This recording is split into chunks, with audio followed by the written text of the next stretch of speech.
Once a top assassin on a global scale, Su Mo finds himself transported to a parallel world reminiscent of Blue Star. He has grown weary of a life filled with daily violence and bloodshed. Given a second chance at life, Su Mo yearns to lead a life of ordinariness. However, the existence of an average person proves to be anything but simple. He loses his job and faces mounting pressure from his parents regarding marriage. Reluctantly, Su Mo ventures into the realm of blind dates, only to encounter a gold digger who demands a staggering $5 billion and insists that he should marry into her family. To his astonishment, the woman turns out to be the daughter of a notorious crime family, plunging Su Mo's life back into chaos. In a CAF nestled in the bustling new urban district of Daxia, a man and a woman sit across from each other at a table by the window, both engrossed in their phones, exchanging not even a fleeting glance. The rich aroma of coffee fills the air, accompanied by the soothing flow of soft music. I tread on thin ice in this life. Brother Biao, I encountered a gold digger on my blind date today. An audacious life needs no explanation. How did it go? Thin ice, brother. Let's chat. I tread on thin ice in this life. Upon meeting, the gold digger wore a disdainful expression, claiming I must bring $5 billion in assets to the marriage, and for 3 years, we would not share a bedroom. If children were to come, they could only call her mother and not me father. Am I to become merely a breeding tool? The crux is, I would have to hand over $5 billion. Poor fella. Jikaji on the other end. Luo Baishuang furrows her beautiful brows slightly as she reads the reply. Why does this sound so familiar? Adjusting her sunglasses, she discreetly glances at the man across from her. His tousled hair frames a chiseled face, the features sculpted like a work of art, with a hint of a smile playing at the corners of his lips, suggesting he's encountered something delightful. He is not unattractive, certainly within her aesthetic preference. What a coincidence, Luo Baishuang muses, before tapping her screen to send a message. An audacious life needs no explanation. Thin ice, brother. May I request a photograph? I wish to see what this gold digger looks like. Sumo, noticing Brother Biao's reply, casts a glance at the woman opposite him, who is indeed quite beautiful. Though her sunglasses obscure her face, they cannot conceal her exquisite features or demeanor. However, remains aloof, exuding a tinge of haughty elegance. Dressed in a pure black chiffon gown that accentuates her slender waist, her legs elegantly crossed and clad in sheer black stockings. She emanates a unique blend of coldness and sensuality, both sharp and intoxicating. Stealing a quick photo, Su Mo promptly sends it to Brother Biao. I tread on thin ice in this life. Brother Biao, please critique her harshly for me. Luo Baishuang stares at the photo sent her way. Her silence profound. The gold digger is indeed herself. A mixture of amusement and indignation washes over her. She is the heiress of the Luo family, the most powerful crime syndicate in the new city, yet she is being labeled a gold digger. This blind date was initiated out of desperation on the other party's part. Had it not been for familial ties and an annoying relative, she would never have shown up. Wait, why is her blind date not the young master of the Lee family, but this man? Her gaze drifts to the transparent sign on the table. No. 01. Indeed, this is the place. What is your name? Luo Baishuang inquires coldly. Su Mo frowns. Does she not even know his name for a blind date? Irritated, he replies, Su Mo.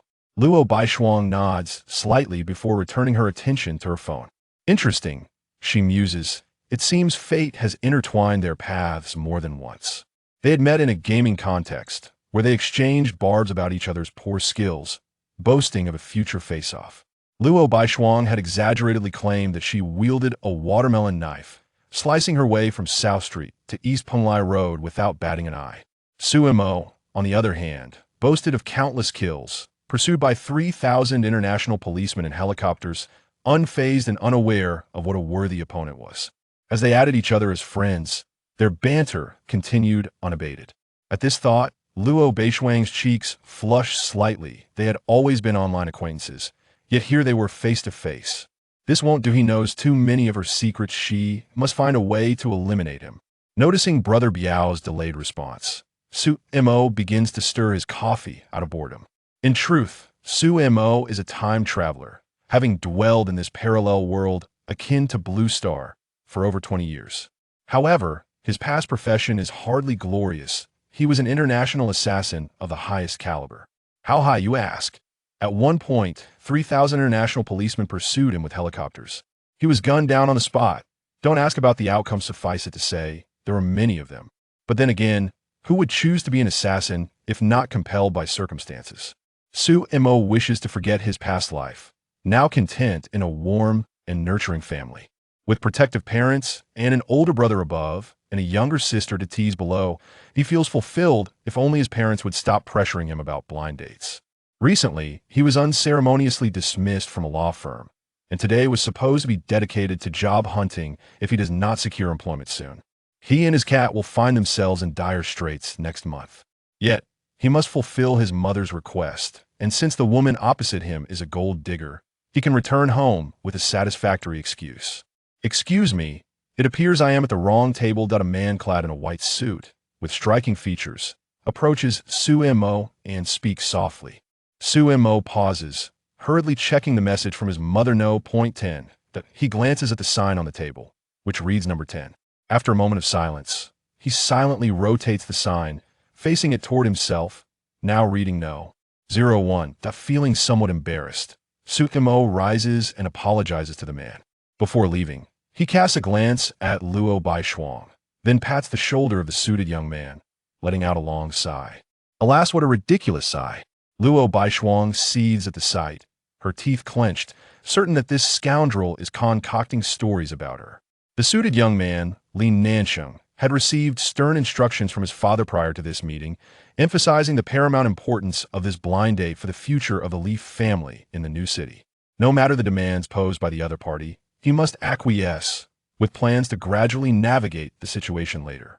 Li Nansheng is confident in his looks and demeanor. He believes he can charm any woman. "Good day, Miss Luo. I am Li." Before he can finish, Luo Baishuang interjects with a cold huff, her gaze piercing, demanding, "Why are you late?" Li Nansheng, intimidated by Luo Baishuang's presence, quickly apologizes. "I'm sorry, Miss Luo. I was caught in traffic and had no choice." After apologizing, Luo Baishuang dismisses the validity of his excuse, her mind still preoccupied with how to retaliate against that scoundrel Su Mo, when suddenly, her phone pings with a message. "I tread on thin ice in this life. Oh no, Brother Biao, I mistakenly contacted the wrong blind date. This one is correct." Su Mo then sends a photo along with the message. "Brother Biao, what do you think of this girl? She is adorable and easy on the eyes. That I was late, but she doesn't mind at all. She is kind-hearted and understanding. Isn't she far superior to that gold digger?" Luo Baishuang gazes at the photo of a cute girl with two playful buns, her teeth grinding in frustration. This scoundrel. Kind-hearted, is she? Understanding, you say? Umph. Luo Baishuang's glare slices through Li Nansheng as she coldly inquires, "What kind of car did you arrive in?" Li Nansheng blinks in surprise before promptly responding, "I came in a Mazda." Luo Baishuang scoffs, a mocking smile gracing her lips. "We are all in Benz and Rolls-Royce. You rode a Mazda. No wonder you were stuck in traffic. You arrived in a Mazda. You have no right to attend this blind date." Chapter 2. Su Mo. "I am pregnant." Li Nansheng's expression turned grim as he realized that Luo Baishuang was deliberately using his tardiness to create difficulties for him. However, he had no choice but to set aside his pride and plead, "Miss Luo, I truly did not intend to be late, and it was barely 3 minutes. Given the long-standing friendship between our families, could you grant me another chance?" "Another chance?" Luo Baishuang questioned sharply. "Pray tell. How far is it from your Li family home to this F?" Li Nansheng's face went pale in an instant, stumbling over his words, unable to respond. With a cold laugh, Luo Baishuang answered for him. "The Tianfu garden where the Li family resides is 15 kilometers away, and our agreed meeting time was 10 o'clock in the morning. Even if you left at 8, you should have arrived. You were 3 minutes late, which indicates a lack of respect for this blind date and a disdain for the Luo family. What gives you the right to ask for another chance? Go home and wait for a call. You'll be informed of the outcome. Now, leave." After Li Nansheng awkwardly departed, Luo Baishuang glanced at the messages on her phone, a sense of frustration welling up inside her.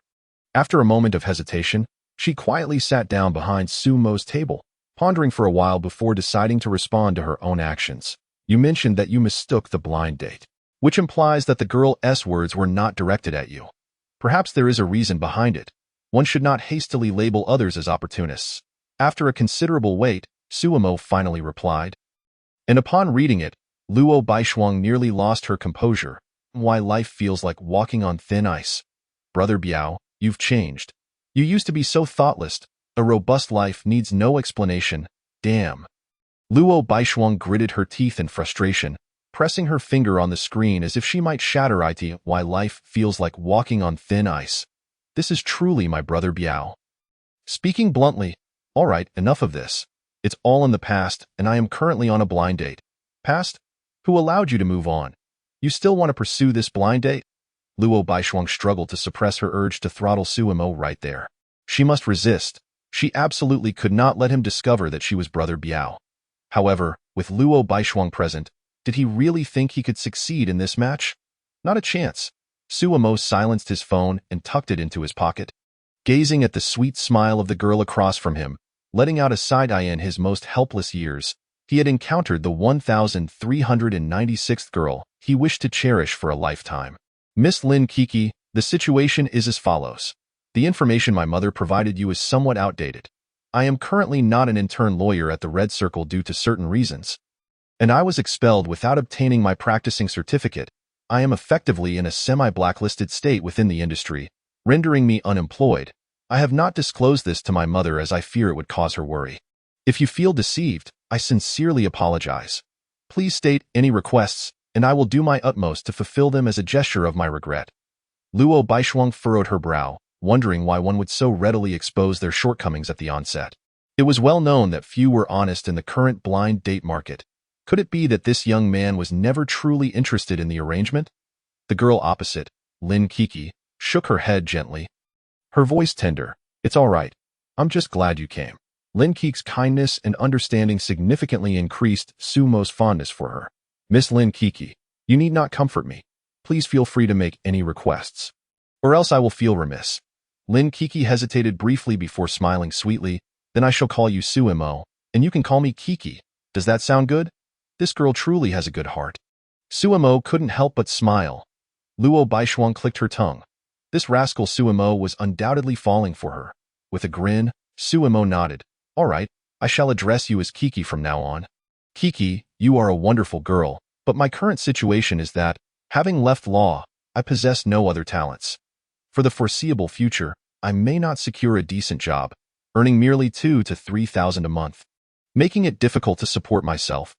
Given the cost of living in the new city, I cannot afford a home, a car, nor can I raise a child. In this fiercely competitive society, I may never achieve success, nor provide you with the life you desire. Kiki, let this cup of coffee be my treat. It's a pleasure to meet you, and I wish you find a worthy partner. Luo Baishuang scoffed inwardly. He was putting on quite the gentlemanly act. Yet, while gaming, he never failed to mention family and organs. However, with this demeanor, it was clear that Sumo's blind date was futile. He had achieved his goal without effort. Damn it. He was impossible to deal with. Suemo Lin Kiki fell silent for a moment before reaching out to take Sumo's hand, smiling. Suemo, you say you cannot provide the life I desire. Do you know what kind of life I wish for?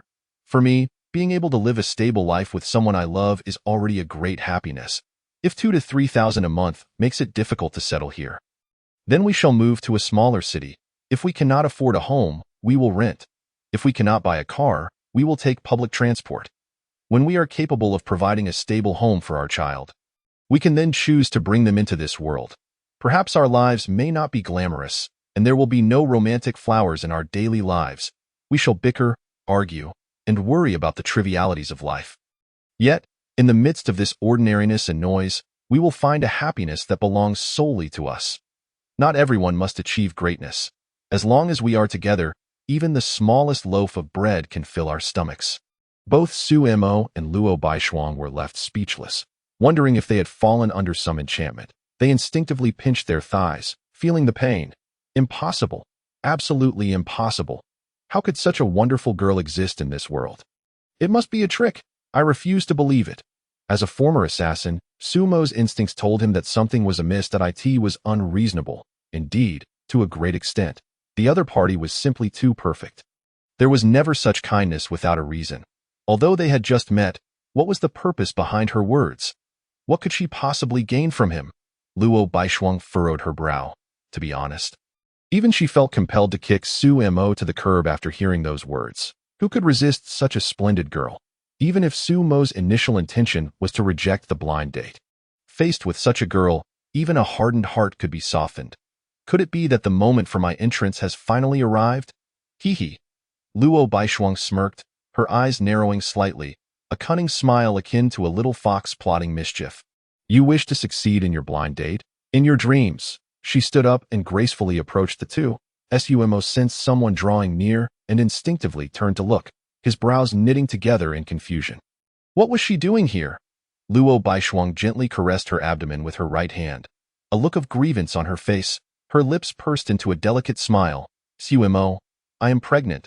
Chapter 3 I'm sorry. It was I who was being overly sentimental. Sumo, I am pregnant.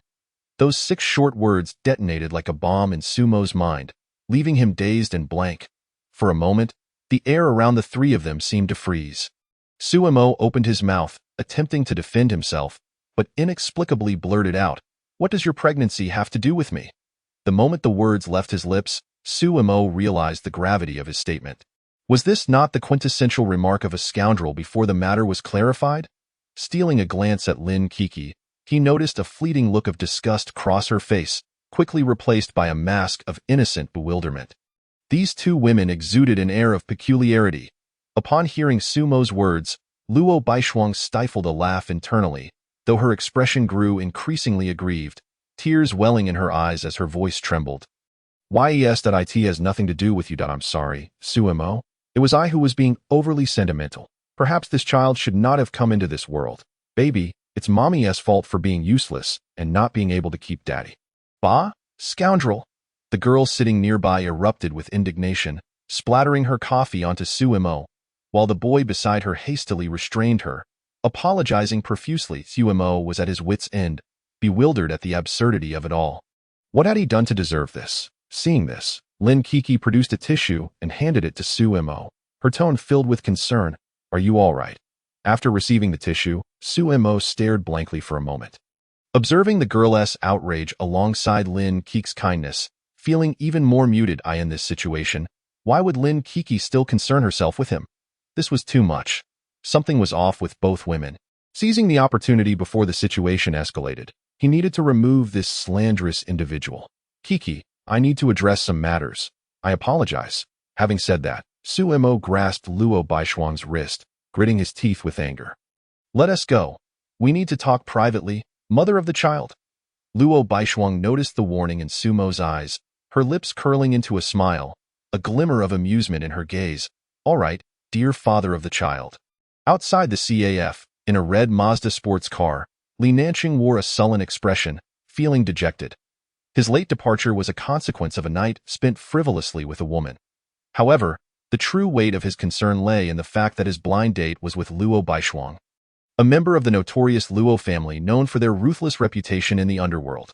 Years ago, during the bloodbath of the underworld, from South Avenue to Ponglai East Road, the streets ran red with the blood of thousands. A true testament to their merciless nature. The identity of Luo Baishuang has placed immense psychological pressure on Li Nanqing, compelling him to seek ways to alleviate it. However, with the current matchmaking attempt having gone awry, how is he to explain this to his father? In a moment of desperation, Li Nanqing's peripheral vision caught sight of Luo Baishuang exiting the CAF, hand in hand with a man. His eyes lit up, and he quickly retrieved his phone to capture a photograph of the two. Excellent. He could assert that it was Luo Baishuang who had instigated all this chaos. This would serve as a satisfactory explanation before both his father and old master Luo. The Luo family had lost face, and with their ruthless nature, one could only speculate that they might seek to drown this young man in the lake. Outside the CAF, after Sumo had dragged Luo Baishuang along for a while, she suddenly flung her hand free, demanding, "Why are you slandering me?" Luo Baishuang, cradling her abdomen, innocently replied, "Did I say anything wrong? Did I not clarify that you have nothing to do with me? Enough with the act." Sumo, feeling agitated, retorted, "What have I done to offend you? Yes, I mistakenly sat in the wrong seat at first, but I said nothing. Surely, you wouldn't waste 3 minutes of your time to tarnish my reputation? You said nothing? How about when you privately insulted me as a gold digger? Although Luo Baishuang would never voice this secret, it was something she would carry for a lifetime. With a cold smirk, Luo Baishuang responded, "Indeed, you wasted my 3 minutes and ruined my matchmaking.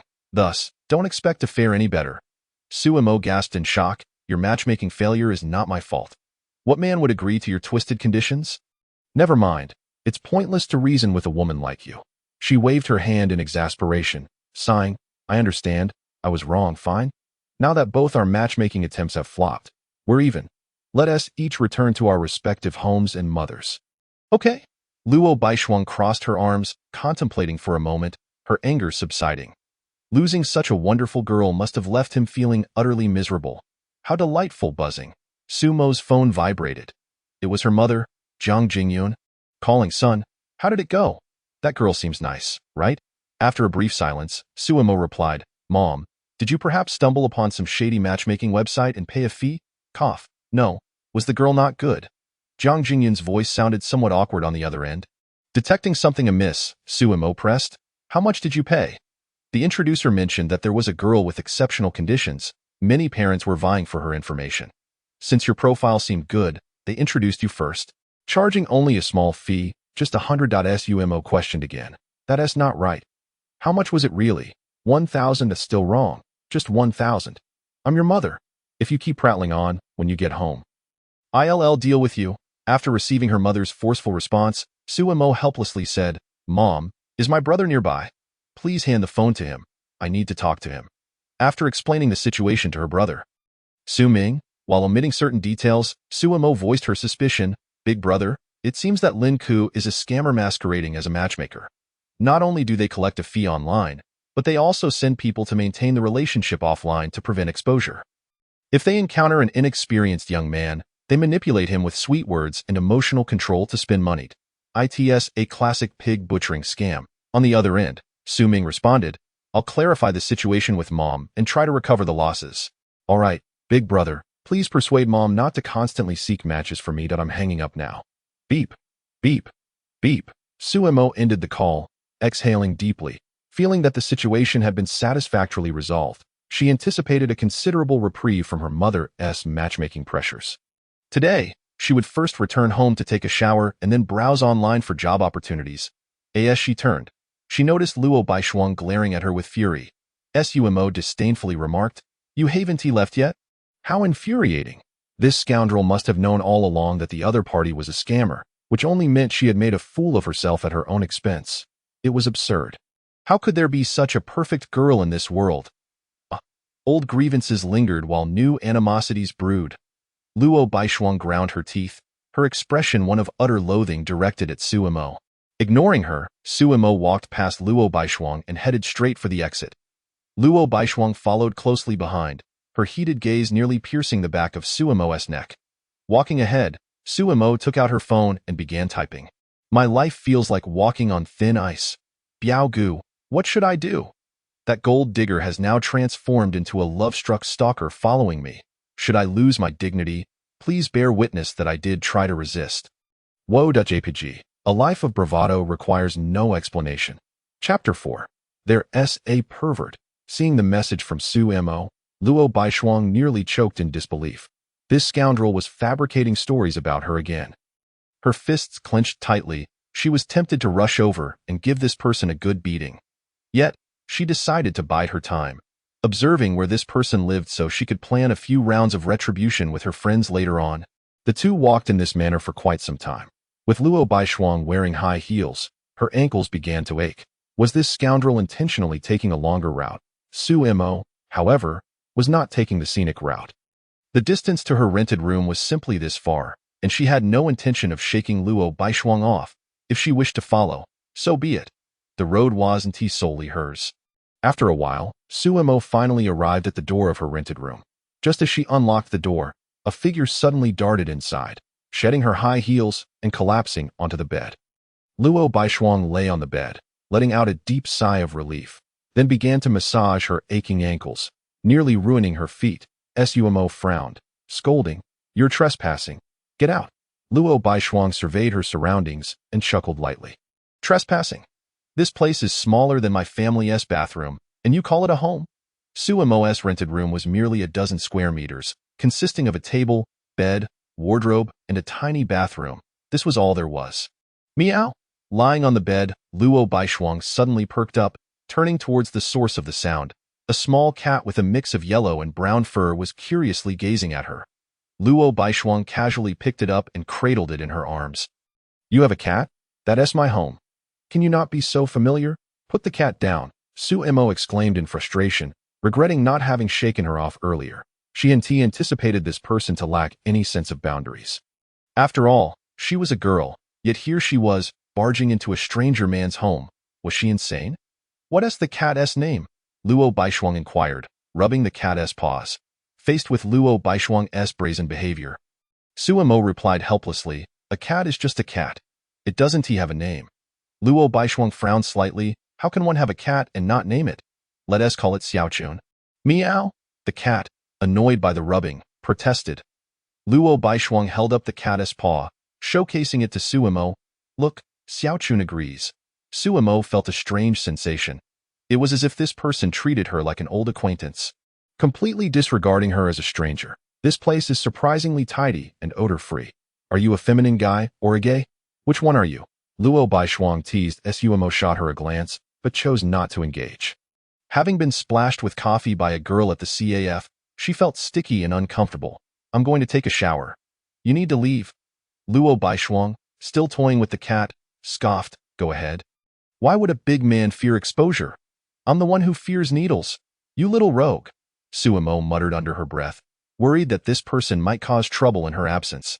She turned on the voice recorder on her phone and placed it on the table, then proceeded to rummage through her wardrobe for clothes. Once she had gathered everything, she disregarded Luo Baishuang's presence and began to remove her top, which had been drenched in coffee. You really think you can strip in front of me? Are you a pervert? Luo Baishuang exclaimed, shielding her face with the cat and feeling her ears flush slightly. She couldn't help but steal a glance at Su Mo's abs, thinking that this person had quite the physique. Well, if you don't consider yourself a stranger, what's wrong with me undressing in my own home? If you're scared, you can just leave. I can't guarantee I want to do something inappropriate. Luo Baishuang's lips curled into a cold smile as she lazily reclined, elegantly propping her long legs clad in black fishnet stockings, her alabaster hands resting gently on her thigh, exuding an alluring posture. With a playful laugh, Luo Baishuang teased, feel free to give it a try. In that moment, Luo Baishuang resembled a black rose radiating irresistible allure, her intoxicating fragrance drawing one in, compelling them to draw closer and savor its beauty. Su Mo's gaze fell upon Luo Baishuang's enticing figure, and he let out a gasp, shaking his head in resignation as he retreated into the bathroom. Luo Baishuang's forehead throbbed as she exclaimed, What's with that sound? Are you looking down on me? This scoundrel. As Su Mo entered the bathroom, he hung his clothes on the nearby rack and called out, You better be gone by the time I finish my shower. Otherwise, I might just call the police on you for trespassing. The sound of the shower cascading down echoed, while Luo Baishuang lay on the bed, playing with the cat, completely ignoring Su Mo's warning. As she continued to play, a wicked thought began to form in her mind, and a mischievous grin crept onto her lips. Su Mo hummed a tune in the shower, and after rinsing off the sticky coffee residue, he cracked open the bathroom door slightly, reaching outside for his clothes. Wait, where are my clothes? Su Mo tilted her head to gaze outside, where she noticed Luo Baishuang wearing her slippers, clutching her clothes, and seemingly filming with her phone. Enraged, Su Mo shouted, You shameless woman! Return my clothes immediately. Are you aware that your actions are illegal? You are infringing upon my privacy, insulting my dignity, and committing coercive behavior. Luo Baishuang merely scoffed, her indifference palpable. If the underworld is not illegal, then what is it? A smug smile adorned her face as she taunted, Me, illegal. Just like the cowherd took the weaver girl's clothes. I have yet to see him sentenced for it. If you have the courage, come out and take it yourself. Su Mo inhaled sharply, realizing she was being likened to the weaver girl. If she were indeed the weaver girl, she would have turned the cowherd into a mere pancake on the spot. Luo Baishuang raised her phone, attempting to intimidate, her lips curling into a boastful grin. However, her amusement was short-lived. The bathroom door creaked open, and Su Mo, stark naked, swaggered out. The warmth radiating from her body enveloped Luo Baishuang's face. Luo Baishuang's cheeks flushed crimson as she shut her eyes and exclaimed in a panic, "What are you doing?" "I'm going to get a needle eye. Go back quickly, otherwise, I'll accuse you of indecency and assault." Suemo snatched the clothes from Luo Baishuang's hands and leisurely began dressing. "Go ahead and report me. I neither committed an objective act of infringement nor harbored any subjective intent to harm. Let's see who the uncle will convict, and I will accuse you of coercive behavior. Have you even put on your clothes properly?" Luo Baishuang fumed, stamping her feet. "I have," Suemo retorted. "You think you can accuse me of coercive behavior?" Coercive behavior refers to actions taken outside of sexual intercourse to stimulate or satisfy sexual desires. My actions were an urgent response to protect my basic need for modesty and normalcy, maintaining my dignity and privacy. Luo Baishuang opened her eyes, her pretty face still flushed, and coldly declared, "I have video evidence of you approaching me naked with ulterior motives. The law values evidence, my dear. With this, everything I say will be substantiated." Chapter 5. Being a good person, Suemo found the absurdity of it all amusing, a lawless rogue lecturing her on the law. "Then let me ask you, what was your purpose for entering my home, for taking my clothes, and for filming me? Can you answer?" The nurse flipped through the record book, scrutinizing the photograph before nodding in affirmation. "Indeed. It is that tortoiseshell cat. The patchwork of its fur matches perfectly, adorably awkward, if you will. Speaking of which, that young gentleman is quite handsome. What a pity he lacks a verified status. Enough of your nonsense."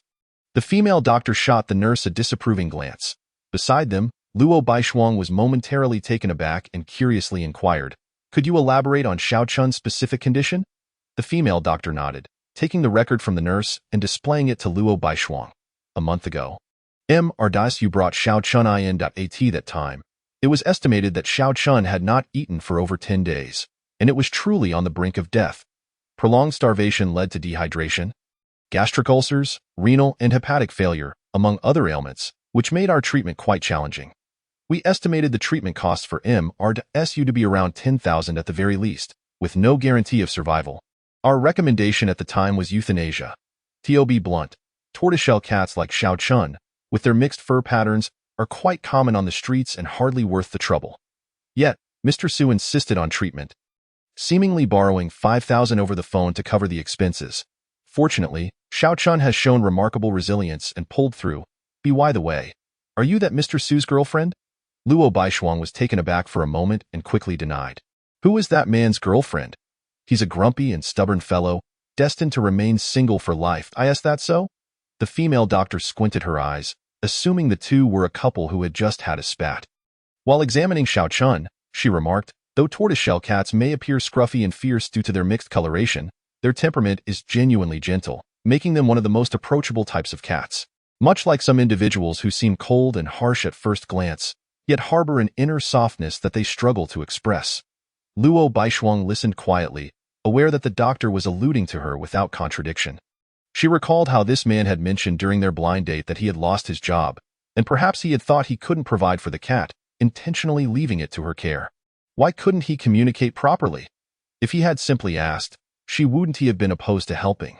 With such a stubborn demeanor, one could wager that even if the universe were to collapse, he would still remain unyielding. The Luo family resided in a manor on the outskirts of Xindu, and when Luo Baishuang returned home, night had already fallen. The black Maybach, with its low beams on, glided smoothly into the estate, halting in front of a European-style building. Luo Baishuang alighted from the vehicle, cradling the cat, and gracefully entered the grand hall. The chandelier above sparkled brightly, and at the dining table, several individuals were already seated. Luo Baishuang's grandfather, Luo Fengyue, her second uncle, Luo Jingheng, his wife, and Ilian, and their 2-year-old son, Luo Qiusheng.as. For Luo Baishuang's parents, they perished in a car accident a decade ago. She also had an elder brother, Luo Tianxin, who, due to a kidnapping incident in their childhood while protecting her, was left partially paralyzed and subsequently diagnosed with intermittent mental illness, spending his days confined to his room. Settling beside Luo Fengyue, Luo Baishuang held Xiao Chun close, and Ilian, upon noticing the cat in her arms, frowned and remarked, "Baishuang, why do you always associate with such wild creatures? Aren't you concerned about cleanliness?" Luo Baishuang detected the sarcasm in her tone, let out a cold snort, and produced the health certificate issued by the hospital, stating, "Cleanliness is relative. Some cats may appear pristine, yet a visit to the hospital could reveal underlying illnesses. Those who promote such cats truly lack conscience." Ilian's expression soured at her words. This blind date with Li Nanqing was encouraged by an Ilian, owing to the historical ties between the Li and Luo families. The elderly patriarch, seated at the head of the table, sensed the tension and kindly intervened. "Xiao Shuang, how did today's blind date go?" Luo Baishuang glanced at her grandfather, shaking her head. "Not well. Li Nanqing was late by over 10 kilometers. I see no reason to pursue this further. He can just leave that is that so?" An Ilian scoffed with sarcasm, retorting, "I've heard from the Li family that it's you who's entangled with some man, making your relationship quite unclear and no longer pretending." An Ilian directly confronted Luo Baishuang. Luo Baishuang shot a glance at an Ilian's self-satisfied expression and addressed her engrossed second uncle, Luo Jingheng. "Uncle, please manage Annie properly. We are members of the Luo family.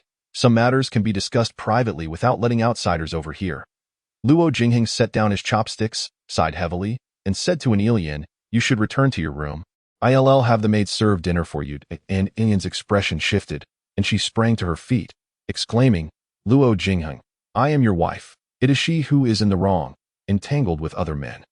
And the Li family has even sent photos. I'm merely stating the facts, and you wish to cast me out."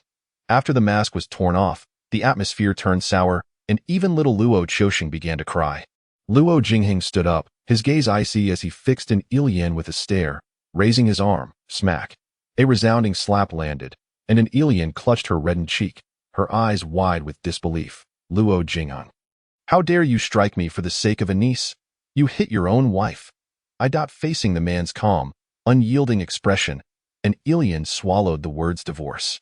She had no doubt that the moment she uttered the word divorce, Luo Jingheng would promptly sever ties with her.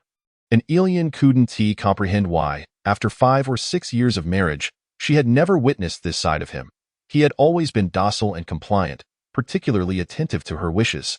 How could he resort to violence over a couple of remarks about his niece? She was merely considering their family's future. "Return to your room, or you may leave the Luo family."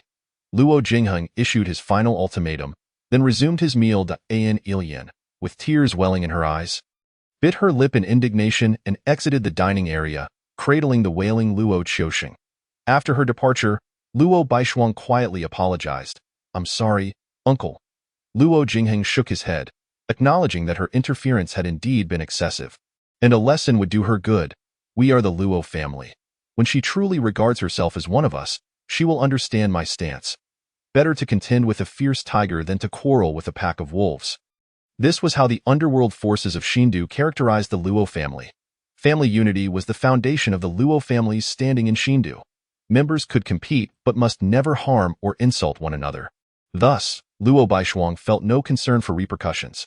However, once an Ilian had departed, Luo Fengyue, with a beaming smile, said, "Xiao Shuang, can you introduce your little boyfriend to your grandfather?"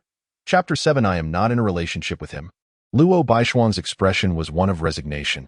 She had known she couldn't evade this. "Grandfather, it's just a small misunderstanding. I have no connection with him." Luo Fengyue retrieved a photograph from his pocket. Chuckling, "Xiao Shuang, it's all right. Did you go to his place? There's no need for secrecy in front of your grandfather. I'm not that rigid. What's wrong with a poor boy? I was once a poor lad myself.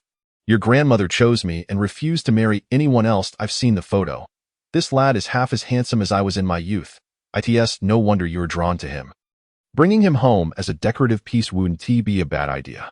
Luo Baishuang rolled her eyes and said earnestly, "Grandfather, I've stated before that I will only marry someone who is not inferior to me. He may lack a pedigree, but he must possess capability. We are not an ordinary family that can live a life without storms. Once one embarks on this path, there is no turning back. An ordinary person entering the Luo family would only bring harm to himself and to us." Luo Fengyue observed Luo Baishuang's serious demeanor, his smile fading as he nodded thoughtfully. Sometimes, he genuinely felt his age rendered him ineffective. And perhaps a younger generation could see things more clearly. "Dad, don't take Xiao Shuang's words to heart. She's clearly pointing at me," Luo Jingheng interjected, turning to Luo Baishuang with a smile.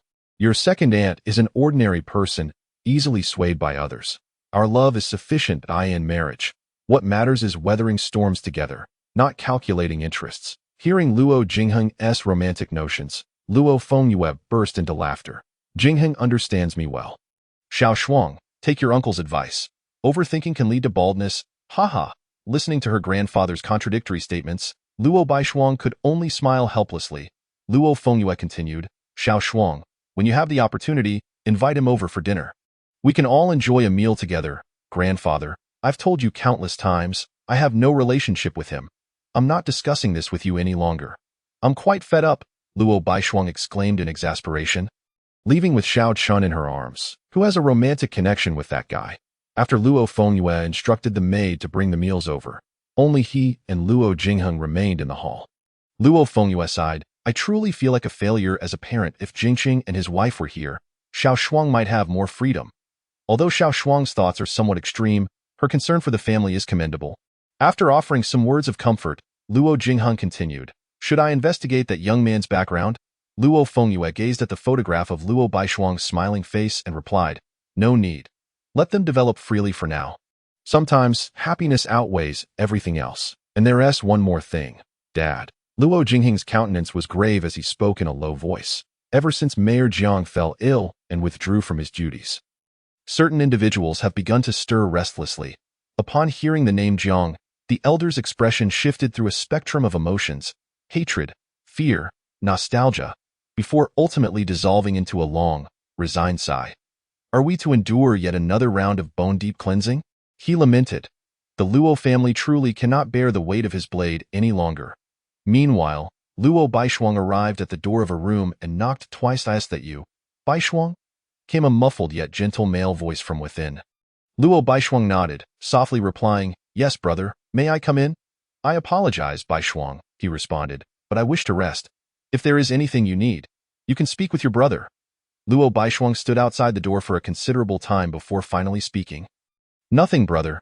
Please take care of yourself. If you find a boyfriend, do let your brother take a look.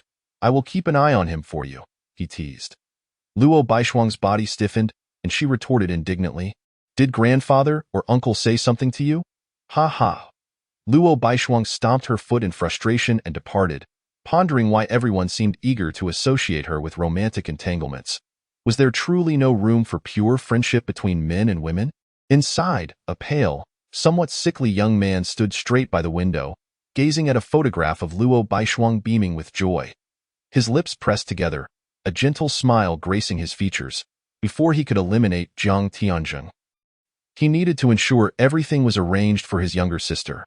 It would be perfect to witness her marriage, Sumo. As long as you can bring happiness to my sister, even if you are an ordinary person, I can make you extraordinary. Luo Baishuang returned to her room, cradling Xiao Chun as she lay on the bed, burying her face in the cat's belly and inhaling deeply, letting out a contented sigh. Was this the sensation of indulging in feline companionship? It was far more delightful than her own golden retriever. As she lifted her head, she was met with the sight of a goofy dog face panting at her. The golden retriever she owned was named Xiao Hu. Xiao Hu stared curiously at Xiao Chun and let out a bark. Startled, Xiao Chun shrank closer to Luo Baishuang. With a finger pressing against Xiao Hu's head, she admonished Xiao Hu, put your dirty paws down. You are not allowed on the bed, and do not bully Xiao Chun. Otherwise, Mama will spank you.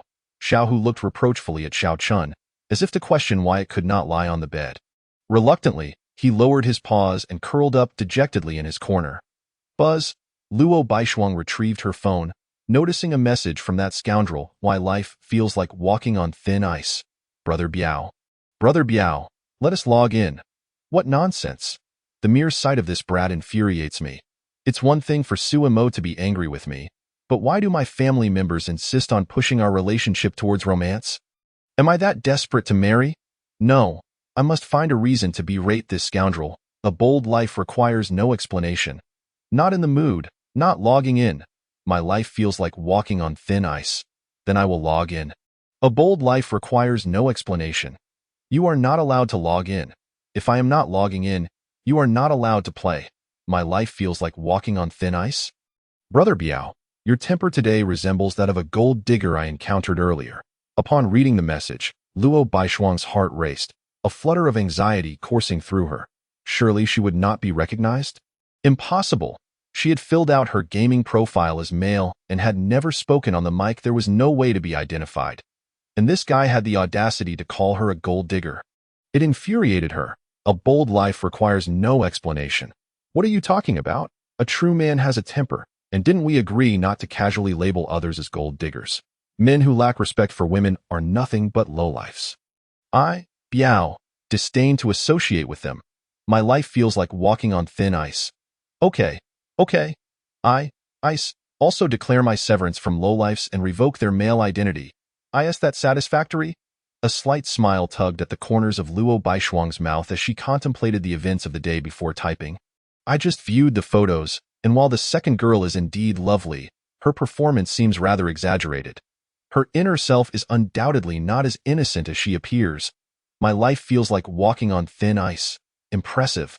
Brother Biao, just from a photo, you can discern such issues. I only realized later that the girl had some flaws. Detective Biao has arrived. Everyone must address you as such. Luo Baishuang touched her nose. Feeling a bit shy.my life feels like walking on thin ice. So, Detective Biao, what do you see in the first woman's photograph? Chapter 8.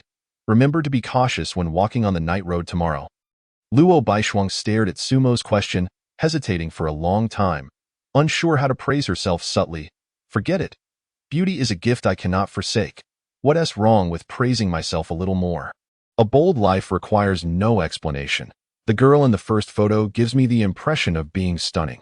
Her beauty transcends mere physical allure, embodying an exquisite temperament. Her confidence, grace, and nobility radiate naturally, devoid of any pretense, qualities that can only be cultivated through years of personal refinement. Though she may appear strong-willed externally, such vigor is merely a facade. Her heart overflows with noble, kind, and pure qualities. A girl like this is truly a treasure. As she continued writing, Luo Baishuang's cheeks flushed crimson. No, this was too embarrassing. She coughed lightly, hesitated for a long while, but ultimately decided to send the message before tossing her phone aside and burying her head in Xiao Chun's belly. What would that scoundrel reply? If he dared to oppose her, she would find someone to beat him up tomorrow. Buzz, a reply. Luo Baishuang cautiously grabbed her phone, her heart racing. She could not fathom why she felt so anxious. Glancing at the screen, for bold characters struck her heart. I cannot agree. Luo Baishuang's eyes blazed with fury, nearly choking on her anger. Sumo, you are doomed. Not even Jesus can save you. I mean it. My life feels like walking on thin ice. But she is indeed beautiful. In the midst of her anger, Luo Baishuang saw Sumo's next response, and her ire dissipated significantly, although a flicker of annoyance lingered. Fine, if he can redeem himself, I might just go easy on him. Luo Baishuang's fingers lingered over the keyboard for a long time before finally typing out the question she wished to ask. So, what kind of person do you think this girl is? As time ticked by, Luo Baishuang had never felt time drag so painfully. When her phone buzzed with a new message, she exhaled deeply and glanced at the screen. My life feels like walking on thin ice. Spoiled, violent, tomboy, lewd, lustful, a female rogue. 6 arrows, each adorned with derogatory labels, pierced Luo Baishuang's heart. She was furious. Is it such a crime to kick your door a few times and film your bare body? How dare you say that about me, Sumo? You are absolutely finished. This time, even God cannot save you. Tomorrow, I will demolish your house and strip you bare for all to see. However, she is not inherently malicious. She merely has a bit of a spoiled temperament. When she is silent, she is quite adorable. Luo Baishuang's body stiffened, her anger dissipating somewhat. But after all, she was the leading lady. Cuteness had no place in her persona. Yet, it was still a form of praise, barely qualifying as a commendation. She resolved to give him a good thrashing, but not too harshly. That a bold life requires no explanation. Okay, I understand. Just remember to be cautious when walking on the night road tomorrow. My life feels like walking on thin ice. What? Luo Baishuang chose not to reply, growing increasingly irate. As she flipped her phone over, preparing to rest, she felt a tickle on the back of her hand. Xiao Chun was licking her hand with its tongue. Luo Baishuang ruffled Xiao Chun's fur and thought of Su Imo. Speaking of which, this guy was unemployed, right? Perhaps she should invite him over, allowing her to keep tabs on him at all times. That way, Whenever he annoyed her, she could vent her frustrations on him. Truly, I am a genius. Humming a tune, Luo Baishuang suddenly remembered something she had not deleted from her phone. Opening her album, she was about to drag the video into the trash when curiosity piqued her interest. The last time Suimo appeared, she had closed her eyes in shyness and had not seen anything. After enduring his provocations, surely it would not be too much to gaze upon his abs. With one hand, Luo Baishuang opened the video, while the other covered her eyes, cautiously peeking through a small gap. Luo Jingheng entered the room to find an Ilian wiping her tears, while Luo Qiuxing dozed off nearby. He approached an Ilian, kneeling before her and gently cupping her face in his hands, wiping away her tears as he spoke softly. I am sorry, Ilian, if I had not acted as I did. Once father made a decision, we would truly have lost everything. Unity is the family motto of the Luo clan. Without it, they would not have endured to this day. Upon hearing Luo Jingheng's explanation, Anilian felt much of her frustration dissipate, nodding and understanding. I see. Jingheng, I will be more mindful in the future. However, Jingheng, my actions were also for the good of our family. After all, we are not truly related to Luo Tianxin and Luo Baishuang. That girl, Baishuang, is quite cunning. Whenever she seeks something from the old man, she even includes her paralyzed brother's share. And you, Jingheng, do not assert yourself at all. Even Caesar's palace and Lanya have been claimed by Luo Baishuang. She clearly aims for the position of family head. The old man is aging, and for Qiuxing's sake, you must also strive to compete. Luo Jingheng's expression hardened as he fixed his gaze on an Ilian. Where did you hear such words about not being true family? An Ilian, taken aback by the intensity of Luo Jingheng's gaze, faltered, her heart skipping a beat, unsure of how to respond. Luo Jingheng's expression softened as he gently reassured her. I merely inquired, without any intention of placing blame. Ilian exhaled deeply and whispered, I heard from Madame Li and the others that the old master had 2 wives in succession, and our mother was the second. When brother Jing Cheng had his accident, you were still studying abroad and were unaware of what transpired afterward. Not long after the accident, our mother was confined by the old master. And after escaping, she met her demise on the road. It was not a natural death, but rather concealed from you by the old master and his associates. Everything our mother did was for you. Luo Jingheng clenched his fists, his knuckles turning white as he fought against the impulse to strike an Ilian, managing a forced smile. Is that so? I understand now, Ilian. You must engage more with people in our circle to help me build relationships. My dear wife. Yes, I will strive for the sake of our family. And Ilian nodded vigorously and continued, this time. If the Li family doesn't work out, we shall seek another. She must be married off and cannot remain in this household. We must also find a way to reclaim the assets she managed for her paralyzed brother. As for her boyfriend, they must part ways. These young men often have ulterior motives, seeking to attach themselves to wealthy women. If he succeeds and becomes a part of this family, who knows what chaos may ensue? Luo Jingheng gazed at an Ilian's beautiful face, his expression complex as he nodded in agreement. He began to comprehend his niece's earlier remarks at the dining table. Allowing ordinary people into their home could indeed bring harm to themselves. Yet, how could he resist the allure of this woman? He would first use Yin to draw out those who coveted the Luo family. Once she realized her misstep, she would surely comply. Chapter 9. The Uncanny Strength of Su Mu Mu. All right. I will arrive on time. After hanging up the phone, Sumo's expression turned peculiar. She had awakened to a sudden call requesting her presence for an interview at 5 in the afternoon. The establishment was a nightclub named Caesar Palace. Sumo initially wished to decline, but the offer was too tempting. A base salary of 10,000, 6 days on, 1 day off, from 8 in the evening until 2 in the morning. Sumo suspected she might be expected to entertain patrons, yet they assured her it was merely the salary for a waitress. This wage surpassed what she earned during her internship at the law firm, which seemed absurd. Sumo's dismissal from the firm had nothing to do with her work capability. Rather, it stemmed from a major client of the firm who had targeted her brother, Su Ming. Su Ming was a judge overseeing a criminal case involving the client's son. They hoped Su Ming would show leniency during the trial, not seeking acquittal, just a suspended sentence. The client and the firm were extremely persuasive, offering 5 million in cash and a guaranteed position for Sumo. However, Sumo understood her brother's temperament. He was as rigid as a robot, devoid of human warmth. It was unlikely he would entertain any pleas for leniency. When the client and the firm resorted to intimidation, threatening Sumo with her job and internship records, she realized she could not resort to drastic measures as she had in her past life. Eventually, Sumo was expelled, and the firm maliciously tarnished her internship record, making it impossible for her to find another position or obtain her license. She hadn't confided in her brother about the incident. Continuing to feign that she was still with the firm, Sumo lay on her bed, staring at the ceiling. She felt a familiar emptiness. Usually, Xiao Chun would be curled up on her stomach, but now, with her absence, a vague sense of loneliness grew within her. Being alone truly felt isolating. Knock, knock. The sound of knocking interrupted her thoughts, and Sumo frowned. Who could be visiting at this hour? Who is it? She called out. Second brother. It's me. I've got time off and came to play.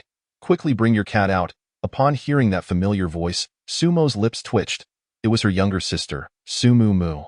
After dealing with one troublesome visitor yesterday, another had arrived today. Being alone was indeed quite pleasant. Sumo shouted towards the door. Your second brother isn't home. Come back another day. Second brother, open the door. My classmate is here too. Don't make me resort to force. This explosive temper was strikingly reminiscent of their mother. With a resigned sigh, Sumo rose to open the door. Sumu, clad in a yellow Pikachu jacket, was bouncing in place, her expression one of determination as if she intended to kick down the door. Upon seeing the door open, she appeared somewhat disappointed as Sumo's gaze shifted to another girl outside, who wore a green dress and glasses, exuding an air of quiet elegance. Hello, classmate. I am Sumo. This girl's brother, Sumo greeted. The girl bowed slightly, responding, Hello, Sumo. I am Jiang Yanxiu, a classmate of Mu. After exchanging pleasantries with Jiang Yanxiu, Sumo turned to Sumu, saying, I've already given the cat away. If there's nothing else, hurry home to do your homework. Sumu's eyes widened in disbelief as she retorted angrily, Second brother, how could you be so heartless? The cat was so adorable. How could you give it away without telling me beforehand? What if I wanted to keep it? You have infringed upon my right to priority custody. I demand compensation. With that, Sumu charged forward, delivering a furious punch to Sumo's chest. Sumo blocked her sister's head and replied, There is no legal provision regarding the priority custody of animals. As the owner, I have the right to dispose of my personal property as I see fit, without the obligation to notify you in advance. Upon hearing this, Sumu's face contorted in anger. You robot, second brother? Stepping back, Sumu executed a spinning kick aimed at Sumo's lower body. Sumo's pupils contracted. She realized this sister was beyond saving. Swiftly, she twisted her body, dodging the fierce strike. When Sumu saw her kick miss, she launched several more kicks, all aimed LOW. Sumo felt a headache coming on. These were the very moves she had taught her when they were younger. She had encouraged her sister to learn martial arts at Shaolin Temple, even shaving her head. Consequently, Sumo had imparted a few underhanded techniques, kicks aimed at sensitive areas and debilitating strikes. Now, experiencing them firsthand was a case of poetic justice. As Sumo retreated, she offered a brief opening, and Sumu seized the opportunity with a high kick, which Sumo caught by the ankle. Realizing the precarious situation, Sumu pleaded, Second brother, I was wrong. Let go. Let go. With a smirk, Sumo grabbed a nearby towel, binding it to a clothing rack. Second brother, I truly regret it. My legs are sore. They ache terribly. Sumu swayed, her balance faltering. Jiang Yanxiu hurried inside to steady her wobbling form, pleading, Could you please let her go, Sumo? Seeing someone intervene, Sumo relented, nodding, Fine, but Su Xiaomu, if you cause any more trouble, I will publicly reveal that photo of you with a shaved head. You dare? Sumu shot back, her voice rising in warning. Once Jiang Yanxiu untangled Sumu, she turned to Sumo with curiosity, asking, I heard from Mu that you taught her martial arts. Is that true? What martial arts? Perhaps you've been watching too many martial arts dramas. I only taught her a few street fighting tricks. Sumo replied, shaking her head. Jiang Yanxiu glanced at Sumu, smiling. But Mu is truly impressive. She defeated the captain of the judo team at school. Sumo furrowed his brow upon hearing this. Su Xiaomu, you got into a fight? Was it with a boy or a girl? Sumu, hands on her hips, proudly huffed. It was against a guy who stands at 6 feet tall and weighs 200 pounds. A champion at the provincial level, I took him down with a left kick and a right whip kick. Stirring up trouble, fighting boys. Don't you fear they might take advantage of you? Suemo glared at Sumu, exasperated. Who cares? He was persistently bothering Xiao, flaunting his school bully antics in front of me. Sumu declared proudly, demonstrating a series of moves she had apparently learned from somewhere. Suemo had to admit that his sister possessed a certain talent for martial arts. Although there was a disparity in strength between genders, she had always been unnaturally strong, with reflexes, speed, and flexibility that surpassed the average individual. In a previous life, Suemo had encountered some individuals with astonishing physical abilities, almost like human monsters. One could even dodge bullets from his handgun. Thankfully, he had brought a submachine gun that day and eliminated the threat. Technology levels the playing field against natural talent. Though his sister was still far from that kind of monster, with her arsenal of underhanded techniques, few boys could best her in a fight. Jiang Yanxiu hesitated, then cautiously asked, Suemo, could you do me a favor? What kind of favor? Chapter 10. The high-end talent of Suemo. Jiang Yanxiu bit her lip, requesting, help me defeat my sister. Suemo furrowed his brow, puzzled. What did this mean? Were the sisters on poor terms? Sumu grabbed Jiang Yanxiu's hand, urging, Xiao, we agreed. I can handle this, but my sister is exceptionally skilled. I have sought many challengers, even retired professional fighters, and she defeated them all. Jiang Yanxiu shook her head, and then turned to Suemo. Mu is the fiercest fighter I have ever encountered among girls. It stands to reason that Suemo, who trained her, must be quite formidable as well. That I wish to have an additional layer of assurance. I hope you can defeat my sister. That of course, this is not without compensation. My family is willing to pay any amount.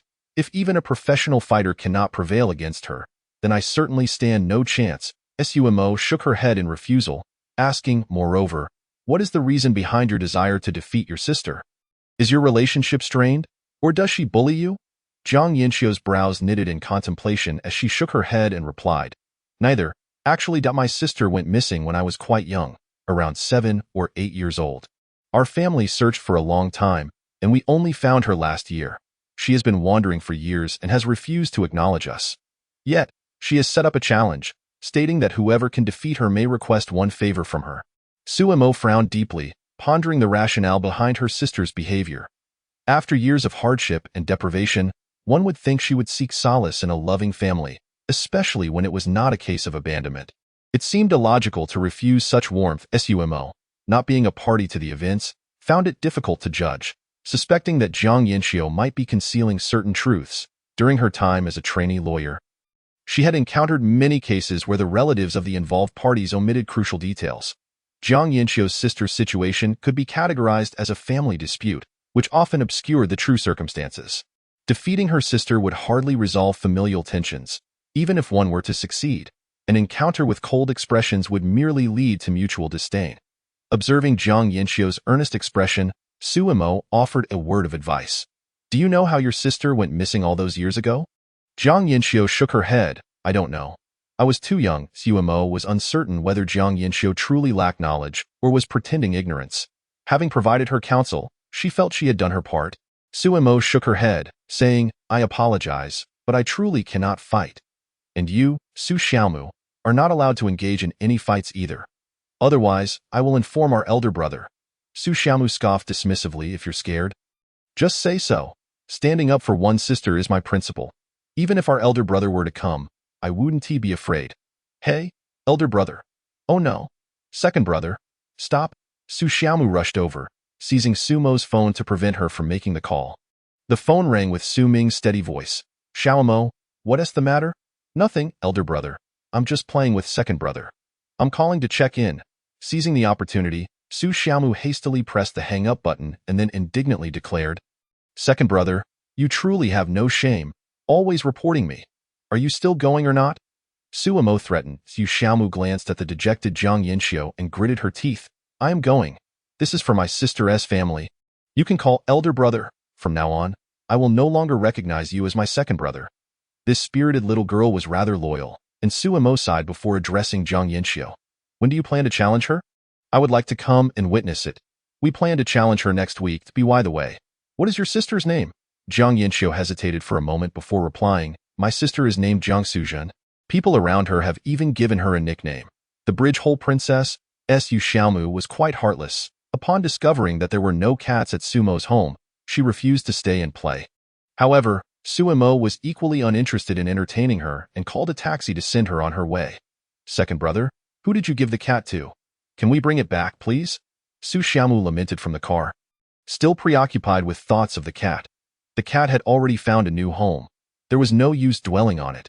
It was time to return home and focus on her homework. After sending Su Xiaomu away, Sumo tidied up and prepared to head to Caesar Palace for her job interview. Upon arrival, Caesar Palace lived up to its name, resembling a grand palace from the outside.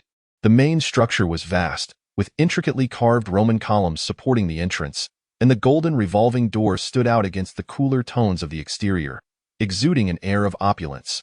Inside, the spacious lobby boasted soaring ceilings, adorned with a magnificent crystal chandelier, while the dome featured exquisite murals that were vibrant and artistically captivating, almost reminiscent of a classical art sanctuary. Just as Sumo stepped into Caesar Palace, a welcoming hostess approached her. "Hello, sir. Do you have a reservation?" No. My name is Sumo. I'm here for an interview. Could you please direct me to the interview location?" Sumo replied. Upon hearing Sumo's name, the hostess's eyes brightened, and she immediately gestured for Sumo to follow her, saying, "This way, Mr. Su. I will lead you there." Gratefully acknowledging her assistance, Sumo followed the hostess to the third floor, where she paused in surprise upon seeing the sign for the general manager's office. An interview with the general manager? Before Sumo could inquire further, the hostess knocked on the door. "Please enter." Upon hearing the response from within, the hostess opened the door and announced, "Manager Wang, Sumo has arrived." After saying this, she nodded to Sumo and stepped back. As Sumo prepared to enter the office, she noticed a crumpled piece of paper lying on the floor and was reminded of a lesson she had read in elementary school. In that story, 3 out of 4 interviewees ignored a piece of paper, while the last one picked it up, only to find a job offer inside. Should she pick it up or leave it be? Wang Xiao, the general manager of Caesar Palace, was puzzled by Sumo's silence. Upon noticing her contemplation over the paper, he nodded approvingly, thinking, no wonder the young lady has taken an interest in this person. Even a discarded piece of paper can inspire such profound contemplation. A high-caliber talent indeed. I must hire them. Wang Xiao rose from his seat, picked up the paper, and tossed it into the trash bin. Extending his hand with a smile, "Hello, Sumo. I am Wang Xiao, the general manager of Caesar Palace." "Hello, Manager Wang. I am here for an interview. Are there any special conditions for this position?" Sumo inquired. Noting that the offered salary seemed below market expectations, snapping back to reality, she shook Wang Xiao's hand, cautious as she sought clarification to avoid any misunderstandings. Wang Xiao smiled and shook his head, saying, "We are currently in an era where looks matter. For someone as striking as you, this salary is entirely reasonable." Sumo's lips curled into a slight smile, as it was the first time someone had complimented her appearance so directly. Clearing her throat, she continued, "I understand, but I must clarify that I am not willing to work as an actress. If that is your intention, I'm afraid I cannot accept this position." While it was true that high-paying jobs were hard to come by, Sumo felt that maintaining her dignity was far more important than being discovered by her family in such a compromising situation. Rest assured, acting is a separate matter. Caesar Palace prides itself on being legitimate and high-end, and we do not coerce any employees. Should any guests mistreat the staff, we will handle it with utmost seriousness, so you need not worry, Wang Xiao assured her with a tone of conviction that instilled some confidence in Sumo. After carefully reviewing the employment contract, she signed her name. Wang Xiao called over a supervisor, smiling as he said, "Well then, Sumo, you can go and learn from Xu Ming for now, and you will officially start working when business hours commence." Sumo nodded, and as they walked, Xu Ming, the supervisor, provided her with a uniform while explaining her duties and the layout of the venue. "This is the lounge, where our performers wait. We can also take breaks here, but it's best not to let it interfere with work." The lounge was spacious, spanning over 100 square meters. Sumo surveyed the area with surprise, noting that there were indeed performers present. Some dressed in business attire, others resembling teachers, and still others in kipayos, wielding fans. Yet, without exception, they all exuded a certain allure. There were also male performers, all of whom were quite handsome, enough to form a boy band collectively. As a group of girls spotted Sumo at the entrance, their eyes lit up. "Xu Ming, Is this the new performer? What is their name? Come sit with us, one bold woman inquired. Xu Ming frowned and cautioned. He is the new server. Do not approach him so casually, and absolutely do not attempt to recruit him for acting, understood? The women responded affirmatively, and Xu Ming nodded before addressing Suemo. Suemo, you can take a seat here while we assign tasks. Also, be cautious around the female staff. Suemo nodded and found a quiet corner to sit. Once Xu Ming had departed, someone beside her grew restless. Taking a seat next to her and saying, "Hey there, handsome, want to be my partner?" Suemo glanced at the man beside her, dressed in a white shirt that accentuated his alluring collarbone, feeling a slight tension in her demeanor. "No, thank you." At Caesar Palace, a sleek black Maybach pulled up at the entrance. Wang Xiu hurriedly approached to open the door as Luo Baishuang emerged, dressed in a fitted black suit and carrying a Kelly bag. Her appearance strikingly cool. Wang Xiu inquired, "Miss, the props are ready, and the staff has been hired. Should we summon him now? There is no need to rush. Let us wait a moment. Acting too soon may arouse his suspicions. Allow him to entertain a few guests first, then I shall make my entrance." A subtle smile played on Luo Baishuang's lips as she thought to herself, "Suemo, do you not claim to have 3,000 international police officers in pursuit of you? With your hands tucked into your pockets, do you not comprehend what it means to face an opponent? Surely, 30 burly men pose no challenge for you." Hee hee.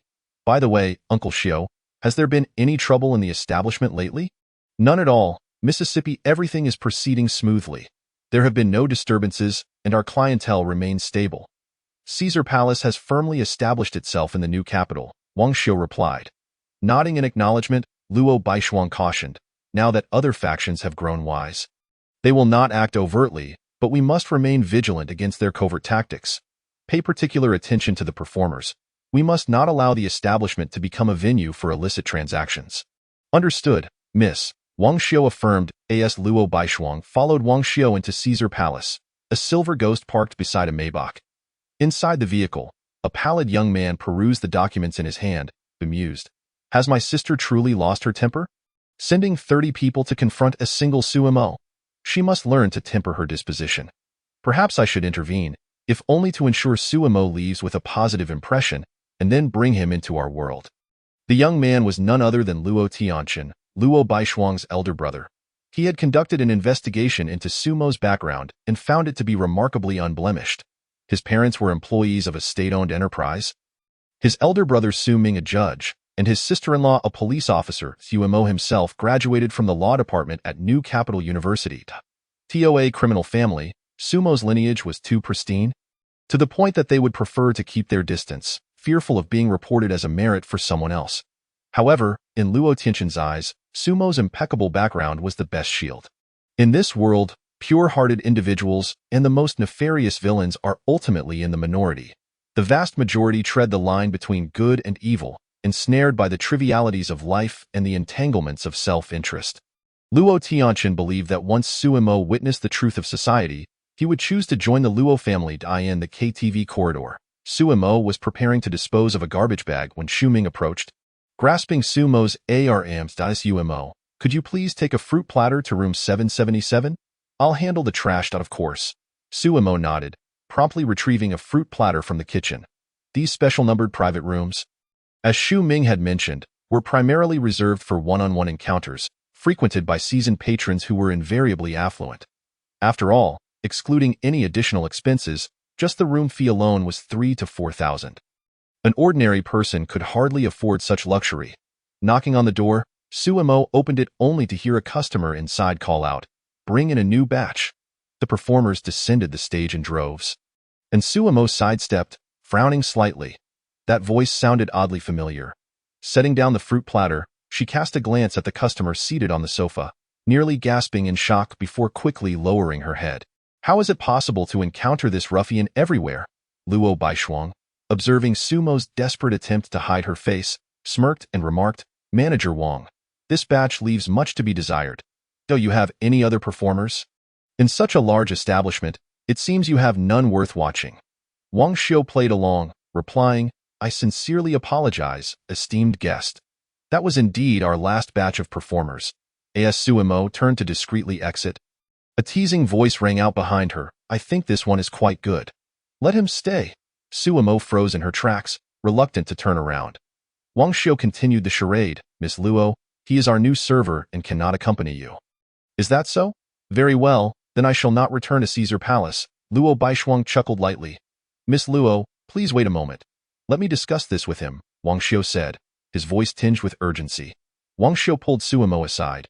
His expression one of helplessness. Suemo, I apologize. On your first day, you find yourself in such a predicament that I do not understand why Miss Luo has set her sights on you. But she is one of our esteemed guests. Her monthly expenditure hovers around $1 million, not including the friends she brings along. We simply cannot afford to lose her as a customer. Would you be willing to accommodate her? A pained expression crossed Sumo's face as she shook her head. Manager Wang, I promised I would not engage in such activities. I truly have no choice. I will explain the situation to Miss Luo. She will not impose unreasonable demands on you. If you feel uncomfortable, you can refuse her directly. How does that sound? Wang Xiu, with a patient demeanor, urged. Suemo, Miss Luo is generally quite easygoing. She has never complained about any performers before. The commission from this month's expenditure by Miss Luo will be entirely yours. What do you say? Sumo's expression was one of inner turmoil. Agreeing could lead to unforeseen troubles with this ruffian, while refusing might result in termination. How would she manage her rent next month? She could not simply return home in disgrace. Her elder brother Su Ming would surely hear of her dismissal from the law firm. She did not wish to cause her family distress or create friction with her brother and the firm. Perhaps enduring this situation momentarily would suffice. Surely, she would not be subjected to this every day. Finally, Suemo nodded. Wang Xiu patted her shoulder, sighing, I appreciate your understanding. Afterward, Wang Xiu exchanged a few words with Luo Baishuang before retreating with a smile. Suemo stood stiffly near the KTV stage. Suemo, take a seat, Luo Baishuang said, tearing open a bag of chips, crossing her legs as she reclined on the sofa, her tone teasing. Isn't it quite the coincidence to run into you here? Would you call this fate? Suemo pressed her lips together, knowing she could not respond defiantly, for she was in the presence of a customer. She managed a reluctant nod. Luo Baishuang chuckled lightly, casually opening a bottle of beer and placing it on the coffee table. Do not be anxious. I am a rather magnanimous person, never one to hold grudges. Down this bottle of beer, and we can consider the past behind us. After a moment of silence, Suemo shook her head. I am sorry, but I do not drink. In her previous life, she had only consumed alcohol when required for organizational tasks, but in this life, she had never touched it. Although she knew this might offend, she simply wished to abstain. Very well, Luo Baishuang said, not wishing to press Suemo, but surely, you can come and sit with me, with a sense of resignation. Suemo took a seat beside Luo Baishuang, deliberately maintaining a distance. Noticing this, Luo Baishuang chuckled. Sitting so far away makes it seem as though I am trying to take advantage of you. Miss, I have only recently arrived and may not be very comfortable. I hope you can understand. Suemo lowered her voice, striving to appease her. Luo Baishuang scoffed lightly. Every performer here tells me they have just started. Seeing Sumo's discomfort, Luo Baishuang broke into a smile and offered her a microphone. Suemo, why not showcase a talent? Suemo felt a tingle of anxiety but shook her head. I'm afraid I cannot. All right then. Let us play a few rounds instead. Luo Baishuang smiled as she retrieved dice and cards from the coffee table. We can play a game, not a gamble. After much consideration, Suemo nodded. Very well. Though Suemo was not unfamiliar with gambling, in fact, she had learned numerous sleight-of-hand techniques in her previous life, trained for various missions where targets often frequented casinos. She knew these skills would not be necessary for a mere game. Luo Baishuang handed Suemo a dice cup. We shall compare the size of the dice. However, since we are playing, we need a wager. Since you do not drink, let us draw on each other's faces with a marker. Do not worry. It is erasable. As Suemo accepted the dice cup, Luo Baishuang wore a mischievous smile, thinking to herself that this time, she would collect some interest. The dice on Luo Baishuang's side had been tampered with. They were technological dice capable of producing any desired number. Suemo was virtually guaranteed to lose. In the first round, they compared their rolls. Suemo rolled a 3 and a 6, while Luo Baishuang rolled 3 sixes, a 3 of a kind. Suemo glanced at Luo Baishuang, questioning whether it was luck or skill. Luo Baishuang bit her lip to suppress a laugh, picking up the marker to draw a circle on Sumo's face. The sensation of the marker tickled her skin, and the sight of Luo Baishuang's grin left Suemo feeling oddly unsettled. Shall we continue? In the second round, what shall we compare? Let us compare the size again. Once again, Luo Baishuang rolled a 3 of a kind, and Suemo sensed something was amiss. There was indeed something peculiar about her opponent. Luo Baishuang eagerly took the marker to add another mark to Sumo's face. Grinning, what shall we compare next? Suemo glanced at Luo Baishuang, exhaling slowly, and smiled. Let us continue comparing smaller values. Both shook their dice cups, and Suemo meticulously observed Luo Baishuang's technique. The scene appeared utterly chaotic, lacking any semblance of skill. Could it be that her dice were defective? Luo Baishuang lifted the dice cup and, to her delight, revealed 3 ones, her face instantly lighting up with joy as she eagerly reached for a pin to draw on Sumo's face. Wait a moment, Suemo interjected, raising her hand to signal a halt. Luo Baishuang chuckled. What's the matter? I've rolled 3 ones, which surely makes me the smallest. Unless you can roll 3 ones as well. Perhaps, but we must see the outcome first, Suemo replied with a smile. Lifting the dice cup, 3 dice lay stacked in a row, the prominent on top nearly causing Luo Baishuang's eyes to bulge. A pillar reaching the heavens, it seems fortune favors me today, Suemo remarked, a slight smirk playing on her lips. However, when she met Luo Baishuang's fiery gaze, a sense of foreboding washed over her. After all, she was facing a formidable opponent. How could one triumph over a deity? This cursed competitive spirit. Miss Luo, as a guest, perhaps we should refrain from drawing for this round. What do you think? Luo Baishuang, suppressing her irritation, gritted her teeth and declared, draw a bet is a bet. With no choice left, Suemo reluctantly picked up the pin and carefully drew a small circle on Luo Baishuang's face. Luo Baishuang retrieved a compact mirror to inspect her appearance, fuming inwardly, and she claims not to gamble. What a deceitful liar. Suemo set down the pin and suggested, how about we skip the drawing and simply compare sizes? What's the fun in that without stakes? Let's continue. Luo Baishuang narrowed her eyes, taking a deck of cards and placing it between them with a sly smile. This time, we shall play poker. The stakes are clothing removal. Chapter 13. Big brother, what are you doing? There's a rogue. Sumo's eyes widened in disbelief as she quickly shook her head in refusal. This violates public decency and is quite inappropriate. I won't gamble. Are you afraid? Luo Baishuang taunted. Without hesitation, Suemo nodded. Yes, I am afraid. The VIP room at Caesar Palace has no cameras, and it's just the 2 of us here. This matter won't leak out. Besides, we won't bet anything too outrageous, just until one of us is left in our undergarments. Luo Baishuang coaxed. This additional wager was not part of Luo Baishuang's original plan. Her motivation stemmed purely from a desire to see some abs, and she was confident she wouldn't lose. The playing cards were embedded with RFID chips, and she wore a scanning watch on her wrist, with a tiny earpiece relaying her opponent's numbers and suits at any moment. Even if her opponent were a master gambler, victory was assured. Suemo, however, resolutely declined once more. No gambling. Luo Baishuang's expression stiffened, and she reached for a can of beer on the table. I see, she said, a look of realization dawning upon her as she leisurely took a sip of beer. Exhaling towards Suemo with a smirk, her tone dripping with sarcasm, Suemo, are you perhaps a gay? Sumo's lips twitched in response. Miss Luo, you've misunderstood. I am not gay. Luo Baishuang continued her provocative line of questioning. No worries, I understand. Tell me about yourself. How many boyfriends do you have? Are you a 1 or a 0? In the ABO world, which category do you belong to? Miss Luo, I assure you, I am not gay. Suemo reiterated, exasperated. Luo Baishuang grinned. Well, it's just the 2 of us. If you're not playing, at least chat with me. I'm curious. What type of guy do you generally prefer? The bear community, perhaps? Are they U-bears or fur bears? What are your usual positions? Do you mingle in the letter circles? Should I find a guy for you to play with? A barrage of provocative inquiries left Suemo, despite her usual patience. Feeling irked. While she was familiar with the art of card manipulation, she wasn't a con artist in the truest sense. However, she could easily outplay an average person. Luo Baishuang's earlier technique with the dice indicated her lack of gambling prowess. Yet the issue lay in the fact that her opponent had technological advantages.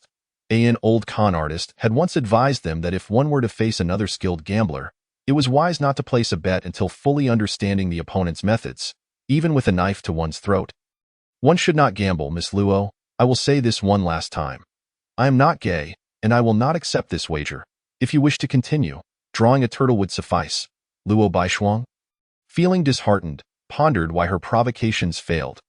This person certainly had more patience than a turtle. During the subsequent rounds of poker, Su Mo played without resorting to tricks, losing hand after hand until her face was nearly covered in turtle drawings. Luo Baishuang, torn between amusement and frustration, yearned to touch some abs. Moreover, her own figure wasn't lacking.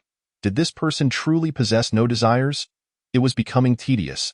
She declared, "I'm done playing," tossing the cards aside in dissatisfaction. "You're quite boring," Su Mo nodded in agreement. "Please fetch me another fruit platter," Luo Baishuang commanded. As Su Mo stood to leave, Luo Baishuang contemplated her next move against her. Suddenly, her phone buzzed with a message. "My life feels like walking on thin ice. Biao Gu. I've run into that rogue from yesterday again. She insists on stripping me. It's utterly perverse.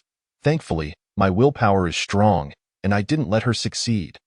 Biao Han's life requires no explanation. Upon reading Sumo's message, Luo Baishuang felt a surge of indignation. What did she mean by insisting on stripping him? Just a glance at some abs wouldn't cost her a piece of flesh. If she enjoyed calling me a rogue, then let's skip the foreplay and dive right into the main course. You're in for it now, Sumo. Luo Baishuang immediately dialed a number. Prepare to take action. Get ready. In the restroom, Sumo washed the ink from her face, taking a brief moment to vent her day south experiences to her close friend Biao Gu. After retrieving a fruit platter from the kitchen, she turned to head back when a woman suddenly blocked her path. Furrowing her brows, Sumo glanced up to see a striking figure clad in a red gown, heavily made up, exuding charisma, and her face seemed familiar. The woman pointed towards a nearby private room and said, "Sumo, your older brother Su Ming is inside, and things aren't looking good. Are you sure you don't want to check on him?" "Who are you? And how do you know me?" Sumo replied warily, "I can't believe you forgot me in just a day. Allow me to reintroduce myself," the woman said, playing with her wavy hair before handing Sumo a postcard. "My name is Lin Anya, stage name Kiki. You can call me Kiki." Sumo was taken aback, memories flooding back of the cute girl with the bun from the coffee shop. It truly was a case of meeting again after a few days. She simply couldn't reconcile the alluring woman before her with the adorable girl from the CAF. Now is not the time for such discussions. "Are you certain you don't want to check on your brother?" Lin Anya pointed toward the adjacent room. Sumo's brow furrowed. Her brother never frequented such places, and what was Lin Anya's motive for seeking him? Just as Sumo was about to inquire further, Lin Anya turned and walked away. "If you have time, call me at the number on the postcard." After much hesitation, Sumo finally decided to push open the door to the nearby room. Upon stepping inside, she was greeted by a wave of heat, a mix of smoke, alcohol, perfume, and an inexplicable intensity. The private room was dimly lit, with flashing disco lights illuminating a scene where a man donned rabbit ear accessories, engaging in flirtatious antics with several women. The man's profile and figure bore an uncanny resemblance to her brother. Sumo's gaze locked onto the man, and the more she looked, the more her suspicion grew. Could it be? This was indeed her brother. Su Ming, who usually carried himself with poise and strength, now appeared flamboyant and alluring, his once stern and serious face now a mask of seduction, seemingly reveling in the moment. This was utterly shocking. Sumo felt her worldview shattered. "My aloof, celibate male god of a brother. What on earth are you doing? Dancing provocatively in a KTV? Does your wife know?" No, something was amiss. She had to get her brother out of there. A young man with flashy blonde hair lounging on the sofa spotted Sumo standing there with the fruit platter and barked, "What are you staring at? Bring the platter over." Sumo, now devoid of any inclination to work, tossed the fruit platter onto the coffee table. It crashed onto the table, sending fruit scattering everywhere, inciting furious shouts from the group. "What the hell are you doing? You damn server?" Ignoring their outburst, Sumo firmly grasped Su Ming's wrist, attempting to lead him away. Su Ming, his gaze dazed and a smile on his lips, reached out to touch Sumo, sending a chill down her spine. She shook him vigorously, trying to rouse him, calling out, "Big brother, it's me, Sumo." Yet, Su Ming seemed oblivious, continuing to flirt with her instead. "This isn't right. My brother has been drugged." Just as Sumo prepared to whisk Su Ming away, she noticed 6 or 7 people blocking the entrance. "Put him down." A middle-aged man with a receding hairline glared at Sumo, his voice menacing. Sumo glared back at the crowd, coldly asserting, This is my brother. The middle-aged man's eyes narrowed. Why was Su Ming's family here? Wasn't that part of the plan? A nearby blonde sneered. I don't care if he's your brother or someone else. He's our mark.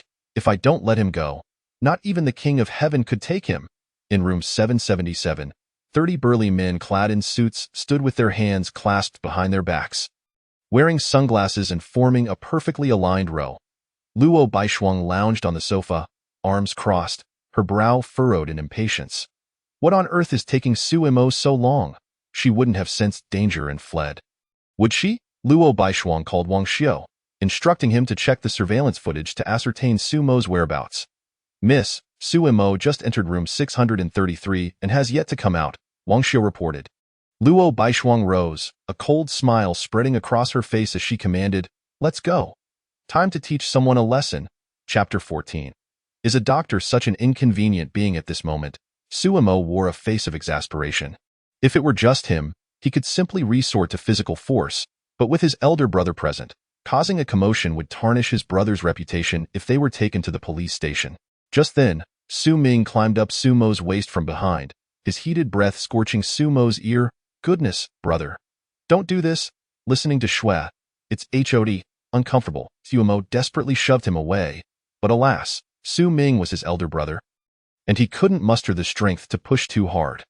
The few individuals across from them watched the scene unfold with wicked grins, pulling out their phones to capture the moment.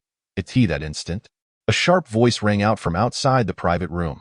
The door was kicked open, and Luo Baishuang stormed in, pushing aside those who blocked her path. Her gaze fell upon the karaoke stage, where she saw Su Ming passionately embracing Su Mo, both of them disheveled and in a heated state. The sight was overwhelmingly inappropriate, leaving a nuclear bomb-like impact on Luo Baishuang's innocent heart. After being petrified for a few seconds, Luo Baishuang covered her eyes and retreated several steps, exclaiming, Su Mo, how can you claim you're not Nan Tong? Get lost. This is my brother, Su Mo retorted, his face flushed.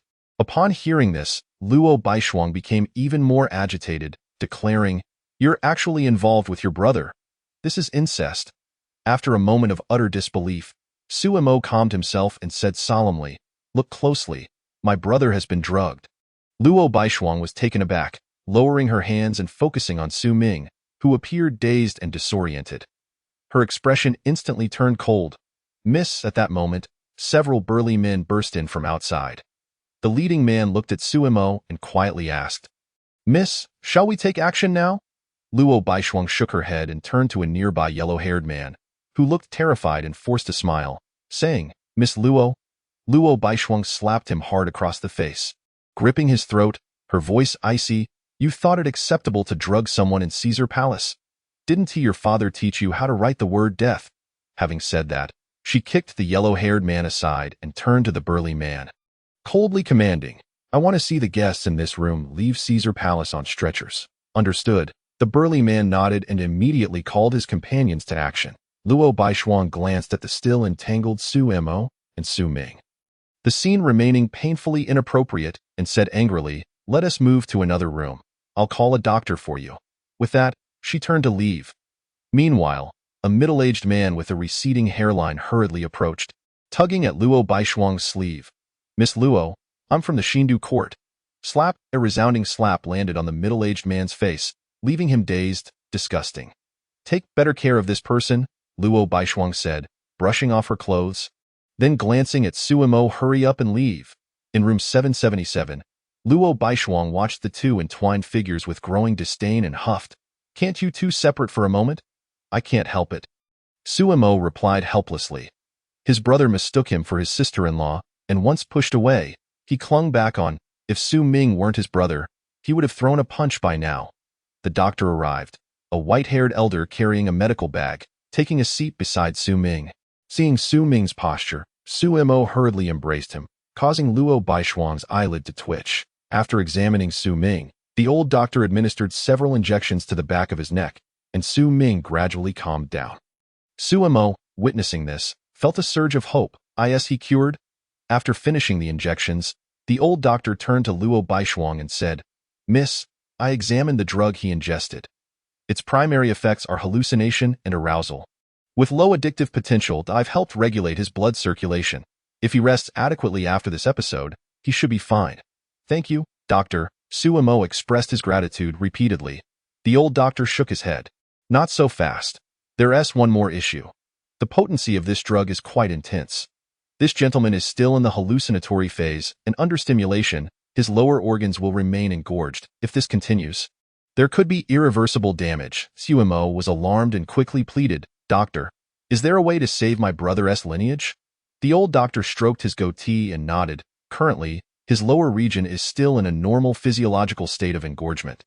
There are two methods to alleviate this. Point one is to administer several injections directly to his lower organs. Upon hearing this, Suemo cried out, I choose the second option. The second option? The old doctor looked regretful. The second option merely involved self-comforting. Luo Baishuang looked at Suemo with a puzzled expression, stating sternly, Caesar Palace does not provide such services. Otherwise, it would be considered illegal solicitation. Aren't you his brother? For the sake of your family's lineage, go ahead. Suemo felt utterly embarrassed.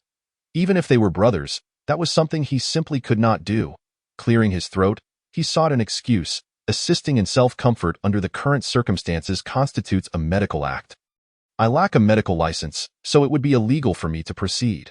The old doctor sighed, taking on an air of righteousness. In that case, as a healer, I shall take action.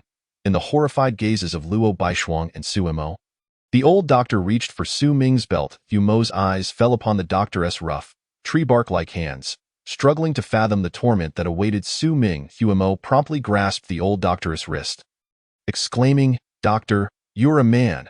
Is this really appropriate? The old doctor looked at him reproachfully. A healer sees only the patient, disregarding gender. Suemo's expression stiffened. But one must still regard the distance between doctor and patient. Doctors are not such inconvenient beings, the old doctor retorted, shaking off Suemo's grasp. Time is of the essence. We must save him. No, let us forget it, Suemo hastily declared, scooping up Su Ming and rushing outside. With Luo Baishuang following closely behind, her face twisted in disgust.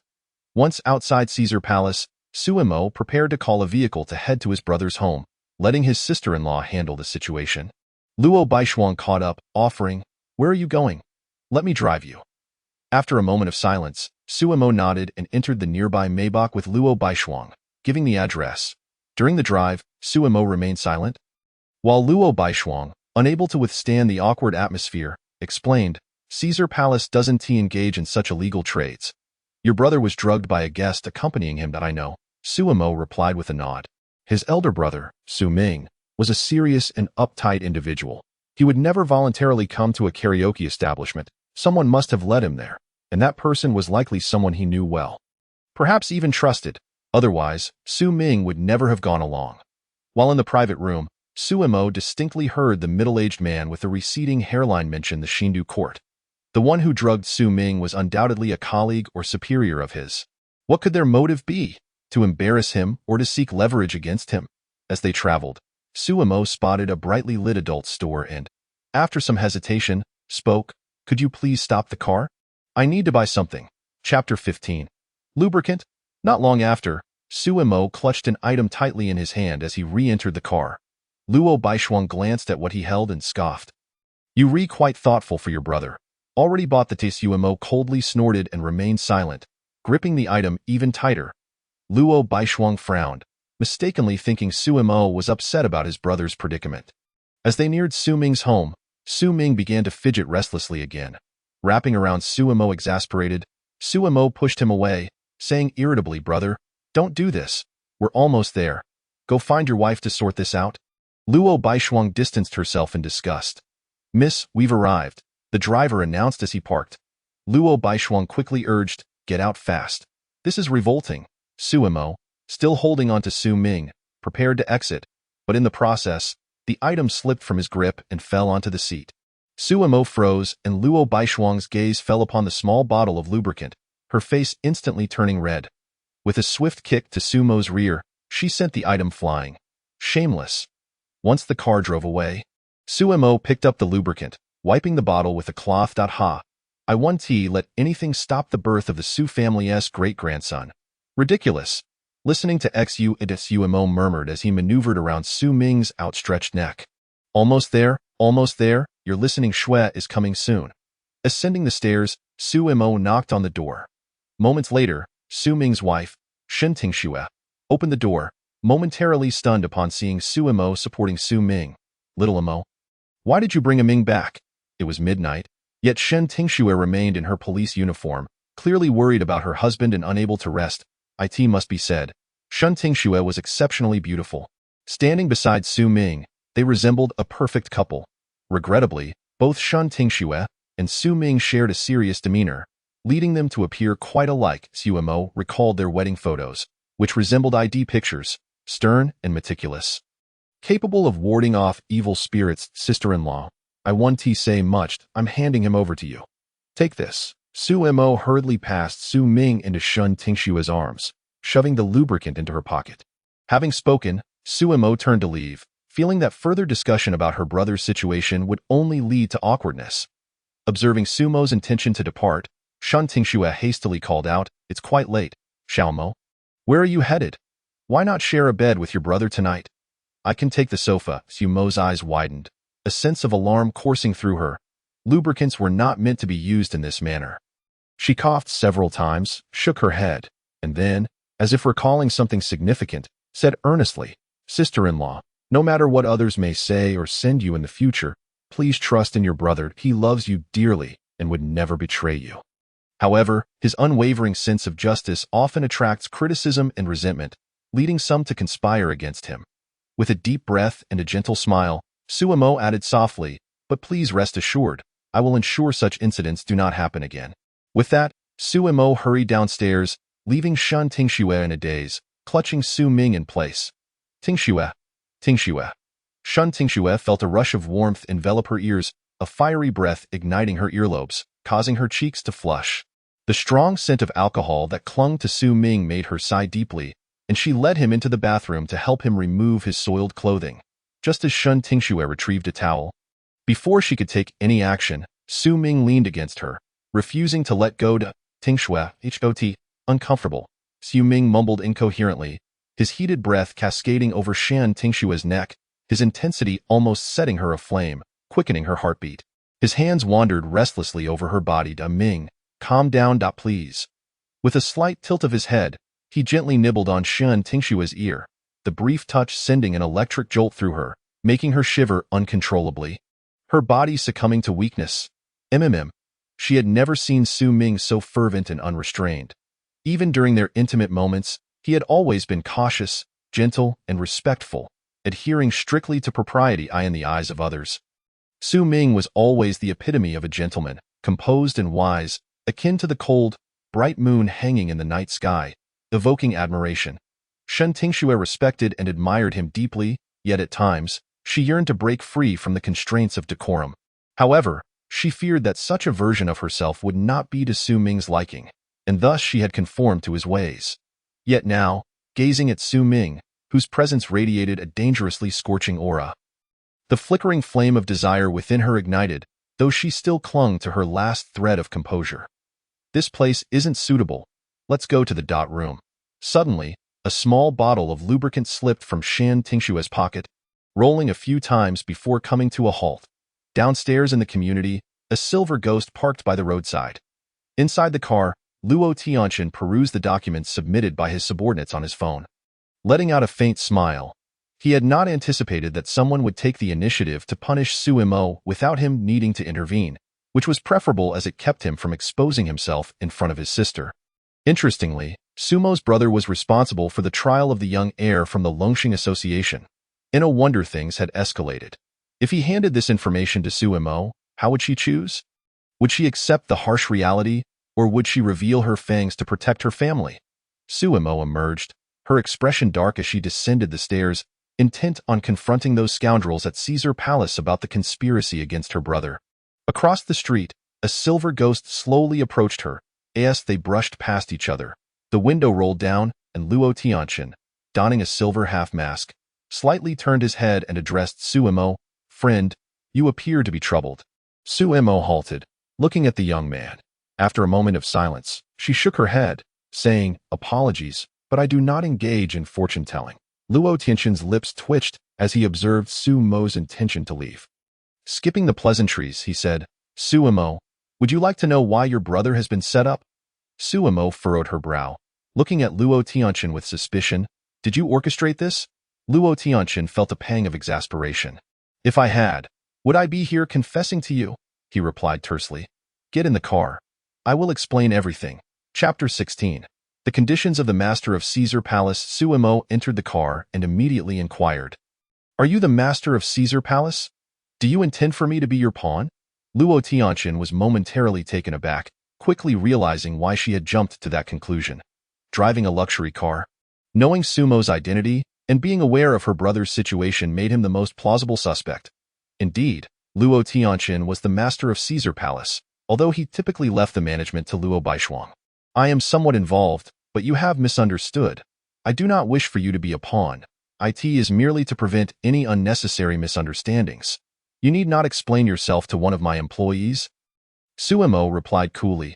Luo Tianxin smirked. Today an employee, tomorrow perhaps a brother? Su Mo frowned, skeptical of the benevolence of Caesar Palace's owner, casually recruiting strangers as brothers. Enough of the small talk. Do you recall the case that led to your dismissal from the law firm? Luo Tianxin shifted straight to the point. Su Mo was taken aback, surprised that he knew about that. She recollected the details. Her brother had presided over a vehicular manslaughter case where the son of a wealthy client had killed someone while driving. During the prosecution, the defense attorney claimed that the defendant's diabetes had caused a hypoglycemic episode, advocating for leniency. The victim's family opposed this, leading to controversy, especially after the defendant's privileged background was revealed. Causing quite a stir, the prosecutor sought the court's perspective and invited Su Ming to participate. It was almost a clear-cut case of accidental manslaughter, but after reviewing the evidence, Su Ming unexpectedly requested a specialized blood test on the samples collected by the traffic police. This investigation revealed troubling substances in the defendant's blood. Subsequently, the wealthy client approached Su Mo, requesting that she plead for leniency on her brother's behalf, but she refused and was subsequently dismissed. The wealthy client was none other than Tianshang Group, led by Chairman Zheng Feilong, and the defendant was his son, Zheng Zihayotso. Are you implying that they are the ones who framed my brother?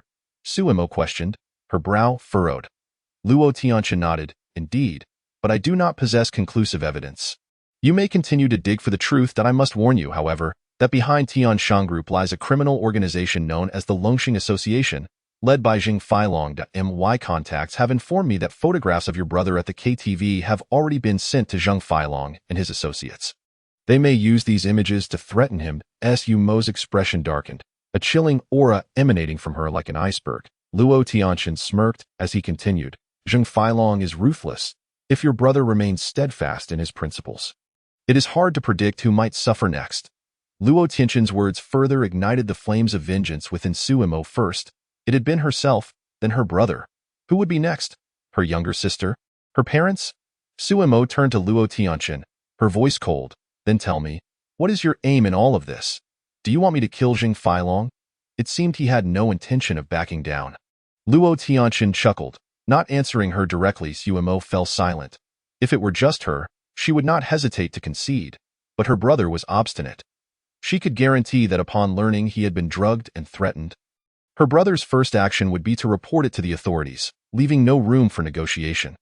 Thus, Su Mo felt compelled to clean up after her brother. Luo Tianxin continued, I told you, I do not want you to be a pawn. In fact, I can help you resolve this matter. Your brother can continue his fair trials without facing any repercussions afterward. Just state your conditions. Su Mo frowned. What are the conditions? The condition is, Luo Tianxin smiled mysteriously. To entertain someone. Su Mo exited the car, speechless. A serious matter concerning her family had been reduced to a wealthy man's game for amusement. Though it was absurd, she still agreed. If Su Mo were still the assassin of her past life, Zheng Feilong's threats would have prompted her to eliminate him without a second thought. But she was not. She had a family, and her adversary was a formidable criminal organization, unless she annihilated them all. Once it was discovered that she had killed Zheng Feilong, her family would undoubtedly face retaliation. Luo Tianxin mentioned he would arrange for someone else to accompany her to negotiate with Zheng Feilong the following day. If he could leverage the influence of the master of Caesar Palace to resolve everything, that would be ideal. If that failed, she would have to resort to the most drastic measure, returning to her past life as an assassin and wiping out the Zheng family. As for facing a criminal organization and wielding legal weapons to defend her rights, Suemo couldn't help but laugh at the thought. Looking up at the night sky, she felt exasperated. Why is it so difficult to be a good person? Suddenly recalling something, she fished out the postcard Lin Anya had given her. Dialing the number listed on the postcard, she said, "This is Suemo. Shall we have a chat? I'm at the Shindu Cross River Bridge. Waiting for you for an hour." Shindu Cross River Bridge, a majestic structure connecting the illuminated banks, drew Suemo's gaze towards a vivid crimson hue on the riverside. Lin Anya leaned quietly against the railing, her red dress swaying gently in the river breeze. Across the river, the neon lights dazzled brilliantly, their radiance flowing like water, cascading onto Lin Anya's face, evoking a sense of melancholy, sorrow, and an indescribable charm. As Suemo approached, she noticed Lin Anya clutching a cigarette in her right hand, already half-burned, with 2 or 3 butts scattered on the ground, prompting her to frown. Smoking is detrimental to one's health. It's best to limit it. You're just like him, always meddling in trivial matters. Lin Anya chuckled softly at Suemo's remark, extinguishing the cigarette with her fingers. Suemo furrowed her brow, curiosity piqued regarding the identity of him Lin Anya mentioned. Suemo, having studied law, could you tell me how many years one typically receives for traffic manslaughter? Lin Anya did not disclose his identity, instead shifting the conversation to another topic. Connecting recent events. Suemo speculated whether she referred to the victim who was killed by that wealthy heir. If a traffic accident results in one death, and the perpetrator bears full or primary responsibility, the penalty is imprisonment for up to 3 years or detention. If the perpetrator flees the scene or exhibits other egregious behavior, the sentence increases to between 3 and 7 years in cases where fleeing leads to death. The sentence may exceed 7 years, Suemo elaborated, adding, even in instances of drug driving, the penalties are similar, though they may be somewhat heavier, as long as the victim's family does not offer forgiveness. It is highly likely a 3-year sentence will be imposed. 3 years. Can one truly exchange a life for such a term? Lin Anya gazed longingly at the distant lights, murmuring softly. Suemo then expressed her confusion. So? Your reason for going on blind dates is to learn about the case's judicial process through me, or do you have other intentions? I wish to see if I can secure a death sentence for that scoundrel. Lin Anya replied, her gaze solemnly fixed on Suemo, a faint smile playing on her lips. Suemo, if I were to marry you, or even if we didn't marry and I became your mistress, would you be able to ensure that your elder brother sentences him to death? Suemo felt a twitch at the corner of her mouth, speechless. Do you think of the court as my home, where sentences can be dictated at whim? Perhaps we should sentence all single men to life without spouses. Nevertheless, she patiently explained, unless he is convicted of murder, a death sentence is improbable, and no matter who it is, even the president cannot impose a death sentence. Lin Anya's gaze dimmed slightly, her voice flat. What if I told you he wasn't guilty of traffic manslaughter or drug driving, but rather murder? Chapter 17. Call me your honor. Suemo frowned, recognizing yet another unfortunate soul blinded by rage. The law is rooted in evidence.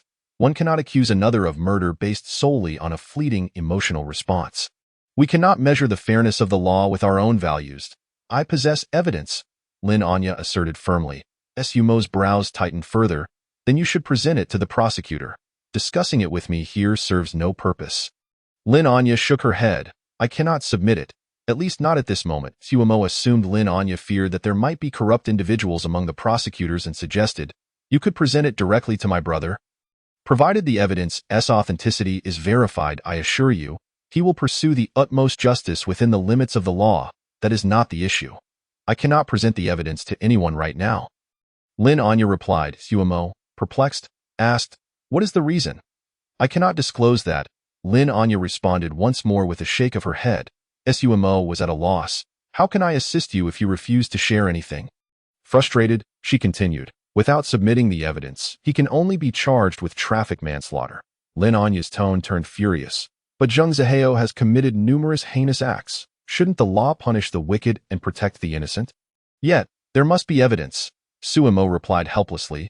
If we were to purely punish crimes, we wouldn't even need the law. Lin Anya fell silent, then nodded. I understand. Suemo was taken aback. What do you understand? Lin Anya turned away, saying over her shoulder, "I will deliver the evidence to you on the day of the verdict, but you must promise me not to share it with anyone until the time is right." With that, Lin Anya departed, leaving Su Mo bewildered and disoriented in the wind. "What exactly do you understand?" "I certainly do not." Morning dawned, and in the bedroom, the gentle sunlight filtered through sheer curtains, casting delicate golden threads. While motes of dust danced freely in the beams, Yu Ming cradled his aching head, surveying the surroundings, questioning if he had returned home. The soft rustling sound shattered the tranquility, and he sensed something shifting atop him. Instinctively glancing to his side, he was greeted by a scene of enchanting springtime. Shun Tingxue lay there, her porcelain-like face adorned with a few stray strands of hair. Yu Ming breathed a sigh of relief. Tenderly caressing Shun Tingxue's cheek, his eyes filled with affection and a smile playing on his lips, a lazy murmur escaped her lips as Shun Tingxue slowly awakened, her eyes seemingly veiled by a thin layer of gauze. Drowsily fixating on Su Ming with a hint of languor and reproach, "You again?"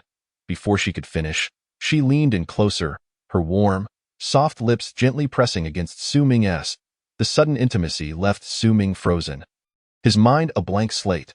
After a brief kiss, Shun Tingxue regained some awareness, realizing her indiscretion, hastily withdrawing and blushing, her expression transforming into one of seriousness as she stammered, "I'm sorry, I was still half asleep."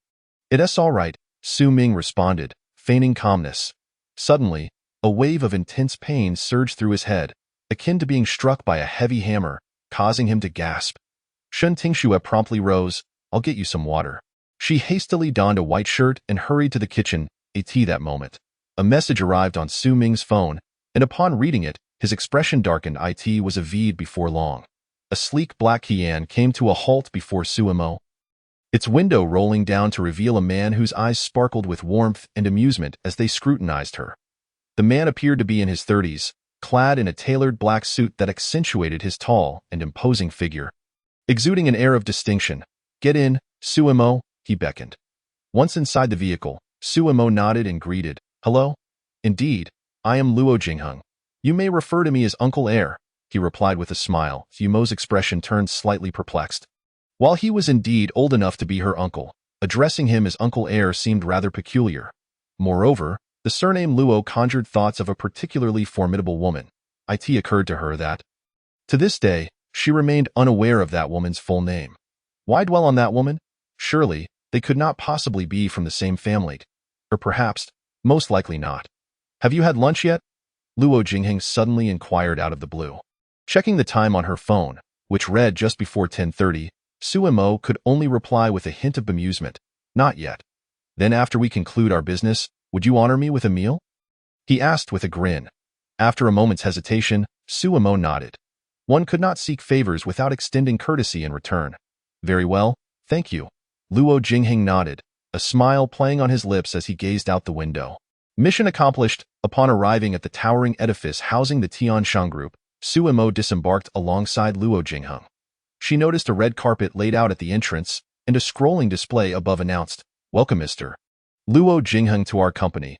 At the entrance, a throng of individuals surrounded a middle-aged man, who stood tall and beaming with satisfaction. Su Mo turned to glance at the man beside her, a mixture of astonishment and curiosity swirling within her. Such a grand reception seemed excessive. It appeared that Luo Jingheng's influence extended far beyond her imagination, leaving her uncertain if, after leveraging this connection today, she could ever disentangle herself from it. Luo Jingheng, accustomed to such spectacles, approached with a standard smile. "Mr. Zheng Feilong," a robust man with a broad nose, bowed slightly, extending his hand. "Luo Zong, good to see you." Luo Jingheng clasped Zheng Feilong's hand briefly before introducing Su Mo. "This is Su Mo. I believe you have met." Indeed, they had crossed paths in the law office, and Su Mo recalled Zheng Feilong's arrogant demeanor, which had once led her to suspect that his eyes resided within his nostrils. After she had firmly rejected his propositions, he had scornfully labeled her an ignorant country bumpkin, destined to toil in the dirt forever. Yet, in this moment, Zheng Feilong's demeanor had shifted dramatically as he enthusiastically praised. "Ah, yes, I remember. Upon our first encounter, I sensed that young Su was a latent talent, destined to rise among the elite." Su Mo's lips twitched in disbelief, and she coughed lightly. "Mr. Zhang, you flatter me." Luo Jingheng chuckled and suggested, "Let us find a place to discuss matters." "Excellent. Follow me to the tea room." Zhang Feilong led them to a tastefully decorated space adorned with a massive stone tea table, surrounded by verdant foliage. Exuding an air of cultured elegance, Suemo inwardly marveled at how these so-called ruffians truly relished the finer things in life. After preparing tea, Zhang Feilong sighed. "Luozong, Su Xiaoyu, I am aware of your purpose here. I sincerely apologize. I never anticipated my subordinates would engage in such foolishness. Causing distress to your family. It is my failure to manage them properly." Sumo remained silent, while Luo Jingheng replied with a smile. "Since it is a misunderstanding, let us put it behind us. Speak candidly, your eldest son, Zhang Zihao, has behaved rather erratically in recent years. Perhaps a few years of reflection in prison would serve him well." Luo Jingheng remarked. Zhang Feilong's expression stiffened, while Suemo nearly burst into laughter. Gritting his teeth, Zhang Feilong nodded. "Luo Zong speaks the truth. My son indeed needs to reflect." Suemo was momentarily taken aback. "He was your son, and you simply acquiesce? Su Xiaoyu, please convey my apologies to your elder brother. Consider this cup of tea as my gesture of goodwill, a toast to bury past grievances," Zhang Feilong declared. Raising his cup towards Suemo just as she was about to respond, a heavily made-up middle-aged woman rushed into the tea room, clutching a document and exclaiming, "This is terrible. Feilong, Zixin has been taken by the authorities." Zhang Feilong froze, and the woman hurriedly handed him the document as he scanned it. His expression darkened upon realizing it was a detention notice, murmuring, "Suspected of deceiving others." Upon hearing this, Suemo understood the situation. Her elder brother's speed in reporting was truly astonishing. Zhang Feilong's countenance soured as he cast a glance at Suemo, tightly pressing his lips together, lost in thought. At that moment, Sumo's phone rang. It was the authorities, requesting her to provide a witness statement regarding the previous night's events. After hanging up, she awkwardly looked at Zhang Feilong, realizing that her brother not only aimed to send his eldest son away but now also sought to implicate his younger son. She hoped they had a third child. If all else failed, they could always train a little substitute. Sensing the tension in the room, Luo Jingheng broke the silence with a smile. "I believe it would be beneficial for your son Zixin to accompany his brother in some time for introspection." "Suemo, how many years is one typically sentenced for deceiving others?" Suemo felt a chill run down her spine but knew she could not evade the question. She replied softly, "Less than 3 years." Luo Jingheng chuckled, nodding. "That works out perfectly. The sentences align, and the brothers won't be lonely together," Sumo gasped, glancing at Zhang Feilong's taut jaw and the fury radiating from the middle-aged woman, cautiously stepping behind Luo Jingheng. Was this truly a negotiation, not a provocation? The Luo family was indeed formidable. They acted brazenly in front of others. Zhang Feilong grit his teeth in agreement. Luo Zong is correct. Some time for reflection would be beneficial. Luo Jingheng raised his teacup, smiling at Zhang Feilong. "Shall we bury the hatchet?" Zhang Feilong inhaled deeply before exhaling slowly, nodding in agreement as he raised his cup and drank heartily. "Let bygones be bygones." Luo Jingheng took a sip and set his cup down casually. "Suemo, since Mr. Zhang has pressing matters to attend to, we shall not intrude further. Come, I shall escort you to provide your statement." Suemo nodded, hastily following Luo Jingheng out, fearing that if she lingered any longer, she might find it impossible to leave. Inside the tea room, the middle-aged woman seethed. "Feilong, are we truly to capitulate? They are our children. And what would you have me do? This is the Luo family," Zhang Feilong exclaimed, veins bulging with rage. "But," Zhang Feilong interrupted her, his brow furrowed. "The priority now is to capture that woman, Lin Anya." Zihao mentioned that the undercover agent had nothing on him. "The evidence must be with the woman he was seeing. As long as she keeps the evidence hidden, it indicates she lacks sufficient proof to bring me down, or the undercover operation is still ongoing. I will leverage some connections to apply pressure, halting the actions against us, and do my utmost to protect our family." The woman spoke bitterly. "But must Zihao and Zixin really go to prison? They did this for our family. One in prison is better than the whole family facing execution." Zhang Feilong's expression hardened as he coldly ordered, "Capture Lin Anya and destroy any evidence she possesses." Chapter 19. A visit to the Luo family. At the entrance of the security office, the Black Qian came to a gentle stop at the curb. Sumo exited the vehicle and addressed Luo Jingheng. who remained inside. Thank you, Uncle Air, but the statement may take some time. I might not be able to join you for lunch. Not to worry. I shall wait here for you. A dinner together later will suffice. Luo Jingheng replied with a smile. Mo paused, pondering his eagerness for companionship during meals. Ultimately, she acquiesced. It would be rather ungracious to decline after he had expressed such consideration. After Suemo departed, Luo Jingheng placed a call. Tianqin, remember to invite Baishuang home for dinner tonight. Will you be attending? Excellent. I shall have the family prepare accordingly. Upon entering the security office, Suemo completed her statement, meticulously detailing all she had witnessed the previous night. After signing the document, she encountered her elder brother and sister-in-law, who were holding hands and appeared significantly more intimate than usual. It seemed their experience the night prior had been quite remarkable. Prompting a subtle smile of mischief from Suemo, Su Ming was the first to speak. Thank you for your help last night, Xiaoma. However, I have a small question. I reviewed the surveillance footage from Caesar Palace. Why were you there last night, dressed in a server's uniform? Aren't you employed at the law firm? Sumo's lips twitched. Her brother's keen observation never failed to impress. Clearing her throat, she replied, Brother, I borrowed some money from you last month, and I wanted to repay it quickly, so I sought a part-time job. Is that so? Su Ming did not dwell on it further and encouraged, the law firm is quite demanding. Focus on your primary work instead. You need not repay me. Just resign from the part-time job. Yes, let's not discuss that. Suemo quickly diverted the topic. Brother, how is your health? Do you feel any discomfort?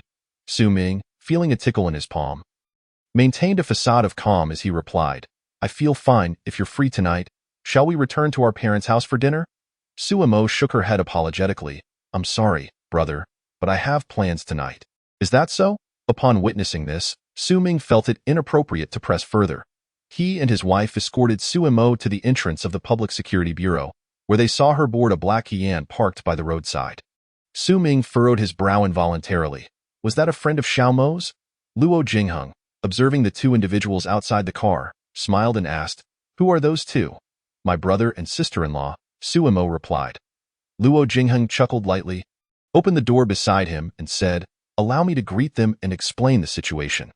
After a moment's hesitation, Suemo nodded. Through the car window, she watched as Luo Jingheng strode quickly towards the two. It was unclear what was exchanged between them, but all three wore smiles, and they even excitedly shook hands. When Luo Jingheng returned, Suemo, curious, inquired, Uncle, what did you say to my brother that made everyone so happy? Luo Jingheng smiled mysteriously and replied, A secret. Once the black Yan departed, Su Ming's smile widened. This lad, honestly, what is there to be embarrassed about when dining at his girlfriend's home? As the sun sank in the west, the sky gradually darkened, and the black Yan slowly drove into the estate. Suemo sat in the car, curiously surveying the surroundings through the window. The cobblestone paths, meticulously tended gardens, park-like recreational facilities, an outdoor tennis court, and a vast circular helipad where a helicopter was currently stationed all captivated her attention. Suemo couldn't help but marvel. She had seen such grandeur in her past life, albeit under less formal circumstances, and the estate's owner had not been particularly welcoming. Upon arriving at a European-style villa, Suemo followed Luo Jingheng inside, entering the grand hall, the dining table.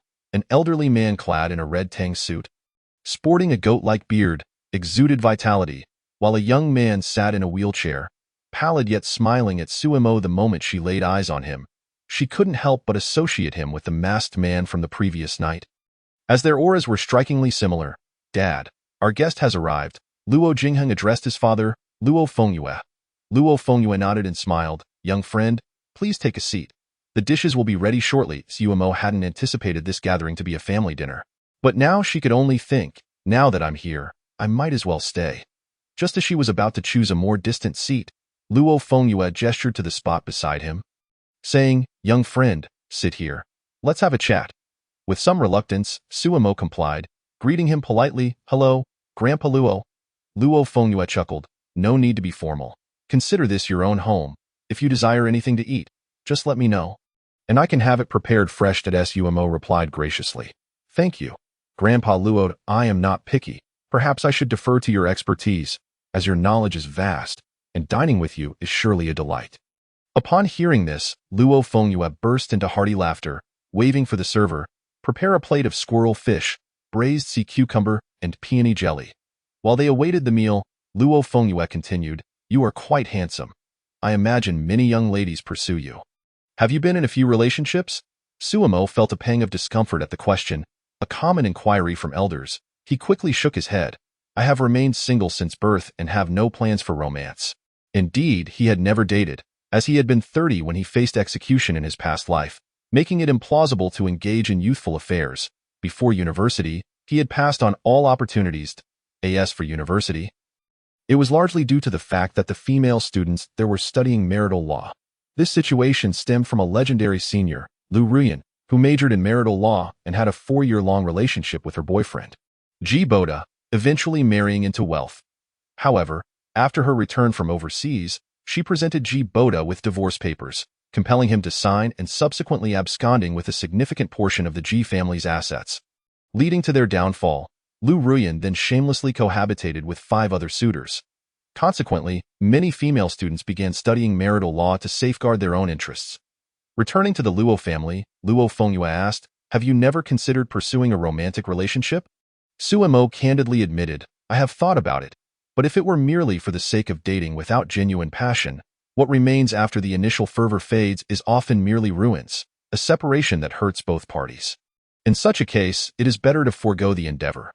Luo Fengyue shook his head and chuckled. Not every relationship concludes positively, but if fear prevents you from taking even a single step, then you might miss the chance to experience love altogether. Why, little granddaughter? Now that I'm back, Grandpa. Oh? We have guests today? Luo Baishuang entered the hall, her curious gaze falling upon the unfamiliar figure beside Luo Fengyue.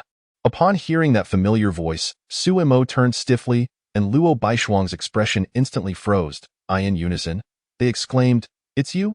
Chapter 20. The protective husband all right. The dishes are ready. Let us eat. Luo Fengyue cheerfully beckoned. At this moment, Suemo and Luo Baishuang found themselves seated together. Originally, Luo Baishuang had intended to sit beside her brother, but he had already taken a seat across from their uncle. Not wishing to sit next to an Ilian, she begrudgingly occupied the space beside Su Mo at the dining table, and Ilian observed Su Mo, who was engrossed in his meal, mistakenly believing him to be Luo Baishuang's kept man. She had initially intended to deliver a few cutting remarks, but hesitated. Recalling her recent embarrassment, Baishuang, Gu Linfeng from the Gu family has returned recently. Would you like to meet him? I heard he graduated from a prestigious university abroad, is handsome, and comes from a good family. He has recently established a thriving film company and possesses commendable business acumen. Luo Baishuang furrowed her brow, irritated by the relentless pestering, and retorted, but I recall that he barely scored enough to enter a junior college during the college entrance exams. That school abroad costs hundreds of thousands a year. And his regrettable web series? Each one was mediocre at best, yet they did gain some popularity. Just the other day, Grandpa almost had a stroke from watching one. Luo Fengyue cleared his throat. I merely wanted to understand the cultural milieu of today's youth. After learning more, I find it is indeed better to remain uninformed. Luo Tianqian, interjecting, chuckled. Now Grandpa only watches those pure love short dramas featuring domineering heiresses. Suemo, observing the flustered expression on Luo Fengyue's face, couldn't help but smile knowingly. This family seemed to maintain a harmonious rapport, unlike the melodrama often depicted in television series about wealthy families. And Ilian wore a forced smile, feeling somewhat ostracized by the family. Nevertheless, she was determined to make Suemo aware that he was not someone who could aspire to the Luo family's status. What about Fu Tingshun from the Fu family, the rising star in the new energy industry? He is tall, handsome, and devoted. Luo Baishuang shuddered at the mention, disdainfully replying, You mean the one who mixed his late fiancée's ashes into his meals? Has he even finished his sentence? What about Xiao Xiaoyan from the Xiao family, who bought all the land in Hushi, claiming that 30 years east of the river, 30 years west of the river? Is he still drowning in debt? And Lin Jin from the Lin family? Isn't he the one who frequently threatens to wipe out entire families? Didn't he recently provoke someone formidable and is now on the run?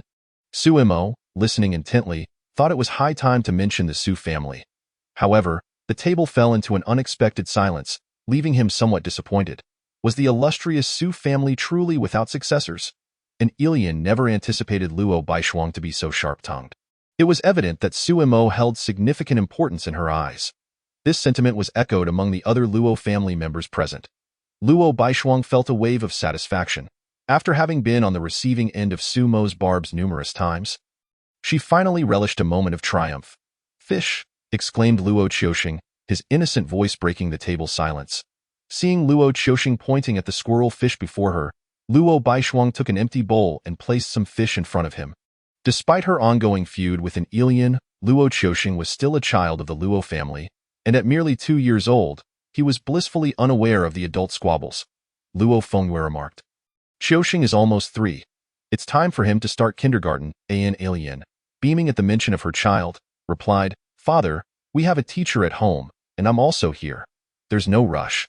Even if there are no peers at home, the child, despite his young age, should develop some social skills. You can't keep him sheltered forever," Luo Fengyue advised.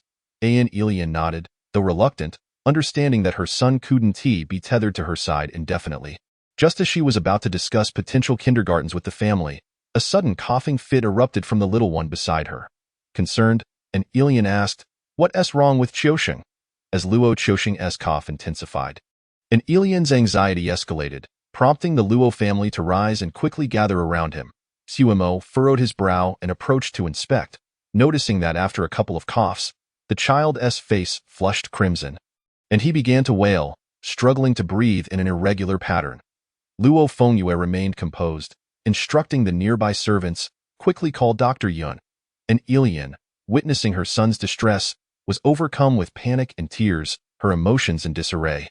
Glancing at the half-eaten fish in Luo Qiuxing's bowl, she felt as though she had found the culprit and turned to Luo Baishuang, exclaiming, "Luo Baishuang, this is all you're doing. He is only 2 years old. Why did you give him fish? Are you deliberately trying to harm my son?" Observing the pained expression on Luo Qiuxing's face and hearing an alien's accusations, Luo Baishuang's complexion turned pale, leaving her feeling somewhat at a loss as she stood by. Although Luo Jingheng appeared anxious, he still supported an alien, speaking in a calm tone, "Please remain composed, alien. This is merely an accident and does not concern Baishuang. Qiuxing is simply choking on a fishbone. Once the doctor arrives, there should be no significant issue. She is trying to harm our son. How can you expect me to stay calm?" An alien retorted, shaking off Luo Jingheng's hand and pointing an accusatory finger at Luo Baishuang. Her eyes ablaze with fury. "If anything happens to Qiuxing, I will not let you off the hook, Luo Baishuang." The other members of the Luo family, witnessing this, wore grim expressions, yet their mother's concern for the child rendered them hesitant to speak up for Luo Baishuang. Fearing it might exacerbate the conflict, as the commotion grew louder, Luo Qiuxing's cries intensified, prompting Luo Fengyue to repeatedly inquire about the doctor's arrival. Luo Baishuang's heart twisted with anxiety, her pallor worsening. Seeing this, Su Mo hesitated for a moment before speaking. The child's throat and esophagus are relatively narrow and delicate. If not addressed in a timely manner, it could lead to choking. Upon hearing this, Luo Baishuang's face turned even whiter, and an alien immediately panicked, preparing to unleash her wrath on Luo Baishuang once more. Su Mo continued, however, "If the adults around him cannot maintain their composure, their negative emotions will be transmitted to the child, exacerbating his inner fear and tension, which could cause the fishbone to lodge even deeper, resulting in greater danger. The first step now is to soothe the child's emotions, reducing his anxiety and swallowing reflex." Upon hearing this, an alien quickly fell silent, turning to Su Mo in haste. "What should I do now? You are currently too agitated, and it's easy to pass on your negative emotions to the child." Su Mo replied, glancing at Luo Baishuang. "Miss Luo, please pick up the child." An alien, taken aback, shouted, "Why her?" Her outburst startled Luo Qiuxing, causing his cries to grow even louder. The other 3 present recognized Su Mo's intention and quickly urged an alien to heed her advice. "Miss Luo is currently stable, and as a familiar relative, she is less likely to induce tension in the child," Su Mo explained briefly, watching as Luo Baishuang lifted Luo Qiuxing, then added, "Gently pat the child's back in rhythm with his breathing." Swaying his body lightly, Luo Baishuang followed suit, and as her embrace and the surrounding calmness enveloped Luo Qiuxing, he began to feel reassured. His cries subsiding, Su Mo shaped her lips silently, whispering, "Little Qiuxing, can you open your mouth wide like your brother?" Luo Qiuxing slightly parted his lips, and Su Mo shone her phone flashlight towards him. Thankfully, the small spines from the perch were not lodged deeply. They could simply wait for the doctor to remove them with tweezers. However, noticing the anxiety in an alien's eyes, Suemo considered that her profession might lead an alien to overlook Luo Baishuang's role. Even though she had indeed not contributed much, Suemo decided to extract the spines on the spot. Intending to praise Luo Baishuang in the process, as a way to repay her for the previous night's assistance at the KTV'd, is there a first aid kit at home? I need a pair of sterilized tweezers. Chapter 21. What you owe me, you haven't paid back yet. Holding the tweezers, Suemo gently pressed down on Luo Qiusheng's tongue with a spoon and slowly inserted the tweezers. This maneuver carried certain risks. As small children tend to thrash about when agitated, a tremor of her hand could easily injure the child's mouth, creating greater trouble. Yet, Suemo was confident enough to proceed, a confidence stemming from her disciplined lifestyle of abstaining from smoking, drinking, and other vices. Before long, the small spines were successfully extracted. Luo Qiusheng ceased crying, his eyes half closed, as if on the verge of slumber. An alien quickly reached out to take the child, but Suemo gestured for her to stop, saying softly, "Now that little Qiusheng has cried extensively, he is mentally fatigued. Try to avoid sudden movements that might wake him." Reluctantly, an alien withdrew her hands. Suemo glanced at Luo Baishuang, stating, "Thanks to Miss Luo's gentle attentiveness, we were able to soothe little Qiusheng in such a short time, preventing any greater danger. It is evident that Miss Luo truly knows how to care for a child." Though intended to ease the tension between them, Sumo's compliment about Luo Baishuang's gentleness and attentiveness stirred a pang of guilt within her. An alien thanked Suemo, her gaze towards Luo Baishuang tinged with complexity. She bit her lip, ultimately unable to utter an apology, merely nodding. Seeing this, Luo Baishuang felt a weight lift from her heart, relieved that Qiusheng was unharmed. Despite her differences with an alien, she never wished to see discord within the Luo family. She glanced at Suemo, recognizing that his earlier remarks were aimed at defending her, and that he had praised her for being gentle and attentive. In truth, when he spoke kindly, he wasn't so unbearable after all. Soon after, the family doctor examined Luo Qiusheng and confirmed that he was fine. An alien then took him to rest. Sumo noted that it was nearly time to leave, hoping to make it back for work that evening. "Grandfather Luo, second uncle, it's about time for me to head back as well. Thank you for your hospitality." Luo Fengyue smiled faintly and shook his head. "It's dark outside. Traveling may not be safe. Why not wait until tomorrow?" Though phrased as a suggestion, his tone was authoritative. "Xiao Shuang, please show Suemo to an available room." Luo Baishuang glanced at Suemo and nodded, saying, "Come on, stop standing there like a fool." After they left, Luo Fengyue turned to the remaining two and smiled. "What do you think of this young fellow?" "Jingheng, you go first." Luo Jingheng pondered for a moment before responding. "He is an enigmatic individual, appearing like an ordinary person while treating us as if we are ordinary." Luo Fengyue chuckled. "Are we not superhumans then, Dad?" "You know that's not what I meant," Luo Jingheng replied with a wry smile. Continuing, "Humans are highly adaptable creatures. They present different facets of themselves based on their own strengths and status in relation to others. An ordinary person in front of us might be humble and cautious, perhaps sycophantic, or they could stand tall, exhibiting neither servility nor arrogance. But they would never appear as composed as he does, as if dining at a stranger's home." Luo Fengyue nodded and then turned to Luo Tianchen. "Tianchen, what do you think?" Luo Tianchen smiled. "From the information I've gathered, he seems like a contented, aimless individual, going with the flow. Aside from caring for his family, I see no other desires in him. He displays no aspirations towards us, thus naturally presenting as an ordinary person.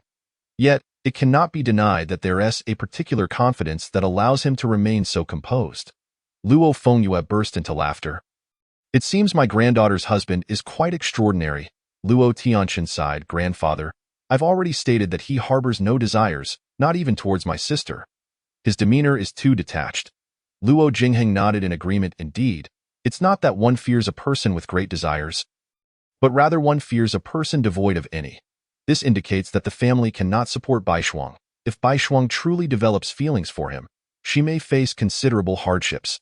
Luo Fengyue chuckled, not agreeing with their perspectives. "Tianchen has mentioned that he cares deeply for his family. Although this young man appears indifferent, his family is not." Luo Jingheng frowned. "Are we to bribe them with money? How vulgar!" Luo Fengyue shot Luo Jingheng a disdainful look before slowly articulating his viewpoint. Throughout history, what do parents most eagerly encourage their children to do upon reaching adulthood?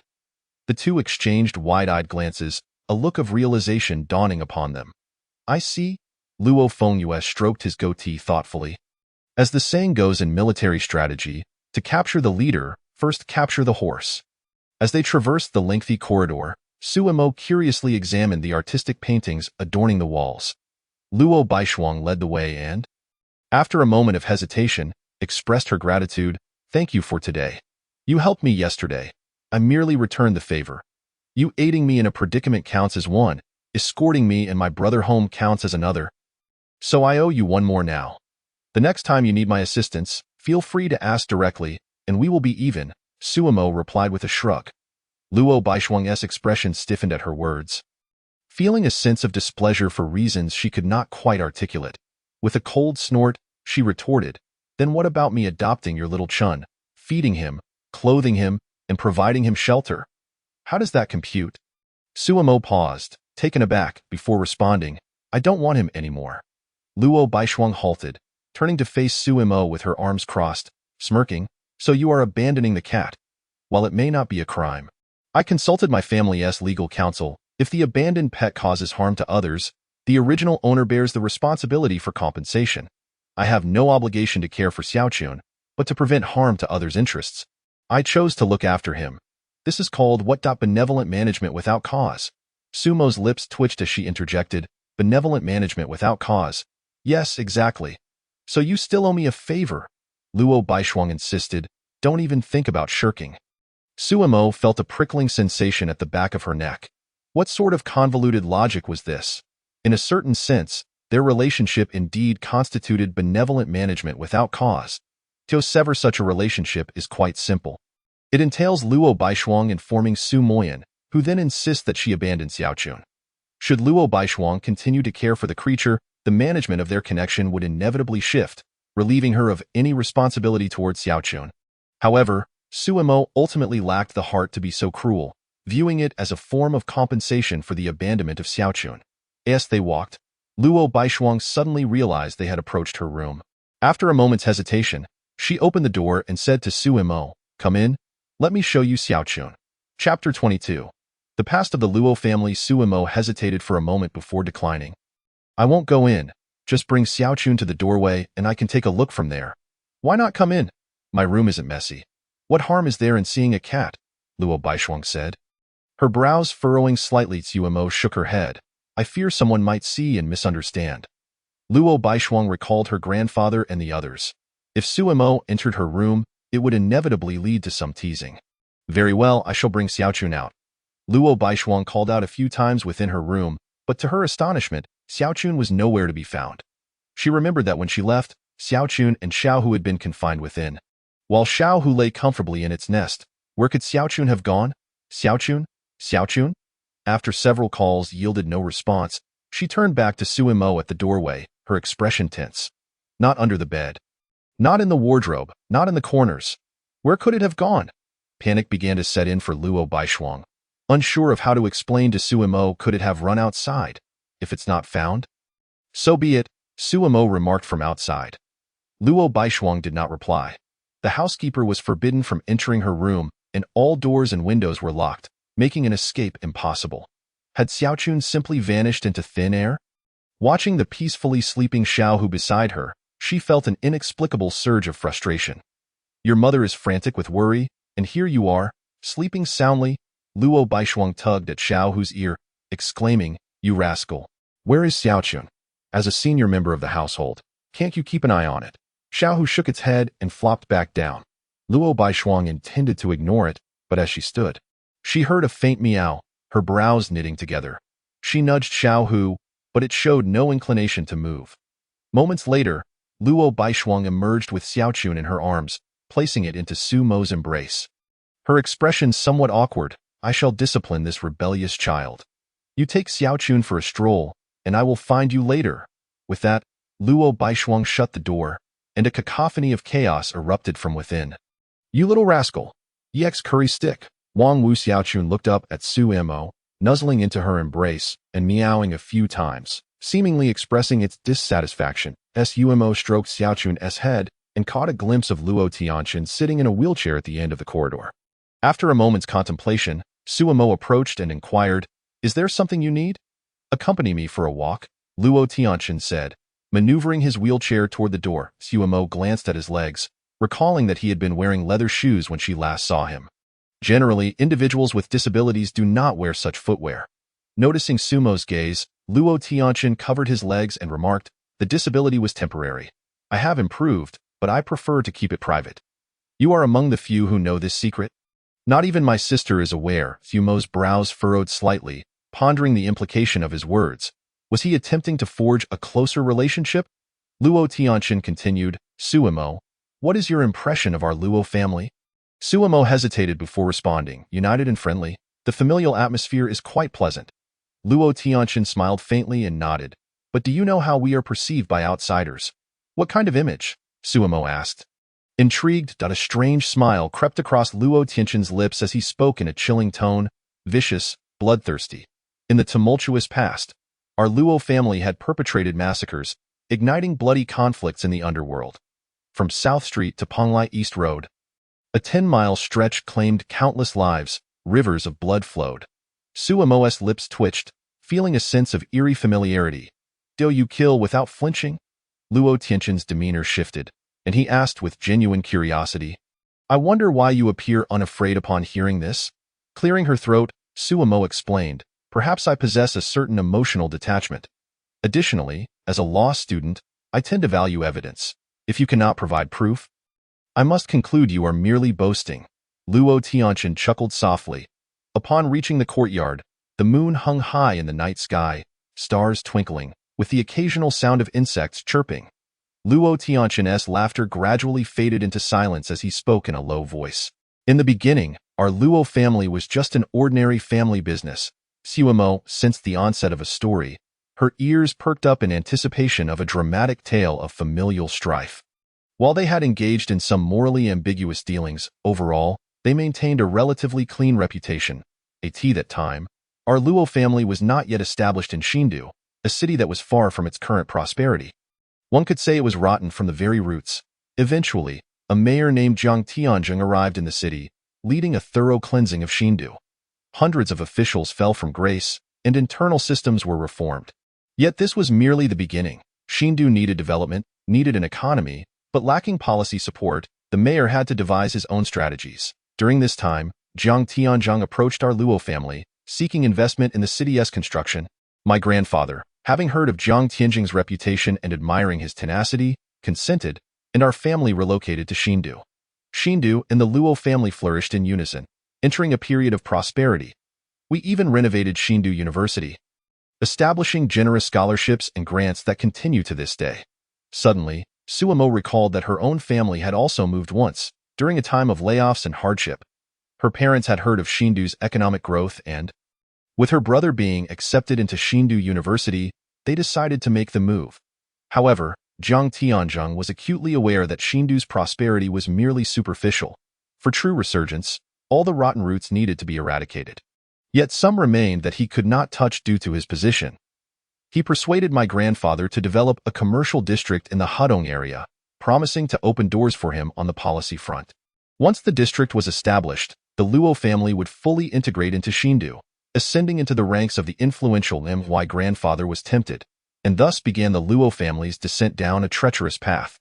The Hudong area was rife with criminal gangs and remnants of the old era, those of the Jianghu. They were not the chivalrous figures of legend, but rather ordinary individuals eking out a living with their skills. This group of Jianghu individuals, though disunited, was represented by an organization known as the Evergreen Society. The leader of this society, aware of the impending development, approached our Luo family to persuade us to abandon the project, claiming that Hudong was their last refuge from the tide of progress. Without it, they would be utterly cast aside. Yet, the thriving Luo family would not acquiesce, promptly expelling him. Tragically, the leader met with an accident on his way back, igniting the fury of the Jianghu. Chapter 23. Luo Tianqian's pity party. Those criminal gangs extorted protection fees, resorting to intimidation and violence, and we could counter with financial resources for security. But the Jianghu individuals operated differently. They never faced us head-on, instead relying on deception and theft. They infiltrated our construction crews, causing accidents that halted progress, and employed every means possible to steal our secrets and sow discord among our family. Almost every relative of the Luo family fell victim to their tricks, and even children were abducted multiple times. Fear spread among them, trust eroded, with some leaving Shindu and others remaining forever. Even my grandfather fell victim to a scheme, nearly leading to a divorce from my grandmother, that time. The entire Luo family was ensnared in the web of the commercial district, external projects stalled, and internal strife raged while grandfather sought help from Jiang Tianjing. Pleading for intervention, however, Jiang Tianjing claimed he could not assist. Our Luo family was pushed to the brink of destruction, and we resolved to take down our adversaries. At Sumo was momentarily taken aback. He had heard of Jiang Tianjing, who had recently retired. His parents spoke of him in glowing terms, praising him as an exemplary mayor who diligently served the people. As long as he had not committed any particularly egregious misdeeds during his tenure, he would at most be deemed negligent. Moreover, with his impressive track record and excellent reputation among the populace, he would likely receive nothing more than a warning, with no risk of imprisonment. Luo Tianqian sighed deeply and shook his head. Let us not dwell on this. By the way, Suimo, what are your thoughts on my sister Bai Shuang? Where had Suimo disappeared to? After finishing off Xiaohu, Luo Baishuang stepped outside but found no trace of him. As she searched around, she caught sight of Suimo conversing with her brother in the distance. What were they discussing? Her curiosity piqued. Luo Baishuang stealthily approached, only to overhear Luo Tianqian asking, Suimo, what do you think of my sister Baishuang? What on earth are you asking? Luo Baishuang's cheeks flushed crimson as she quickly hid behind a pillar, her heart racing, yet she was also curious about Sumo's response. Suimo, if you dare to speak ill of me in front of my brother, you will be in deep trouble. At that moment, Suimo felt a prickling unease. Why was this question being posed all of a sudden? Should he answer truthfully? That seemed rather inappropriate. Criticizing a sister in front of her brother felt quite impolite, especially after all the groundwork Luo Tianqian had laid. Sumo worried that if he offered even the slightest negative comment, he might appear devoid of empathy. However, the extent of his praise for Luo Baishuang had already reached its limit. He felt utterly drained of creativity. Suddenly, an idea struck him. He cautiously pulled out his phone and scoured his chat history with Biao Gu. After some tidying up, he began to reply. As for Miss Luo, my first impression of her is that she is beautiful. When I say beautiful, I do not merely refer to outward appearances, but rather a graceful aura that emanates from within. Luo Tianqian's eyes widened slightly. Was his little sister truly held in such high regard by Suimo? Meanwhile, the eavesdropping Luo Baishuang felt her face flush even more. Thinking to herself, what a blatant exaggeration. After Suimo finished reading, he felt a wave of nausea wash over him. How could Biao Gu have conjured such saccharine words? Never mind, he pressed on, attempting to placate the big boss. Moreover, Miss Luo exudes a confidence, elegance, and nobility that I believe can only be cultivated through years of artistic refinement. Though she may appear strong-willed on the surface, I suspect that this assertiveness is merely a fade. Deep down, she possesses a wealth of noble, kind, and pure qualities. A girl like that is truly a treasure. Enough. I can't take this any longer. My conscience aches. Hiding behind the pillar, Luo Baishuang felt as if her face was aflame. Had Suimo truly held such a view of her? Was she really that remarkable? Did Suimo harbor feelings for her? But why did his words feel so eerily familiar? After listening to Sumo's declaration, Luo Tianqian felt as if ants were crawling all over him. Did he not know his own sister well enough? He glanced up at Suimo, his gaze filled with bewilderment, questioning how he could utter such nonsense. Could it be that he genuinely liked his sister? Feeling the intensity of Luo Tianqian's stare, Suimo grew somewhat bashful and rubbed his nose. Luo Tianqian, catching a glimpse of a familiar him, smirked and said, Since you hold my sister in such high esteem, how about I marry her off to you? What do you think, brother? What on earth are you talking about?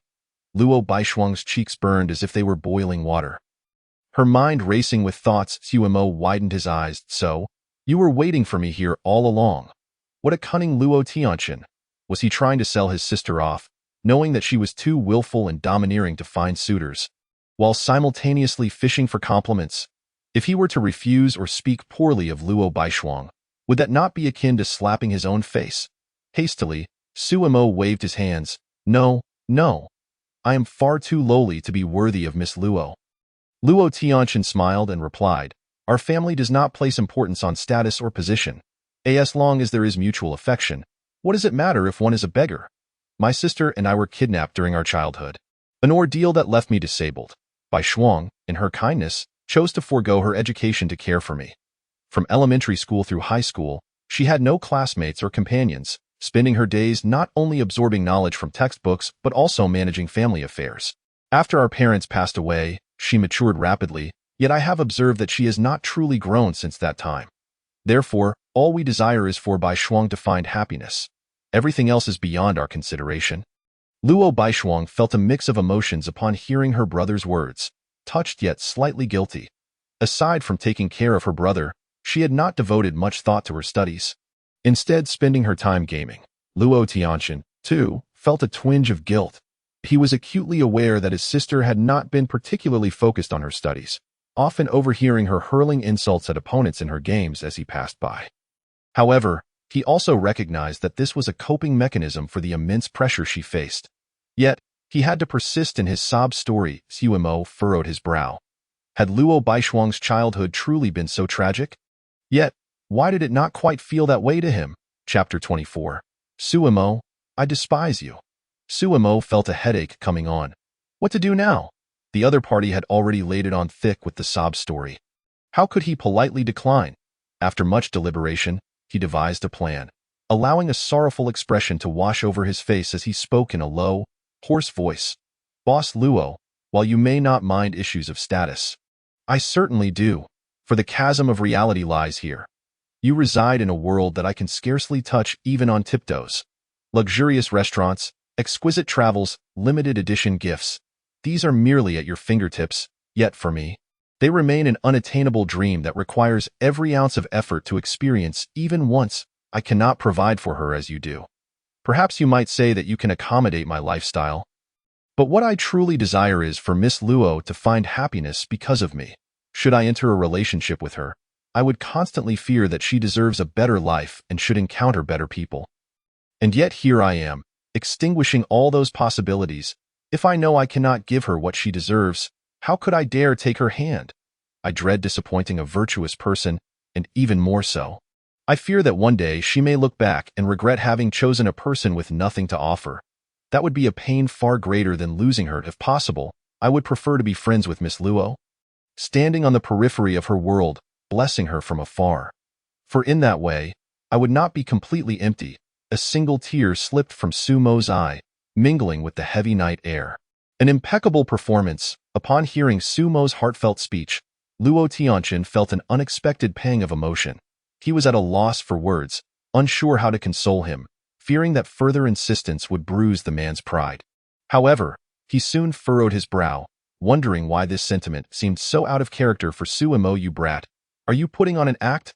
Meanwhile, the eavesdropping Luo Baishuang was in a daze, astonished to discover the depth of Sumo's feelings for her.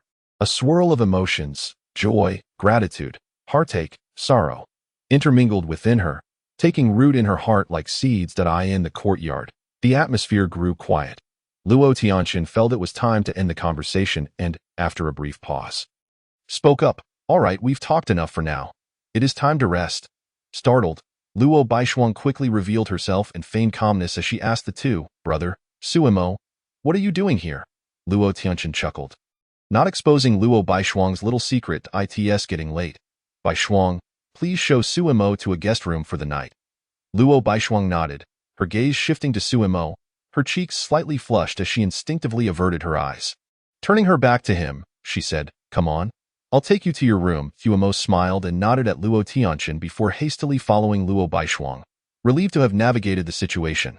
As Suemo trailed behind Luo Baishuang, he noticed she seemed preoccupied, unusually silent, which was not characteristic of her. Stopping in front of a guest room, she turned, whispering, You can stay here tonight. Seeing that the room was adjacent to hers, Suemo asked, puzzled, Is this really the one? Yes, you are the guest. So if you have any questions, feel free to find me, Luo Baishuang replied before returning to her own room. Little Chun will stay with you. But remember to return him to me in the morning.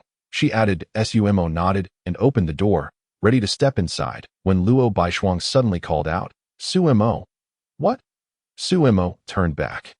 Luo Baishuang's lips parted slightly, her cheeks flushed, yet she struggled to find the words.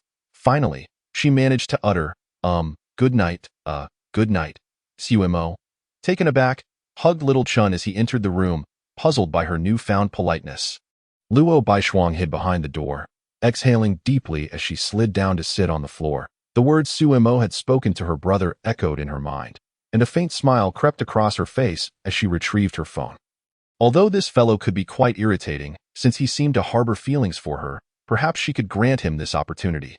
Yet, Sumo's self-doubt was palpable. How could she encourage him? Luo Baishuang accessed her account, typing and deleting in the chat box, uncertain of how to initiate a conversation. Just then, Sumo sent a message to my life feels like walking on thin ice. Biaogu, today I attended a banquet of treachery. Guess who I encountered? Luo Baishuang's lips pursed slightly, yet she feigned ignorance and typed, Who? My life feels like walking on thin ice. It was that ruffian girl I met yesterday. Luo Baishuang's expression stiffened.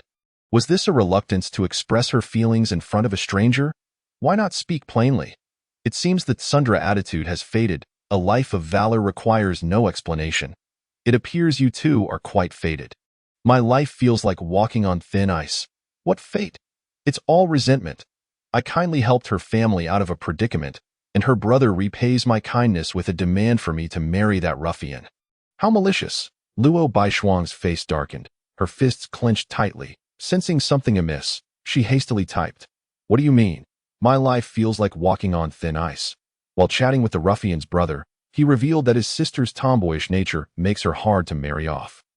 He spun a tragic tale about their family and then inquired about his sister. Luo Baishuang bit her lip, her gaze ablaze, calling me a ruffian, and then a tomboy. Go to hell, Sumo. I would never agree to your pursuit. My life feels like walking on thin ice. At that moment, I certainly couldn't speak ill of her in front of her brother, as it would make me seem utterly unsympathetic. Thus, I recounted the conversation we had the day before. Luo Baishuang's expression shifted dramatically as she quickly scrolled through the chat history, recalling Sumo's words, which were nearly identical. You plagiarized. My life feels like walking on thin ice. Consequently, her brother immediately began to verbally coerce me, insisting I marry his sister. Truly cunning. Fortunately, my exceptional acting skills allowed me to turn the tables. JPD. Luo Baishuang froze. So, everything was a fade? The insecurities were false, the affection feigned, all merely to refuse her brother's request. Anger surged within her as she abruptly stood, kicking the wall twice, shouting, Sumo, may you meet a terrible fate. As Sumo typed, he sensed the commotion from next door and furrowed his brow. Repeating, Sumo, you don't have a house? What does that mean? After cooling down, Luo Baishuang felt as though something had been ripped from her heart, an inexplicable sorrow flooding her being, filling her nostrils and brimming her eyes. She hugged her knees, burying her face in her arms, faint sobs escaping through her fingers. How dare you deceive me, Sumo? You truly deserve to die. Why did you have to lie to me? Why must I cry? Luo Baishuang couldn't comprehend why tears flowed, yet the sadness was overwhelming. Taking a deep breath, she wiped away the tears with her hand and rose, stepping out of her room to knock on the door next door. Sumo opened the door, the light from within casting a long shadow of Luo Baishuang. With her head bowed, her expression obscured, Sumo, puzzled, asked, What's wrong, Miss Luo? Give me your hand, Luo Baishuang commanded coldly. Sumo, confused, extended his hand, only for Luo Baishuang to seize it fiercely, biting down hard on his arm. Sumo, I hate you. Chapter 25. I must have Sumo. As Sumo was about to curse, he noticed Luo Baishuang's shoulders trembling slightly, warm tears dripping onto his arm that he felt the profound pain within Luo Baishuang gradually transmitting through his arm. Enduring the pain, he gently stroked her hair, softening his voice to ask, What's wrong? Luo Baishuang's body shuddered as she forcefully pushed his hand away, her disheveled hair obscuring her gaze, which was frail yet filled with resentment. I hate you.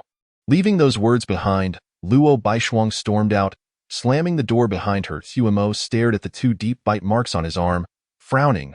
wondering when he had offended this young lady. It was utterly baffling. In the morning, Su Mo joined the Luo family for breakfast, noticing the absence of Luo Baishuang. After handing Xiao Chun over to the aunt, he departed in the Luo family's vehicle, after Su Mo left.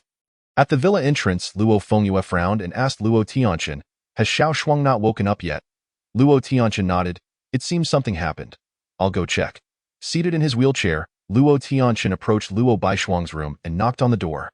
"Xiao Shuang, are you awake?" "Sorry, brother, I need some time alone," came the muffled response from inside. "All right," Luo Tianchen replied, remaining there patiently. Moments later, a voice called out from within, "Brother, are you still there?" "Yes," Luo Tianchen answered gently. With a click, Luo Baishuang opened the door, standing behind her brother's wheelchair. "Brother, let us take a walk." "Sure." As Luo Baishuang pushed Luo Tianchen along the lengthy corridor, they passed through patches of sunlight filtering through the windows. Luo Tianchen remained silent, waiting for Luo Baishuang to speak. After a long pause, she finally said in a low tone, "Brother, please don't worry about my issues anymore. At the very least, that person cannot be Su Mo." Luo Tianchen was taken aback. His sister's reaction was not what he had anticipated. "What happened?" "Su Mo dislikes me, and I don't like him either," Luo Baishuang replied tersely. After a moment of silence, Luo Tianchen began, "But last night, he was merely deceiving you. He said those things just to prevent you from forcing him." Luo Baishuang retorted, her tone tinged with a hint of grievance. Luo Tianchen smiled slightly. After reflecting on the events of last night, he realized that Su Mo, unperturbed by the entire Luo family, could never have uttered such humbling words. Su Mo's thoughts were unimportant. What truly mattered was what Baishuang thought. Luo Baishuang bit her lip, speaking through clenched teeth. "I also hate him, despise him. That great liar. I wish I could chop him into pieces and feed him to the little tiger." Luo Tianchen chuckled at her words. "Then I shall have someone eliminate him today and feed him to the little tiger." Luo Baishuang's expression changed instantly, waving her hands. "Brother, no, that is not what I meant. I was just expressing my feelings."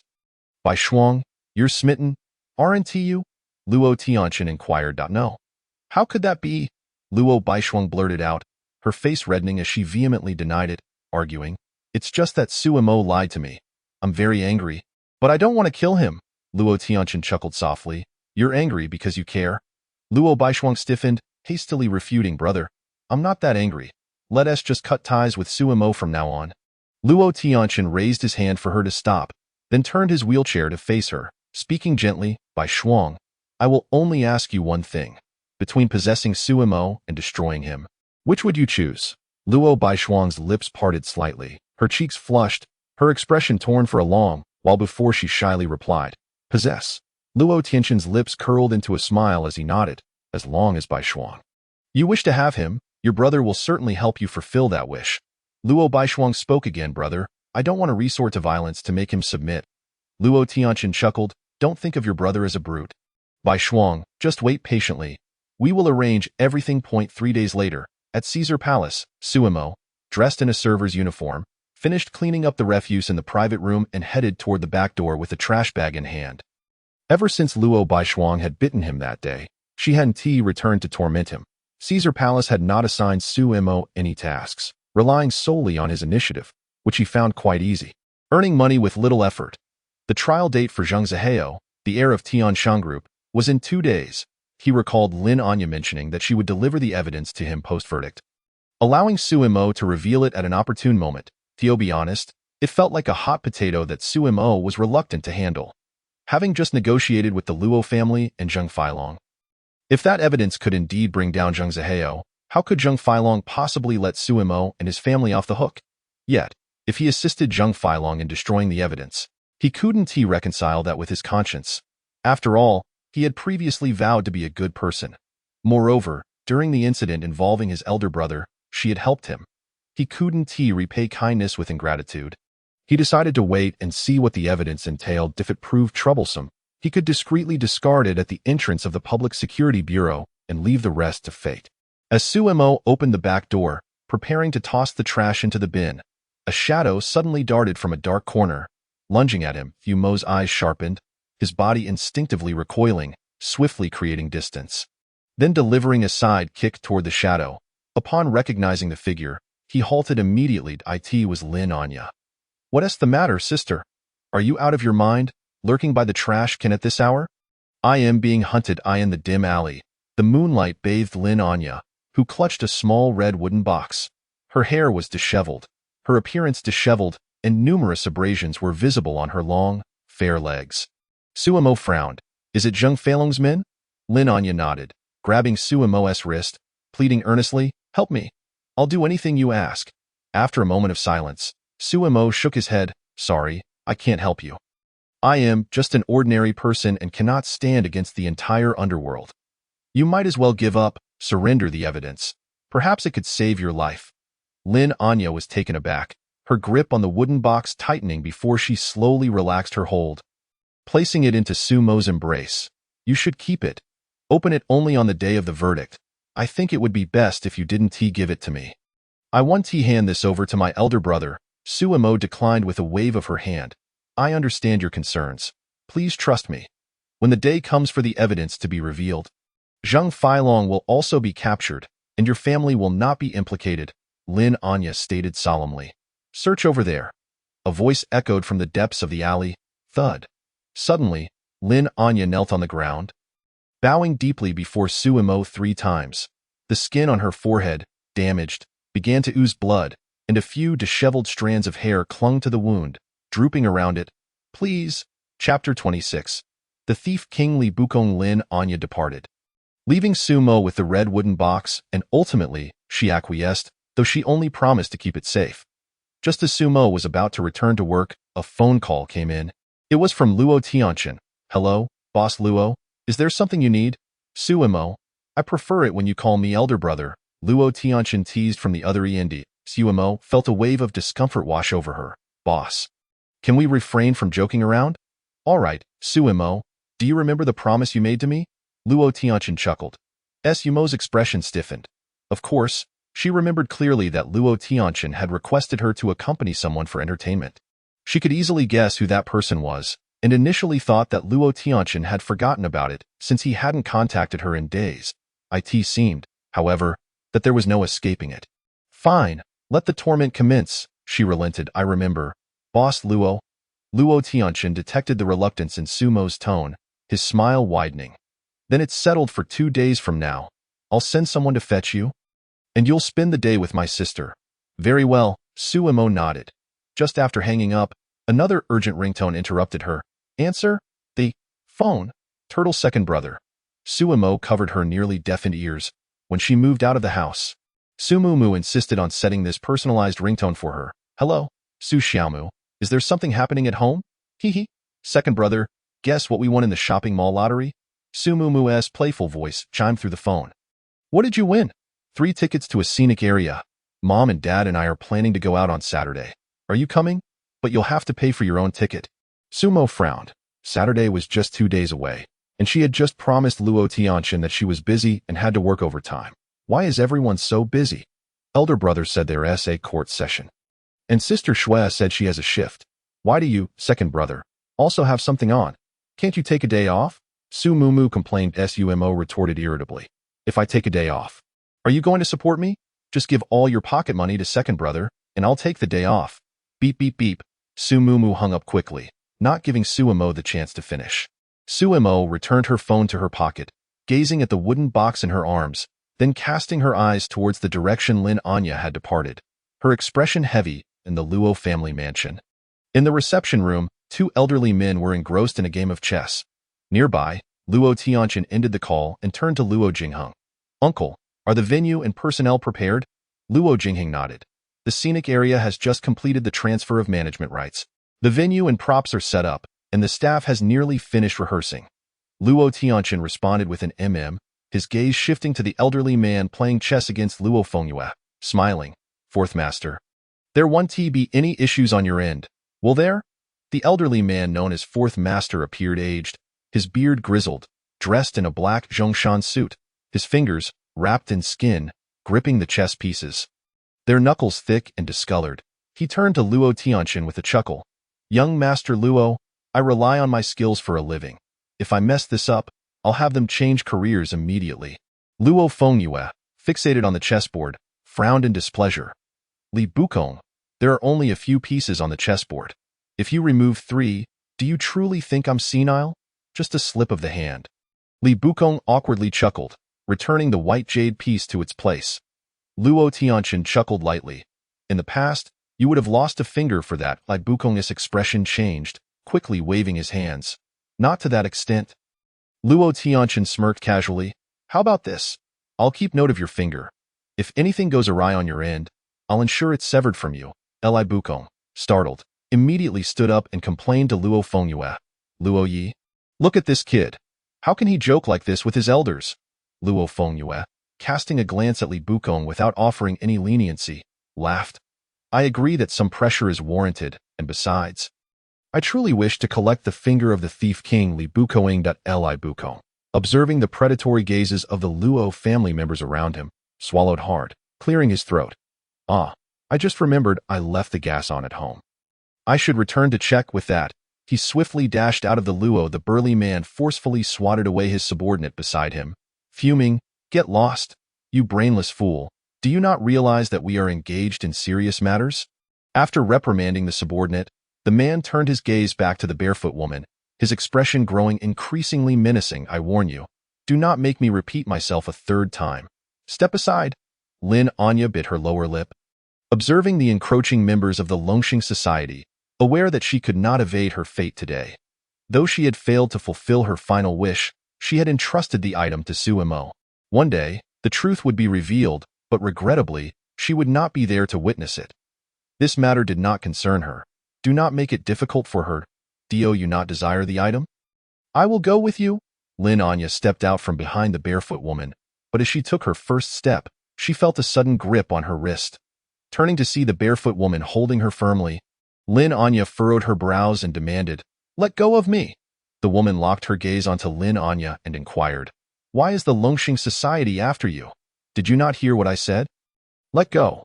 The burly man glared fiercely at the barefoot woman, bellowing, Release her, now.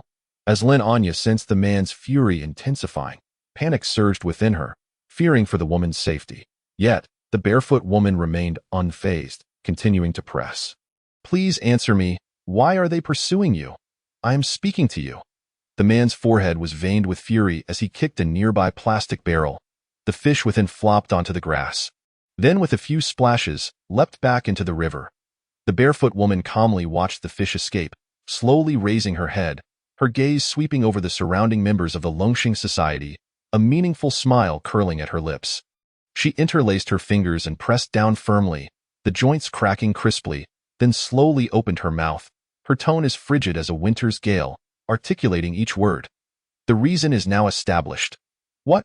The burly man was momentarily stunned, only to see the barefoot woman lunge forward in a single stride, twisting her body, channeling power from her waist, and delivering a swift, fierce side kick that struck the man with tremendous force. He hastily raised his arms to defend himself. Bang! The man was propelled back several steps by the sheer impact, colliding with his subordinate behind him. His arms hung limply, a searing pain coursing through his skull, and he gritted his teeth, his complexion paling. The man stared wide-eyed in horror at the woman before him, bewildered by the strength she exhibited. Was her body forged of steel? With such a blow, it felt as though his bones might shatter. Everyone, attack together. Do not hold back. With the man's command, chaos erupted on the battlefield. One of the subordinates, eager to engage, swung his fist towards the woman's head. She deftly turned her head, simultaneously launching a kick that landed precisely between the subordinate's legs. Ouch! The man clenched his thighs, his body bending in a shrimp-like manner, his face flushed, sweat beads rolling down his forehead. His lips trembled, attempting to utter something but only managing a few weak whimpers before collapsing. The surrounding men felt a phantom pain in their own groins, their expressions shifting to shock as they hurriedly retreated a few steps. Having witnessed the outcome, the burly man roared again, Everyone, grab your weapons. Do not be afraid. As he issued the command, the subordinates swiftly retrieved their weapons. Several wielded iron rods, advancing from various directions to strike. Yet, the woman raised her right hand, steadfastly bracing against the onslaught of iron rods. The onlookers stared in disbelief, their eyes wide with shock. What manner of creature was she? Did she not feel pain? Without hesitation, The woman executed a side kick that sent one subordinate flying several meters away. In an instant, she spun around, snatching a weapon from another's grasp, swinging it down with a ferocious strike that shattered teeth and sprayed blood. The crowd recoiled in terror, retreating hastily. The woman would not relent. She hurled the iron rod, striking another in the head, causing a gaping wound. "Step aside." Just then, a subordinate brandishing a dagger lunged from the crowd. The blade glinting menacingly as it aimed for the woman's back, however, she seemed to possess eyes at the back of her head, arching backward in an astonishing manner, her hands supporting her body as her legs scissored swiftly towards her assailant's neck, twisting her waist to throw him aside. The onlookers stood frozen, astonished. Was such a feat even possible? Lin Anya was equally bewildered, never imagining a woman could possess such strength. She murmured, "Who on earth are you?" The barefoot woman turned her gaze to Lin Anya, the shimmering river reflected in her eyes, her long hair dancing in the wind as she replied, her voice clear and melodious, "Jiang Suzhen. Hello, I am Lin Anya, and I truly thank you." Lin Anya bowed earnestly in gratitude to Jiang Suzhen. Jiang Suzhen glanced at the writhing members of the Longxing Society on the ground, then focused her attention on Lin Anya, whose appearance was almost as disheveled as her own, hair in disarray, clothes soiled, and large abrasions on her knees. Jiang Suzhen frowned slightly and asked, "You are injured. Do you need medication?" Lin Anya nodded. Jiang Suzhen picked up an empty barrel from the ground. "Follow me." Lin Anya trailed behind Jiang Suzhen, and after a short distance, she noticed Jiang Suzhen descending the riverbank. Confused, Lin Anya followed her until she stood before Jiang Suzhen's dwelling. Rendered speechless, a solitary metal shack stood beneath the bridge, creaking ominously in the wind. "You live under a bridge? Is it so strange?" Jiang Suzhen opened the door, explaining, "This area is elevated, so there's no worry of flooding, and it has good airflow, warm in winter and cool in summer, with fewer mosquitoes." Lin Anya's lips twitched. She had heard of such living conditions, but could hardly fathom how anyone could reside in such a place. Following Jiang Suzhen into the cramped abode, she watched as Jiang Suzhen skillfully fished a lamp from the dark recesses of the room. Illuminated by the dim light, the space was indeed constricted, barely accommodating a single bed. However, the bedding was clean and neatly arranged, with a few books resting on the bedside. Next to the bed stood a small wooden table, propped up by bricks due to a broken leg, its surface uneven and scarred, adorned with a chipped enamel bowl, a plastic comb with missing teeth, and several packages of sanitary napkins. The bowl contained a toothbrush and toothpaste. In one corner of the room lay a charred iron pot, housing 3 porcelain bowls. "The battery is running low. We must apply the medicine quickly." Jiang Suzhen retrieved iodine from the drawer of the wooden table and motioned Lin Anya to sit on the bed. She placed Lin Anya's long leg across her own lap, picked up a bottle of water from the ground, twisted off the cap, and began to cleanse the wounds. After washing the injuries, Jiang Suzhen handed Lin Anya the water bottle. "The water is distilled. You can drink it." Lin Anya nodded and accepted it, while Jiang Suzhen proceeded to apply the iodine. Lin Anya felt the coarse, gritty texture of Jiang Suzhen's hands, a peculiar sensation blossoming within her. Were it not for Jiang Suzhen's exaggerated curves, Lin Anya might have mistaken her for a man. After tending to the wounds, Jiang Suzhen inquired, "Are you hungry?" Lin Anya shyly nodded. She had not eaten for nearly a day. Jiang Suzhen rose to uncover the black pot in the corner, retrieving vegetables, frozen fish, and salted rice. Lin Anya swallowed hard, accepting the food and devouring it eagerly. Halfway through, she paused and asked, "Have you eaten?" "I have eaten." "Hurry up, I will turn off the light soon." "Okay."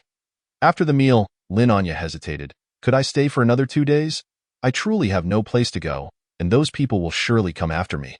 I still have some savings. After 2 days, I will withdraw the money and give it all to you." Jiang Suzhen nodded. "Stay as long as you wish. I will turn off the light now."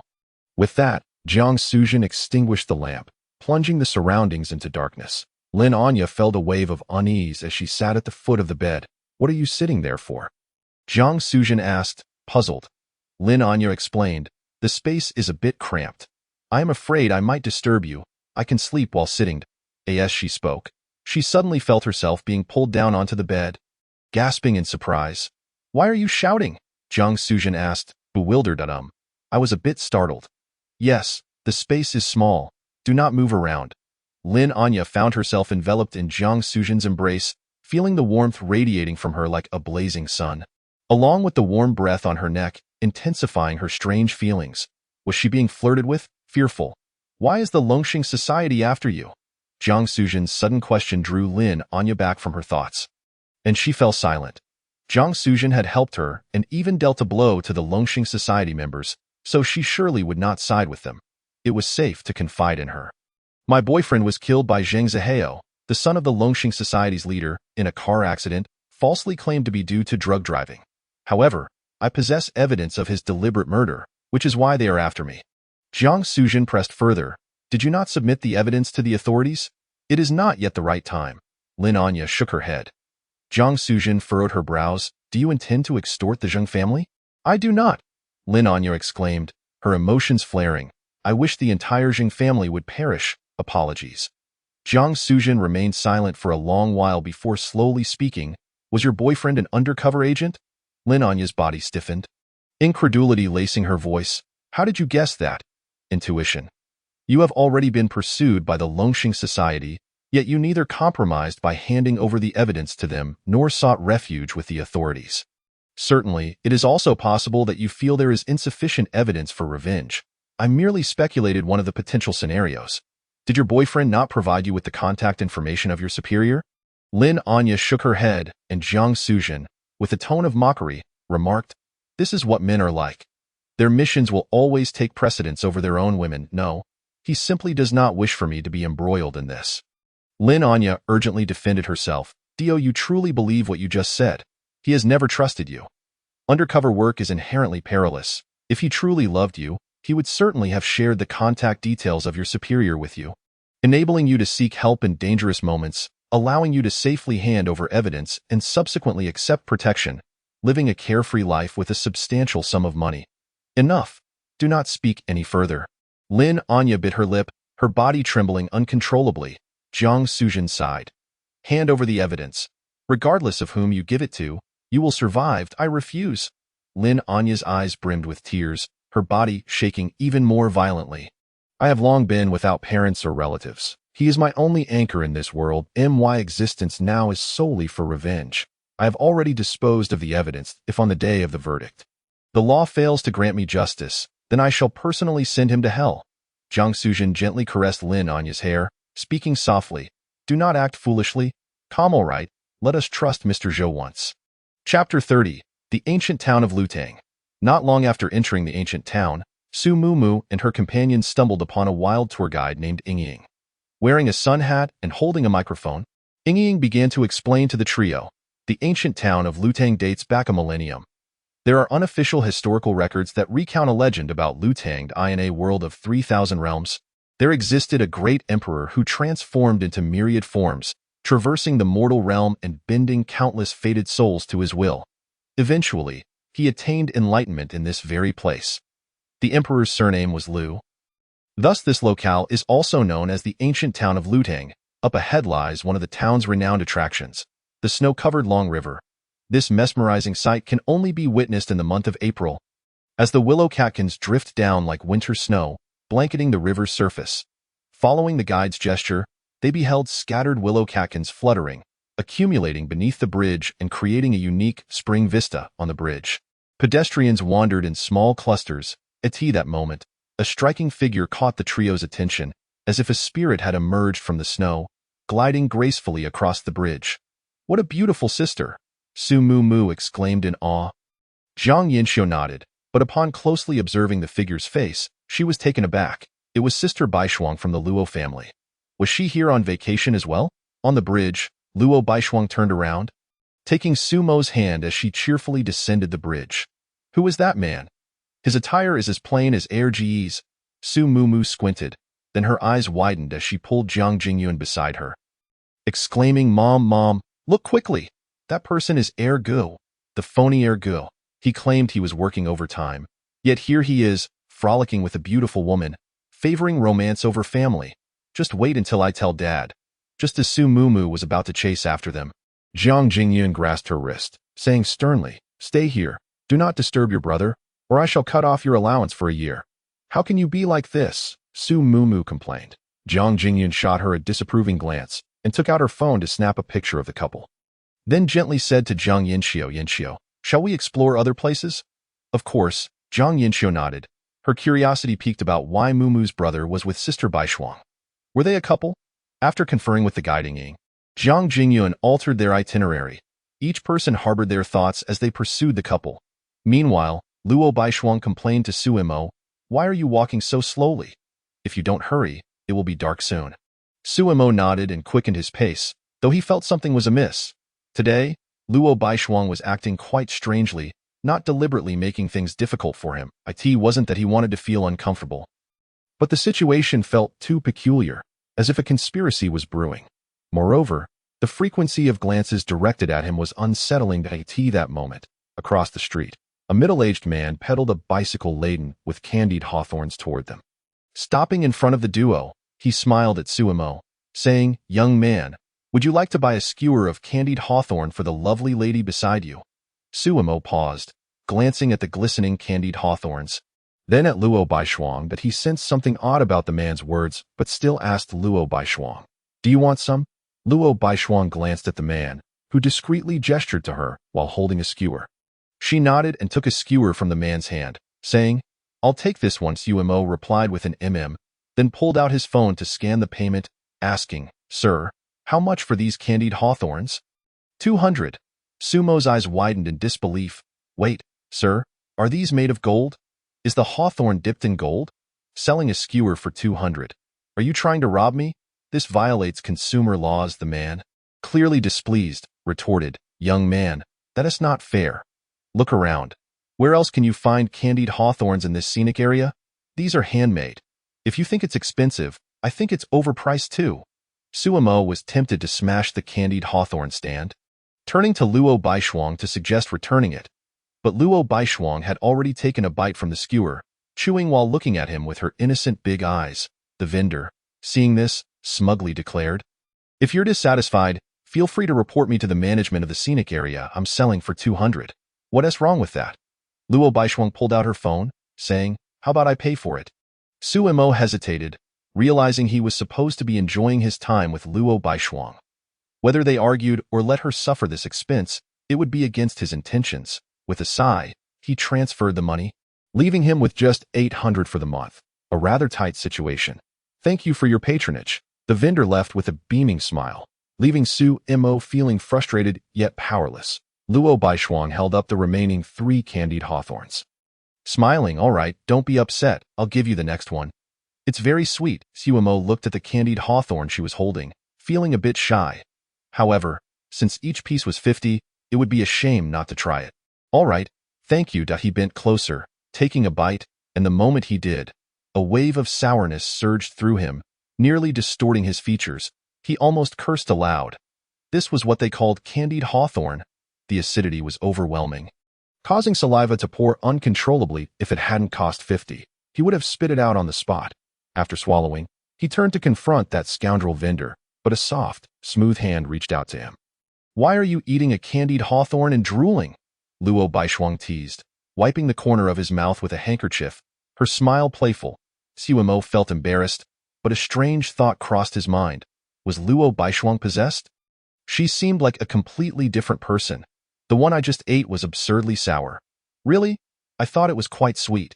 The interaction between the two caught the attention of the trio following behind. Su Mumu sighed in disappointment, lamenting, such a beautiful flower wasted on my brother. A pile of cow dung. What a tragedy. How can you speak about your brother like that? Zhang Jingyun playfully smacked Su Mumu's head, struggling to maintain her amused expression. Besides, even if your brother is a pile of cow dung, without cow dung, there would be no fragrant flowers. Flowers ought to bloom in cow dung. Zhang Yinxiu listened to the banter, her gaze drifting toward Luo Baishuang, feeling puzzled as to why Sister Baishuang seemed different today. Yet she still enjoyed the moment. Su Mumu, spotting the candied hawthorn vendor approaching, quickly shook Zhang Jingyun's arm. Pouting, Mom, I want candied hawthorn too. Zhang Jingyun, now a bit annoyed, stepped forward to stop the departing middle-aged man, asking, Sir, how much for a skewer of candied hawthorn? The man smiled, $2 a skewer. Zhang Jingyun was taken aback, questioning, why is it so cheap? The man chuckled. Some fool just bought a skewer for 200 I was going to return home, but now I'm selling them at a discount. Then I'll take 3 skewers. Chapter 31. The fortune teller as Suemo walked on, he increasingly felt something was off. Luo Baishuang was acting unusually well-behaved today, even somewhat tender, and her gestures were overly affectionate. Recalling what Luo Tianchen had said to him, could it be that she truly harbored such feelings for him? He quickly dismissed the thought. Misunderstanding her intentions would only make him a fool. What's that crowd gathering over there? Let us go take a look. Luo Baishuang tugged at Sumo's wrist, eagerly leading him toward the throng. Sumo felt strange but said nothing. Beneath the drooping willows, a bustling crowd had gathered. Correct? Absolutely correct. Truly an old sage. The air was filled with waves of admiration, drawing more people to join the spectacle. Pushing through the crowd with Luo Baishuang, they discovered a fortune-telling booth. The stall was manned by a lean, dignified elder, clad in a simple long robe, sitting calmly behind a table. His expression tranquil. On the table lay a divination tube, a hexagram box, 3 paper bags, and several books, including The Authenticity of Divination and the Jade Box Records. In the center of the booth were 9 hexagrams, inscribed with the 9 heavenly stems, E, Bing, Ding, Wu, Ji, Gung, Xian, Ran, and Gu A. The fortune teller gestured to the 4 paper bags on the table, saying, "Today, I have already given away the divination methods. There are still 3 hexagrams left on the table, but these 3 have been predetermined and are awaiting someone. Each bag contains a piece of paper. The paper will have written on it the name of the person asking for the divination, their province and city, as well as their family members, spouses, children. Everything must be accurately stated. Should there be a single error, I will take no payment whatsoever. Who wishes to have their fortune told? Speak up." Upon hearing this, a curious man in the crowd raised his hand. "Let me have a go. If you get it right, I'll pay you.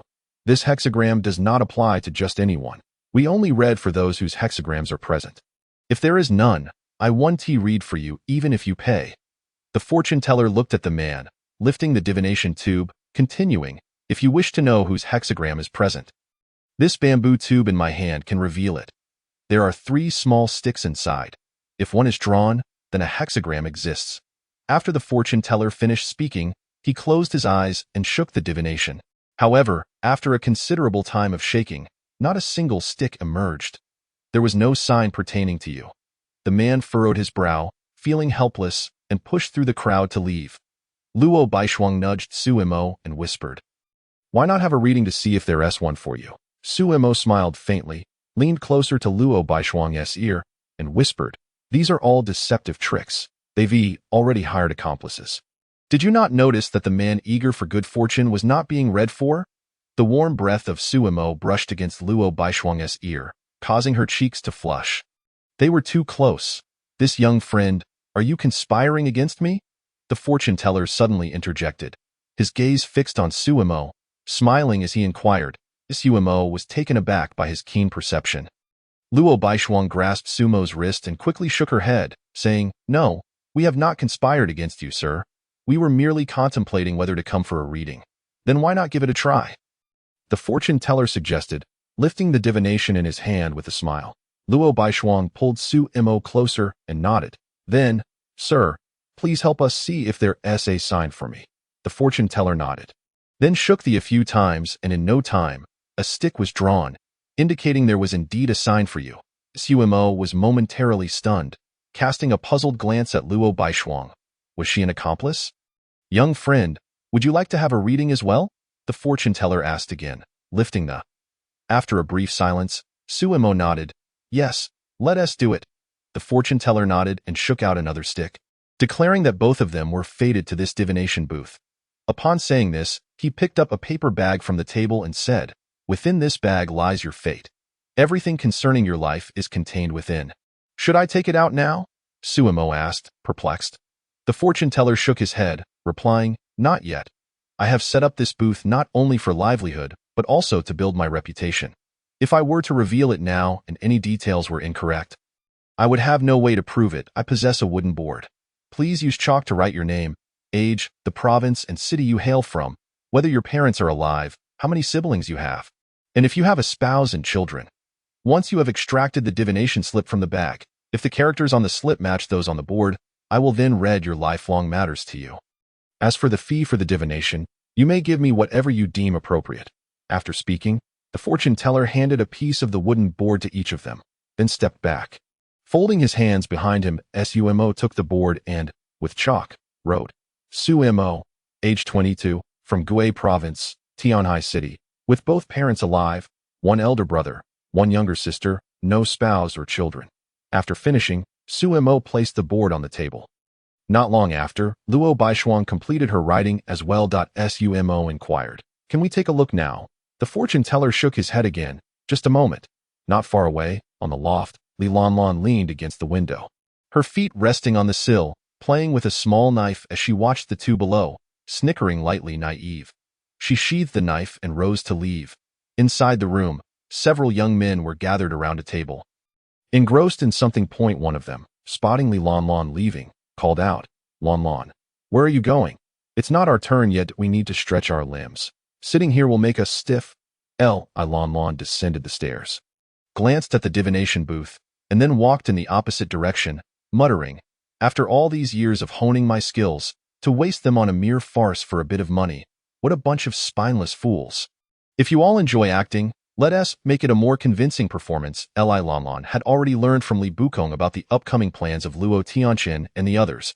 They intended to stage a scene at the snow-covered Longdi, pretending to promote cultural tourism, clearing out surrounding tourists, and then feigning an accidental encounter to invite Luo Baishuang and Sumo to participate in a romantic interaction.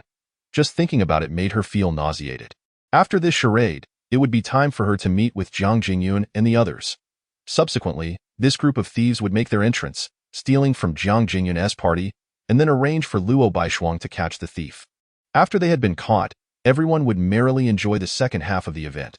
The thought of playing the villain to highlight Luo Baishuang made Li Lanlan feel indignant. Wasn't that just repulsive? She decided to start her scheme right at Longdi, engaging with them until the day was fully spent. However, she had not yet decided whom to steal from. It certainly could not be Jiang Jingyun and her companions, as that would only create an opportunity for their meeting. It would also be unwise to steal from Luo Baishuang, as her attire clearly appeared exceedingly expensive. This location was unfamiliar to her, and since it was someone else's territory, getting caught was almost inevitable. If the fourth master were to find out about her disruption, he would undoubtedly not come to her aid. Stealing anything from Luo Baishuang would likely result in a prison sentence of over 10 years. Instead, she settled on targeting Sumo, who seemed rather destitute. Even if she were to strip him of everything he owned, it likely wouldn't amount to an actionable sum. Conveniently, he was carrying a bag today, making it a perfect target. Chapter 32. The Fortune from the Previous Life. After the fortune teller declared the contents of the wooden board to everyone, he extended his hand and said, Please hand over the bags you have. The two complied, and the fortune teller reached into Luo Baishuang's paper bag, extracting a divination slip to show both of them. Luo Baishuang, age 21, from Gue Province, Tianhai City, parents are not present, one elder brother. No husband or children. Does what I have written align with the truth? Sumo frowned slightly, realizing it was indeed identical to what was written on Luo Baishuang's board. Luo Baishuang nodded repeatedly, affirming, yes, in that case, I shall continue with the latter part. The fortune teller smiled and continued to read aloud. You possess a gentle and soft-hearted nature, inherently pure, with a prosperous heritage, lacking nothing in sustenance. However, you are fated to be estranged from the teachings of Confucius and Mencius. Though you act early and know many, true friends are few. Your familial ties are shallow, and your destiny is fraught with hardships. Only upon encountering a destined partner will you be able to avert calamities. Thereafter, as husband and wife, your household will flourish, blessings and longevity will abound, and your descendants will surround you with joy in your later years. The fortune teller handed the divination slip to Luo Baishuang, who received it cautiously, noticing it concluded with a fee of 9 yuan. Luo Baishuang smiled, pursed her lips, and took out her phone to initiate a transfer, saying, Thank you, sir. I will send it right away. May I ask for another reading afterward? Not in haste. This young friend Su, you may retrieve your divination slip for a look. The fortune teller turned to Sumo. Sumo nodded, yet her heart was filled with skepticism. Was this genuine? Could it be that Luo Baishuang had colluded with the fortune teller to deceive her? After all, she had previously been tricked at the Caesar Palace with the manager. Let us see what was written on this slip. Sumo, age 22, from from Gue Province, Tianhai City, with both parents alive, one elder brother, one younger sister, no spouse or children. Relying not on ancestral wealth, self-made and independent. Yet of a tranquil disposition, disliking social interactions, you have entered the halls of Confucius and Mencius, achieving academic success. In your early years, you found it difficult to succeed due to your unassertive nature. Often encountering petty individuals, yet your auspicious star shines bright, supporting your endeavors, leading to a prosperous career and abundant wealth. In your later years, you will gain great renown and benefit greatly. Your household will thrive. Blessings and longevity will abound, and your descendants will surround you with joy in your later years. Sumo took the slip, her mind drifting back to the earlier experience of being duped. The first half was nearly accurate, but she sensed an underlying implication in the latter half. Her gaze fell upon the fee at the bottom of the slip, 1,001 yuan. Sumo's eyes widened in disbelief. What the heck? So expensive. Young friend, what do you think? The fortune teller stroked his white beard. Laughing, Sumo felt a bit embarrassed, as her pockets were rather empty, and she had no choice but to muster her courage and say, "What you wrote at the beginning seems correct, but I feel the latter part is somewhat ambiguous." The fortune teller, undeterred, chuckled. "Young friend, do you still believe this is a trick?" "Not at all." Sumo cast a sidelong glance at Luo Baishuang, feeling almost certain that she and the fortune teller were in cahoots to mislead her. The fortune teller's expression suddenly darkened, and with a cold snort, he said, "It appears you intend to tarnish my reputation." "You misunderstand, sir." Sumo quickly shook her head, unsure of how long this charade would continue. The fortune teller settled into his chair, fiddling with the divination slips on the table, calmly stating, "In that case, I shall perform a live reading for you." Sumo scratched her head, uncertain of what tricks they were about to employ, and could only wait and see. On the loft, Luo Jingheng listened to the voices transmitted through the microphone. Turning to Luo Tianchen, who sat in a wheelchair beside him, and asked, "Tianchen, did you provide Sumo's information to old Master Zhou?" Luo Tianchen shook his head. "Second uncle, I wouldn't dare to command old Master Zhou at will. If he doesn't want it, I cannot impose." "Did old Master Zhou deduce it directly?" Luo Jingheng marveled. Li Bukong explained from the side. "Luo Zong, the contents on that divination slip, aside from the name and age, were pre-written. Zhou Weibu, that old fellow, has a fine pen and various pre-written divination slips hidden in his sleeve. While one writes on the wooden board, he also writes simultaneously. This is an art of sleight of hand. A skill of this trade. There is a similar trick with the bags of money. The method is the same. However, the bag of money requires a bit of a show to write down the amount, which is then exchanged for another. This sleight of hand trick was mastered by Zhou Weibu himself. Others lack this capability." Luo Jingheng nodded and inquired again, "But how are the other contents on the divination slip determined?"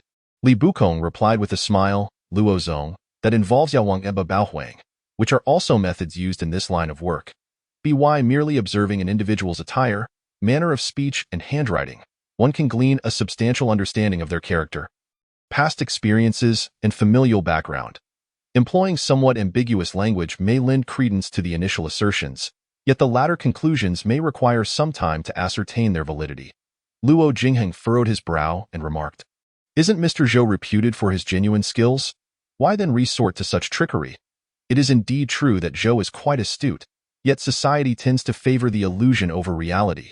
One can sell 10 stones of falsehood in a day, while it would take 10 days to sell even a stone of truth. Without learning some underhanded tactics and solely speaking the truth, one would find it difficult to earn a living."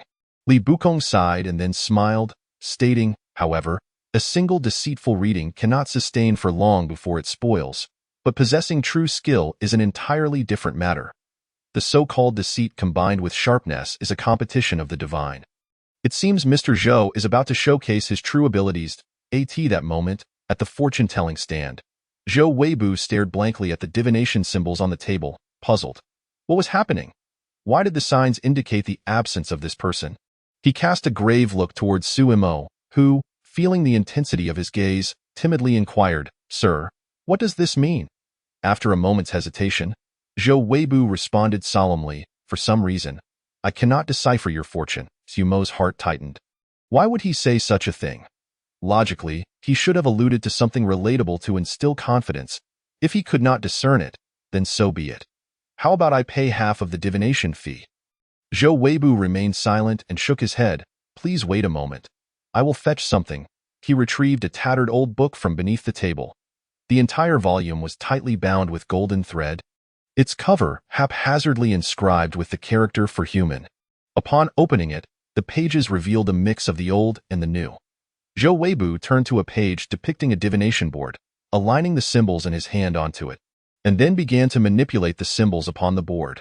The atmosphere grew eerily quiet, yet Suemo felt an unsettling premonition. The elder's fingers trembled, and every slight movement of the symbols seemed to require immense effort.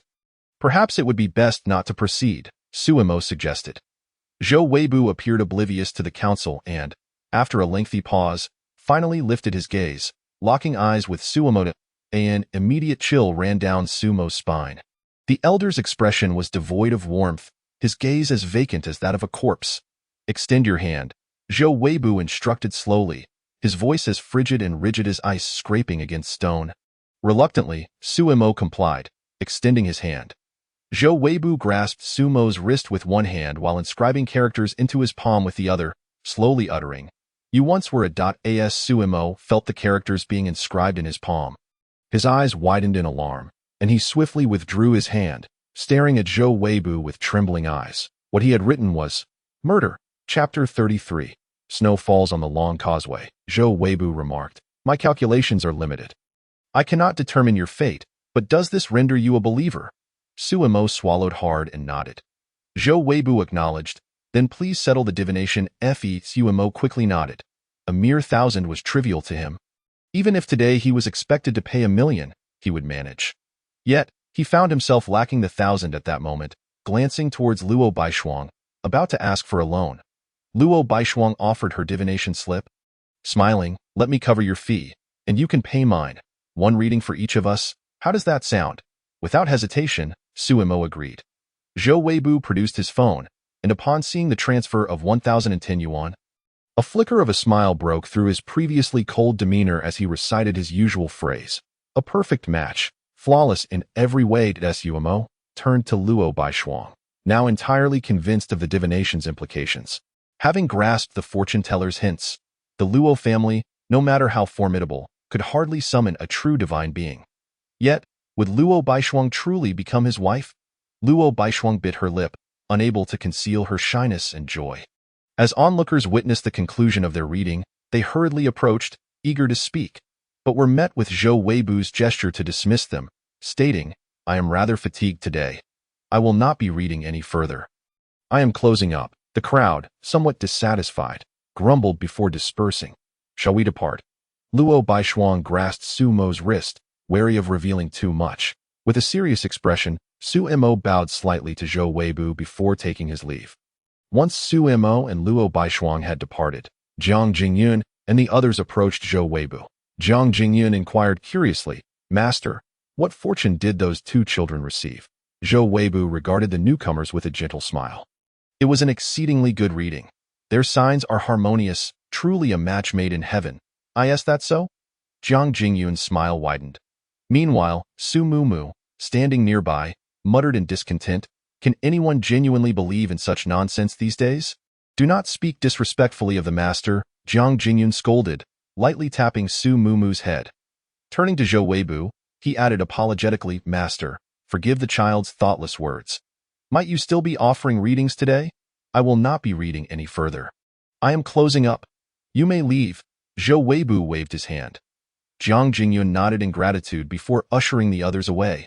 Before long, an elderly man ambled over to Zhou Weibu's stand, chuckling, "Old Zhou, it's been quite a while since you set up shop.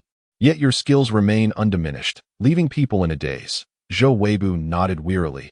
"Old rascal, my task has been completed. Ensure the payment is sent. Do not worry. The Luo family is quite affluent. They won't miss a few coins. But tell me, why do you look so haggard? Have you been drained by some vixen?" Li Bukong scrutinized Zhou Weibu with a skeptical gaze.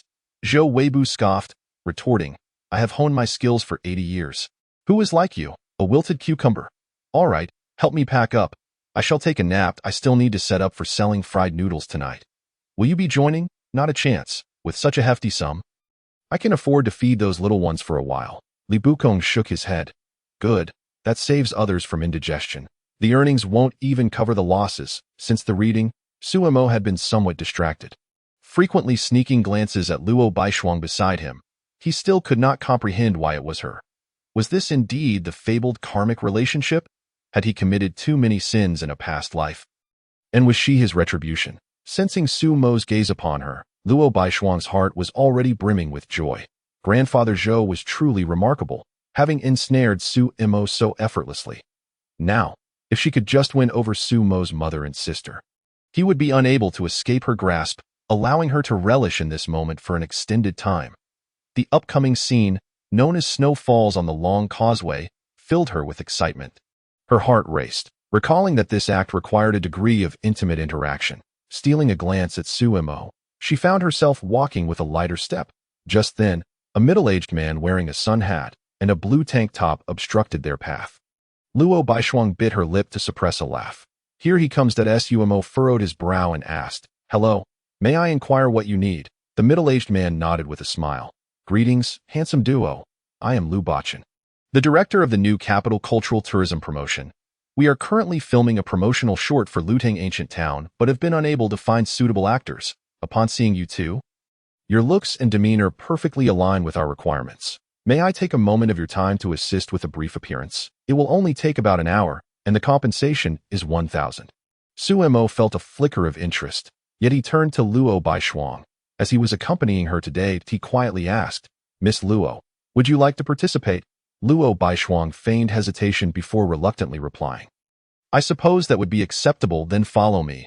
The man instructed. On the causeway, the emerald shadows swayed, willow branches draped gracefully, and countless soft tendrils cascaded from the boughs. As the wind stirred, the willow fluff fluttered about, forming clusters, pure as snow and light as feathers, frolicking in the spring light. Lu Bachin gestured toward a nearby tent, stating, "That is our filming area. Mr. Su, Miss Luo, however, your outfits do not quite meet our script's requirements. Could you possibly change?" Su Mo glanced at his own attire, feeling somewhat embarrassed, and nodded, "All right." Just as Lu Bachin was about to signal for someone to bring the costumes, a girl wearing a mask and blue denim shorts approached. Holding clothes, "Director Lu, here are the costumes. I will take Mr.Su to change." Lu Bachin paused, glancing at the girl's ID badge, then nodded. The girl led Su Mo away. After Su Mo left, Lu Bachin turned to Luo Baishuang. Greeting her respectfully, young Mississippi Luo Baishuang acknowledged him with a nod, asking, "How are the preparations coming along?" Lu Bachin assured her with a smile, "No problem, young miss. We have rehearsed extensively, and there are staff stationed outside. If anything were to go awry, I, Lu Bachin, would take full responsibility." That's reassuring. Meanwhile, the girl guided Su Mo to the changing room, handing him the clothes and saying, "Mr. Su, you can change inside. Just give me your bag." Su Mo nodded, handing over his backpack, and entered the changing room. Once inside, the girl's eyes narrowed with a smile. She removed her mask, revealing herself to be Li Longlon. Discarding her work badge, she flashed a peace sign towards the nearby surveillance camera, grabbed Su Mo's bag, and skipped away, humming a tuned "I" in the changing room. Su Mo discovered that the garments were of ancient design, and he was unable to fasten them properly. Just as he was about to step out to inquire, he noticed an identification card lying on the floor, but the girl who had just escorted him was nowhere to be found. Where could she be? And what about my bag? Chapter 34. The evidence is stolen in the studio. Luo Baishuang gazed at the script in her hands, her complexion slightly flushed. What sort of plot is this? Even my brother is unaware of the review process. How can this be presentable? Upon seeing Su Mo approach, Luo Baishuang hastily concealed the script beneath her skirt. Lu Bachin, noticing that Su Mo was still in the same attire, inquired with curiosity, "Mr. Su, why haven't you changed your clothes?" "Director Lu, we shall discuss this matter later." Su Mo replied, producing his identification card and solemnly stating, "Could we possibly locate the young lady on this ID? She has taken my badge." Lu Bachin paused momentarily, taking the ID and promptly arranging for someone to make inquiries. Luo Baishuang stepped forward, asking, "What is the matter, Su Mo?" "The girl who took me to the changing room has my bag, and there is a red box inside. It's rather important." Su Mo briefly entertained the notion of letting it go.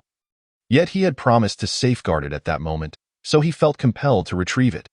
Seeing Sumo's furrowed brow, Luo Baishuang felt an involuntary surge of anxiety and whispered, "What's inside? Can you describe it?" Sumo frowned. He had not seen the contents himself and shook his head. "Apologies. I cannot explain what it contains." The search for the girl commenced, but Lu Bachin returned with another girl in tow. Her expression somewhat grim, yet she was not the girl from before. The girl quickly bowed and apologized. "I'm so sorry. I lost my ID and have been searching for it. I didn't expect." Sumo's expression darkened. She was not part of the production team. Confusion enveloped him. He did not appear to be wealthy, so why would she steal from him, and even impersonate a crew member in the process? There were numerous tourists on the street, many of whom were stylishly dressed. What could her motivation be? What could possibly be in the bag that only he knew about? Could it be linked to the Longxing Society? Had they captured Lin Anya and were pressuring her for evidence that she had entrusted to him, subsequently sending someone to steal it? Sumo dismissed the possibility. Firstly, whether Lin Anya would divulge his involvement was uncertain, and the Longxing Society would not resort to theft for such information. Had he perhaps offended someone? His gaze inadvertently shifted to Luo Baishuang. That it seemed that he had only offended her. Luo Baishuang detected the suspicious gaze directed at her and felt an unprovoked irritation rise within her. "Sumo, do you think I sent someone to steal?" Sumo shook his head. Luo Baishuang had no knowledge of the bag's contents, so why would she want to steal it? Though Luo Baishuang noted Sumo's denial, her discontent grew, prompting her to call her brother. "Hello, Baishuang. I know what's happening. I'm reviewing the surveillance footage. Don't worry, it will be resolved shortly. I in the attic." Luo Tianqian hung up the phone, then pointed at the surveillance footage showing a brazen Li Lianlan making a peace sign. "Hey, question Li Bukong, fourth master. If I'm not mistaken, she should be your apprentice, right?" Yes. I'm calling her now." "Young Miss Luo, please wait a moment. Calm down," Li Bukong said, wiping the sweat from his forehead as he frantically dialed. "My dear lady, please pick up the phone. You truly are testing my patience. You're the master. Can I just call you Lian Master? Please return the item." "Oh no. Sorry, the number you dialed is currently busy." Li Bukong felt his heart nearly stop, forcing himself to say, "Young Miss Luo, I'll bring someone to find her immediately. Give me 5 minutes." Luo Tianqian's eyes turned icy as he regarded Li Bukong's trembling hands, coldly stating, "I do not possess much patience, fourth master.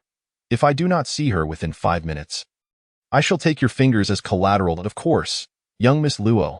What is going on? Why is everyone in such a hurry?" Jiang Jingyun and her companions were seated in a nearby tea house, their gazes frequently drifting outside.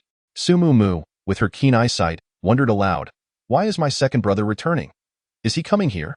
Jiang Yanxiu hurriedly urged, Mu, get down."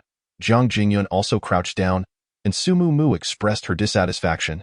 "What's the matter? We're not thieves. What's there to hide?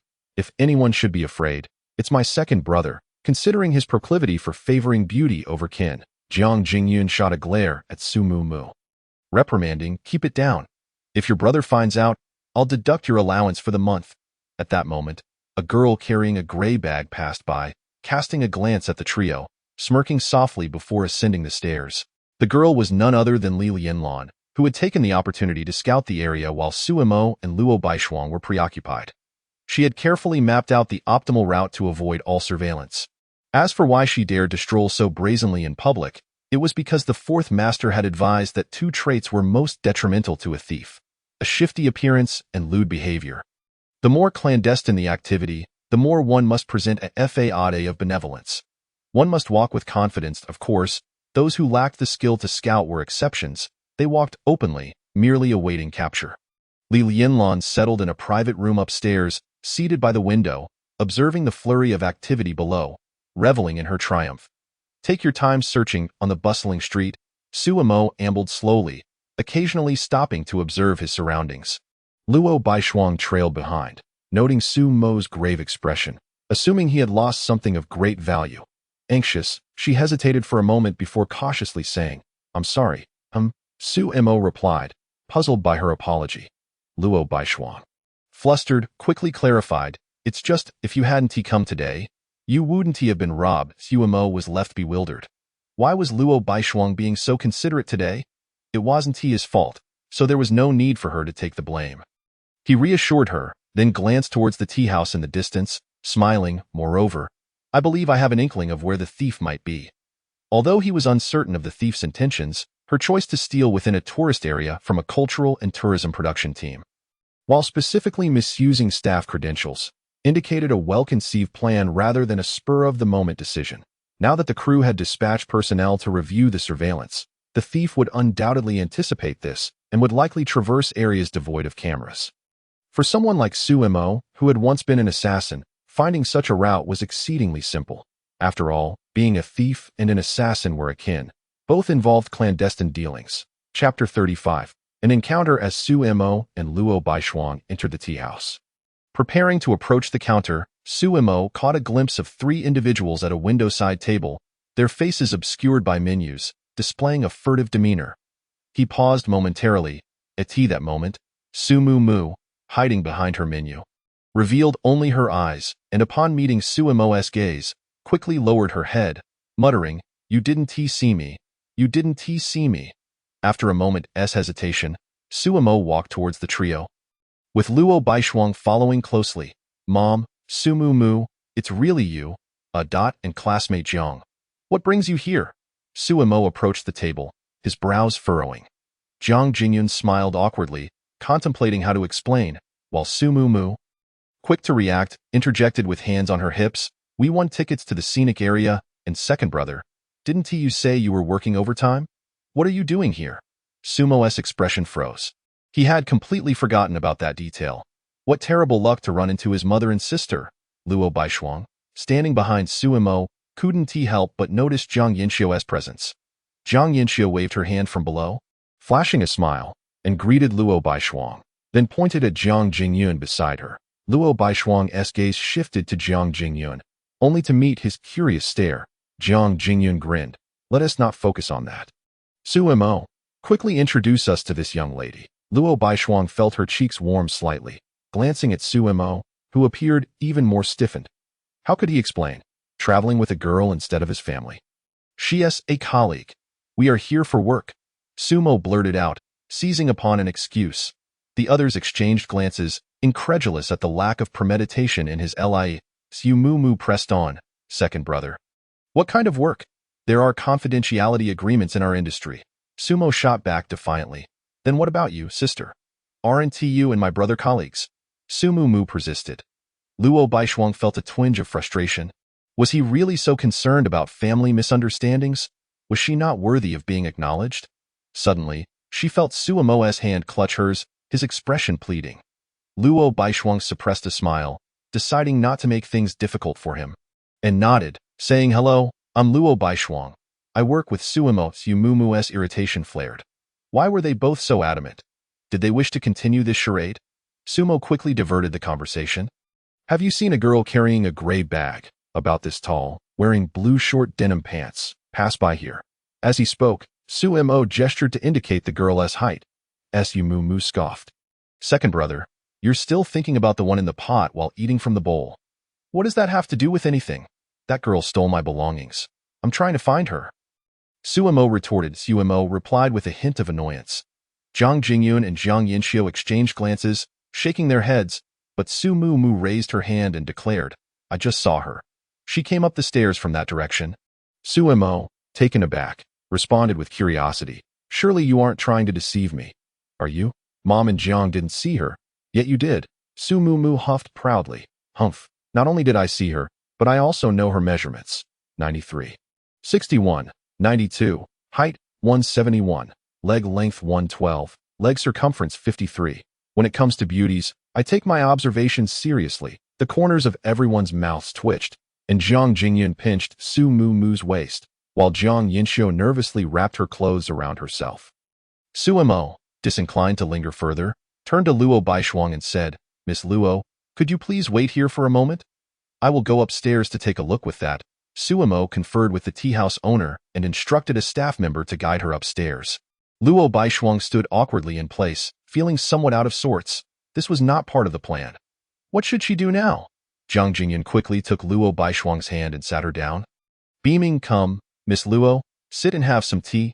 Meanwhile, inside the private room, Li Lanlan spotted Su Mo ascending the stairs and became flustered, pacing back and forth in the room. Who exactly was Su Mo? How could she have discovered it so quickly?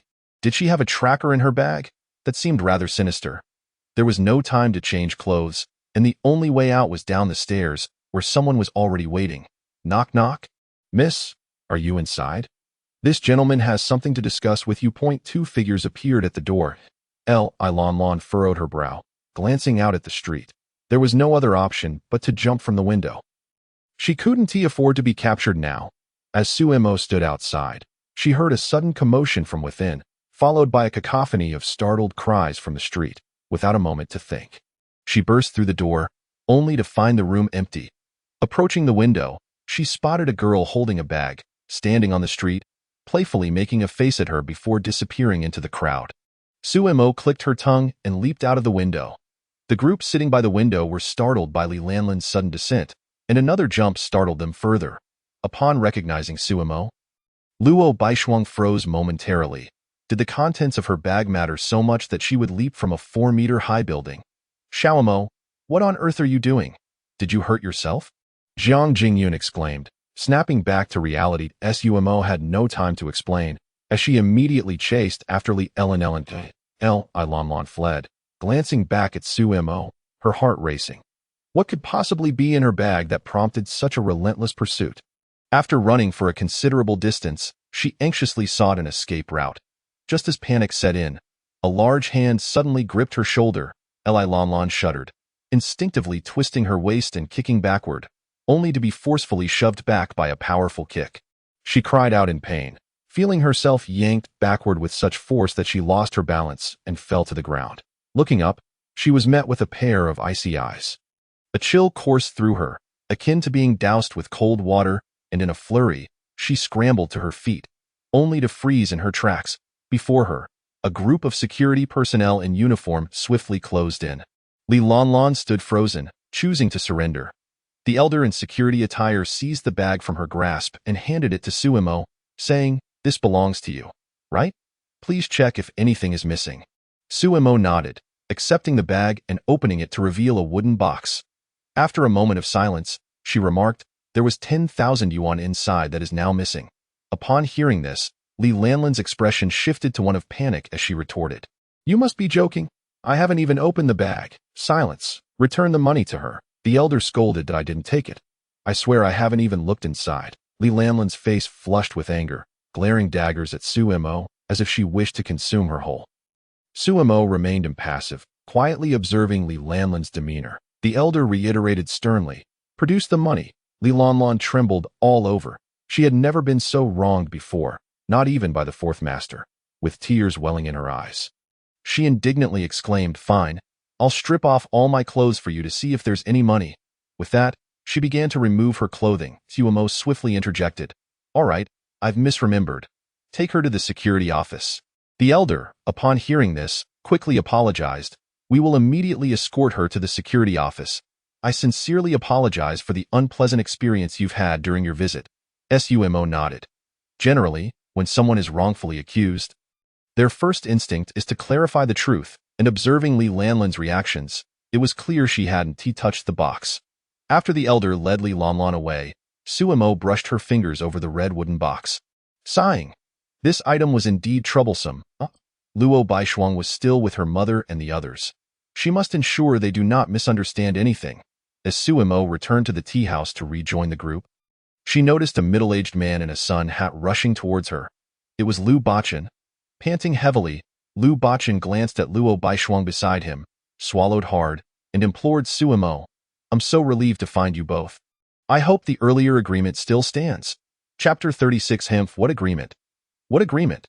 Sumu Mu's ears perked up, eagerly advancing to eavesdrop. Lu Bachan hurriedly clarified, "It's about Mr.Su and Miss Luo agreeing to film the cultural tourism promotional video." Sumumu immediately narrowed her eyes, a sly grin spreading across her face as she taunted, "Second brother, care to explain? Weren't we discussing agency matters? How did it turn into filming a promotional video?" Sumo's mouth twitched as her mind raced, glancing at Luo Baishuang in hopes she could offer a solution. Luo Baishuang, sensing Sumo's predicament, stifled her laughter, turning her head away as if the matter did not concern her. Seeing this, Suemo braced herself and explained to the onlookers, The agency case is precisely about the cultural tourism promotional matter. AS agents. We must ensure the legality of the promotional content, along with agreements regarding the actor's participation, copyright ownership, and portrait rights that we must provide a reasonable and lawful scheme if any issues arise during filming, such as a shortage of actors. We, as agents, must actively coordinate and resolve them. As Su Mo spoke. She desperately winked at Lu Bachin that he understood her cue and nodded vigorously, eager to agree to the filming. Su Mu, however, was skeptical, questioning, do lawyers really handle these matters? With Lu Bachin now comprehending the hint. Sumo's confidence swelled, and she replied assertively, Xiao Mu, successful agency cases are not merely about paperwork. They entail ensuring the smooth progression and implementation of the entire project to achieve the desired promotional effect and business objectives. Do you understand, little chick? Sweet potato? The crowd collectively held their breath, astonished that she could spin such a tale. As Su Mo exhaled, she felt an undeniable sense of helplessness. It seemed her lies were growing ever more extravagant. Zhang Jingyun turned to Lu Bachin and inquired, Director Lu, will this be aired on television? Yes, indeed, Lu Bachin affirmed without hesitation. This. Zhang Jingyun promptly patted Su Mo on the back, exclaiming, then what are we waiting for?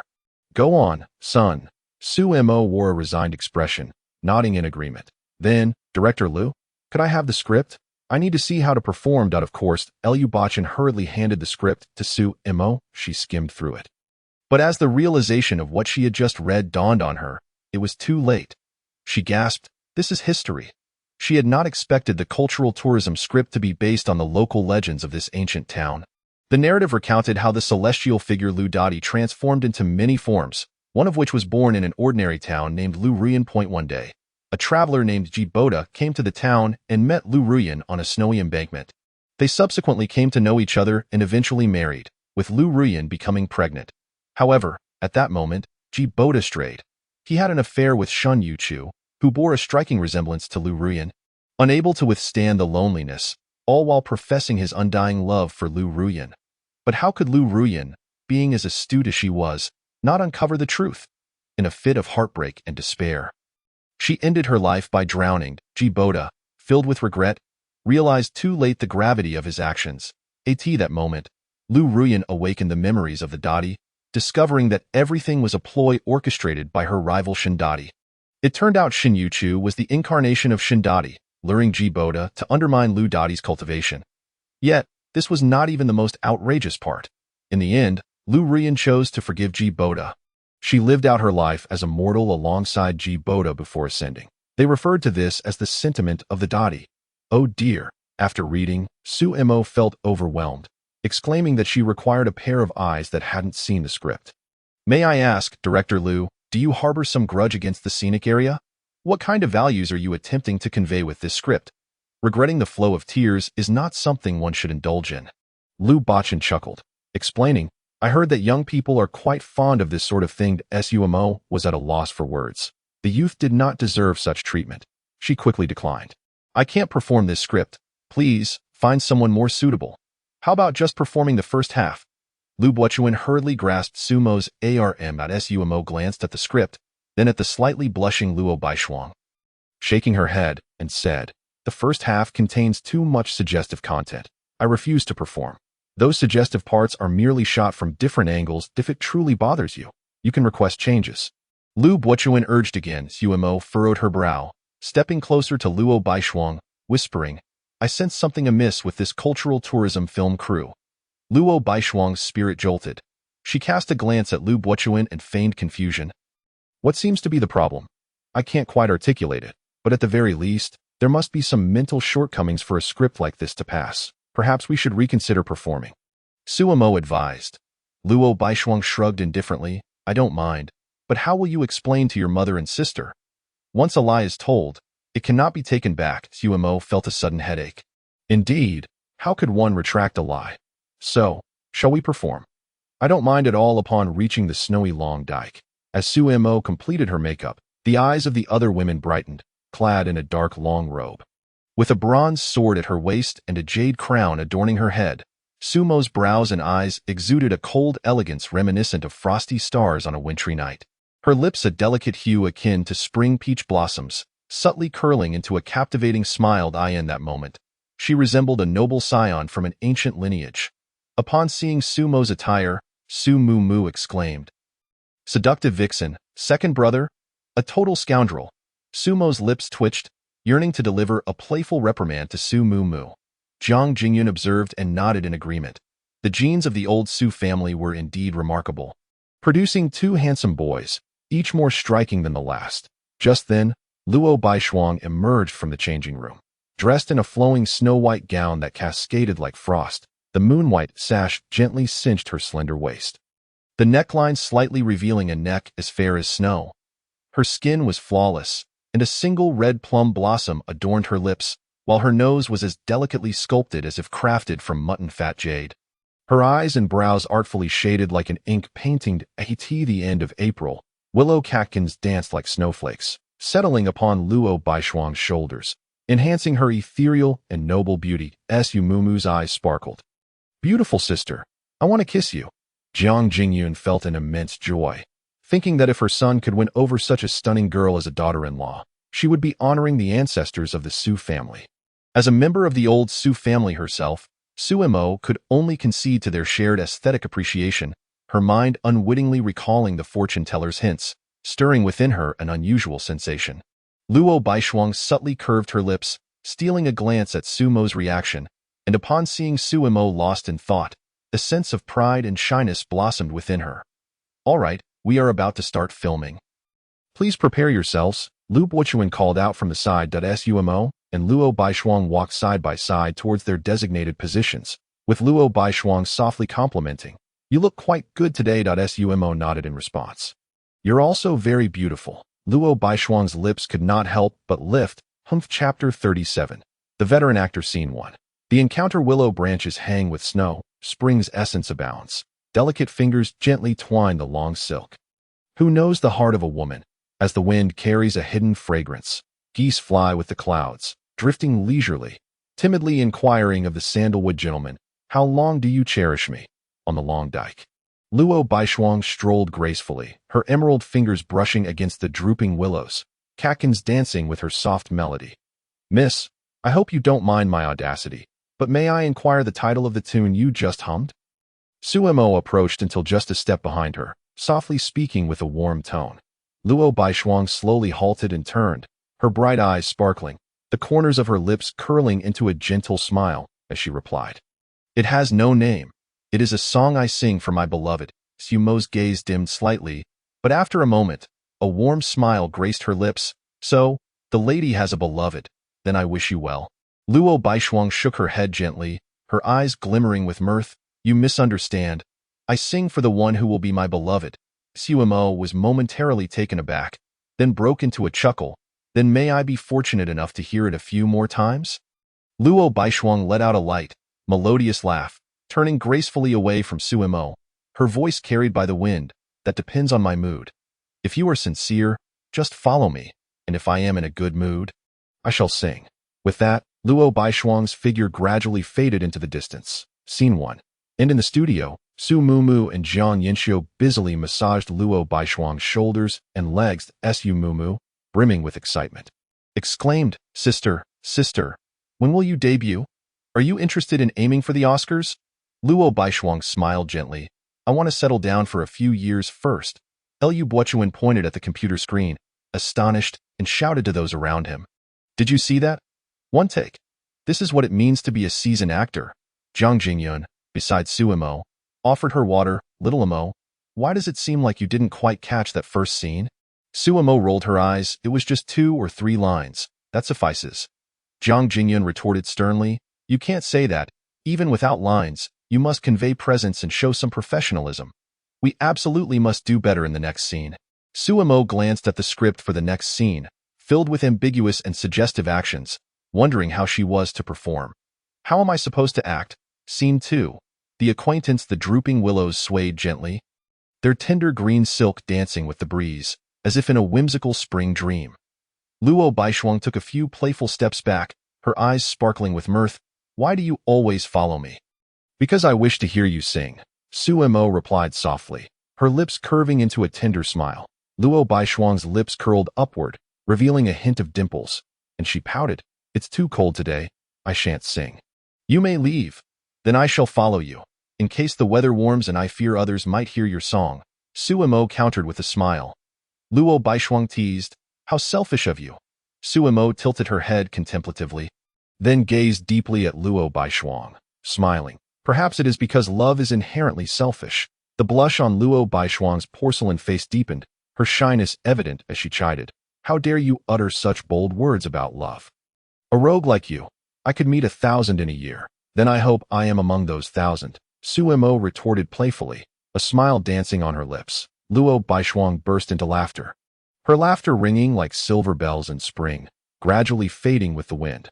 Luo Baishuang tilted her head, gazing at the swirling willow catkins, which resembled drifting snowflakes. As the spring breeze blew, she instinctively shrank her neck.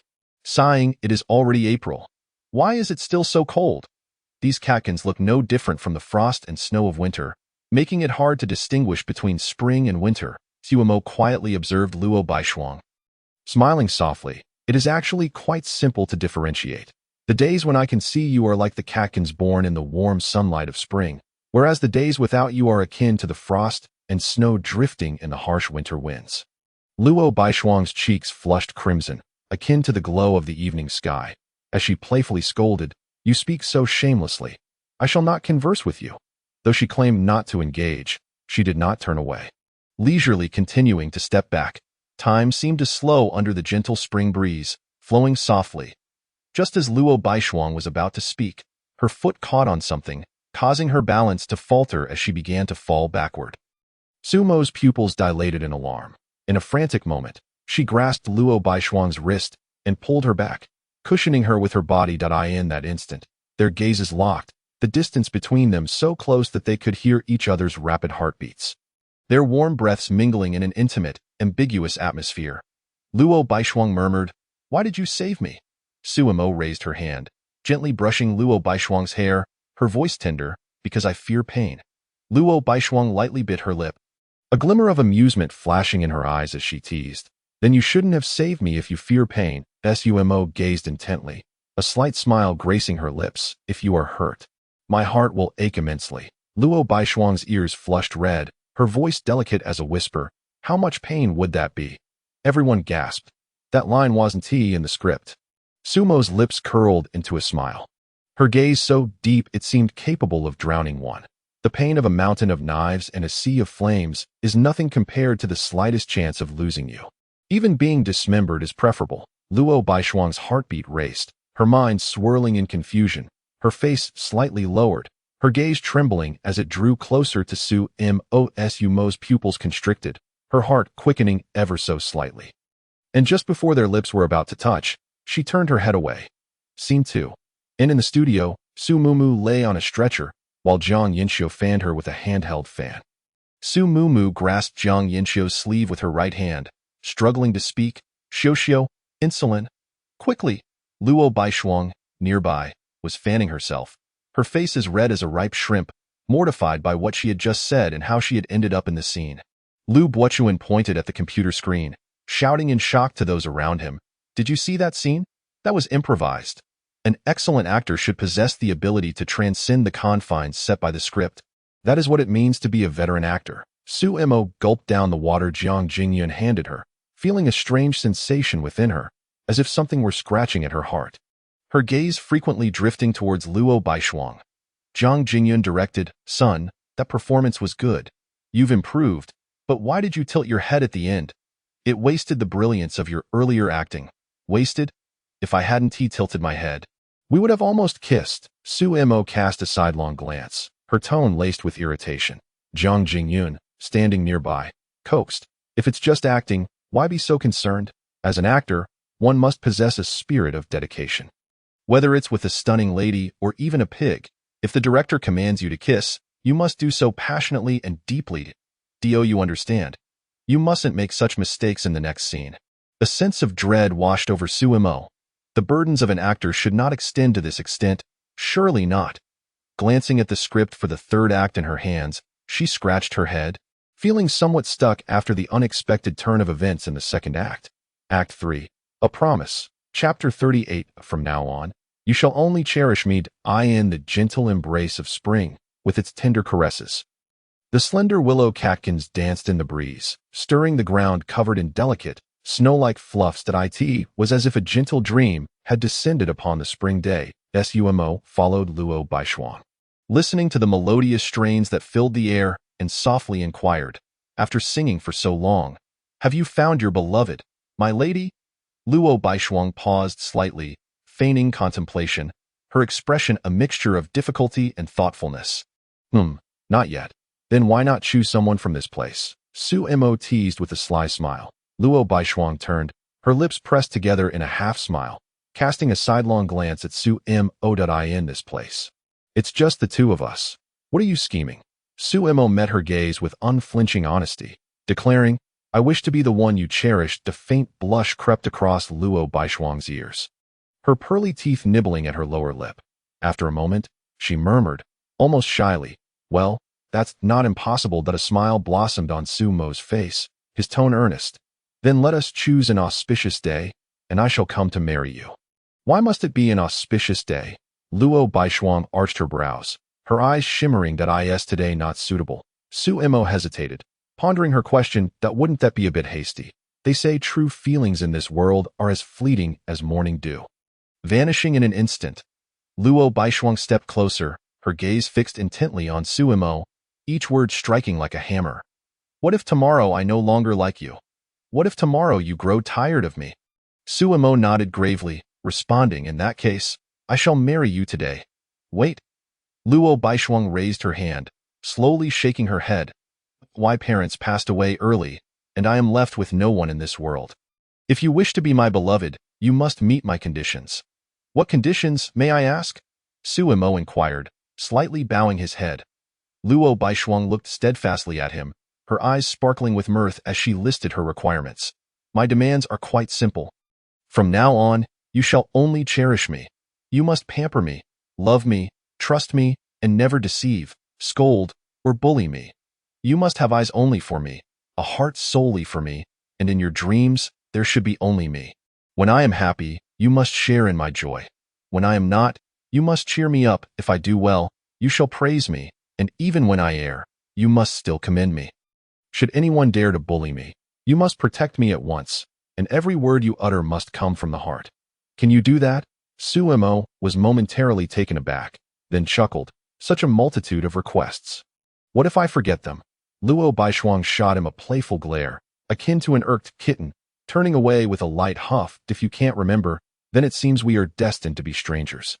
Such a fierce heart you possess, my lady." Su Mo laughed softly, swiftly approaching Luo Baishuang, gently grasping her hand, his tone tender yet serious. "I vow, from this moment forth, I shall cherish only you, pamper you, love you, and trust you. That I shall never deceive, scold, or bully you. My eyes shall only see you, my heart shall only hold you, and in my dreams, there shall be only you. When you are joyful, I shall share in your joy. When you are not, I shall strive to bring you happiness. If you succeed, I shall praise you. If you falter, I shall still commend you. Should anyone dare to harm you, I will protect you without hesitation. And every word I speak shall be sincere. My lady, I can promise you that." Perhaps Su Mo's performance was too heartfelt, for Luo Baishuang found herself enveloped in the scene, her cheeks aflame, her heart racing, her mind awhirl, momentarily forgetting her lines. The two held their positions for a lingering moment until Su Mo finally spoke. "If you remain silent, I shall take it as your consent." With that, he leaned closer to Luo Baishuang. Their gazes locked, the shimmering reflections on the water danced in their eyes, their heartbeats quickening, breaths drawing nearer. Yet the director's call to cut remained absent. Su Mo turned his face, attempting to retreat, only to feel a soft brush against his lips, a fleeting moment that electrified him, causing him to step back abruptly. Cut. Act 3. In the studio, a crowd gathered around the computer, scrutinizing the brief video, eager to discern whether the two had indeed shared a kiss. "Should we reshoot?" Lu Bachin hesitated. The others nodded in agreement. "Absolutely not." Su Mo and Luo Baishuang exclaimed in unison, exchanging a glance before quickly diverting their eyes. Lu Bachin sighed, then cleared his throat. "How about we film the latter part of the script in one go?" Su Mo shook his head vigorously. Impossible. That cannot be filmed under any circumstances. Luo Baishuang nodded emphatically, though the latter content was even more provocative. While she was relishing the thrill of playing two roles, her heart was already straining. Moreover, with Su Mo's family present, the earlier scenes had already left her feeling exposed. She could hardly imagine how she would cope with what was to come. Who was the scoundrel that penned this script? How did it even pass the initial screening? Her brother truly had no idea about the undercurrents at home. As for the afternoon's plans, Luo Baishuang had lost all desire to participate. The objective had been achieved. She had obtained Su Mo's family contact information. It was time to make her escape. I have something to attend to this afternoon. I shall take my leave. Luo Baishuang and Su Mo chorused. They exchanged glances, both feeling a hint of awkwardness. Su Mo shared her sentiment. Realizing that in trying to maintain the initial ruse, they found themselves in an even more uncomfortable situation. Witnessed by his mother and sister, he could no longer bear the thought of lingering. Fearing a barrage of questions from them, he contemplated making a run for it. After all, evasion may be shameful, but it was effective. Jiang Jingyun smiled, nudging the dude. It must be something company-related, right? You two should hurry along. Don't mind us. Their faces flushed with embarrassment. Just as they were about to leave, Jiang Yinxiu suddenly called out, Su Mo, don't forget our agreement for tomorrow. Agreement? Su Mo furrowed his brow, recalling that he had promised Su Xiaomu to accompany her to meet Jiang Suzhen. He nodded, departing the scenic area alongside Luo Baishuang. Luo Baishuang glanced at Su Mo and said, why not ride back in my car? Su Mo pondered for a moment, then nodded in agreement as they climbed into the vehicle. Once inside, the atmosphere grew even more silent. Luo Baishuang's mind lingered on the earlier scene and the impulsive kiss she had initiated. She wished for a place to hide.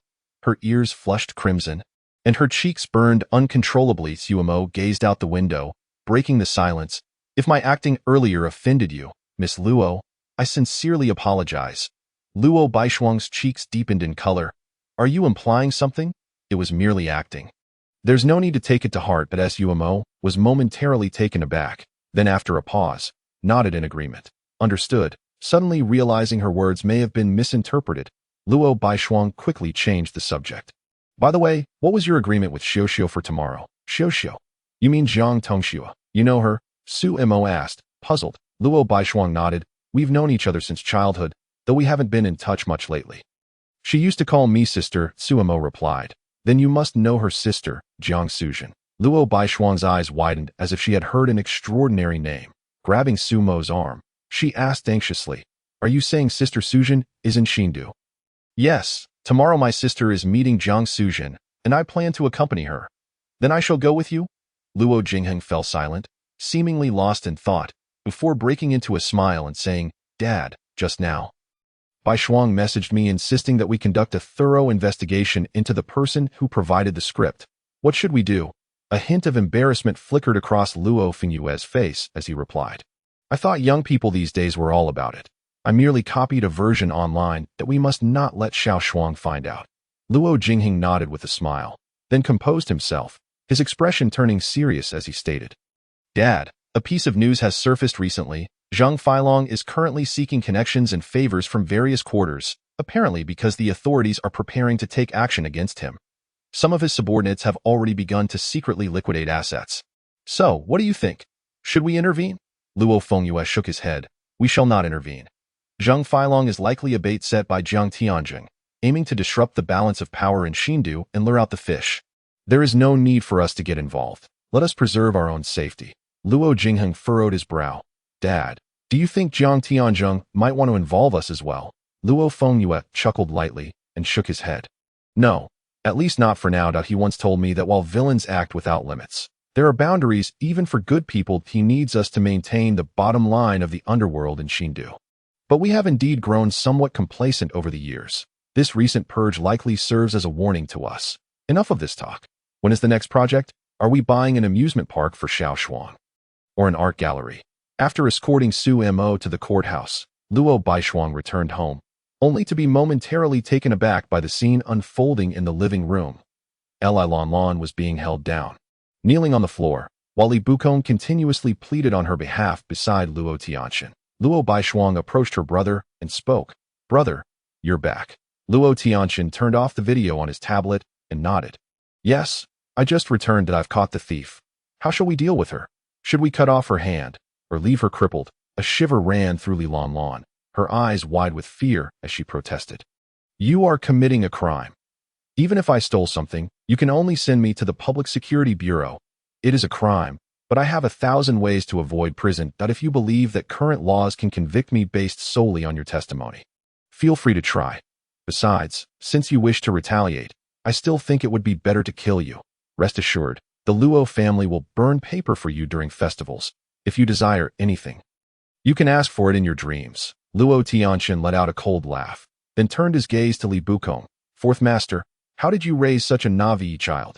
Li Bukong wiped the sweat from his brow, repeatedly apologizing. I'm sorry, young master Luo. She has read a few more books, and her mind isn't quite right. The school has taught her incorrectly. That moment, Li Lanlan realized how childish her earlier thoughts had been. Believing that the amount she stole was trivial, not enough to warrant a case. Thinking that getting caught would only result in a few days in jail. In reality, even in the orderly Xindu, there remain areas untouched by law. By the time it reaches her, there may only be a pile of bones left. Tears brimmed in Li Lanlan's eyes as she trembled. I was wrong, young Master Luo. Please spare me. I truly regret my actions. You do not regret it. You simply realize that you are going to die.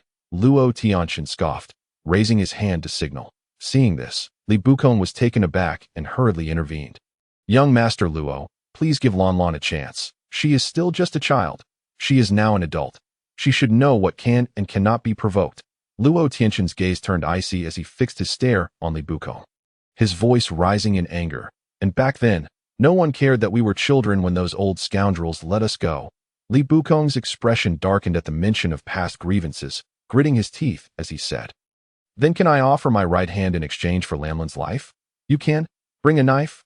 Luo Tianqian replied without hesitation. Lanlan cried out. No, do not fear, Lanlan.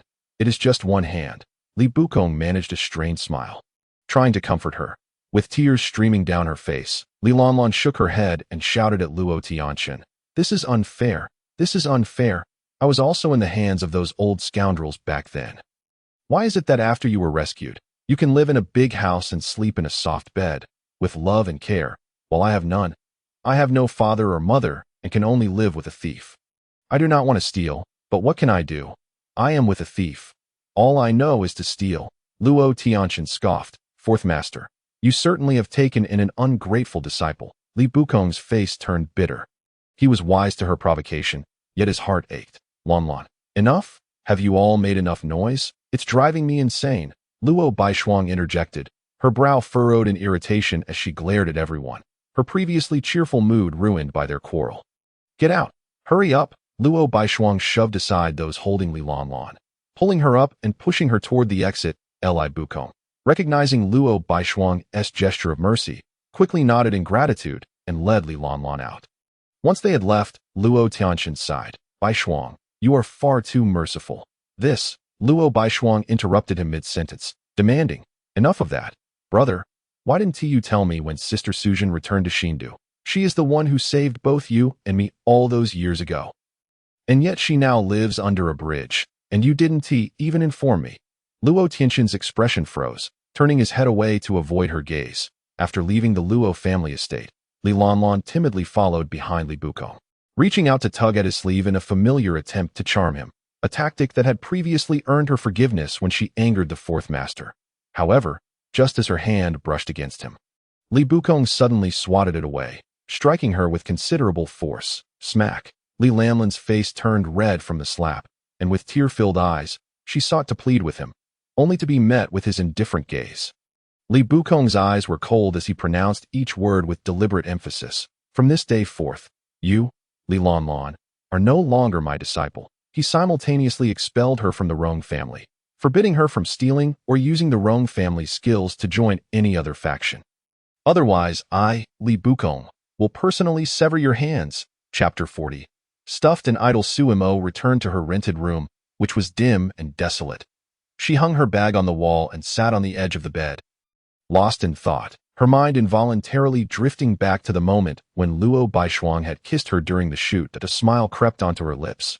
only to fade into melancholy. The encompassing darkness surged in from all sides, more oppressive and isolating than ever before, making it nearly unbearable. Quick, answer. The phone. Turtle's second brother. The familiar ringtone jolted Su Mo from her reverie. She answered, "Hello, what's the matter, Su Xiaomo?" On the other end, Su Mumu got straight to the point. "Second brother, Mom is calling you back for dinner. She wants to ask about your girlfriend. You big mouth." After a flurry of noise, Jiang Jingyun's voice came through again. "Xiao Mo, we've stewed some ribs at home. Come back for a family dinner. Ts nothing serious." Sumo casually fabricated an excuse. "Mom, I'm working overtime, so I want to be back. You all can enjoy. You little ungrateful child. We're in the same city, just a short distance apart. How many times have you come back in the past half year?" Jiang Jingyun complained. "You say your elder brother has gotten married. The couple has their own life. And they've moved out, which is understandable. But you've only graduated for a little while, and as a single person, you hurriedly moved out, making it seem like we've been mistreating you." Suemo sighed in resignation. "This has nothing to do with being single or not. I'm an adult now, and I have my own life. But you haven't started a family yet." Jiang Jingyun retorted with a huff that Sumo helplessly sighed again. "All right, will it suffice if I come back tomorrow evening?" "That works." After hanging up, Sumo fell silent once more. Clearly, she could return to that bustling environment. So why did she feel? Rising to her feet, it felt as though she were dragging something heavy. The darkness clung to her until she stepped outside, slowly receding. The moment she exited, however, she unexpectedly encountered someone. An elderly man clad in a simple long robe stood at the door, smiling at her. It was Zhou Weibu, the fortune teller who had predicted her assassin identity earlier that day. Sumo respectfully greeted him. "Old master, may I ask what brings you here?"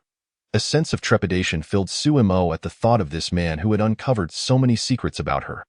Zhou Weibu smiled gently and stated, "Young friend, I wish for you to inherit my mantle." Sumo's brow furrowed. Could she refuse? He held her secrets in his grasp, and if she declined, angering him might lead to her being reported and cut to pieces. "May I inquire why?" "Because I believe you possess the potential for this path." Zhou Weibu chuckled and then turned. "Come with me." After a moment of silence, Suemo nodded and quietly followed Zhou Weibu. The leaden gray sky loomed overhead as streetlights flickered to life, and the flow of people gradually increased at the street corner. "Fire it up, stir-fry faster, dry out the moisture. All right, add some soy sauce. Then some dark soy sauce, and mix the ingredients well." Zhou Weibu directed nearby that Sumo was left speechless. He had spoken of inheriting a mantle, yet the teachings seemed to revolve around stir-frying noodles. "Having taught sufficiently, I shall take a moment to recline until the guests arrive. You may set up your stall now." Zhou Weibai comfortably hummed while lounging in the adjacent rocking chair. Sumo, torn between the urge to scold and the fear of doing so, reluctantly acquiesced. Noticing the absence of any visitors, Suemo could not resist inquiring, "Old sir, may I ask just how much you truly know about me? You seem rather fearful of your past being revealed." Zhou Weibai, eyes closed, did not respond directly but posed a counter-question. Suemo chuckled softly and nodded, saying, "Of course, I dread the thought of being dissected." Zhou Weibai let out a light laugh and slowly remarked, "I fear that there is more to it than just that." Sumo suppressed the forced smile at the corners of her mouth and pressed, "What exactly do you know?" "I have witnessed you take the lives of many, some deserving and others not." Zhou Weibai replied slowly. Sumo's expression grew solemn as she explained, "I had no choice. The organization administered poison to me. If I did not kill them, I would perish. Thus, you chose your own life over that of others." Zhou Weibai stated thoughtfully. Sumo's brows furrowed, her tone tinged with bitterness. "Isn't that a natural instinct?" With that, Zhou Weibai opened his eyes, fixing his gaze upon Suemo, and asked, "Then what is it that you are truly afraid of?" Suemo fell silent. "Oh, you know what I perceive in you." Zhou Weibai interjected. Suemo, curious, asked, "What is it?" Zhou Weibai sighed. "I see a lone wolf, continually sharpening its teeth and claws. Those who wrong you, you tolerate. Those who treat you well, you evade. What, then, is the purpose of this life you have been granted?" After a moment of contemplation, Suemo murmured, "Isn't a person like me merely squandering a chance at rebirth?" "Do you understand why such thoughts arise within you?" Zhou Weibai queried. "Why? Because you are simply overindulged." Zhou Weibai jested lightly. You lament your rebirth while still hesitating. Young lad, there are countless intriguing experiences in life. If you remain timid, how can you make the most of this life that has been bestowed upon you? Suemo felt as though struck by lightning, the grand image of Zhou Weibai in her mind crumbling instantaneously. Her lips parted, words hovering on the brink of her tongue before being swallowed. Zhou Weibai, observing, chuckled. Have you forgotten what I said? Suemo nodded, raising her hand in an international gesture of goodwill, and exclaimed, nonsense. Zhou Weibai erupted in laughter, returning the sentiment with a hearty foolishness as the crowd began to swell. Amidst the vibrant lights and laughter, Suemo smiled as she assisted Zhou Weibai in selling stir-fried noodles. As night deepened, Zhou Weibai rose, preparing to send Suemo away. Suemo inquired cheerfully, old sir, why have you forsaken divination to sell stir-fried noodles? They say it promotes superstitions. Zhou Weibai explained with a chuckle. Suemo laughed, ready to depart, when she suddenly recalled something, turning to ask, old sir, I wish to know about the divination from earlier today. Is it truly fate for me and her to be together? Zhou Weibai smiled, gesturing towards his heart and then to the heavens, and replied calmly, it is up to human effort. Man can conquer fate. Suemo paused, then nodded slowly, turning to leave, but a voice suddenly echoed behind her. Regret not the past. The future can still be pursued. Suemo smiled, her steps lightened as if shedding a heavy burden. Zhou Weibai exhaled deeply, chuckling. A laborer who has enjoyed a day of leisure feels quite satisfied. At that moment, an elderly man approached Zhou Weibai. Gazing at Suemo's retreating figure, his brow furrowed as he asked, how did you come to associate with this young girl? Did the Luo family pay you? Or do you intend to pass on the human ledger to her? Zhou Weibai turned to Li Bukong and shook his head, stating, I simply find this young girl intriguing. As for the human ledger, currently, no one is worthy of inheriting it. It is better left to gather dust in my possession. Enough of that. Have you quarreled with Lanlan? Li Bukong's eyes shimmered with unshed tears, his expression anguished as he rasped, I should have heeded your advice. Had I allowed Lanlan to be adopted by an ordinary family, how happy she would have been. My selfishness has led to this. I regret it, truly. Zhou Weibai patted Li Bukong's shoulder in comfort, saying, the acceptance of the new era is robust. She will adapt. Do not dwell on it. Chapter 41. With you, Brother Biao, what goddess cannot be conquered? In the Luo family estate, under a canopy of twinkling stars, Luo Baishuang lay on her soft bed, cradling Xiaochun, her heart heavy with gloom. Today, she had quarreled with her brother. She desired to bring sister Sujin home, but Luo Tianxin vehemently opposed it, forbidding her from associating with Jiang Suzhan. Had it not been for the timely arrival of Luo Fengyue and Luo Jinghan, Luo Baishuang might have fallen out with her brother entirely. Grasping her phone, she contemplated venting her frustrations to Suemo anonymously when a sudden message arrived. My life is like walking on thin ice. Brother Biao, do you remember the female rogue I mentioned a few days ago? A bold life needs no explanation. Luo Baishuang's temper flared. How dare she be labeled a rogue again? Had her entire day been in vain? Why must everyone bully her?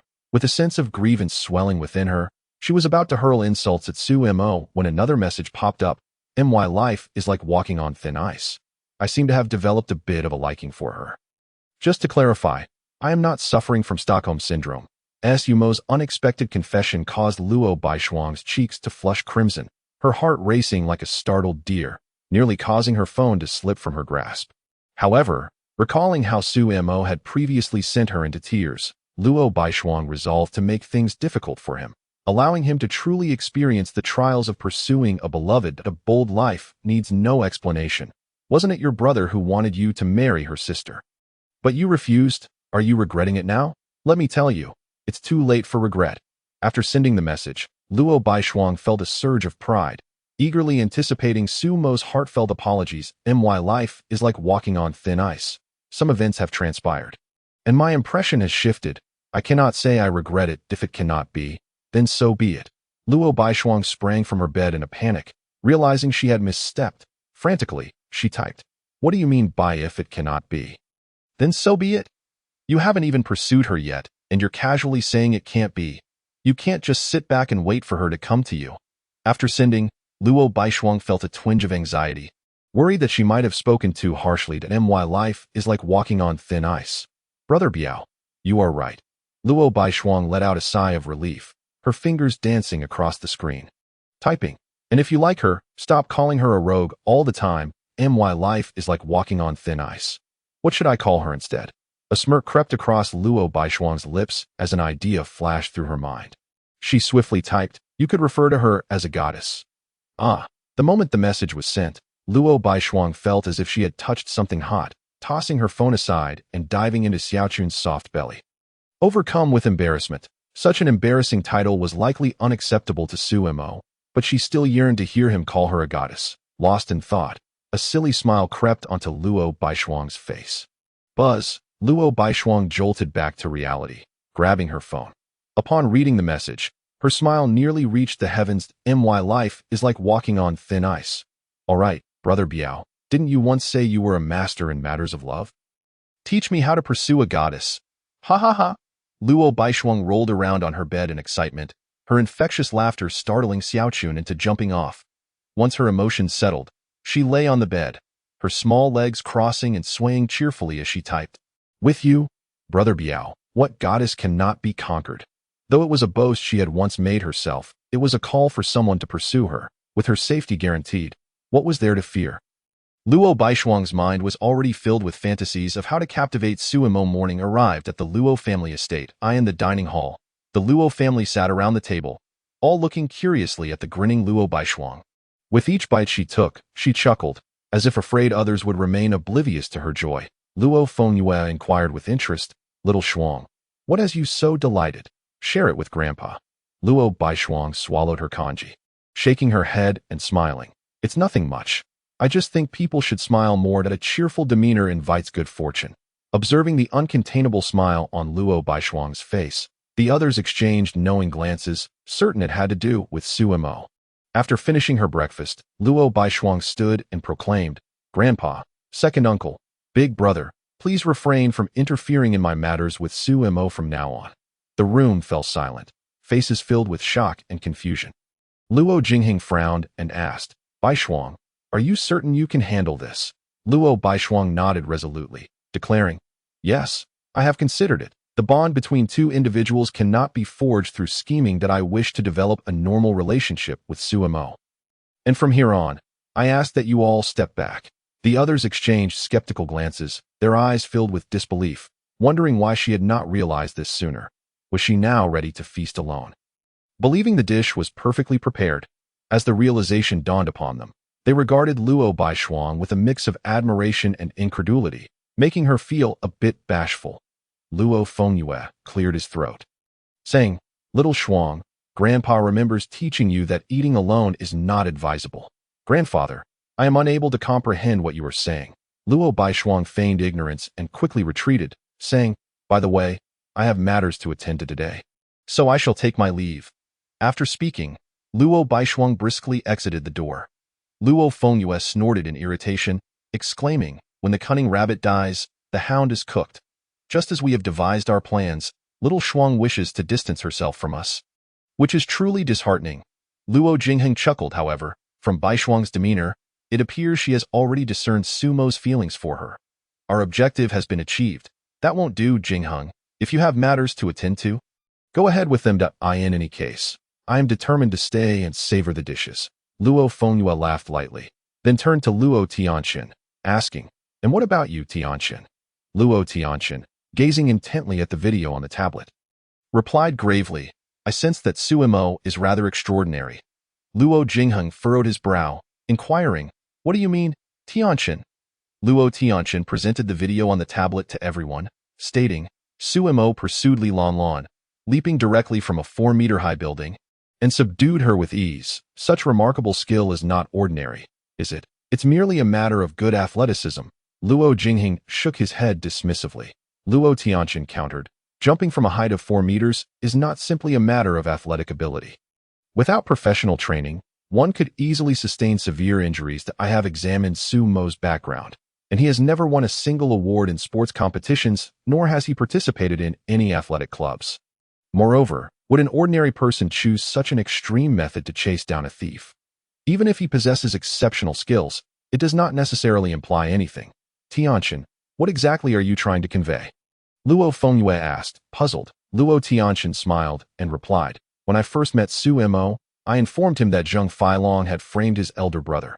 Upon clearly understanding the power dynamics, his immediate thought was to eliminate Zheng Feilong. A law graduate and an ordinary person, he chose to resort to violence instead of seeking assistance from the authorities. This line of thinking is akin to that of a assassin. Chapter 42. The bold approach to pursuing a girl after undergoing intense training with Biao Gu the previous night. Su Mo had a restless night filled with questions. Is this truly the way boys pursue girls nowadays? Knock, knock. The sound of knocking interrupted his thoughts, prompting Su Mo to rise and open the door. Standing at the entrance was Luo Baishuang, clad in a light yellow wool sweater paired with a pale white skirt, her feet adorned with white platform sneakers. Her bright eyes twinkled as she cradled Xiao Chun in her arms, exuding a refreshing and adorable aura, distinctly different from her usual style. Reflecting on Biao Ji's training from yesterday, Su Mo felt somewhat troubled and hesitant to speak. Yesterday, Biao Gu introduced the first step of the bold approach to pursuing a girl, the domineering greeting. One must display their dominant aura upon meeting, smirking, and directly complimenting the other's attractiveness. He insisted that true dominators never wear suits, but instead sport shorts and flip-flops, leaving the first two buttons of their shirts undone. Although Su Mo attempted to rationalize Biao Ji's absurd advice from a normal perspective, Biao Gu had sworn by his manhood, declaring that if this method failed, he would remain impotent for life. Such a vicious vow forced Su Mo to reluctantly agree to give it a try. That Su Mo slightly pulled at his collar, leaning against the doorframe, and with a smirk said, "My lady, are you dressed so alluringly today to catch my attention?" Awkwardness made Su Mo's scalp tingle. Could this really work? Luo Baishuang gritted her teeth, her toes digging into the ground, her choice of thick-soled sneakers instead of high heels reflecting her inner turmoil. Luo Baishuang did not teach Su Mo how to pursue girls, but rather how to make them shy away instantly. Why should she assist Su Mo in chasing girls, allowing him to flirt and dally with others? Though Luo Baishuang had mentally prepared herself, she still found it hard to suppress a smile. Lowering her head, she softly agreed, attempting to display a bashful demeanor. Su Mo was momentarily stunned, recalling Biao Gu's words that if the other party exhibited shyness, it signified being overwhelmed by one's dominant aura. Is this truly effective? The second step of the bold approach to pursuing a girl. Request contact information in a domineering manner. Su Mo retrieved his phone, displaying the QR code interface, and smirked, "My lady, allow me to grant you the opportunity to greet me daily." Luo Baishuang stifled a laugh and nodded, producing her pre-prepared phone to add his contact. Ding! A photo of abs was sent over, and Luo Baishuang hastily clicked save. The third step. After adding contacts, one must send a photo of their own abs first. Having completed all these steps, Su Mo exhaled deeply, feeling an overwhelming awkwardness that made his skin crawl. Biao Gu had stated that using these three tactics would guarantee success when encountering someone one likes. With a skeptical mindset, Su Mo secretly observed Luo Baishuang's reaction. Upon seeing her smile sweetly at him, an inexplicable feeling stirred within him. Is this truly possible? Luo Baishuang smiled subtly. Employing these three tactics would ensure that even if Su Mo were exceptionally handsome, he would undoubtedly repel all the girls wanting to get to know him. Henceforth, he could bid farewell to any prospects of romantic entanglements. Luo Baishuang stepped forward, handing Xiao Chun to Su Mo, and said, "Recently, I may be rather busy and unable to care for Xiao Chun properly. Could you please help me look after him for a few days?" This would provide her with a reason to visit Su Mo daily. Su Mo held Xiao Chun, uncertain of what to discuss next, leading to an abrupt silence in the atmosphere. Luo Baishuang cleared her throat, seeking a topic. "So, when do you think your sister will arrive?" Su Mo, hearing this, immediately stepped aside. "It might take a little while. How about coming in to sit for a bit?" Luo Baishuang nodded, cautiously entering the room and sitting at the edge of the bed. Her pearly teeth nibbling at her lip, an inexplicable sense of nervousness welling up within her. Luo Baishuang herself did not understand why, as she had felt no anxiety during her first visit. Yet now, her heart raced uncontrollably. Su Mo felt similarly. As Luo Baishuang grew more reserved, he too became more restrained. Su Mo placed Xiao Chun on the bed and poured a cup of warm water, handing it to Luo Baishuang, who accepted it with a nod. The two fell into another silence, not knowing how to initiate conversation again.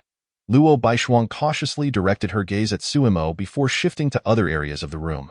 When she spotted the bag hanging by the wall, she suddenly recalled that Suimo had leaped from the second floor for this very bag. Curiosity piqued, Luo Baishuang asked, Suimo, may I inquire what is inside that bag?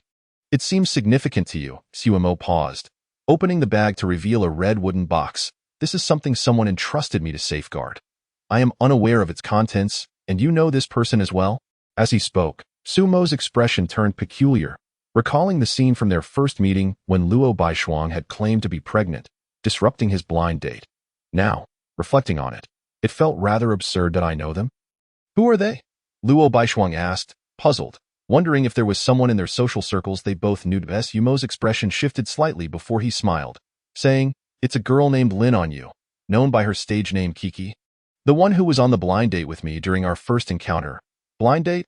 Luo Baishuang fell into reminiscence and suddenly recalled that Suimo had mentioned she was a scammer. At that moment, her cheeks flushed red as confusion washed over her. What had she done back then? Luo Baishuang felt an overwhelming urge to travel back in time and knock herself out.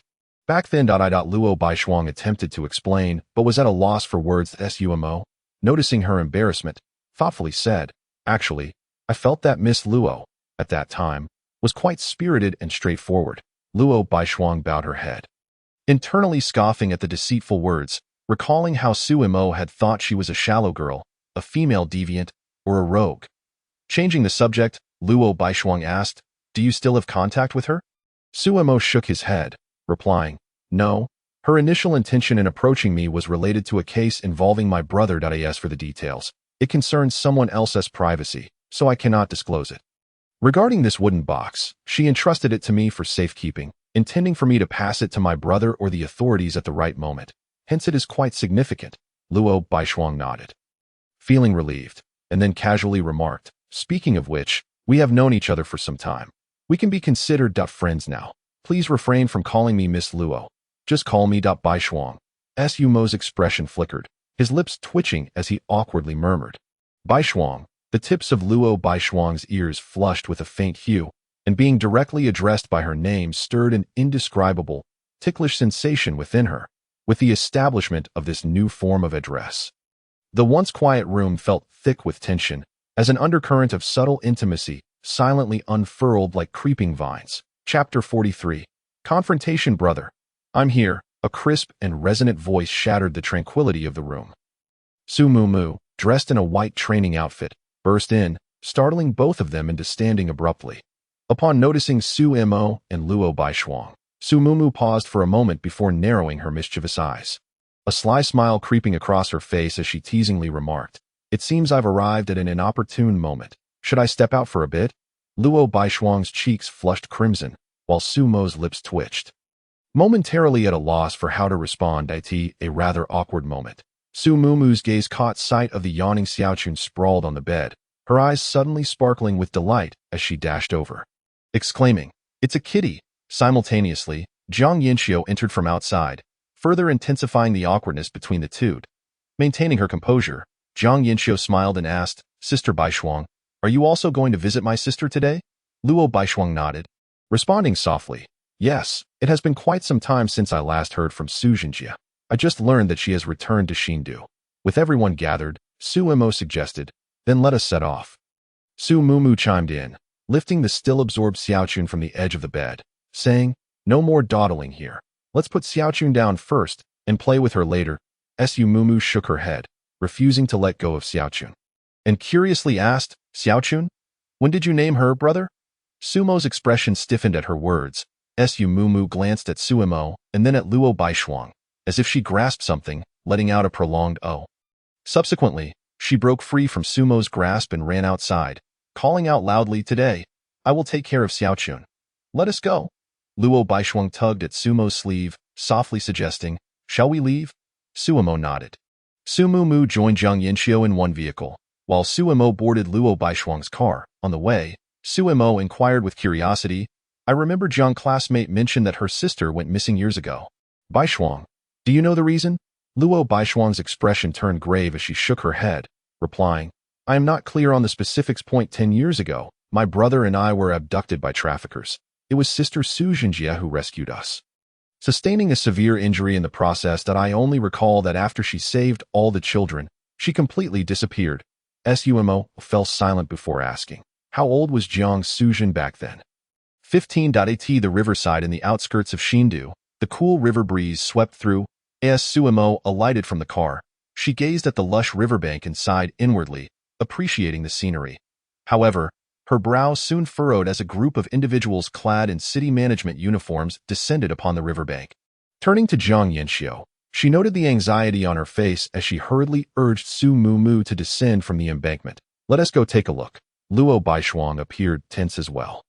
Su Mo nodded, descending onto the grassy riverbank where, from beneath the bridge, a heated argument echoed in the distance. In front of a tin shack, two women faced off against a group of stern-looking city management officers. Among them stood a middle-aged man in a blue-collared shirt, his voice seething with anger. Suzhen, are you coming back with us or not? Beside him, a woman grasped his arm, her face etched with sorrow as she implored. Suzhen, for the sake of your mother, please come back. Your father is unwell, and we cannot afford to anger him. All right. Jiang Suzhen's demeanor remained aloof, her mane of hair billowing in the wind as she replied nonchalantly. Mr. Zhang Zhuoping and Ms. Ding Yulan, even if you demolish this place, I would merely find another place to sleep. With that, she turned to the woman in the red dress, offering comfort. Kiki, I will arrange everything for you. Lin Anya shook her head, clutching Jiang Suzhen's arm. I will stay with you. Jiang Zhuoping pointed angrily at Jiang Suzhen, spitting out his words. You wretched girl, you unfilial daughter, sleeping in a bridge hole, bringing disgrace upon our family. When you were born, I should have let you die in the hospital. Zhuoping, what are you saying? Dad, what are you talking about? The two voices rang out simultaneously, causing Jiang Zhuoping and Ding Xiulan's expressions to freeze as they turned to see Jiang Yanxiu standing nearby. Their faces turning an alarming shade of embarrassment. With reddened eyes, Jiang Yanxiu exclaimed, Didn't you agree to this from the beginning? You are forcing my sister into homelessness, aren't you? Ding Xiulan swiftly stepped forward to grasp Jiang Yanxiu's arm. Attempting to soothe her, Xiu, you shouldn't be involved in this. Just listen to your father. I want Jiang Yanxiu violently shook off Ding Xiulan's hand, positioning herself protectively in front of Jiang Suzhen. Glaring defiantly at the group, Su Mumu wished to stand alongside her dear friend, but was held back by Su Mo, who admonished, This is a family matter.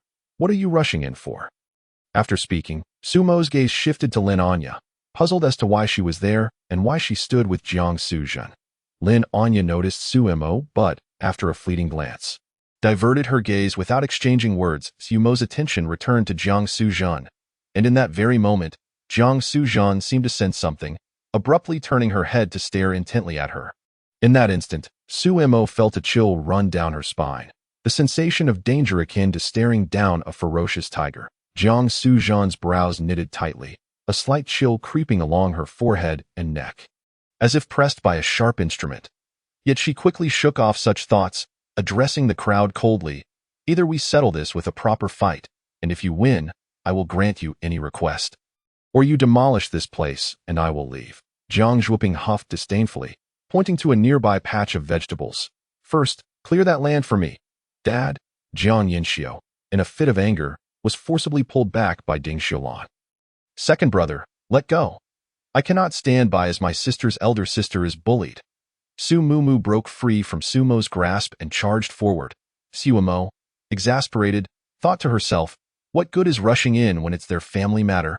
Meanwhile, Luo Baishuang, frowning, clutched Su Mo's clothing tightly, her knuckles turning white from the tension. Recognizing the worry in Luo Baishuang's eyes, Su Mo sighed heavily.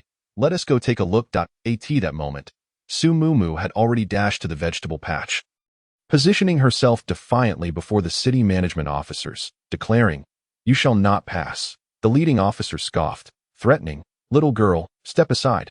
Impeding law enforcement will land you in jail. Su Mumu's expression hardened, yet she remained steadfast. If you enforce the law with such brutality, it will be you who ends up in jail.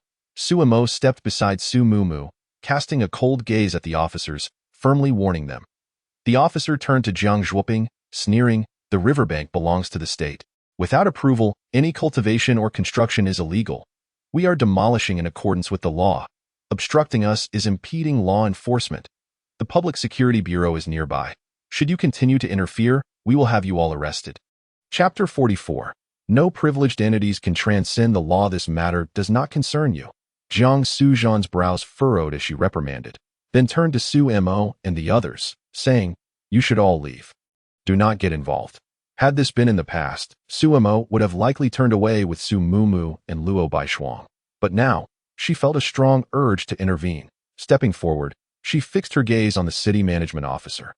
Smiling gently, "You claim you are enforcing the law, correct?" The officer, smirking, nodded. "Yes, our enforcement cameras are rolling." "What? Do you wish to challenge us?" Su Mo extended her hand, startling the officer, who instinctively took a step back, but she merely adjusted his collar, saying, "No need to be tense." Patting the officer on the shoulder, she continued, "Since you are enforcing the law, might I kindly request you present your request letter, demolition notice, administrative penalty decision, and notice of execution? All relevant documents, please. And do be careful. There are many eyes here. We wouldn't want to soil your uniform." The officer's expression soured as he stammered for a while before finally managing to say, "We forgot to bring them. Then it would be best for you all to retrieve them." Su Mo replied warmly, gesturing for them to leave. Seeing this, Jiang Zhuoping's brows knitted tightly as he coldly remarked, "Kid, do you know who I am?" Without hesitation, Su Mo interrupted, "I do not need to know who you are. Even if the president were standing here today, he must operate within the confines of the law. Before the law, there exists no special entity that can supersede it. If you are unable to comprehend this, I suggest consulting a lawyer." Upon hearing this, Jiang Zhuoping's face darkened, his fists clenching involuntarily. Forcing his daughter to return home was already a disgrace. Being exposed for improper enforcement procedures would only bring further humiliation to the Jiang family. Jiang Zhuoping, furious to the point of laughter, pointed at Su Mo, gritting his teeth. "You are quite something. Impressive. Leave with that." He turned and left without a backward glance. Ding Xiulan attempted to pull Jiang Yanxiu along, but she evaded her grasp. With a sigh, Ding Xiulan turned away, despondent. After their departure, Su Mumu hugged Su Mo's arm excitedly, exclaiming, "Brother, you were so cool today." "Your brother has always been cool," Su Mo chuckled, patting Su Mumu's head. Nearby, Luo Baishuang observed Su Mumu affectionately clinging to Su Mo's arm, feeling a strange surge of emotion as she unconsciously stepped forward to link her other arm with Su Mo's. Curiously asking, "Su Mo, how did you know they didn't have those documents?" Su Mo smiled, explaining, "I guessed. Typically, a demolition notice has a deadline of at least 10 days. Jiang, a student of great concern for her elder sister, had not mentioned these matters during their last encounter. I surmised that they had not followed due process to obtain the necessary documents, but rather arrived to forcibly evict at that moment." Jiang Suzhan approached with Lin and Ya. Casting a glance at the four individuals before her, gaze settled on Su Mo, to whom she nodded and said, "Thank you, no need. And even if we were to drive them away today, within a mere fortnight, the situation here would remain unchanged once the documents are issued." Su Mo glanced at the adjacent tin shed, her brow furrowing. It was astonishing that someone truly resided in such a place. Jiang Yanxiu hesitated several times to speak, her lips trembling as she wished to invite her sister to return home with her. However, the memory of their parents having previously pressured her sister rendered her voice trapped in her throat. Unable to escape, Luo Baishuang interjected, "Sister Suzhan, do you remember me? I am Luo Baishuang.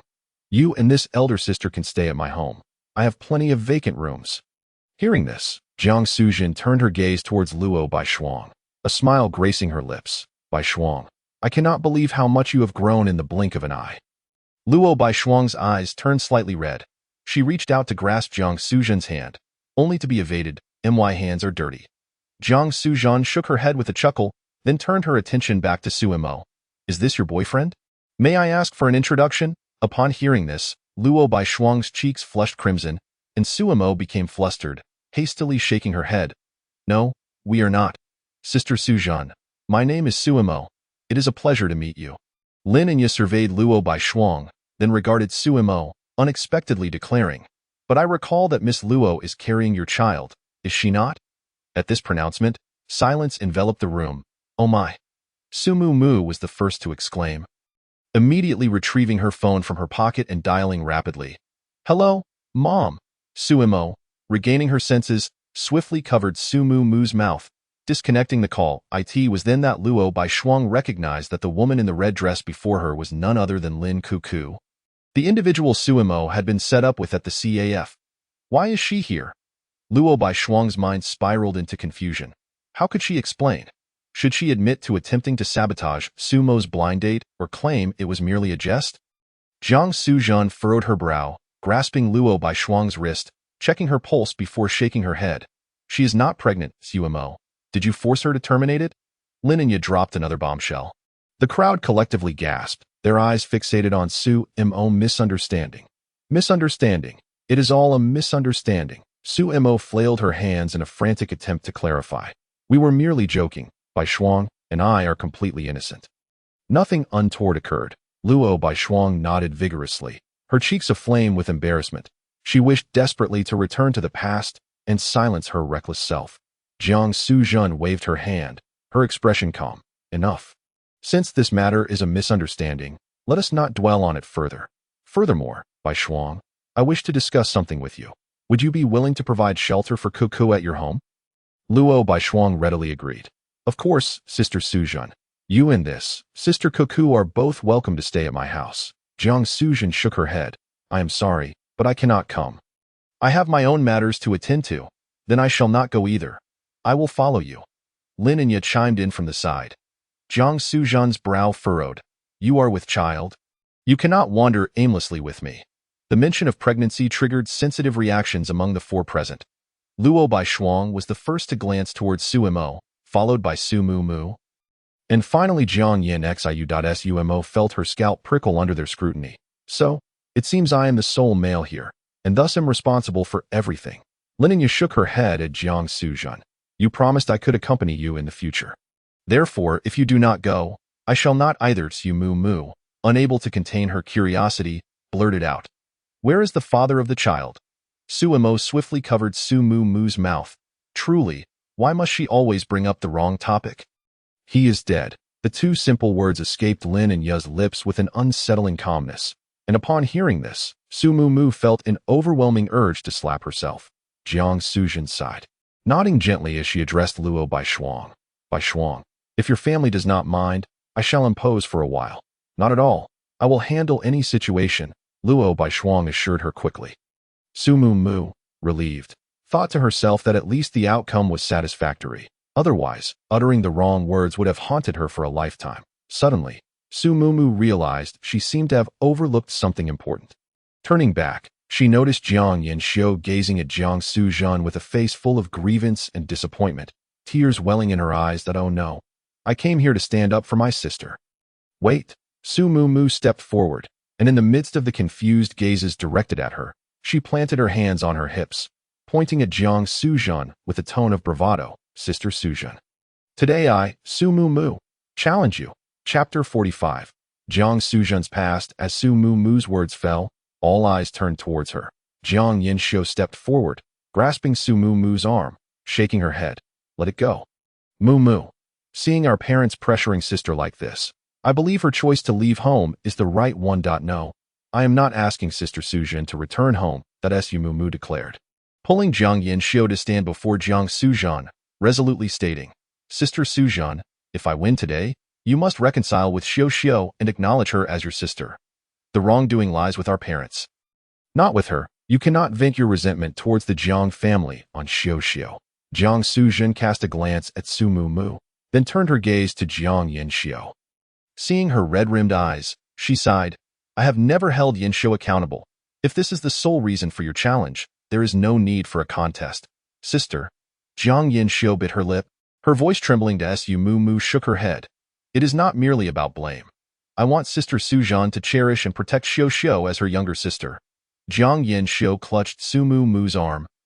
Shyly lowering her head, Jiang Suzhan watched the two, her lips curving into a slight smile. Very well. You win.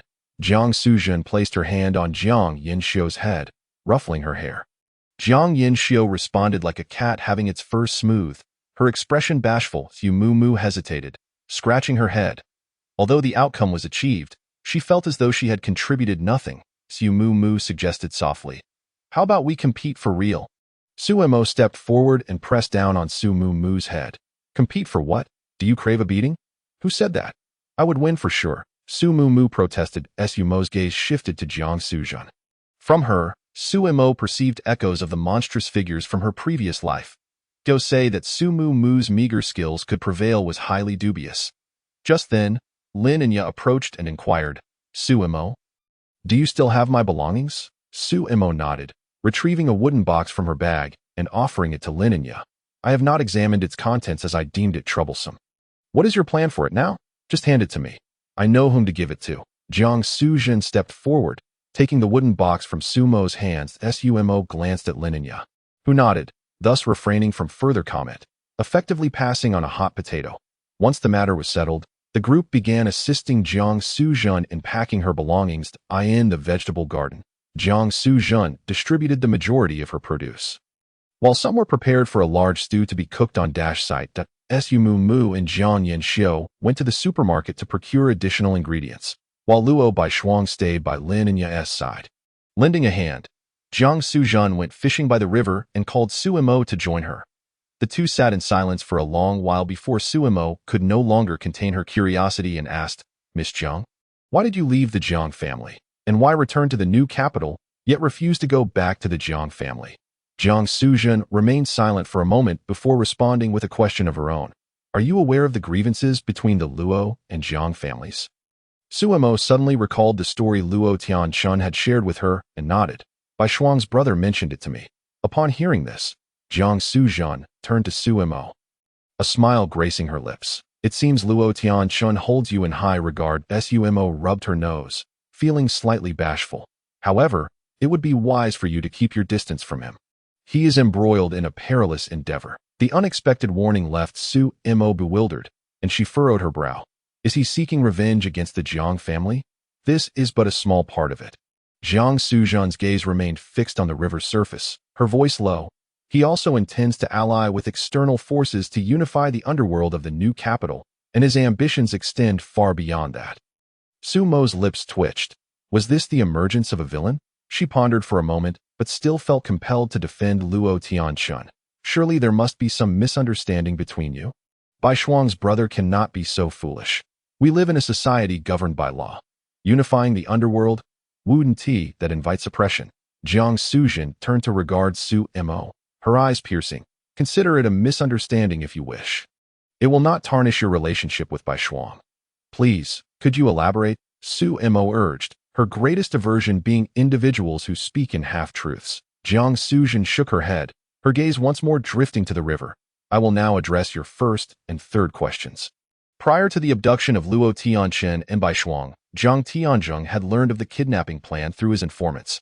However, he chose not to inform the Luo family and allowed events to unfold. After the incident, when the Luo family sought his assistance, he merely instructed his subordinates to feign support without genuine effort. At that moment, upon hearing all of it, I felt as though the entire world was collapsing around me, which compelled me to resolve to rescue them. Unfortunately, the timing for the rescue proved too late.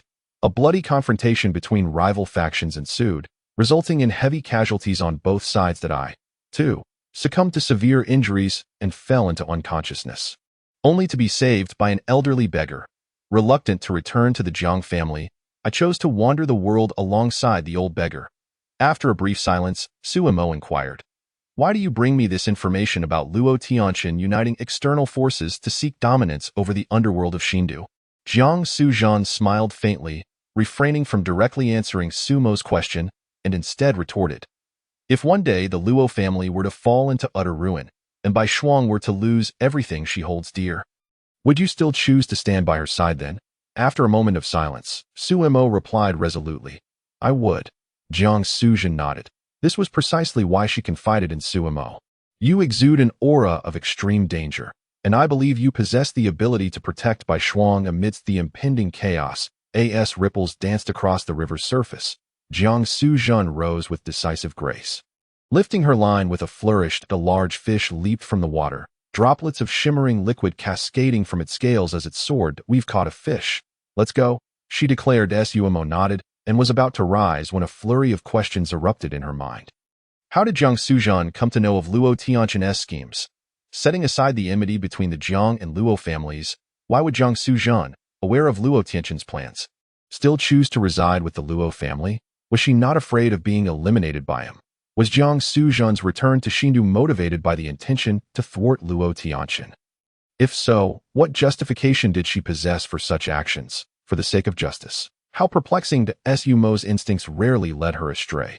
She harbored a lingering suspicion that Jiang Suzhan's identity was far more complex than that of a mere wanderer. Observing Su Mo lost in thought by the riverbank, Luo Baishuang approached with light steps, gently grasping Su Mo's wrist with a smile. Su Mo, it's time for dinner. I learned a dish from Kiki. You must try it. Feeling the warmth of Luo Baishuang's palm, Su Mo's gaze drifted toward the lively group gathered around the pot, a sense of inexplicable warmth blossoming within her heart. If only time could pause at this very moment. As she drew closer, however, Su Mo's expression shifted. She beheld a thick layer of unidentifiable foam floating atop the deep green broth, which perpetually broke apart and reformed. Alongside irregularly shaped, dark-colored chunks of meat, accompanied by vegetables resembling mush, silence enveloped Su Mo as she forced a smile. Baishuang, this surely isn't your handiwork, is it? Of course it is, Su Mo. Come on, give it a taste. If only time could linger at that previous moment. Chapter 46. The Mock Court Second Brother, are you all right? Su Mu, cradling Xiao Chun, assisted Su Mo out of the taxi and into an old residential complex.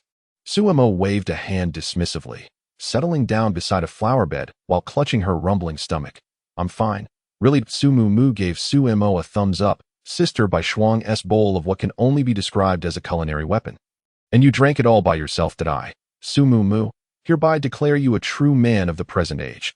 With a roll of her eyes, Su Mo dismissed Su Mu's teasing and waved her off. You go on ahead and greet Mom and Dad. I'll just get some fresh air outside. After Su Mu nodded and departed, Su Mo fell into contemplation that in her final words. Jiang Suzhan had urged her to pay closer attention to the news and international affairs. Su Mo sensed depth in Jiang Suzhan's words, yet she remained perplexed as to how international matters related to Xindu and Luo Tianqin's ambitions for unification in the underworld. Unable to decipher it, she set it aside for now.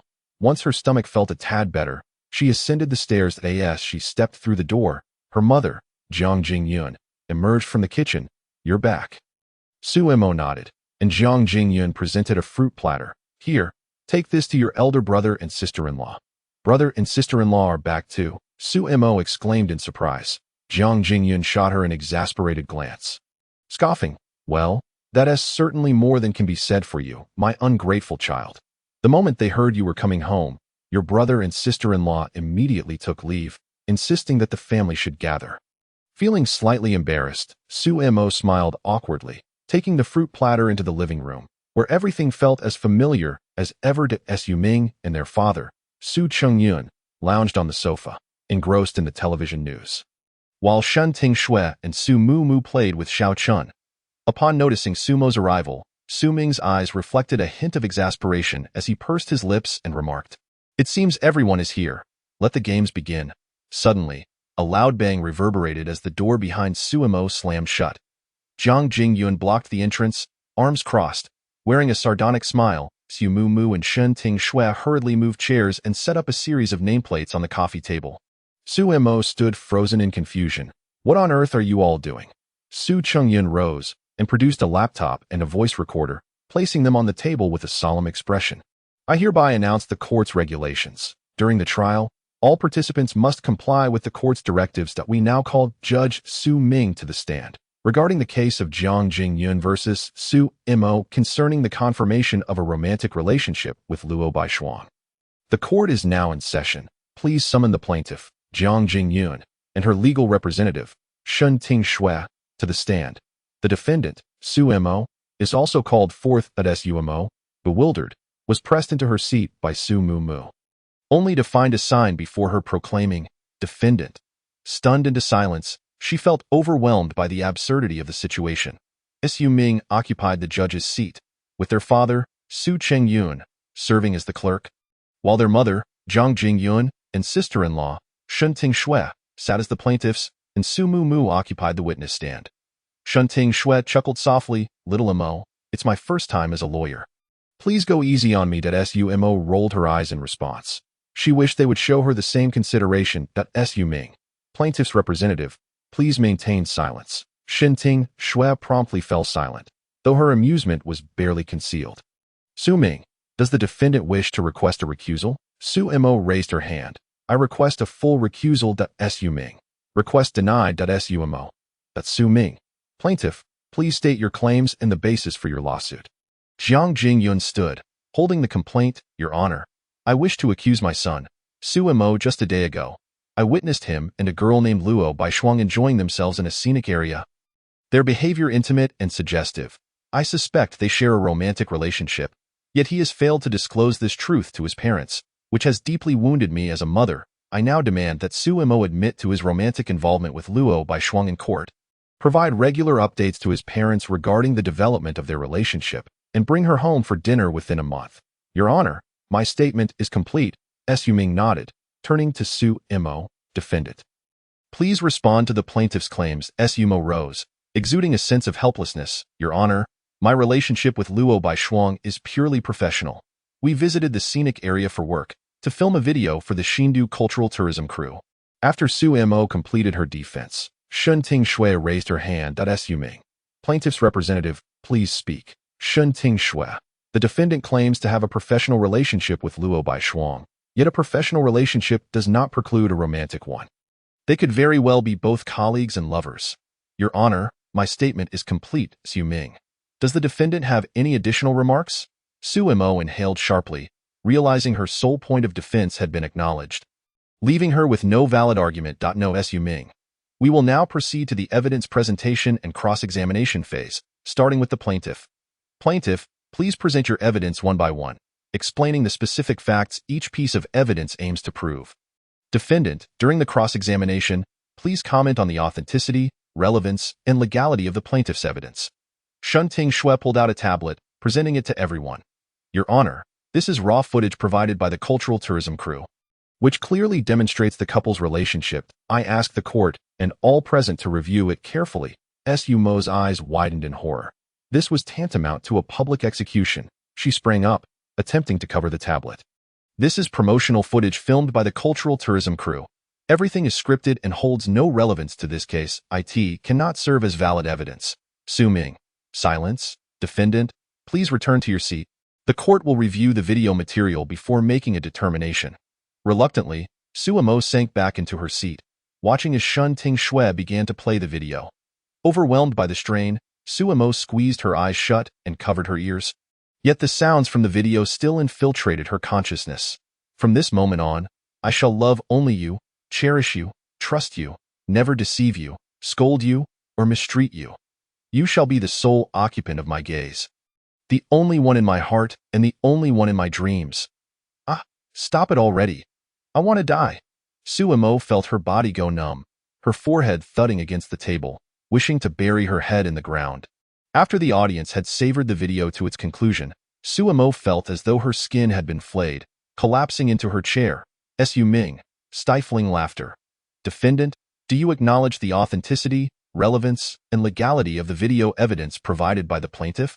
Sumo, hoarse and exhausted, cried out, I do not acknowledge this. Chapter 47. Evidence Presentation and Cross-Examination. Su Ming, seriously silence. Disorder is prohibited within the courtroom. The defendant is urged to control their emotions and to address the authenticity, relevance, and legality of the plaintiff's evidence during the examination. Sumo felt a pause in her breath, an inexplicable wave of grievance rising within her, as if everyone around her was targeting her. She suddenly recalled her time as an intern lawyer, accompanying her supervisor in court. The opposing defendant had not retained a lawyer, and she found herself utterly unable to counter her supervisor, unable to contain her emotions. The judge had merely raised his voice slightly, following the rules to issue a reminder, yet the defendant had burst into tears in court, claiming they were being bullied in collusion with the judge. At that time, Sumo had found it bewildering, but now she truly empathized with the sentiment. Taking a deep breath, she regained her composure and calmly replied, Your Honor, I harbor doubts regarding the authenticity and relevance of the video. The content of the video was performed according to a script, and does not represent a genuine display of personal feelings and actions between Bai Shuang and myself. It fails to accurately reflect any actual romantic relationship that exists between us. Furthermore, the video was produced as a promotional material for the Cultural Tourism Group, filmed under specific work circumstances and requirements, which bears no direct correlation to the plaintiff's claims regarding our romantic involvement in real life. Su Ming, does the plaintiff's representative have any comments on the defendant's objection? Shen Tingxue nodded. Your Honor, while the defendant asserts that the video was scripted, this does not negate the presence of genuine emotions therein. Firstly, the defendant is not a professional actor, yet the video showcases delicate exchanges of glances and intimate physical interactions. One must question, without real emotional investment, how could we, present here, experience empathy and immersion? Moreover, although this is a promotional video for the Cultural Tourism Group, filmed in a work setting, it does not imply that the emotions displayed are any less real. There exists no conflict between the two. Furthermore, we cannot view this video evidence in isolation. Your Honor, we request to submit the next piece of evidence now. Su Ming, does the defendant wish to provide further explanation regarding the plaintiff's claims? Su Mo did not rush to respond. The opposing counsel's arguments were heavily subjective and lacked substantial evidence to support the facts. In a normal court, such claims would certainly not be accepted, but this was not a normal court. It was one rife with bias and partiality. The previous examination had already clearly expressed her doubts, and continuing to debate over this video seemed pointless. Delving into the details of the video would only serve to undermine their own case, thereby reinforcing the judge's perception of their romantic involvement. It would be better to let them present the next piece of evidence directly. Sumo, no. Su Ming, please proceed with the next piece of evidence from the plaintiff. Shen Tingxue produced a stack of photographs and placed them on the table, stating, these are photographs capturing the defendant's intimate interactions with Luo Baishuang during their visit to the scenic area. The court may review them. Sumo had initially thought the photos were merely taken by her mother using her phone during the visit, but upon seeing them, she was stunned. Holding hands on the bridge, sharing candied hawthorn, Luo Baishuang wiping her mouth, and linking arms at a fortune-telling booth, whispering to each other as each photo was laid on the table. Su Mo abruptly stood up, incredulous, exclaiming, you followed me from the moment I entered the scenic area. Su Ming, silence. The defendant is urged to control their emotions and return to their seat. Do you acknowledge the three aspects of the evidence provided by the plaintiff? Su Mo, regaining her calm, stated, Your Honor, I question the legality of these photographs. They were taken surreptitiously without the consent of either Bai Shuang or myself, thus infringing upon our rights to privacy and portrait. Su Ming, does the plaintiff's representative have any comments on the defendant's objection? Shen Tingxue nodded. Your Honor, in response to the defendant's concerns regarding the legality of our evidence, I would like to present the following points. First, these photographs were taken in a scenic area, a public venue open to the public, where the presence of people is frequent and behaviors in such an environment possess a degree of public visibility. Second, our purpose in capturing these images was not to maliciously spy or invade anyone's privacy, but merely to document the experience of visiting the scenic area, which is a reasonable and legitimate action. Third, the taking and use of these photographs did not cause any substantial harm to the defendant, nor did it violate any legal provisions or public morals. Therefore, we assert that these photographs were obtained lawfully and should be recognized and accepted by the court. Su Mo felt a brief pause in her breath. It was all too professional. Sister-in-law, you are truly underappreciated in your role as a law enforcement officer. Su Ming, does the defendant have any objections? After a moment of silence, Su Mo mustered the courage to say, these photographs do not directly prove that Bai Shuang and I share a romantic relationship in our daily lives. The core of this case, whether there exists a romantic relationship, lacks a necessary, direct connection. Su Ming, does the plaintiff wish to add any content? Shen Tingxue, regarding the evidence just presented, our side has no further additions. Your Honor, we would like to request that witness Su Mu be summoned to testify. Su Ming, does the defendant have any objections to the witness's appearance? Su Mo quickly interjected, objection. The witness is the plaintiff's child, and their testimony may be biased. I request the court to exercise caution in assessing the authenticity and evidential value of the witness's statements. Su Ming nodded. This court will exercise due diligence in evaluating the witness's testimony. Now, please have Su Mu take the stand to provide relevant testimony regarding the case. The parties may question the witness to verify the authenticity of their statements. Su Mu promptly straightened up. Having nearly dozed off after listening for so long, Su Ming addressed the witness. Witness Su Mu, please truthfully state what you know regarding this case. Su Mu cleared her throat. Excitement evident in her expression. That day, I was visiting the scenic area with my mom, Xiao, and Ying, the tour guide, when I saw my second brother and sister Bai Shuang holding hands and being very intimate. They even shared a stick of candied hawthorn, and sister Bai Shuang wiped my brother's mouth. I can't think of any other possibility for their relationship other than that of a couple. Su Mo anxiously interrupted. Your Honor, I request to question the witness, Su Ming. The defendant may question the witness. Su Mo immediately pressed. Su Xiaomu, you claim that Bai Shuang and I were behaving intimately. Did you hear anything we said? Su Mu shook her head. Although I didn't hear exactly what you were saying, I could see your gazes and interactions. Only couples would behave like that, right? Su Mo quickly defended herself. Yesterday, a shady vendor sold me a stick of candied hawthorn for 200 yuan, and I reluctantly paid for it. Later, Bai Shuang asked me if I wanted to eat one. And since I was still reeling from the 200 yuan I spent, I only took one, but the vendor's product was substandard, and the one I had was so sour it made my mouth water. That's why she used a napkin to help me wipe my mouth. Su Mu paused for a moment and then said, so the reckless person who bought the candied hawthorn for 200 yuan was you? Big brother? Su Mo quickly pointed at Su Mu, saying, Your Honor, see, the witness has confirmed it, and I even have the payment record on my phone. Shen Tingxue interjected, Your Honor, setting aside whether it is reasonable for a vendor to sell candied hawthorn for 200 yuan in the scenic area. I have doubts regarding the defendant's explanation. If the vendor sells candied hawthorn for 200 yuan, any rational person would not purchase it. Why did the defendant choose to buy it? And why did they give the candied hawthorn to Luo Baishuang afterward?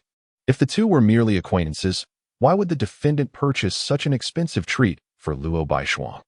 As for Baishuang helping the defendant wipe their mouth, regardless of the reason, their interaction surpassed the norms of ordinary male-female relationships. Su Mo felt her body stiffen. How could she refute that? She could argue that Bai Shuang took a bite, and she had no choice but to pay, but that reasoning wouldn't hold up. Should she claim it was for pride? The subsequent interactions indeed exceeded what would be considered normal for mere acquaintances. That it would be better to just deny it altogether. Seeing Su Mo struggle to respond, Su Mu seized the moment to deliver a bombshell. Your Honor, this morning, I saw my second brother and sister Bai Shuang alone in a room. I suspect their relationship has progressed to cohabitation. Chapter 48. Not supported. The people present collectively gasped, their gazes fixated on Su Mo. Su Mu immediately stood up, her face flushed, vehemently declaring, Slander, absolute slander, perjury. Your Honor, I implore the court to meticulously assess the veracity of the witness's statements. Furthermore, I believe allowing the witness to continue testifying may further mislead the court's judgment. I hope the court will handle the witness's testimony with caution. Su Ming. The defendant is requested to remain calm. The court will evaluate the witness's statements. Su Mu. Do you have any evidence to support the facts you have stated? Su Mu produced her phone. Your Honor, my sister Xiao also witnessed this. I request to connect with Xiao to corroborate my statements. Su Ming. Does the defendant have any objections to the witness's connection? Su Mo felt a wave of dread wash over her. This was something that could be swept under the rug at home, but if outsiders found out, she would be utterly doomed. Su Mo hurriedly exclaimed, Wait a moment. I admit that my voice was a bit loud just now. This morning, I indeed shared a room with Bai Shuang, but the issue arose because Su Xiaomu intended to arrange a fight with someone, which is why we agreed to meet at my house. Second brother, you scoundrel! You traitorous little fiend! Su Mo's eyes widened, filled with unrestrained fury, as she sensed the flames of blame being directed towards her. Soon as Su Mo finished shouting, a multitude of wide, round eyes turned to her, causing her to huddle together as she hastily clarified, We did not fight. It never escalated. Su Mo added fuel to the fire, We didn't fight today, but I distinctly heard her admit to engaging in fights with boys at school. Su Xiaomu. Jiang Jingyun glared with fierce intensity. Su Mo quickly begged for mercy. Mother, I realize my mistake, but second brother is merely diverting the topic. Do not let him sway you. We'll deal with you later. Jiang Jingyun snorted coldly. Su Ming cleared his throat and stated, Let us refrain from discussing matters unrelated to the case at hand. Does the plaintiff's representative have any objections to the defendant's explanation? After pondering for a moment, Shun Tingxue shook her head. None. This is a new testimony provided by Su Mo, which was not previously disclosed and lacks substantial evidence to support it, rendering its reliability questionable. It would be prudent to abandon it and focus on the existing concrete evidence, Su Ming inquired. Does the plaintiff have any other evidence to submit? Shen Tingxue replied, Your Honor, we currently have no additional new evidence to present.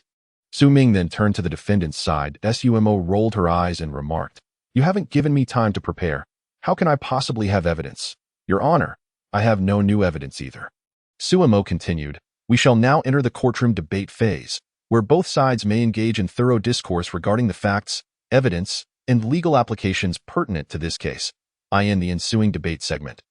Shun Tingxue, well prepared, spoke eloquently from her notes, while Su Mo found herself devoid of ideas to counter their arguments. Suffering a series of defeats, Su Ming announced, Plaintiff's representative, please deliver your closing statement. Shun Tingxue lightly coughed and adjusted her attire. Your Honor, from the initial video evidence, the interactions between the defendant and Luo Baishuang reveal an intimacy that surpasses mere friendship. The photographs taken at the scenic area capture moments in their natural state, clearly illustrating the uniqueness of their relationship, further supported by the testimony of witness Su Mo. According to the rules of evidence and litigation, the proof we have provided forms a relatively complete chain of evidence sufficient to demonstrate that the defendant Su Mo and Luo Baishuang are indeed in a romantic relationship. We hope the court will duly consider these factors and support the plaintiff's claims.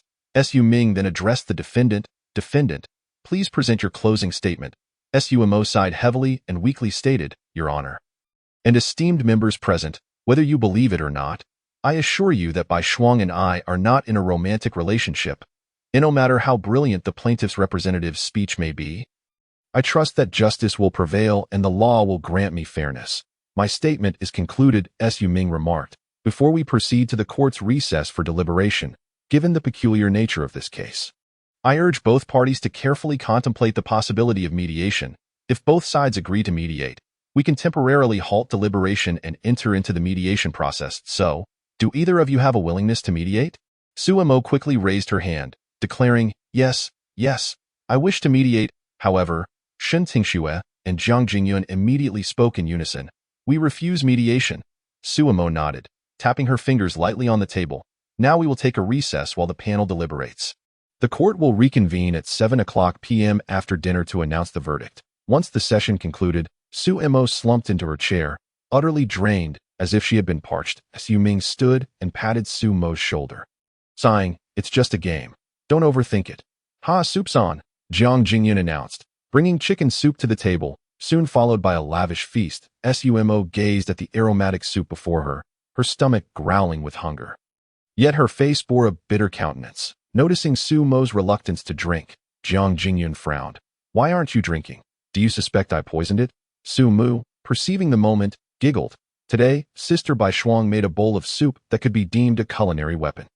It looked so unappetizing that just the sight of it raised suspicions, but Sister Baishuang insisted it was merely a matter of appearance, and she was about to drink it herself. Only second brother, a true man, chugged it down in one go, praising its taste. His face contorted like an old man's, and I almost burst out laughing. Jiang Jingyun chuckled. Kitchen novices often encounter such peculiar ideas. It's entirely normal. Listening to the exchange, Su Mo furrowed her brow, pondering if she had truly been that amusing. Before she could delve deeper into her thoughts, she noticed Jiang Jingyun gently nudging Shun Tingxue's arm. Shun Tingxue glanced at Su Ming beside her, lowering her head with a hint of shyness. Jiang Jingyun whispered, Hurry, it all rests on you. Shen Tingxue, feeling helpless, moved her chair a little closer to Su Ming. Su Ming furrowed his brow in confusion. Suddenly, Shen Tingxue began serving vegetables into Su Ming's bowl, a seemingly innocuous gesture that caused Su Ming's previously calm demeanor to tighten and his ears to redden. Observing her elder brother's odd expression alongside her sister-in-law's peculiar posture, Su Mo was struck by an unfriendly thought and leaned back slightly to her astonishment. She noticed that her sister-in-law was covertly rubbing her leg against her brother's. What the heck? Are they really resorting to underhanded tactics to win? Have they stooped so low as to employ such seductive strategies? Is it truly necessary? Su Mo was rendered speechless. What could she do? Should she also rub her leg against her brother? He would probably sentence her to death without a second thought. Ultimately, this trial was merely a prelude to an already predetermined outcome, a public execution of sorts. Su Ming continued to cough lightly, while Shen Tingshue's cheeks flushed, continuously shoveling food into her mouth. After dinner, Su Ming announced the resumption of court proceedings. He stood, adopting a serious demeanor. "Everyone, please rise." Following the court's hearing and the panel's deliberation, we shall now proceed to announce the verdict. In the case of Jiang Jingyun vs. Sumo regarding the confirmation of a romantic relationship with Luo Baishuang, the court finds the plaintiff Jiang Jingyun's request for a ruling not supported. The court's judgment is as follows. Chapter 49. Which one of them is the true one? The court's judgment is as follows. The plaintiff Jiang Jingyun's demand for the defendant Sumo to acknowledge a romantic relationship with Luo Baishuang cannot be upheld, as the current judicial framework lacks detailed interpretations regarding the recognition of romantic relationships. Furthermore, the evidence submitted by the plaintiff Jiang Jingyun fails to meet the high probability standard required in civil litigation, insufficient to substantiate the claims made. Should one disagree with this judgment, an appeal may be filed within 15 days of receiving the judgment, accompanied by copies for the opposing party. Sumo stood in stunned silence upon hearing this. Her brother had turned this courtroom game into a serious matter, invoking judicial interpretations. Truly, he was a robotic judge. While robots may possess a semblance of humanity, her brother was devoid of it entirely. Sumo approached Su Ming, grasping his hand with excitement and a quivering voice. "Justice prevails, and the law stands fair. I strongly suggest this case be listed as a guiding precedent." Jiang Jingyun leapt to her feet, slamming her hand on the table, exclaiming, "I refuse to accept this. There is foul play. Su Ming, you little brat, have you been bribed by Sumo?" Su Ming replied helplessly, "Mother, the current judicial framework indeed lacks detailed interpretations for recognizing romantic relationships. To prove your point, unless Sumo and Miss Luo confess themselves, the evidence you provide is merely subjective speculation and does not meet the standards of probability. I have no choice but to rule this way. Conducting a trial in our own home, and you're taking it seriously?" Jiang Jingyun pointed a finger at Su Chengyun, her face contorted with anger. Su Chengyun lowered his head, too intimidated to speak. He could only play the role of a clerk. Next time he would serve as the presiding judge. There would be no need for a trial. He would simply declare his wife the victor. Su Ming stood in front of Su Chengyun, speaking gently, "Mother, this is not Dad's fault, and the trial has already concluded." Jiang Jingyun then pointed at Shen Tingxue, "And you, Tingxue, did you not grasp the numerous hints she provided?" Shen Tingxue's face turned crimson, her expression awkward, feeling both shy and inexplicably wronged. Su Ming pressed his lips together, explaining, "Mother, your actions could be construed as obstructing justice." Jiang Jingyun's anger boiled over as she searched for something, shouting, "Old Su, fetch me a stick. I want to see if I gave birth to a piece of iron after 10 months of pregnancy." "All right, calm down. Don't let your health deteriorate over this. Just let it go." Su Chengyun quickly interjected, gesturing for Su Ming and Sumo to leave swiftly. Su Ming sighed deeply, and as he passed by Shen Tingxue, he reached out to comfort her, only to have her evade him. "Mother, I'll go wash the dishes," Shen Tingxue declared, avoiding Su Ming's gaze as she headed towards the kitchen. Sumo observed the scene with a hint of helplessness, pulling Su Ming out the door to evade the ongoing tension. At that moment, the television broadcast announced the news. At 9:41 a.m. today, President Morris of the United Federation was assassinated at Ruido Airport and unfortunately succumbed to his injuries despite efforts to save him. At the time of the incident, Morris was done under a starry night, with a gentle breeze blowing. The two brothers, Su Ming and Sumo, sat by the flowerbed, bathed in the soft glow of the dim lights. Sumo sighed. "Elder brother, although it might seem a bit suspicious, as if one is taking advantage of a fortunate situation, I still feel compelled to speak on your behalf. This is merely a game. Mother and sister-in-law have prepared so much for it, and you ought to declare them the winners if it comes to it." I could stubbornly refuse to comply. The insinuations from sister-in-law were also a means for her to enjoy your favoritism outside of work. "Dear brother, you truly exhibit excessive rigidity in your dealings." Su Ming's brow furrowed, and after a prolonged silence, he merely uttered, "She will understand me." Sumo was left speechless. After all, one cannot expect others to comprehend every action taken. Nor can one refrain from offering an apology to sister-in-law.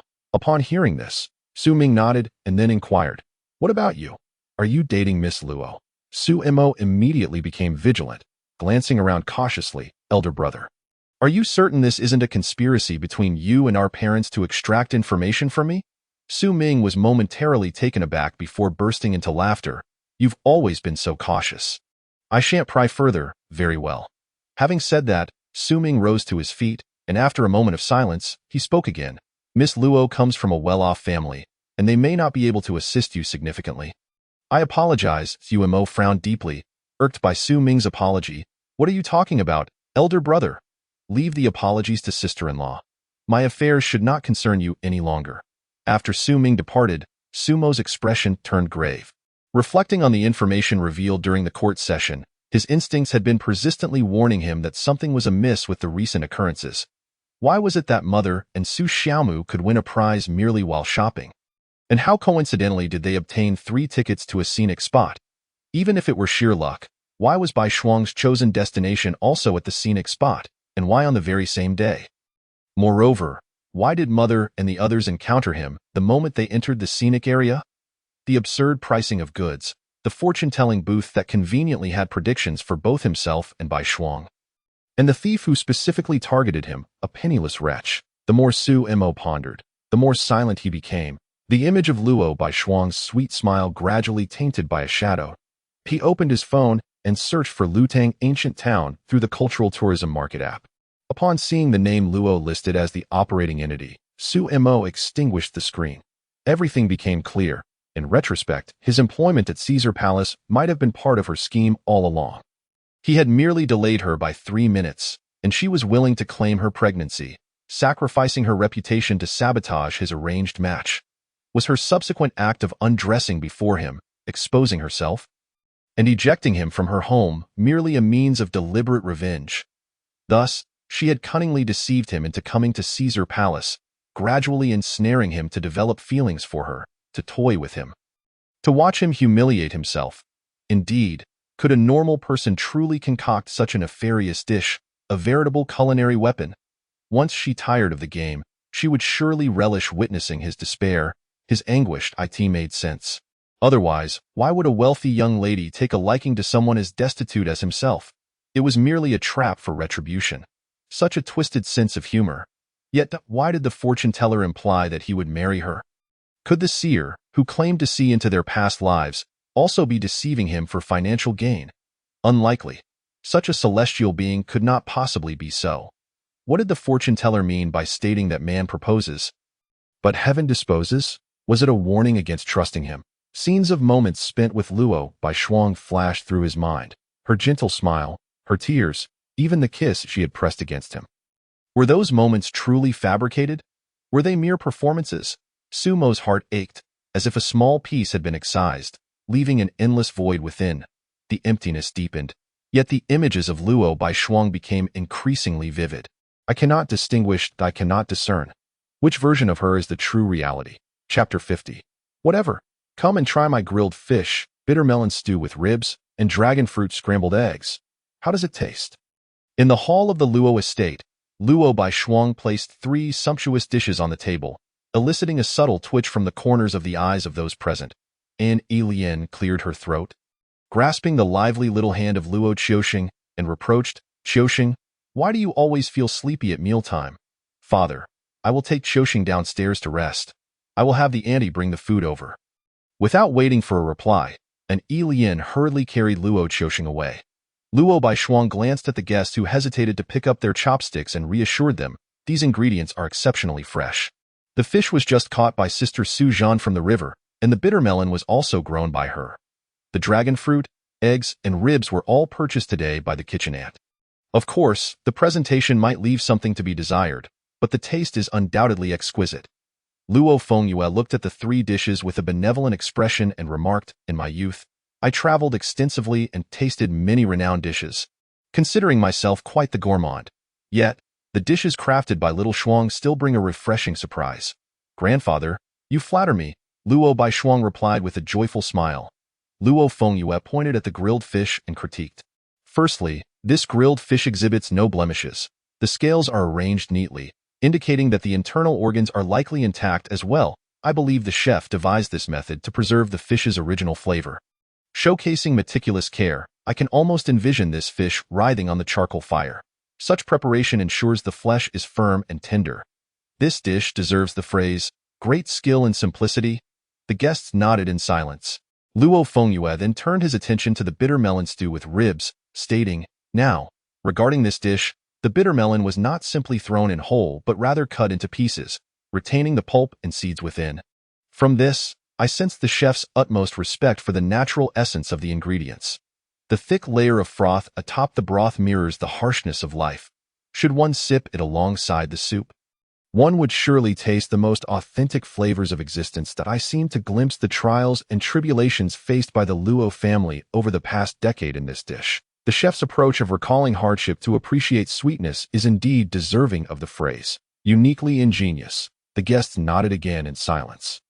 Lastly, Luo Fengyue pointed to the dragon fruit scrambled eggs, gazing at the sticky, bright red eggs in the plate. After a moment of contemplation, he uttered 4 words. Innovatively crafted. The guests nodded in agreement. And Luo Fengyue gently coughed, sighing regrettably, "I have a checkup scheduled with Dr. Yun tomorrow. I cannot eat anything tonight. Otherwise, I would certainly savor little Shuang's culinary skills. Very well, I shall take my leave. Everyone, please enjoy your meal." Luo Jingheng swiftly stood up. "Father, allow me to assist you. I've been feeling dizzy lately, and it seems I too need a checkup tomorrow that I will have to wait until next time to taste little Shuang's cooking." After the two hastily exited, Luo Baishuang discerned something amiss and smiled at Luo Tianqin. "Brother, I know grandfather is being sarcastic, but I think it's actually quite good. Why don't you give it a try?" Luo Tianqin's expression turned serious, his gaze fixed intently on Luo Baishuang as he spoke coldly. "We will discuss this matter later. First, tell me, have you brought Jiang Suzhen to the house?" Upon hearing this, Luo Baishuang's expression shifted, her tone calm yet resolute. "What's wrong, brother? Is there an issue? What issue? How many times must I repeat myself? Our families are bitter enemies," Luo Tianqin admonished angrily. Luo Baishuang retorted loudly, "Sister Su Zhan has long severed ties with the Jiang family. Besides, she was the one who saved us back then." Luo Tianqin's voice turned frigid. "I know, but you could pay for her to live elsewhere. Why must you bring her into the estate?" Luo Baishuang bit her lip, meeting Luo Tianqin's gaze directly. "This is my business. You need not interfere. I will not allow Sister Su Zhan to leave. Nor do I wish to hear any news of you driving her away." With that, Luo Baishuang angrily turned away. Luo Tianqin watched her stubborn departure, casting his gaze towards the 3 plates of dubious culinary creations, and let out a long sigh of relief, grateful for his cleverness in avoiding a calamity. Upon returning to his room, before he could turn on the light, he seemed to sense something and scoffed. "Isn't it chilly outside? Come in." A shadow nimbly leaped through the window, the cool moonlight spilling through the window like silken threads, outlining a tall figure. The newcomer had disheveled hair, yet her eyes shone brightly like stars, none other than Jiang Suzhen. Luo Tianqin displayed his impatience. "What brings you here?" "The Sumo you mentioned. I have met him," Jiang Suzhen replied nonchalantly. Upon hearing this, Luo Tianqin straightened, a hint of intrigue on his face. "What are your thoughts? How much potential do you perceive?" Jiang Suzhen shook her head. "There's no need to train him. He is not inferior to me." Luo Tianqin was momentarily taken aback. He was acutely aware of Jiang Suzhen's prowess. Her master had once been a bodyguard for the president of Xia, her skills exemplary in martial arts. Having inherited her master's teachings, Jiang Suzhen was designated as the next chief. Yet now she claimed Suimo was not her inferior. He sensed something unique about Suimo, but did not expect it to be this extraordinary, questioning, "Have you two fought?" "We have not fought. It's merely an impression I've gathered," Jiang Suzhen replied, shaking her head. Luo Tianqin laughed in disbelief. "Surely you jest. If anything were to happen to my sister, I wouldn't care a whit about any so-called undercover plan." Jiang Suzhen replied calmly, "I am neither lying nor is there any necessity for me to do so. If you do not believe me, I advise you to accept the candidate designated by Daxia. My junior can ensure Xiaoshuang's safety." "Are you trying to control me to death?" Luo Tianqin retorted coldly. Jiang Suzhen shook her head and responded, "Your perspective is too narrow. Daxia is not as inadequate as you imagine. One must choose between freedom and safety." Luo Tianqin fell silent, having accepted an undercover mission arranged by Daxia. The situation arose due to turmoil in a foreign superpower, with multiple factions infiltrating Daxia, making it difficult to manage. Daxia was preoccupied with international affairs while also needing to address domestic threats, thus seeking him to go undercover, unifying and stabilizing both domestic and foreign underworld forces. And when the time was right, to directly quell the rebellion, yes, for why Luo Tianqian agreed to undertake such a perilous task, it was firstly because Daxia assured him that regardless of success, the Luo family would be completely exonerated, and secondly, he had requested a token of allegiance against the foreign forces, which was Jiang Tianzheng. Daxia had neither confirmed nor denied this second condition. The undercover operation could not be disclosed to his family, nor could he involve them in this perilous endeavor. The new metropolis would be chaotic for a while.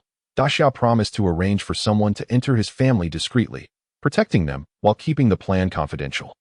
However, Luo Tianqian feared this was a means for Daxia to coerce him, worrying that Xiaobai's life and marriage might become entangled in schemes, which made him anxious about Xiaobai's major life decisions. Unfortunately, given Xiaobai's notorious temperament, even he found it challenging to find someone she liked, let alone someone brave enough to take on the responsibility.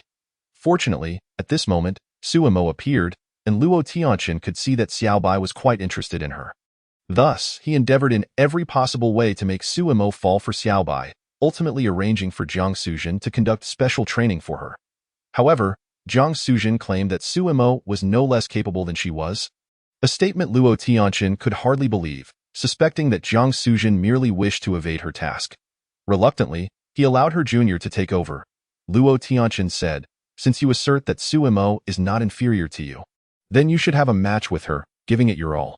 Jiang Suzhen shook her head in refusal, stating, "No, my mission is to protect you, not to engage in combat on your behalf. However, Daxia will send my junior, Bai Mu Yang, to assist. Although he is somewhat younger, his talent and potential surpass mine, and he can test Suimo for you when the time comes." Upon hearing this, Luo Tianqian nodded, conceding to the proposal. "When can your junior arrive?" "Approximately in 2 months," Jiang Suzhen replied. Luo Tianqian nodded and coldly dismissed her, saying, "All right, you may leave, and do not let my sister discover the nature of our relationship." As Jiang Suzhen turned to depart, seemingly recalling something, she paused and said, "There is one more matter." "What is it?" Luo Tianqian frowned. "When will the wedding be held?" Luo Tianqian let out a cold snort through his nostrils, turning his head away. After a prolonged silence, he finally spat out 2 words icily. "Whenever." Chapter 51. Do not advise others to be virtuous without experiencing their suffering. Luo Baishuang returned to her room in a gloomy mood, while Xiao Hu joyfully leaped from its nest, circling around Luo Baishuang before stopping in confusion, seemingly inquiring about Xiao Chun's whereabouts. Luo Baishuang rubbed the dog's head and then lay down on her bed. As she contemplated her brother's attitude toward Sister Suzhen, a wave of annoyance washed over her, prompting her to seek out Suimo to alleviate her boredom. A bold life needs no explanation. Brother Bo Bing. Log on. Before long, Suimo sent a message. "Sorry, Brother Biao. I'm a bit troubled today and not in the mood to log on." Luo Baishuang furrowed her brow. Nothing significant had occurred today. Could it be that he was worried about how to continue pursuing her? With this thought, a smile crept onto Luo Baishuang's lips as she quickly typed, "Brother Bo Bing, are you troubled about how to pursue your goddess? No worries. I can teach you. You could start by sending her a commanding greeting every morning and evening." Just as Luo Baishuang was crafting her words, a message arrived from the other side. "My life is like walking on thin ice. No, it's that I've noticed some strange happenings around me lately, and I suspect that female ruffian is deliberately pranking me." Female ruffian. Suimo called herself a female ruffian again. Infuriated, Luo Baishuang gritted her teeth while also feeling a twinge of confusion. Pranking? Since that incident at KTV, she hadn't played any tricks on Suimo. Had he misunderstood something? An explanation was necessary. A bold life needs no explanation. Pranking? How did she prank you? My life is like walking on thin ice. Today, she made me soup, but it was absolutely horrifying that I forced myself to drink it, and my stomach still feels uneasy. If it wasn't a deliberate prank, I asked, can a normal person make such a ridiculous dish? Luo Baishuang was taken aback upon reading the message. Was the food she prepared really that unpalatable? Had her one attempt at cooking ruined her chances at love? No, she needed to clarify this. A bold life needs no explanation. Perhaps it was simply her first attempt at cooking, and the dish turned out poorly. Calling it a prank is too severe, and why life is like walking on thin ice. If she had merely tasted it while cooking, I would believe you. Brother Biao, without experiencing the suffering of others, do not advise them to be virtuous. Upon reading the message, Luo Baishuang bit her lip, her expression one of grievance. Was my cooking truly that terrible? Isn't it just about cooking it, then adding some seasoning? How could it be that bad? Moreover, when her parents cooked, they would first taste it themselves, adding water if it was too bland or salt if it was too strong. Wasn't that showing concern for your feelings? A bold life needs no explanation. Yet, we cannot judge her intentions based solely on this one incident. My life is like walking on thin ice. It's not just this. Brother Biao, I find it difficult to explain to you. Overall, I suspect that the events I've encountered recently are all part of her meticulous scheming. Luo Baishuang's body stiffened. Could it be that he had discerned the plan from their trip to the scenic area? Her mood suddenly turned anxious and restless. What should she do? How could she explain herself? Her fingers trembled as she typed, feeling that one misstep could lead to losing something significant. Taking a deep breath, she tried to calm herself. Su Mo was merely suspicious for now. It was crucial to understand the basis of his suspicion in order to address it. A bold life needs no explanation. Please elaborate on the specific areas you suspect. Brother Biao will analyze the situation for you. My life is like walking on thin ice. Let me put it this way, Brother Biao. She is akin to a wealthy heiress, while I am just a penniless boy with nothing. On the day we first met, I may have offended her with my actions, yet she subsequently approached me, seemingly hinting that she liked me. But affection must have a reason. We have only known each other for just over a week. I do not understand why a wealthy young lady, who has everything, would be attracted to someone like me. Luo Baishuang gazed at Su Mo's reply, falling silent. Why did she like Su Mo? When did she start to like Su Mo? He clearly had nothing to offer, had not done anything particularly endearing, nor possessed any outstanding qualities, except for his physique, of course. Luo Baishuang herself was somewhat perplexed about what she liked about Su Mo. But the one thing she was certain of was that she felt a sense of security in his presence, akin to that of family. Yet beyond this sense of security, what was it that drew her to him? Perhaps it stemmed from their years of online friendship, or perhaps it was the pride and joy she felt in keeping her identity as a fan a secret. Or maybe affection simply requires no justification. Delving into the origins of such an abstract emotion as love is ultimately futile. A bold life needs no explanation. Why should one need a reason to like someone? Brother Bo Bing. Weren't you the one who thought her personality was unappealing? What changed your mind? Meanwhile, Su Mo stared at the messages from Brother Biao. Falling into silence, he too was unsure how to respond. He had exaggerated some aspects of her personality in jest to generate laughter during conversations with others. Yet how had he come to like her? Was it due to her scheming during their trip to the scenic area? No, that wasn't it. Perhaps it was the moment she revealed her pregnancy that sparked his interest in her. Though he had felt quite embarrassed at that time, she had been like a stone cast into his mundane life, or rather, an atomic bomb detonated amidst his monotonous routine, leaving an indelible impression. Yet Su Mo detested the feeling of being manipulated, and he typed back, I do not know the reason for my affection, but I am acutely aware of the reasons I cannot continue to like her. Yesterday, when we visited the scenic area, many coincidental occurrences unfolded, including the unexpected presence of my mother and sister. Later, I discovered that the scenic area is operated by her family. Upon reading this, Luo Baishuang's complexion paled, and her eyes began to mist with tears. Had he truly found out? Luo Baishuang forced herself to compose her thoughts and typed in an attempt to salvage the situation. So what if the scenic area is operated by her family? Perhaps she genuinely likes you and orchestrated these coincidences. It may not be a prank at all. My life is like walking on thin ice, but I cannot afford to take that bet. In comparison to the elusive possibility of her liking me, I am more inclined to believe that she intends to prank and retaliate against me. A bold life needs no explanation. Yet, aside from that dish, has she done anything else to harm or retaliate against you? My life feels like walking on thin ice. Perhaps she wishes to wait until I develop feelings for her, only to tease and torment me incessantly, ultimately growing weary and ruthlessly discarding me. She would likely derive pleasure from witnessing my despondent and tormented state. Luo Baishuang bit her lip, her heart racing with anxiety, wondering why she had to be perceived so cruelly. She yearned to confess to Suimo her genuine affection, yet he held a bias against her. If she were to reveal the truth about Biaogu, would that not exacerbate the situation? Ding, another message from Suimo arrived, and the instant Luo Baishuang glimpsed the screen, her face turned ashen. My life feels like walking on thin ice. Biaogu. Why do you seem to be persistently explaining things to her? Chapter 52. Is this dish even worse than chaff? Thump thump. Luo Baishuang's heart raced furiously. What should she do? How should she respond? Her mind was a chaotic tangle, nearly incapable of coherent thought. Tears streamed down her cheeks as she buried her head in her knees, wishing to ignore the messages. She felt utterly exhausted, longing to wake up and find that nothing had transpired. Liking someone, truly exhausting.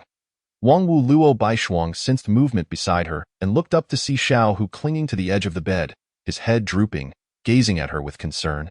Perhaps moved by Xiao Hu's companionship, Luo Baishuang reached out and embraced him. Feeling the warmth in her arms, she gradually felt strength returning to her body, and her thoughts began to clarify. For now, she must keep her secret. A bold life requires no explanation. What is there to explain? As a father, is it wrong to be concerned for my son's lifelong happiness? Is it not merely fear of him missing out on a good girl? My life feels like walking on thin ice. Thumbs down to JPG. Luo Baishuang sighed in relief. The secret was preserved, yet the underlying issue remained unresolved. Relying solely on her words would surely be futile. But how could she convince Suimo of her sincerity? He had already formed a prejudice. What should she do? Pressing her lips together, Luo Baishuang fell silent for a moment before getting off the bed and leaving the room. There was no other option.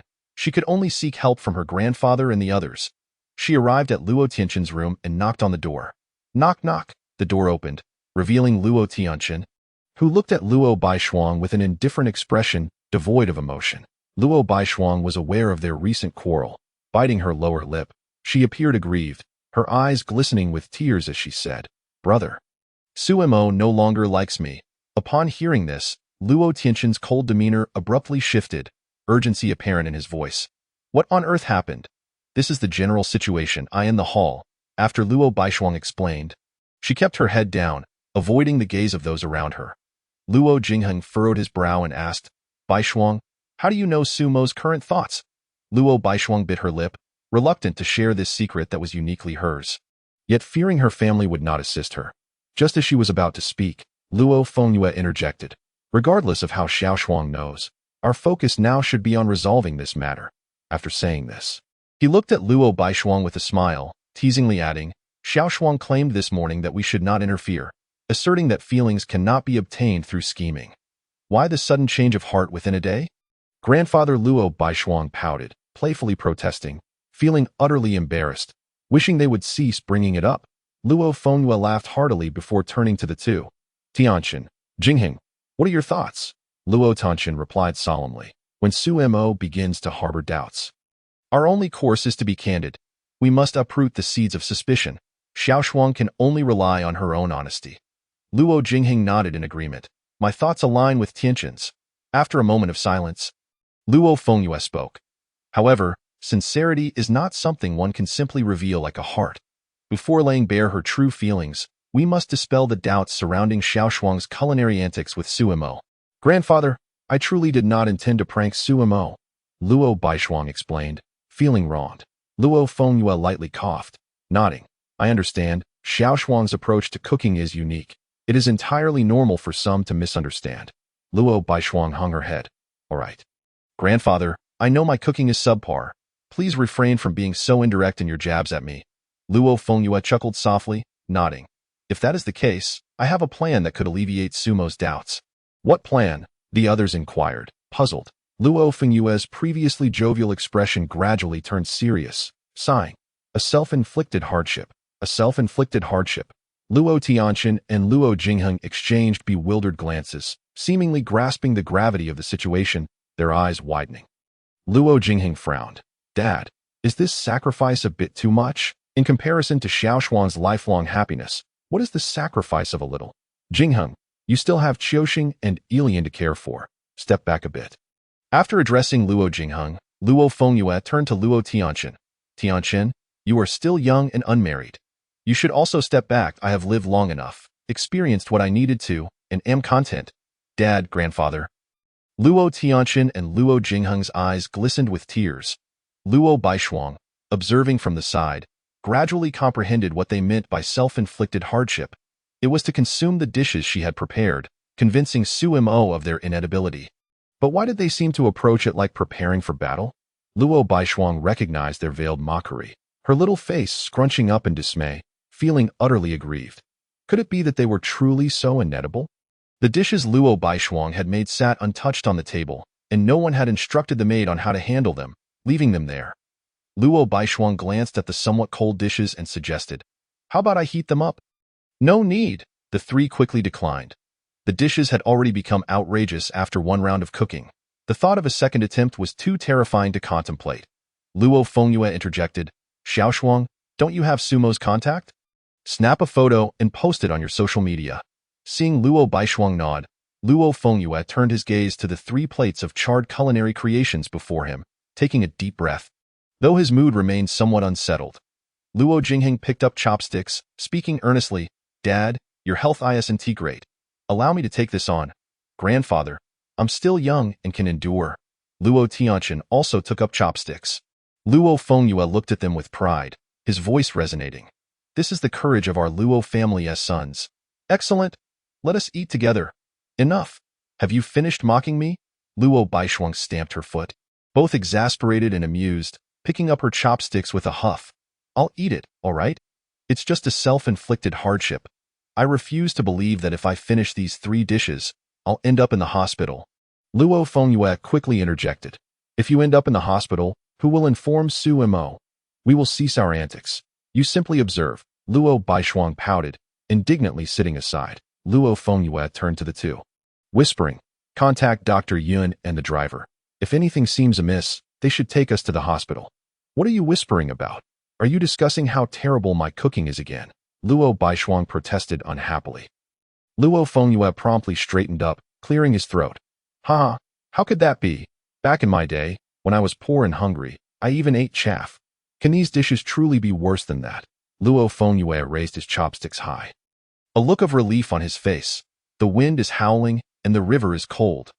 The other 2 immediately followed suit, their expressions solemn, their tones tragic. "A hero departs, never to return. Damn, worse than chaff."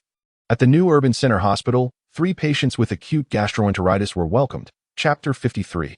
Liking someone is truly exhausting. "Hello, could you please help me register for a gastroenterology appointment?" "Certainly, please hold on." After receiving the appointment, Su Mo covered his stomach with one hand as he ascended the hospital stairs, his abdomen emitting ominous gurgles. He had not anticipated that Luo Baishuang's soup would continue to wreak havoc. Initially, he thought the discomfort would pass after a while, but the gurgling grew increasingly frequent. Had it not been so late last night, he would have sought medical attention sooner for mild acute gastroenteritis. "If there are no feelings of nausea or diarrhea, I will prescribe some medications to regulate your gut flora. Please pay attention to maintaining a healthy diet, eating on schedule, and sleeping on time. Do not assume that youth permits you to recklessly neglect your health." Sumo nodded in gratitude to the doctor, taking the prescription to the payment counter. After finishing, the doctor casually remarked to a colleague nearby, "Did we manage to save that elderly patient who developed septic shock from acute gastroenteritis last night?" "Yes, he has regained consciousness. Apparently, he was hospitalized after eating food prepared by his granddaughter, but I can hardly fathom what karma led to such suffering in old age." Among the bustling crowd at the hospital payment desk, Su Mo unexpectedly spotted a familiar figure. Luo Baishuang. He observed her, her eyes slightly red, standing alone at the back of the line, appearing listless and weary. Su Mo's eyelids drooped, and he turned to avoid her gaze. Luo Baishuang caught a glimpse of that familiar silhouette. Seeing him turn away only deepened her sense of grievance and melancholy. She never anticipated that her cooking could have such devastating consequences. Now that her grandfather had awakened not long ago, her emotions were a tangled mess. She longed to explain herself to Su Mo, but was at a loss for words. In the silence, Luo Baishuang suddenly recalled her grandfather's words before he was rushed into the emergency room. In life, opportunities for happiness are scarce. One must actively pursue them. Luo Baishuang bit her lip, preparing to turn around and chase after Su Mo Baishuang. "How did you end up here?" Luo Baishuang looked up to see that it was Su Mo. A wave of sorrow surged within her.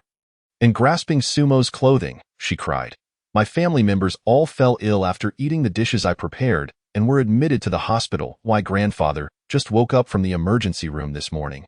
Upon hearing this news, Su Mo was momentarily stunned, her mind echoing with a single exclamation. What the hell? Although Su Mo felt a hint of amusement, she could not bring herself to laugh. After all, she too was a victim, and considering that Luo Baishuang's grandfather was in the emergency room, any laughter would seem inappropriate. It seemed that Luo Baishuang had not intended to play a prank on her. Yet how could the incident at the scenic area be explained?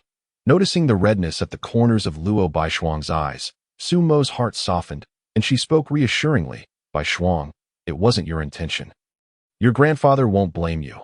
Luo Baishuang nodded gently, knowing she could not bring up the matter of the scenic area, with Su Mo revealing the truth at the onset of Su Mo's suspicions would only arouse further doubt. All she could do was wait for an opportunity whose timing was uncertain. "Su Mo, are you here at the hospital because of the soup I made yesterday?" Su Mo felt a bit embarrassed as Luo Baishuang took her diagnosis slip. Upon seeing it, Luo Baishuang's expression turned even more remorseful, and she quietly apologized. "I'm sorry, it's all because of me." Su Mo comforted her. "It's all in the past. May I visit your grandfather and the others later?" While settling the payment, Luo Baishuang included Su Mo's share as well, which Su Mo did not refuse, believing it might ease her feelings. As they entered the ward, they were greeted by the sound of a toilet flushing.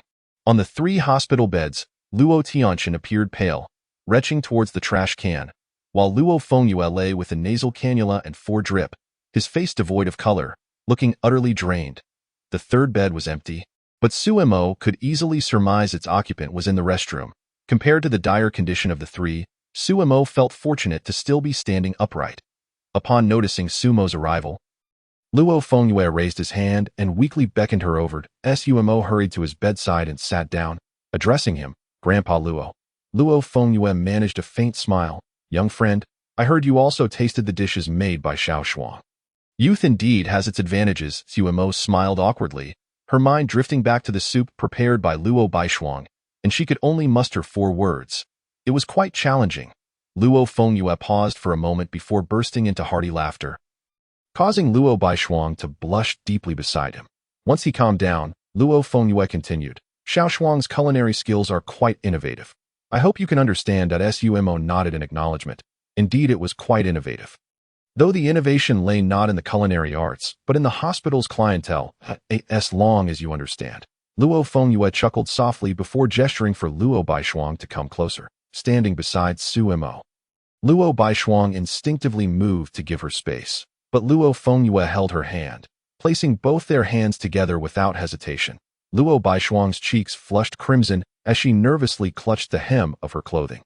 Feeling increasingly uneasy, Su Mo too felt awkward, wanting to withdraw her hand but fearing it would seem abrupt, so she remained stiffly in place. "It's quite stuffy in here. Perhaps you two should take a walk outside," suggested Luo Fengyue with a smile, releasing their hands. The 2 of them remained linked, hesitant to part.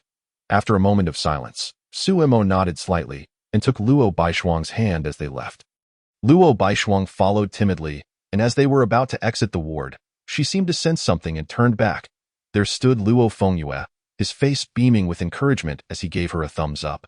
In the corridor, Luo Baishuang allowed Su Mo to lead her, but after a while, she slowly withdrew her hand. Su Mo halted and turned to look back, noticing Luo Baishuang biting her lip, softly apologizing. "I'm sorry, Su Mo. I want to spend more time with my grandfather." "All right," Su Mo nodded in understanding. "I'll head back first. You can call me if you need anything." "Thank you." Returning to the ward, upon seeing Luo Baishuang, Luo Fengyue's expression shifted to one of mild surprise, his brow furrowing. "Xiao Shuang, it's all right, your grandfather is fine. You don't need to, Grandpa. I don't want to like Su Mo anymore." Sitting beside Luo Fengyue, Luo Baishuang held his hand and leaned her face close. Luo Fengyue, relaxing his brow, gently inquired, "Xiao Shuang, why don't you want to like Su Mo anymore?" "Because liking someone is truly exhausting. I just want to stay by your side." "With my family," Luo Baishuang replied softly. Luo Fengyue looked at her with concern, understanding that her guilt stemmed from her family's hospitalization. "It was my oversight. I didn't consider your feelings when I made decisions." Luo Baishuang shook her head, attempting to clarify. It's not like that. I Xiao Shuang. Hear me out. Luo Fengyue stroked her hair, comforting her. Liking someone can be burdensome. One fears that the other may no longer reciprocate. Worries about unrequited feelings, and hopes for constant understanding. These feelings persist for a day, a month, a year, until the affection fades away. But, in the process of liking someone, is it truly only fraught with such unpleasantness? Xiao Shuang, reflect on your time with Su Mo. There must have been joyful moments as well. Feeling the dampness on his hand, he murmured gently, Xiao Shuang, we live to experience happiness, but I fear that you all will be hurt because of me. I worry that Su Mo will still see me as scheming if she learns the truth, and I can no longer face her. Luo Baishuang's shoulders trembled slightly as she sobbed softly. Luo Fengyue gently wiped the tears from her eyes, soothingly saying, silly child, since you know it was a scheme, carry this secret and this guilt, and continue to love. Chapter 54. Bait Miss Jiang, we have arrived at the Jiang residence. Jiang Suzhen exited the vehicle, walking towards the grand estate of the Jiang family, which appeared unchanged since the year she departed. The two stone lions majestically flanked the entrance, long grapevines sprawled over the walls, and visitors were turned away at the door. Clutching a red wooden box, Jiang Suzhen glanced at the middle-aged man in a suit at the entrance, who was bowing and ingratiating himself with the elderly butler. A strange smile crept onto Jiang Suzhen's lips. What a coincidence! The middle-aged man was Zheng Feilong, the president of the Longxing Society. The incriminating evidence against him was precisely what she held in her arms. Lin Anya lacked her boyfriend's superior's contact information and could not ascertain whether the evidence would be pivotal in toppling the Longxing Society, hence she dared not expose it casually. However, Jiang Suzhen was aware that every action in Xindu was within Jiang Tianjing's control. As long as she handed the evidence to him, he would assess its value himself. Perhaps the chaos in Xindu would be ignited by this small wooden box. Yet, it seemed that the bait, Zheng Feilong, had exerted considerable effort to discover her whereabouts. Jiang Suzhen approached the entrance of the Jiang residence, witnessing the old butler brushing away the card that Zheng Feilong had discreetly offered. How many times must I repeat myself? The master is not at home. He is not at home today. President Zheng, do your ears function worse than mine? Zheng Feilong's expression soured momentarily before he produced another card. Bowing slightly as he said, I understand. Butler Wang. This is just a small token for your grandson's books and stationery. The old butler scoffed coldly. My grandson is not academically inclined. I sent him home to tend to the cattle. Your token is of no use here. Begone. Wangbo, the crisp and familiar voice caused the old butler to stiffen, and he turned around in haste. Upon seeing Jiang Suzhen, Wangbo exclaimed excitedly, Miss Suzhen, you're back. That's wonderful. Just in time. The master is at home today. I'll take you to see him. Zheng Feilong, overhearing this, wore an expression as if he had swallowed a fly. Did you not just say the master was not at home? His gaze flickered to Jiang Suzhen, pondering. Miss Suzhen? Could she be the young lady of the Jiang family who went missing 10 years ago? Jiang Suzhen waved her hand, her tone resolute and unwavering. No need. I will not step foot into the Jiang residence. If he is home, just give him this and 01, but Jiang Tianjing should receive it. Jiang Suzhen extended the red wooden box, and upon hearing her directly mention Jiang Tianjing's name, Wang Bo's face flickered with a complex expression before he solemnly took the box. Miss Suzhen, the master truly misses you. Just take a moment to see him. If you prefer, I can call him out. No need. There's nothing for us to discuss, Jiang Suzhen replied, turning to leave without a hint of hesitation.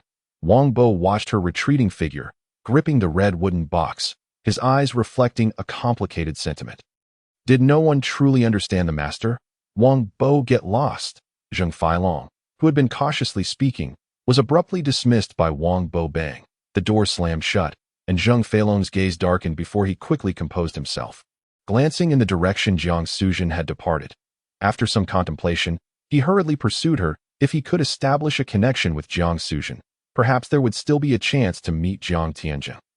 Just as Jiang Suzhen settled into her car, Zheng Feilong caught up, tapping on the window. Miss Suzhen, may I know if you are free for lunch? I would like to invite you.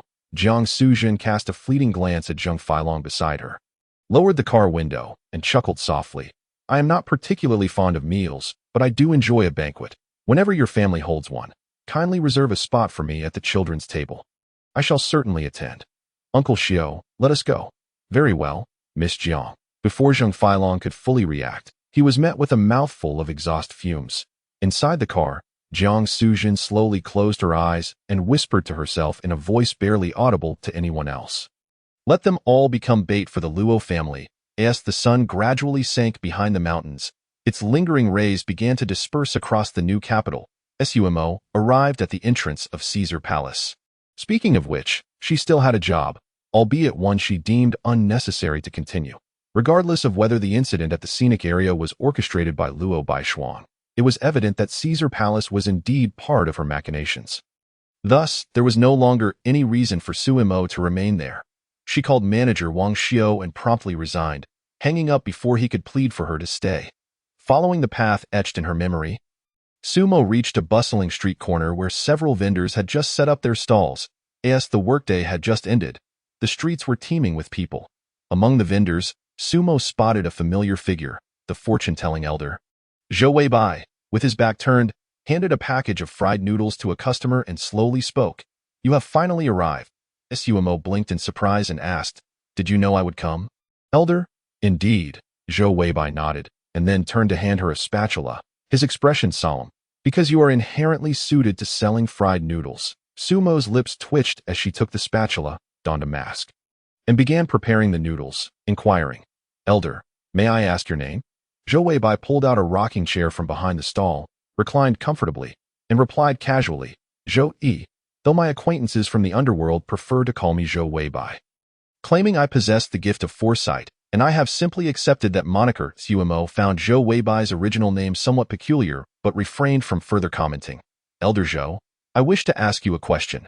Did the Luo family fund your visit to read fortunes for me and... Miss Luo? You've caught on, have you? Quite perceptive, Zhou Weibai chuckled. Sumo's heart sank. Was it true? Were all the coincidences at the scenic area indeed part of a scheme? But do you think this is of any significance? Zhou Weibai continued. Sumo furrowed her brow, responding, Elder Zhou, if this is not important, then what is? Zhou Weibai chuckled lightly. Tell me, why do you think Luo Yatu went to such lengths to acquire the operating rights to the scenic area? Orchestrating so many schemes, even bringing me out of seclusion. After a moment of silence, Suimo replied slowly, because she wants to play tricks on me. What an audacious claim. Zhou Weibai laughed heartily. Sumo felt a bit embarrassed.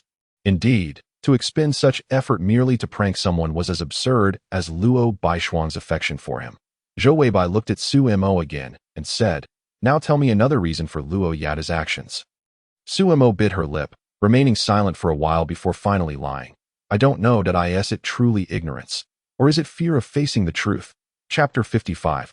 I shall pass this stall on to you. The elder's question left Suimo furrowing her brow in confusion. Elder Zhou, what am I afraid to face? I have already taken your advice and let go of the past. I am no longer avoiding issues. Zhou Weibai shook his head. You have only accomplished half of it, and you have not truly released the past. You can clearly sense her intentions. You could articulate another answer. Yet, you do not.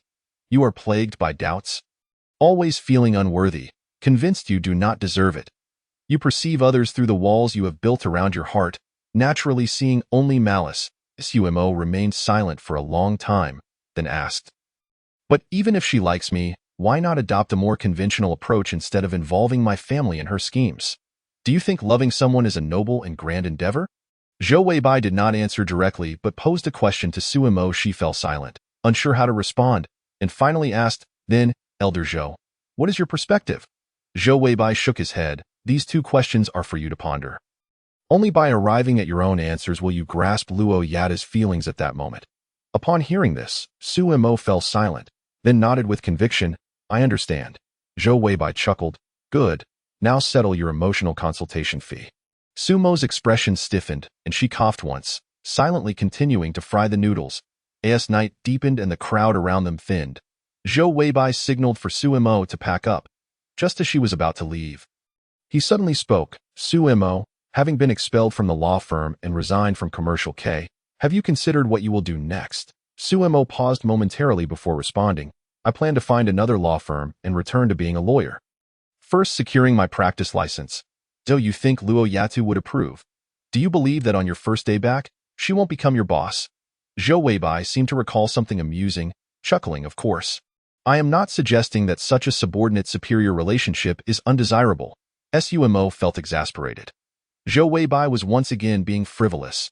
However, upon reflection, if Luo Baishuang were to continue pursuing her in such unconventional ways, it was indeed a possibility. With a sigh of resignation, Sumo lamented, "Must I really rely on others for sustenance?" Zhou Weibai rolled his eyes, spitting out, "From now on, I shall pass this stall on to you." Sumo hesitated. It wasn't that she was unwilling, but rather that she feared her family would catch her on the street and interrogate her. Just then, her phone buzzed. An incoming call from Luo Baishuang.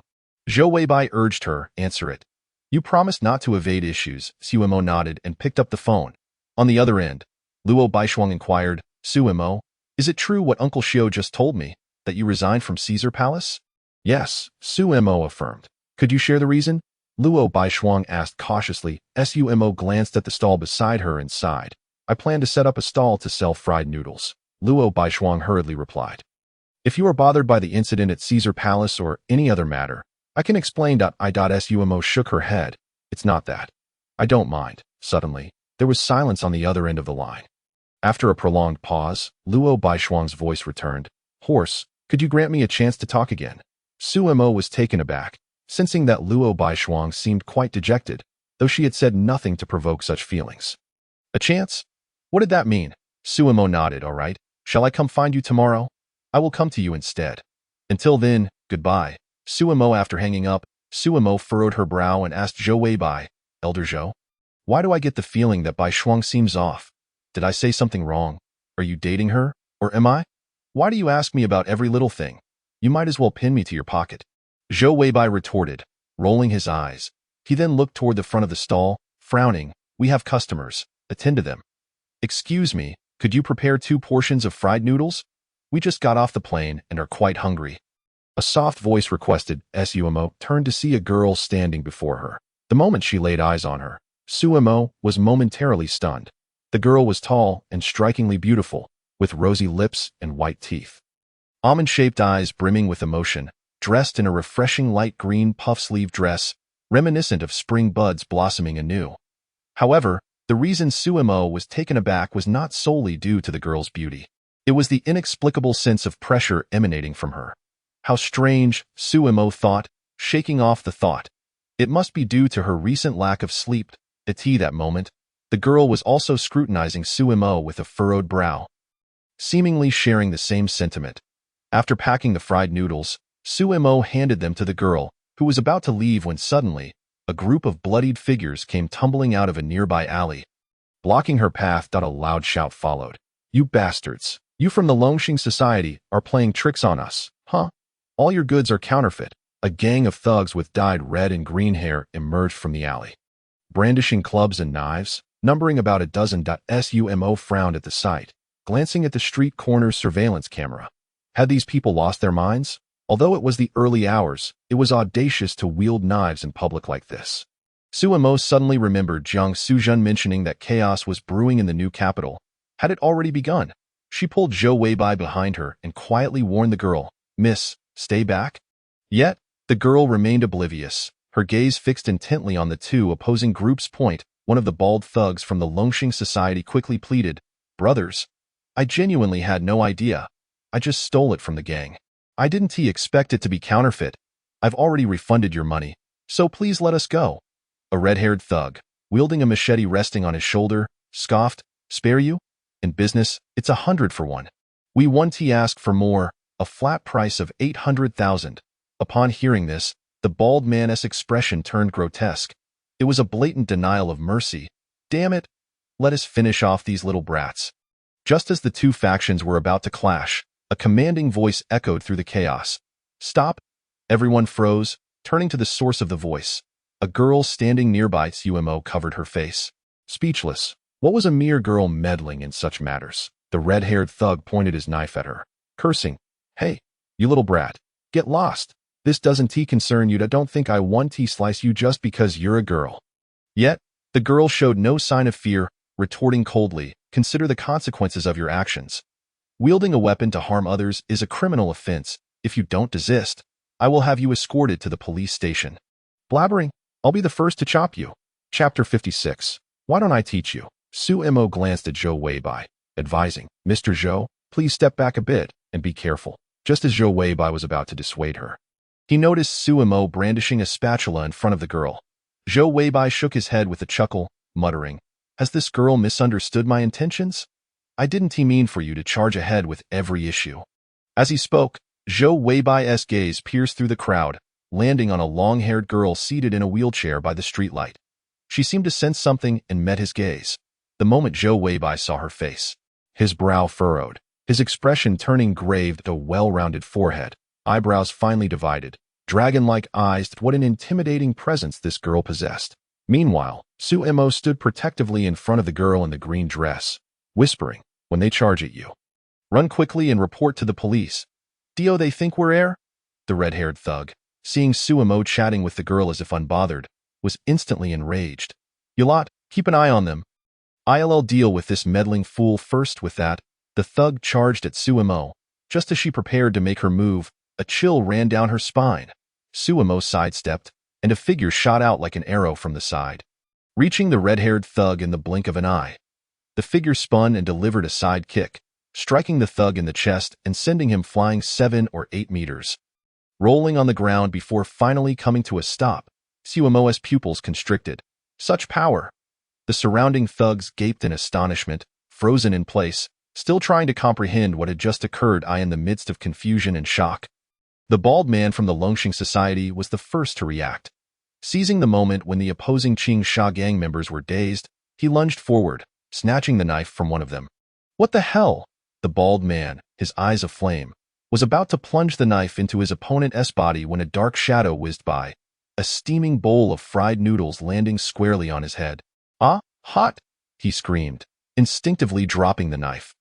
The man from whom the knife was taken seized the opportunity to retrieve it from the ground, a fierce glint in his eyes as he prepared to strike the bald man. But another bowl of fried noodles flew in, splattering across his face, and the thrower was none other than Su Mo. She had hurled the 2 bowls of fried noodles that the girl had placed on the ground moments before.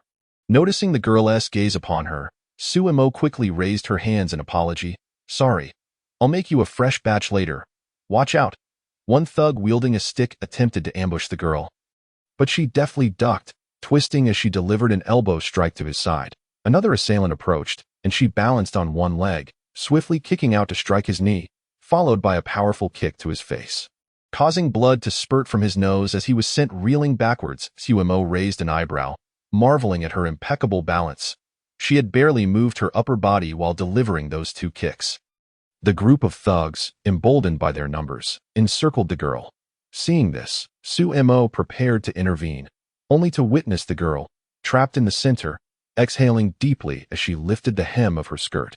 What the hell, sister? What on earth are you doing? Are you trying to seduce them? Su Mo quickly averted her gaze. The thugs, however, were wide-eyed, their expressions filled with lustful eagerness, practically drooling, after a chorus of gasps. The sound of fighting erupted once more as Su Mo's heart raced. She turned to observe, her eyes widening in disbelief. Beneath a face of exquisite beauty, with rosy lips and sparkling eyes, lay a chiseled abdomen showcasing 8 distinct muscles, powerful biceps, and impressively defined pectorals. What on earth, sister? How did you end up looking like that? Moments later, the thugs lay groaning on the ground, while the girl, lifting her skirt and wig, approached Su Mo, urgently requesting, Could you please make me another bowl of fried noodles? I'm in a hurry. Su Mo found her gaze involuntarily wandering over the girl's physique before nodding and resuming her task. Meanwhile, at the street corner by the lamppost, the long-haired girl in the wheelchair approached. Seeing her, the girl rushed over, grasping the handles of the wheelchair. The long-haired girl spoke coolly, By Mu Yang, why aren't you wearing a top? Aren't you cold? By Mu Yang glanced at Su Mo and Zhou Weibai, his expression awkward as he quietly pleaded, Miss Wan Qing, can I not wear one? As Su Mo prepared the fried noodles, she cast a sidelong glance at the two, realizing that there was someone compelling the young man to dress as a girl. Yet, with such striking features, it seemed a shame for him not to wear women's clothing. Noticing Bai Mu Yang's discomfort, Su Mo cleared her throat and suggested, Miss, Perhaps the fabric of this outfit is too thin and doesn't provide enough warmth. Why don't I lend him a jacket? Upon hearing this, Bai Mu Yang shot her a grateful look. Yi Wanqing chuckled lightly, commanding Bai Mu Yang, "Come here." Squat down. Suemo's brow furrowed. Something about their relationship felt off. Were they not a couple? Bai Mu Yang obediently squatted beside Yi Wanqing, who reached out to caress his cheek, then inserted her thumb into his mouth, tilting his chin upward. What the hell? Suemo's eyes widened. What kind of situation was this? It felt disturbingly inappropriate. Leaning closer, Yi Wanqing smiled softly at Bai Mu Yang. With your bright smile and expressive eyes, don't squander the blessings fate has bestowed upon you. Be good, and listen. Being toyed with in front of strangers, Bai Mu Yang felt a mix of shame and embarrassment, but dared not resist to save his ailing grandmother. He had reluctantly sold himself to Yi Wanqing. Though society's laws did not recognize such agreements, he acknowledged it in his heart. Thus, he did not dare defy her and complied, donning the long dress. Zhou Weibai, who had remained silent until now, suddenly spoke. "Little girl, I wish to pass on my legacy to you." Suemo was taken aback, glancing at Yi Wanqing in the wheelchair. Was she being asked to sell fried noodles? That seemed rather inappropriate. Not interested. What you have to offer wouldn't teach me anything. Yi Wanqing shook her head, then pushed Bai Mu Yang forward, saying, "But you can teach him. I'll pay 500,000. At this, Suemo was left speechless. 500,000 for teaching someone to sell fried noodles. Would that even cover costs? Bai Mu Yang was equally stunned. Miss Wanqing had indeed hired many masters over the years, but the highest fee had only ever reached 200,000. Why was this old gentleman offering such a sum? Was it truly just for him? Zhou Weibai looked at Bai Mu Yang and shook his head.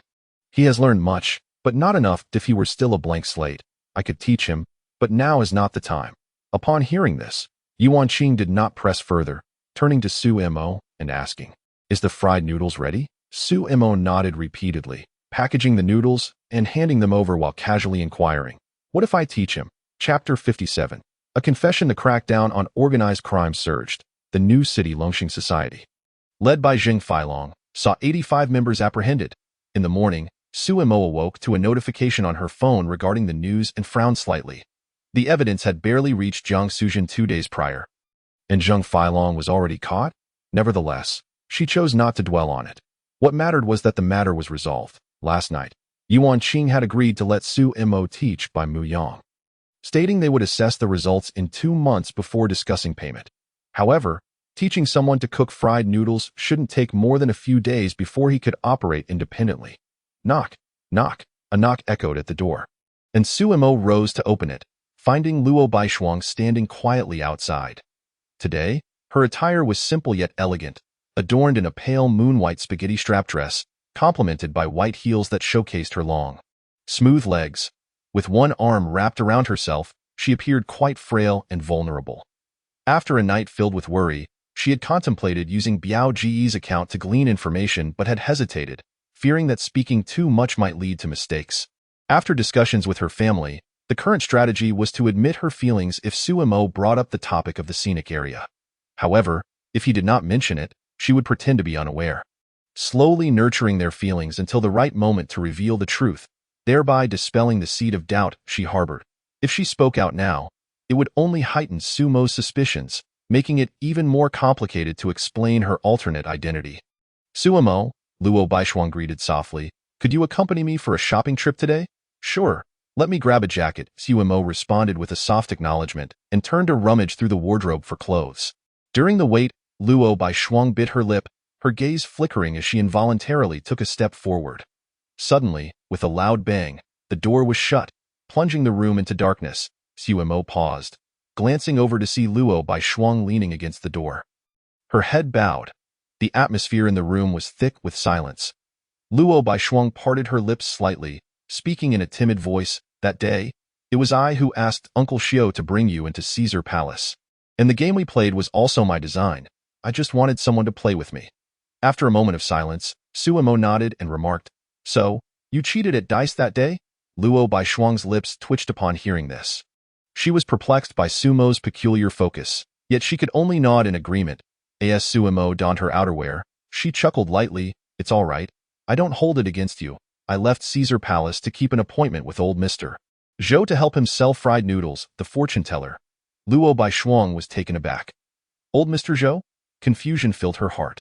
Why would old Mr. Zhou seek out Suemo? Suemo stepped in front of Luo Baishuang.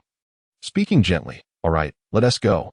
Hesitating, Luo Baishuang did not move away and softly asked, don't you have any questions you want to ask me? Please, go ahead.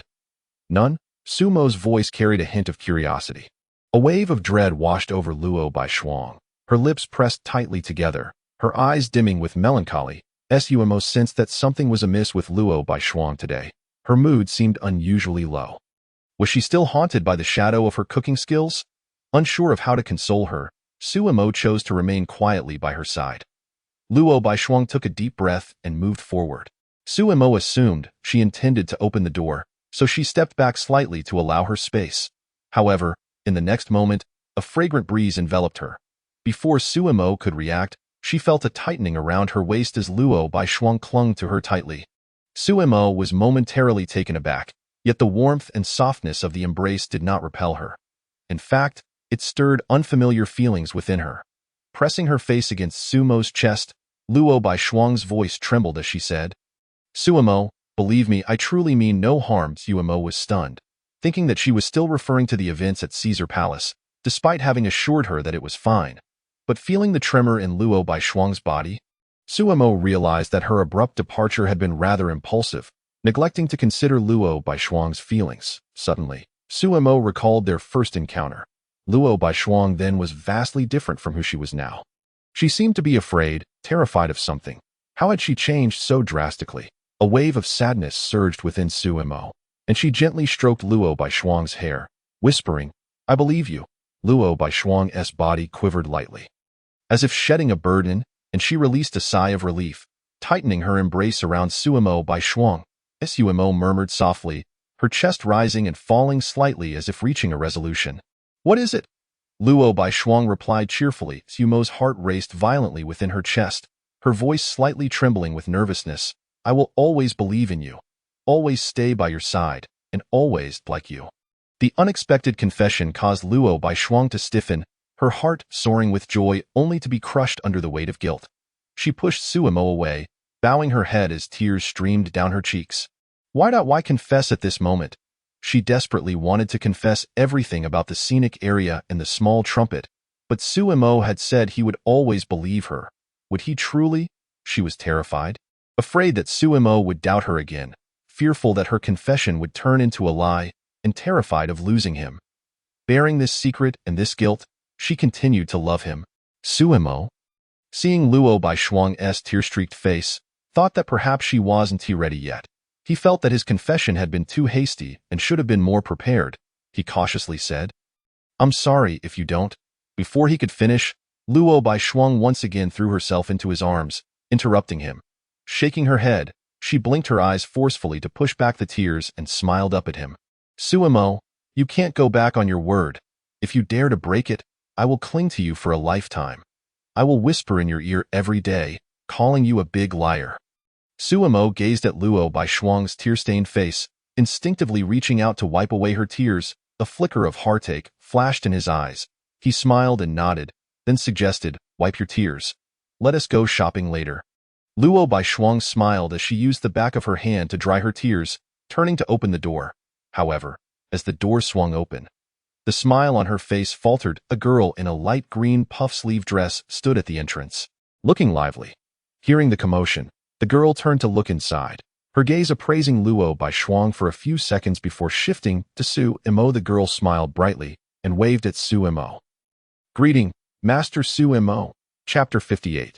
The little green tea has quite a high level. Suemo was somewhat astonished to see Bai Mu Yang there. Were young people today so eager to learn? Was she here to learn how to make fried noodles so early?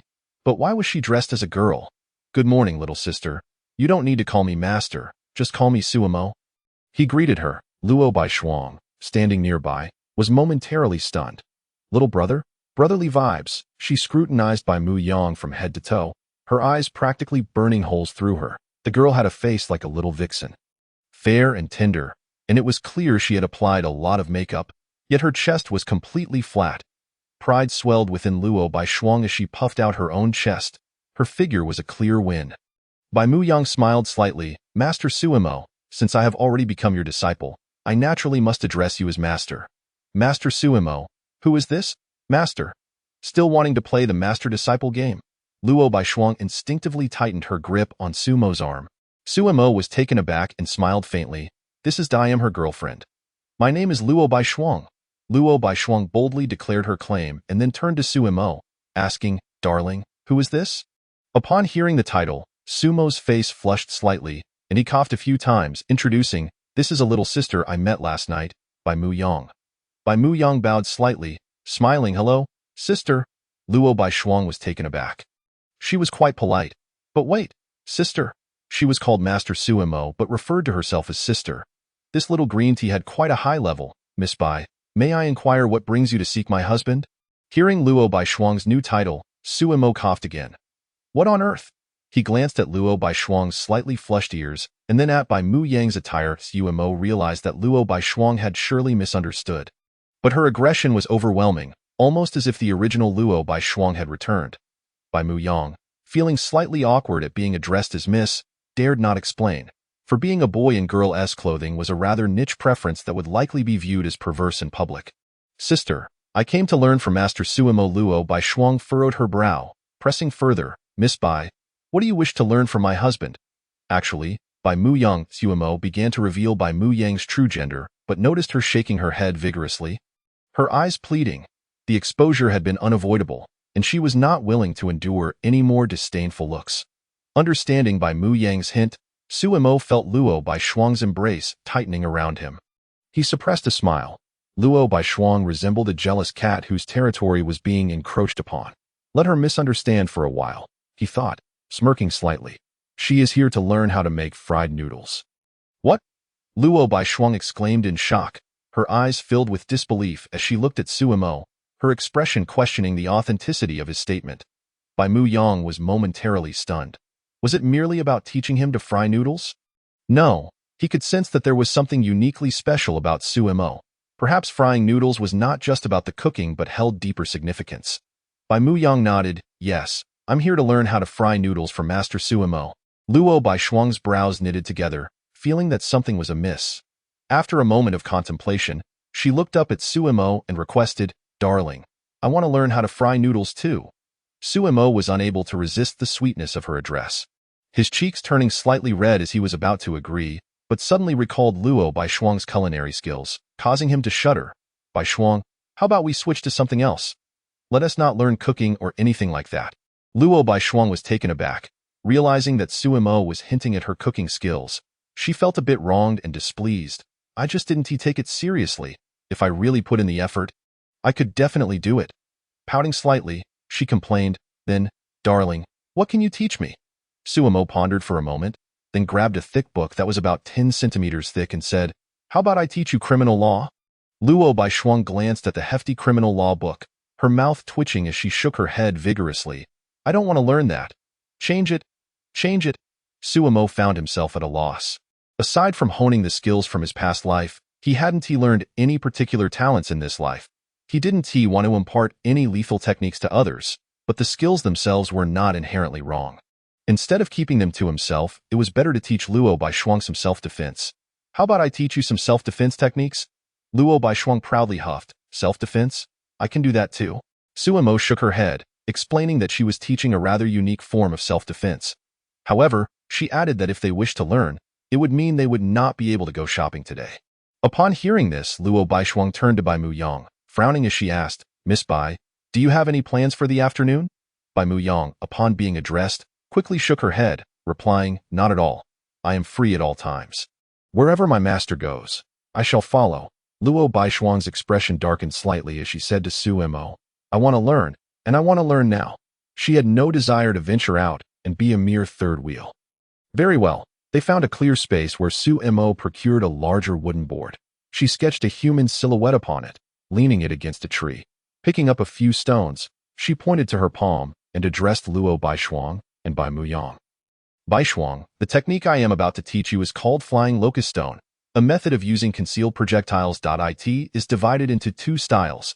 the yang hand and the yin hand. I will now demonstrate the yin hand technique. Hold the stone as I do, with your palm facing downward, and release it from your abdomen stealthily. She explained that the yin hand technique is typically employed when an adversary approaches, allowing for a sudden attack to secure a surprising victory. With that, Su Mo pressed her palm down, concealing the stone, before swiftly launching it. A resounding thud echoed as the stone embedded itself into the board precisely where the eyes of the drawn figure were depicted. Luo Baishuang and Bai Muyang widened their eyes, mouths agape, struggling to fathom the potential damage had it struck a person. Sumo gazed at the stone lodged in the board, secretly lamenting that such a blow could result in at least 3 years of recovery. Next, I will demonstrate the yang hand technique. Stepping back several paces until she was nearly 20 meters away from the board, Sumo halted. Luo Baishuang and Bai Muyang hurriedly followed, and Sumo illustrated. The yang hand technique is executed by swinging the stone diagonally from the chest to the sides, primarily for long-range attacks. She then unleashed 5 stones in quick succession, each embedding itself into the board. Approaching the board, she pointed out the 6 stones' positions, explaining, the eyes, throat, heart, liver, spleen, and groin are the most vulnerable areas of the human body. Never aim for these spots. Do you understand? Both nodded vigorously, affirming their intention to target these areas. Seeing their agreement, Sumo handed the stones to Luo Baishuang, saying, Baishuang, I shall now teach you the finger technique and power application for launching the flying locust stone. Chapter 59. Does the little green tea not wish to see others do well? She instructed, grip the stone firmly with your thumb, middle finger, and index finger, while the ring and little fingers assist in stabilizing it. Take a deep breath. Concentrate your energy into your fingers, then forcefully release it from your front while exhaling. Grounding your energy in your dantian. When exerting force, flick your wrist and snap your fingers.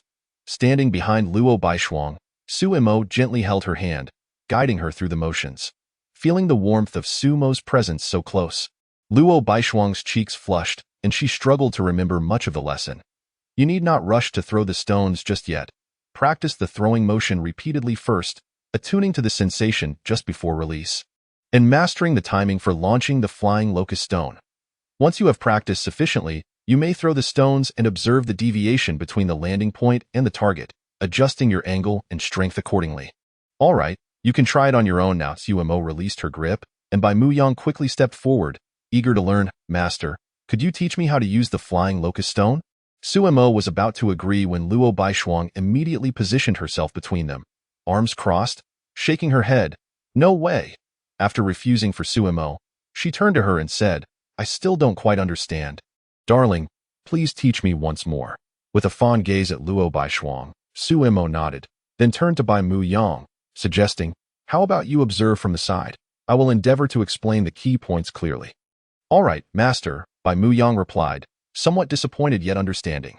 Thus, Sumo continued to guide Luo Baishuang in mastering the nuances of the flying locust stone while Bai Muyang attentively observed.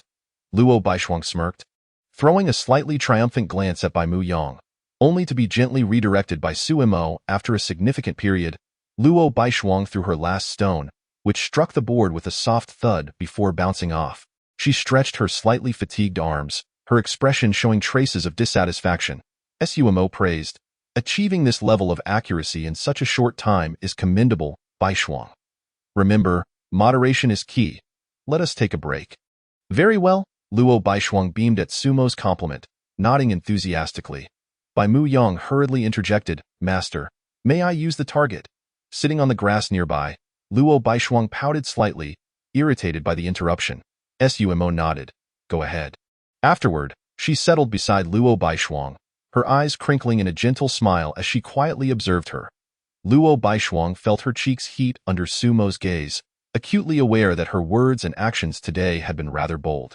Yet, the presence of such a beautiful girl beside Sumo stirred a mix of anxiety and vigilance within her. Thankfully, Sumo's actions had offered her enough affection to quell her restless heart. Luo Baishuang lowered her head slightly, her voice tinged with shyness as she playfully chided. Why do you keep staring at me? Perhaps it is simply because I can never tire of gazing at you. Sumo replied with a deepening smile. Luo Baishuang huffed lightly, her heart fluttering sweetly as she linked her arm with Sumo's, teasingly asserting, then you must only gaze at me for all eternity. Sumo shook her head. That may not be feasible. Upon hearing this, Luo Baishuang's brows furrowed, her tone turning warningly. Suimo, if you have the audacity, say that again. Suimo grasped Luo Baishuang's hand, gazing deeply into her eyes, and replied with a soft smile, in my next life, I shall gaze upon you alone. How charming! Luo Baishuang rolled her eyes at Suimo, yet the smile tugging at her lips was undeniable. Nestling her face against Sumo's shoulder, she laughed. But I quite like that. Luo Baishuang closed her eyes, reveling in the sweet atmosphere of the moment. A sudden series of loud thuds rudely shattered the tranquility. The sound of stones striking the board grew increasingly insistent. Luo Baishuang's eyelids twitched. Though she initially wished to ignore it, the noise became more raucous and rapid. The once serene ambience was irreparably disturbed. Unable to endure it any longer, she stood up, indignantly declaring, Little green tea, do you take pleasure in ruining the moment? She pointed an accusatory finger at Bai Mu Yang. You did that on purpose. Didn't you?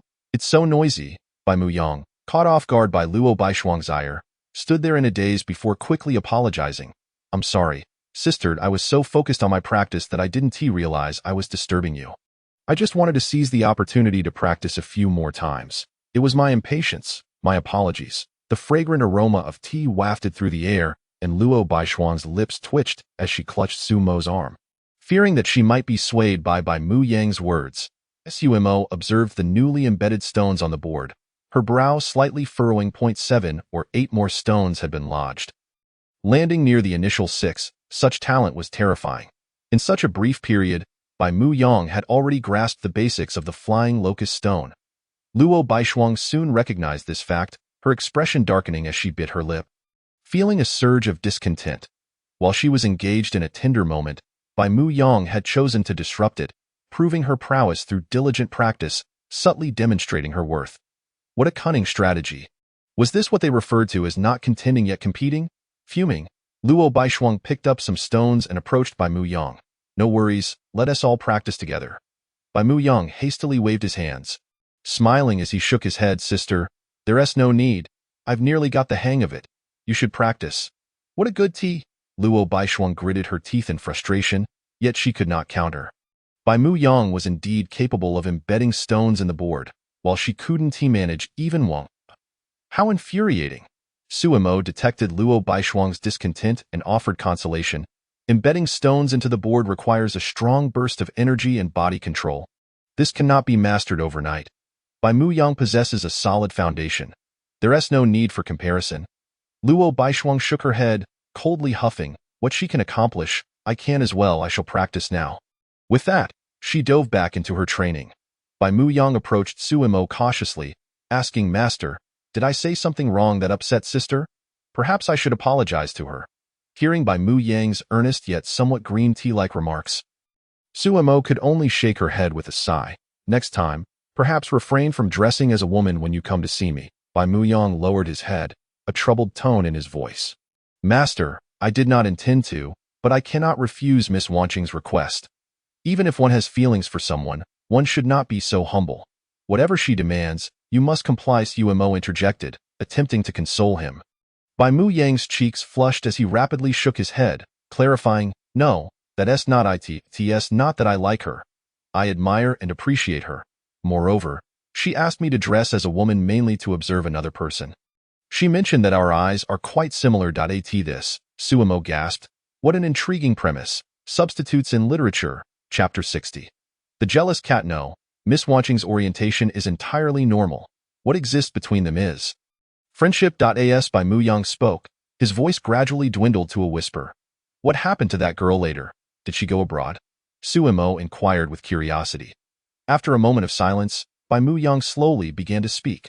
6 years ago, a devastating earthquake in Tianyuan City claimed the girl's life and rendered Miss Wanqing unable to stand again. Suimo fell silent, cautiously asking, It couldn't be that the girl passed away before Miss Yi? Could it? Bai Mu Yang gently nodded, letting out a sigh. It was that girl who saved Miss Wanqing. On the day of the incident, she had even confessed her feelings to Miss Wanqing. But Miss Wanqing rejected her. Suimo remained silent, contemplating the tragic fate of the deceased.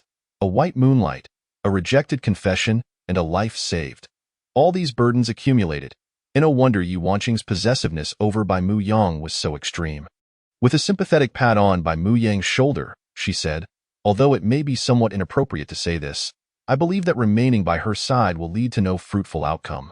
No, I am not here for the outcome. Miss Wanqing once saved my grandmother's life, and I have already pledged my loyalty to her.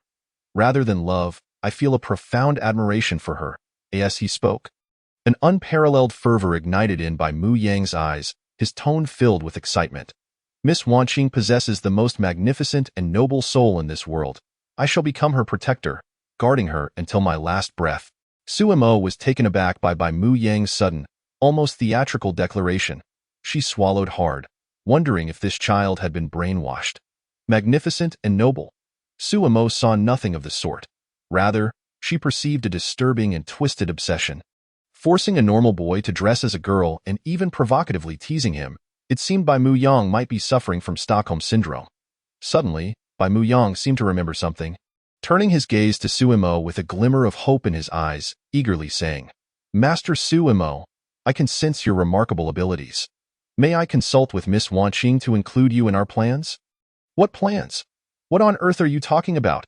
Su Mo was alarmed by Bai Mu Yang's almost fanatical demeanor, finding the situation absurd. This child was beyond saving. Perhaps it was time to bury him somewhere. What are you doing? Luo Baishuang, witnessing Bai Mu Yang's interaction with Su Mo, felt a surge of jealousy and rushed over, pulling Su Mo away from Bai Mu Yang's grasp. Luo Baishuang tightly wrapped her arms around Su Mo, vigilantly glaring at Bai Mu Yang like a protective little cat.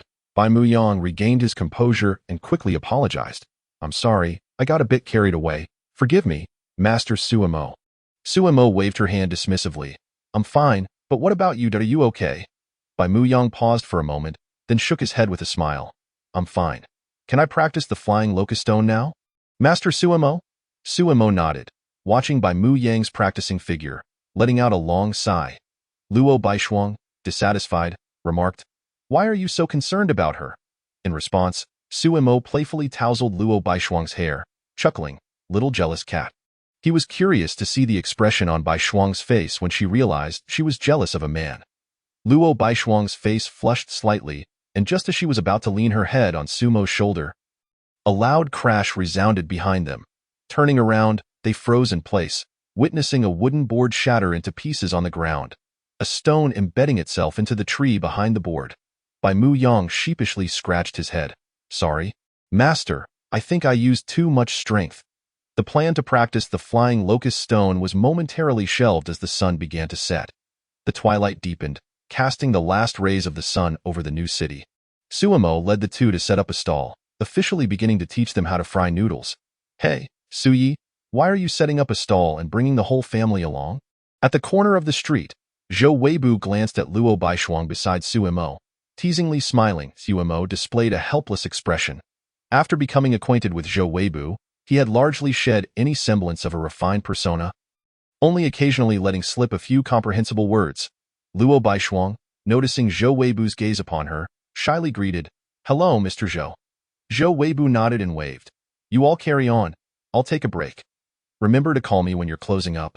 With that, Zhou Weibu settled into a rocking chair. Su Mo picked up a wok and demonstrated the entire process of frying noodles, elaborating on each step in detail. Luo Baishuang took frantic notes, while Bai Mu Yang watched with a furrowed brow, feeling that this was merely ordinary fried noodles. Seeing Bai Mu Yang's puzzled expression, Su Mo asked, Bai Mu Yang, is there something you don't understand? After pondering for a moment, Bai Mu Yang shook his head. There's nothing I don't understand, but, Master Su Mo, are you teaching just ordinary fried noodles? Su Mo was taken aback. Did Bai Mu Yang want to learn some special frying techniques? The problem was, he didn't know any either. At that moment, Zhou Weibu, reclining in his rocking chair, suddenly interjected. Every object has its inherent nature, just as every person possesses their own talents. If a person is fundamentally foolish, even the teachings of Confucius and Mencius will be of no use. If a thing has poor qualities, even the finest chef cannot make it palatable. Bai Mu Yang, if you believe that Master Su Mo is teaching only ordinary fried noodles, it signifies that you are lacking in intelligence and your ability to comprehend is severely deficient. Bai Mu Yang's eyes widened in realization. It was not Master Su Mo's teachings that were at fault. but rather his own inability to understand. He quickly inquired, "Then, Mr. Zhou, how should I proceed?" Zhou Weibu, with an air of calm authority, replied, "A slow learner must work harder. You are inherently slow-witted. If you do not diligently study, how can you grasp the essence? Look at Luo Yada beside you. While you merely observe and assume you comprehend, she remains humble and diligently takes notes. This is the demeanor a true seeker of knowledge should embody." Luo Baishuang, hearing this, bashfully lowered her head, feeling as if she had been inexplicably praised. Bai Muyang nodded repeatedly and then turned to Suimo, apologizing. "Master Suimo, I realize my mistake." Suimo, utterly bewildered, wondered what was happening. Bai Muyang was clearly the most gifted prodigy he had ever encountered. How could he be deemed slow-witted? Suimo glanced at Zhou Weibu, only to find him making exaggerated gestures. Feeling speechless, Suimo turned his attention back to Bai Muyang, continuing, "In the pursuit of knowledge, one must first understand before acting. The same applies to frying noodles. Bai Muyang, learn from me first. Once you have grasped the basics, you may then try it yourself. With repetition, you will eventually comprehend the essence." "Yes, master." As night deepened and the crowds thinned, Zhou Weibu suggested it was time to pack up. After bidding farewell to Bai Muyang, Suimo intended to head home. Luo Baishuang walked beside Suimo, her head bowed, speaking timidly. "Suimo, I didn't notice it was so late. I forgot to have my family come pick me up." "What should we do, Baishuang?" Suimo began, but Luo Baishuang's heart raced in anxious anticipation. Just then, a sleek black Maybach glided to a stop beside them. Suimo quickly stepped forward, deftly opening the car door, and gently smiled. "I already called your brother and had the car sent over. Don't worry." Luo Baishuang's smile instantly froze. She opened her mouth, finally uttering 3 words. "You're amazing." Chapter 61. The engagement banquet. The night was as dark as ink, and stars twinkled dimly. Bai Muyang walked along the street, deeply engrossed in contemplating the intricacies of frying noodles. Yet no matter how hard he tried, he could not grasp any key points. Approaching a residential building, he halted, frowning, and looked ahead. At the entrance of the corridor stood a group of men in black suits, standing tall and still. "Young master." A low call disrupted the silence, as a middle-aged man stepped forward to bow to Bai Muyang. Bai Muyang's brow furrowed deeply, taking a step back and impatiently saying, "I have told you many times. I am not the Bai family's young master. Can you stop interrupting my life?" The middle-aged man lowered his head, respectfully replying, "It was Miss Yi who sent us." Bai Muyang paused, taken aback by this revelation. After a moment of silence, he pushed past the middle-aged man and ascended the stairs. Upon opening the door to Yi Wanqing's room, he was met with the sight of 2 individuals standing and sitting, coldly confronting one another. Bai Muyang stared in astonishment. "Sister Jiang?" Jiang Suzhen glanced at Bai Muyang, her brow furrowing upon seeing him dressed as a girl. "Junior brother, why are you dressed like this again?" Bai Muyang froze, awkwardly lowering his head. Jiang Suzhen turned to Yi Wanqing, her voice filled with dissatisfaction. "Muyang is a normal boy. Why do you always force him to dress as a girl?" Yi Wanqing let out a light scoff. "Force? Miss Jiang seems to be misunderstanding. Bai Muyang, you explain yourself." I volunteered. "Sister Jiang, it has nothing to do with Miss Wanqing." Bai Muyang explained, feeling shame. "You?" Jiang Suzhen's brow furrowed even tighter, giving a cold huff before stating, "I do not wish to involve myself in this matter any further, but why did you arrive in Xindu 2 months early?" "Yi Wanqing, what exactly do you wish to accomplish?" Yi Wanqing chuckled lightly and spread her hands, saying, "Is it so wrong to take a trip?" "Miss Jiang, it seems you are being rather overbearing," Jiang Suzhen coldly reprimanded. "Yi Wanqing, although you are one of the initiators of the undercover plan, that does not grant you the liberty to act recklessly. The plan pertains to the safety and stability of the entire Daxia society. It is not a mere tool for your personal gain." Yi Wanqing nodded in agreement, casually responding, "Your words, Miss Jiang, are indeed thought-provoking. I shall reflect deeply and dedicate myself wholeheartedly to the betterment of Daxia. It is late now. I shall not keep you from your rest." Jiang Suzhen squinted her eyes, her expression icy, fists clenched tightly, cracking ominously. Bai Muyang quietly moved to Yi Wanqing's side, eyeing Jiang Suzhen with caution. Jiang Suzhen discerned Yi Wanqing's dismissive attitude, yet she was powerless to impose any coercive measures upon her. Firstly, Yi Wanqing is the granddaughter of a certain general in Daxia. Secondly, she is a national treasure. Heavily protected by Daxia.as. For why she is considered a national treasure, Jiang Suzhen was not privy to that information. As a national treasure, Daxia has provided her with a certain level of protection. Subsequently discovering that Yi Wanqing had amassed considerable wealth over the years, the investigation revealed that she was engaged in charitable endeavors, even involving herself in some gray industries. No one truly understood the reasons behind Yi Wanqing's actions. They merely extracted a single phrase from intercepted communications, Wancher Ming. Jiang Suzhen sighed deeply. Regardless of your ultimate goals, I hope you proceed with caution. With that, Jiang Suzhen turned to leave, leaving only the two of them in the room. After a moment of silence, Bai Muyang spoke. The Bai family members downstairs are looking for me. Yes, I summoned them. Yi Wanqing nodded and explained. The bait has already been set for the Longxing Society. The assets sold by their subordinates have attracted the attention of other factions. The Luo family, as the leading force in the underworld of Xindu, will host a banquet in 3 days, inviting various organizations to negotiate the division of interests and to avoid bloodshed. I need you to assert your dominance as the heir of the Bai family and swallow the entire Longxing Society whole. Bai Muyang was momentarily taken aback, questioning, but isn't all this meant for Luo Tianqin? If we consume the bait, they 1T conflict, how can we incite chaos in Xindu? If Xindu remains stable, how will Luo Tianqin have the opportunity to unify the underworld of Xindu and acquire sufficient capital to negotiate with those external forces, thereby infiltrating the inner circle? Utilize your identity as the heir of the Bai family. Yi Wanqing smiled faintly, patiently elucidating, external forces infiltrating Daxia will certainly not trust the local underworld easily. They would prefer to seize power through force. The Bai family, as the preeminent force in Gui and Ba provinces, has already engaged in violent confrontations with multiple external factions. I need you to suppress the underworld of Xindu under the guise of the Bai family heir, compelling them to unite against the Bai family. This way, Luo Tianqin will more easily acquire information about other underworld factions. At the opportune moment, the authorities will intervene, leaving only the Luo family and you in Xindu.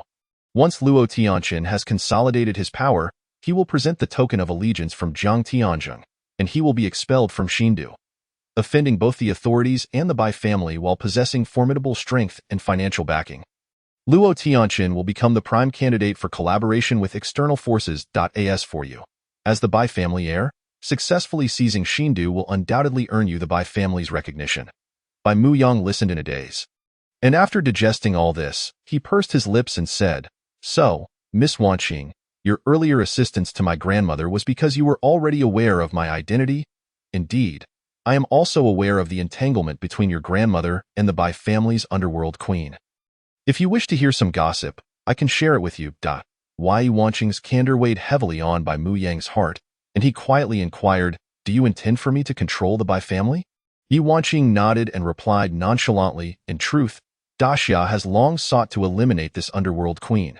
We might as well take this opportunity to eradicate her entirely, before her demise. Why not make the most of her? Bai Muyang's expression grew complex as he murmured, In comparison to other underworld factions, the Bai family, a rotten orange is still a rotten orange. Yi Wanqing interjected with a light scoff, I want you to control the Bai family to maximize the utility of this rotten orange. The Wancher Ming plan requires extensive preparation. What, do you hesitate to part with the Bai family?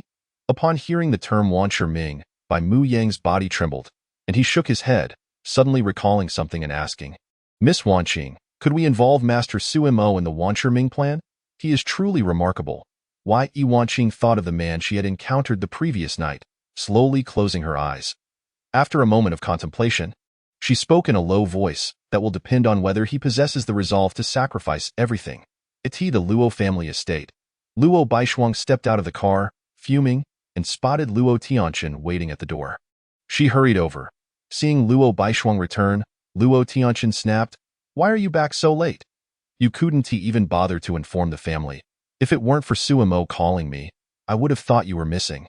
But I am back now, aren't I? Luo Baishuang retorted, pouting at the reprimand. Luo Tianqin rolled his eyes, Don't think I don't know what you're thinking. What kind of girl behaves so indiscreetly? Even if you like someone, you've only known him a few days, and yet you dare to stay at his home. Luo Baishuang silently cursed, It's not just a few days. I've known him for almost 4 or 5 years. However, she would never reveal this secret. All right, brother. You've lectured me enough. I'm going to sleep now. I need to accompany Grandpa to the hospital tomorrow. Oh, you actually remember Grandpa?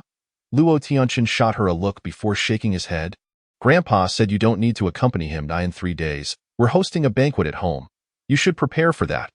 Luo Baishuang's brows furrowed slightly. There didn't seem to be any particular reason for a banquet recently. Curiously, she asked, brother, what kind of banquet? Luo Tianqin thought of Jiang Suzhen, his lips curling into a knowing smile. An engagement banquet.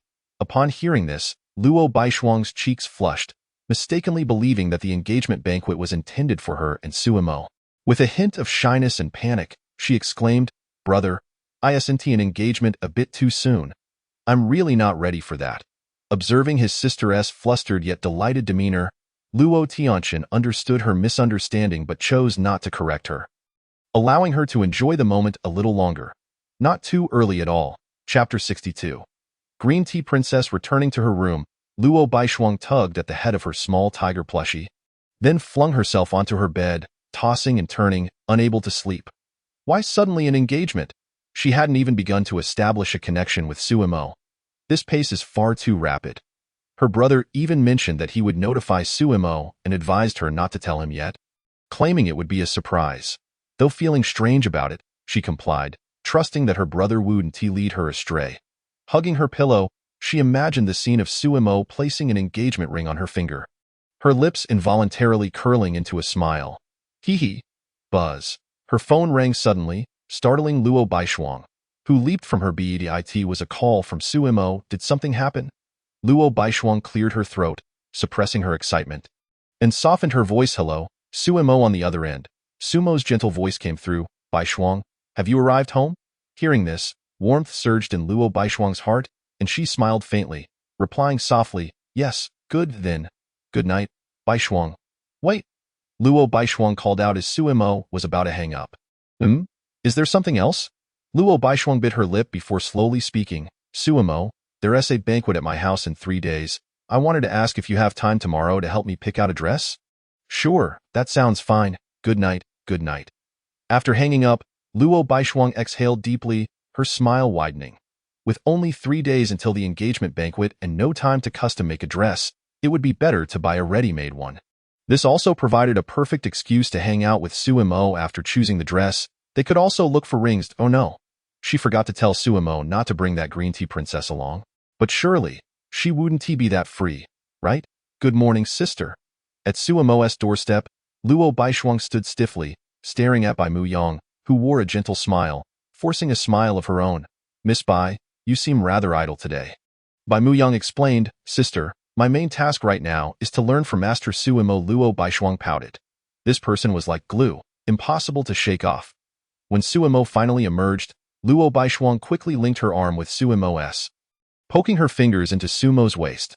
Feeling a ticklish sensation at her waist, Suimo understood Luo Baishuang's intent and addressed Bai Muyang, little brother. I'm going out with Baishuang today, so I want to be able to teach you anything. Why don't you take the day off and rest? Bai Muyang obediently nodded and replied, let me make a call to Miss Wanqing for instructions and see if there are any other assignments.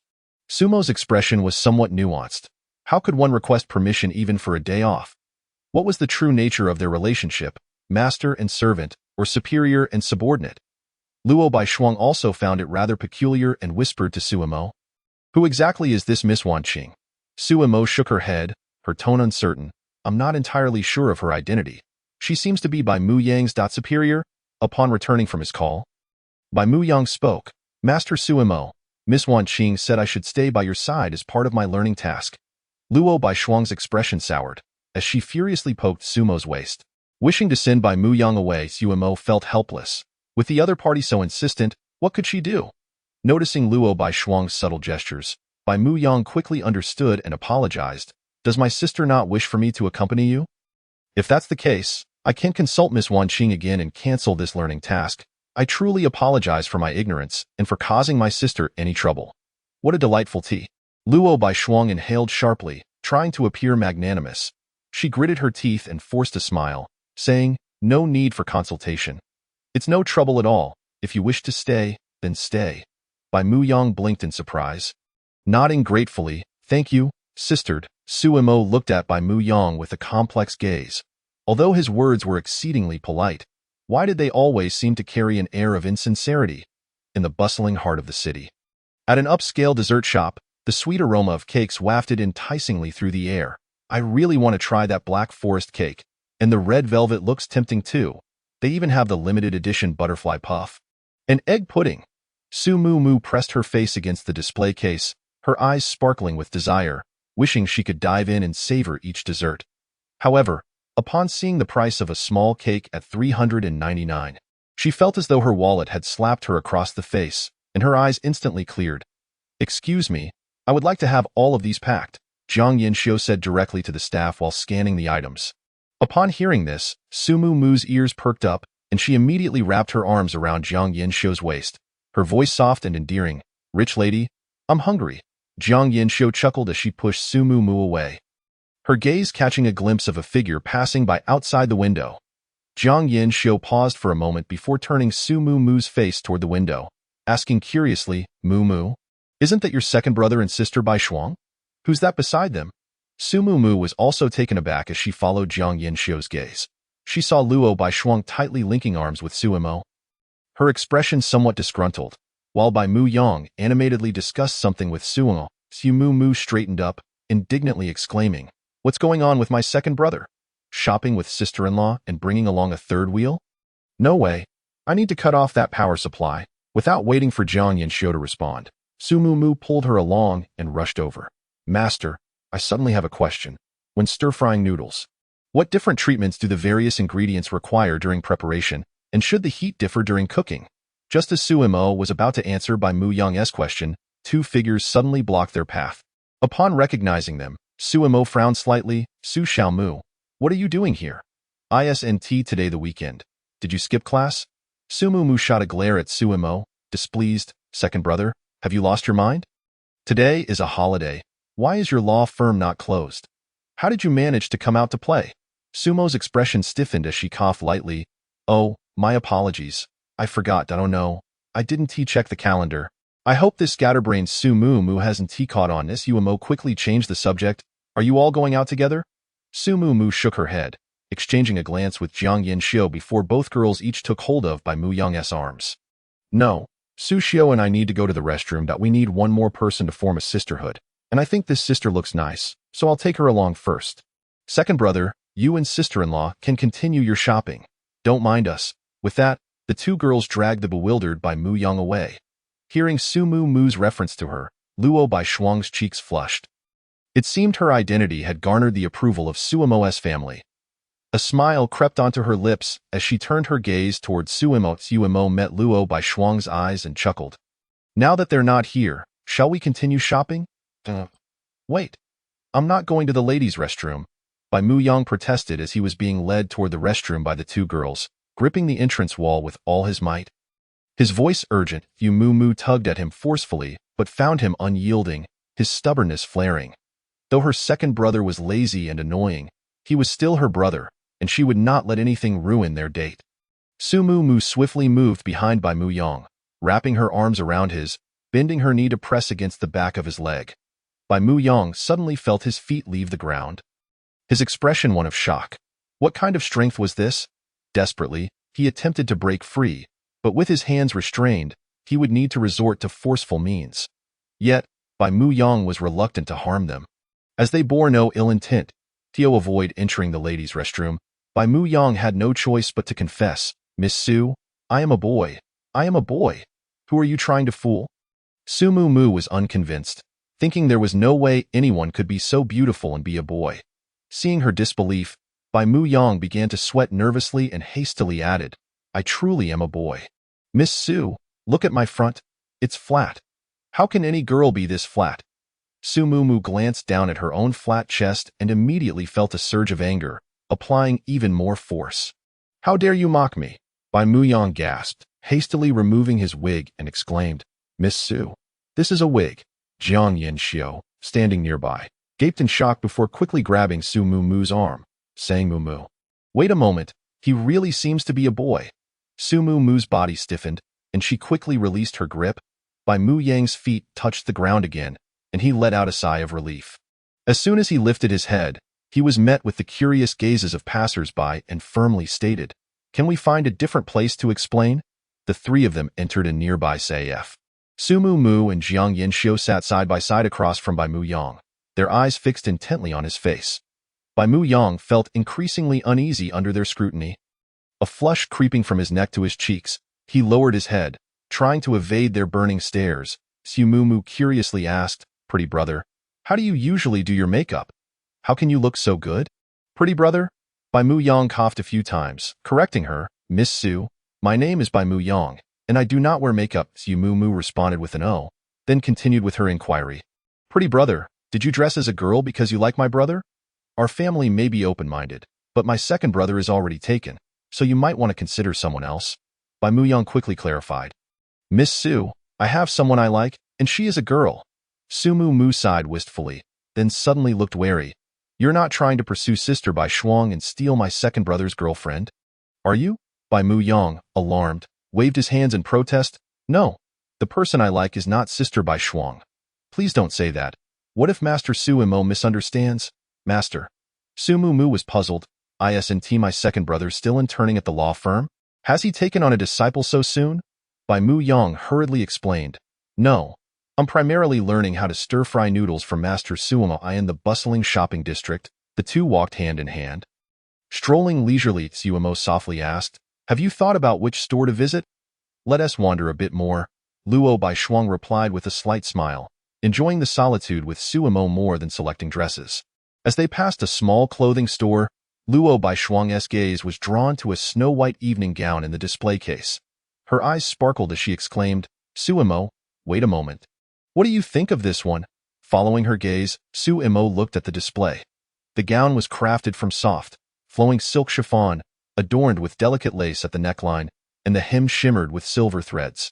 The lighting cascaded over it, as if draping the gown in a layer of translucent gauze, its immaculate white hue pure and unblemished, captivating all who beheld. Suimo glanced at the tag beneath the gown, which read Winter's poem, Snowy Night, and noted it was not for sale. She frowned slightly. "It's beautiful, but it seems to be not for sale. How about we inquire with the shopkeeper to see if there's a chance?" Luo Baishuang nodded vigorously. All non-sale items stemmed from an insufficient price, and she was determined to acquire this Winter's poem. She took Sumo's hand and led her into the store. As they stepped inside, a delightful lavender fragrance enveloped them.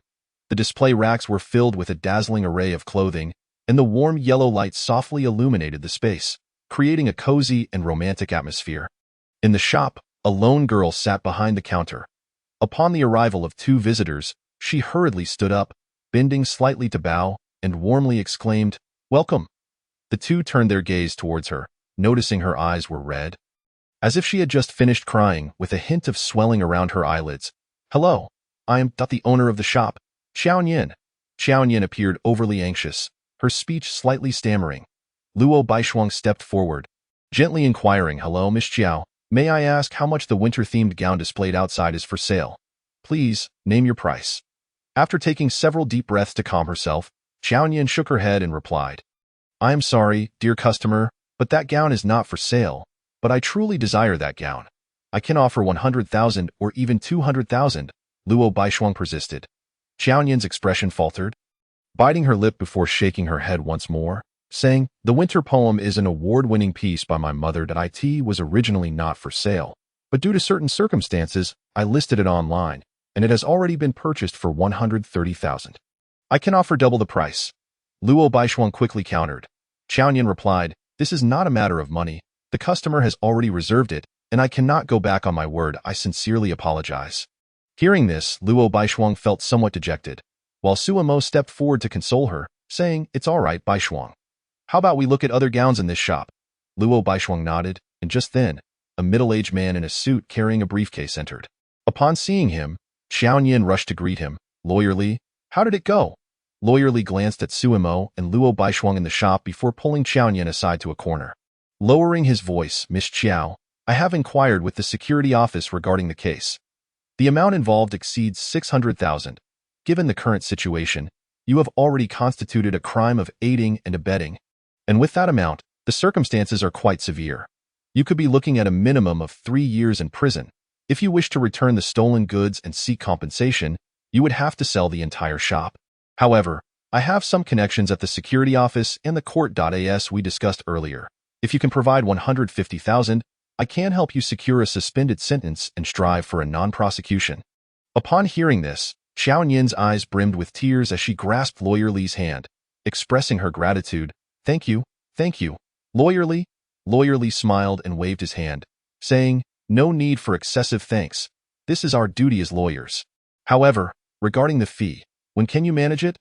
Xiao Nian, suppressing her tears, replied, I currently have only 20,000 on hand, but the money for my mother's gown reservation will arrive soon. I see, Lawyer Li said. Then please transfer the 20,000 to me as a deposit, so I can expedite the process for you. He cheerfully produced his phone, displaying the payment code. Xiao Nian hesitated for a moment, then nodded. As she prepared to scan the code, Suimo, unable to bear it any longer, swiftly stepped forward and forcefully pressed down on the phone. Chapter 64. Judicial Intermediary. Xiao Nian looked up at Suimo. Puzzled, Lawyer Li furrowed his brow, his expression becoming somewhat unfriendly. Then, suppressing his anger, he said in a calm tone, Young man, what are you doing? Although Suimo was not entirely clear on the details of the case, he recognized that individuals claiming to have connections were often judicial intermediaries attempting to swindle money. Judicial intermediaries are those who, under the pretense of having connections with judicial officials, offer special services to parties involved. While Suimo did not deny that some intermediaries could indeed be effective, most were simply fraudsters. If someone could genuinely help, it was often worse than mere financial deceit. As for why he intervened, it was partly due to a sense of justice and partly for his own selfish reasons, as Baishuang genuinely adored that gown. Are you Lawyer Li? Suimo asked while signaling to Luo Baishuang. Luo Baishuang understood and moved to stand beside Xiao Nian. Lawyer Li nodded, expressing his displeasure. Yes, that's me. What is it? Suimo positioned himself in front of Lawyer Li and stated, I'm a friend of Miss Xiao Nian. I would like to inquire if the 15,000 you mentioned can be negotiated down a bit. Upon hearing this, Lawyer Li's expression softened. Realizing they were merely trying to haggle, he cleared his throat. 15,000 is my bottom line that I am providing legal aid as a public service. Am I expected to pay for it myself? Hearing the term legal aid, Sumo's mouth twitched, and he leaned closer to Lawyer Li, whispering, Could you discreetly share your connections at the security office and the court? It would help us understand the situation better. Connections are not something I can just share with anyone, Lawyer Li scoffed, turning to leave, impatiently stating, Are you going to provide the deposit or not? If not, I will take my leave. I have many cases to attend to and no time for this haggling. If this case goes to court and Miss Xiao Nian ends up in prison, do not blame me for not being diligent. Suimo quickly grabbed Lawyer Li's arm, nodding, Lawyer Li, please don't be angry. We will provide the deposit, not just the 20,000. We can gather the 15,000 on the spot, but we need a bit of reassurance from you. Upon hearing this, Lawyer Li's previously impatient face brightened with a smile, and he assured them, I have been in this line of work for many years. I can manage this small matter, I promise you. Once the 15,000 is received, I will ensure that all connections are made, and I will strive for Miss Xiao Nian's case to be non-prosecuted. Is that satisfactory? Suimo nodded with a smile and then took out his phone. Lawyer Li assumed Suimo was about to make the payment and eagerly presented the payment code again. Suimo grinned and said, Lawyer Li, I have one last question. Go ahead. Lawyer Li replied, nodding, I would like to know, if you were to be implicated in fraud, could your connections help extricate you? After saying this, Suimo pressed play on his phone's recording function, playing back the conversation they had just had. Lawyer Li's expression froze, a flicker of panic crossing his face before he quickly regained composure and reached for the phone. However, Suimo was already prepared, leisurely retracting the phone into his pocket. Gritting his teeth, Lawyer Li sneered, You recorded me without my consent. That is illegal evidence, and the court will not accept it. Suimo was speechless, pointing to the counter, Take a good look. This is a shop, a public place. If this is the extent of your legal knowledge, I won't bother arguing with you. I'll just call the authorities. Lawyer Li paused, realizing he was dealing with someone knowledgeable, his expression darkening. Young man, since you understand this field, you should know that a mere recording cannot do anything to me. It would be better to leave a way out for both of us. We might meet again in the future, Suimo scoffed lightly. Whether you can be dealt with is not my concern. I will simply report it to the authorities. Lawyer Li's face soured as if he had just eaten something foul. He stepped back slightly before spinning around and sprinting out the door. Watching this unfold, Suemo couldn't help but smirk, delivering a swift kick to the back of his knee. Lawyer Li stumbled.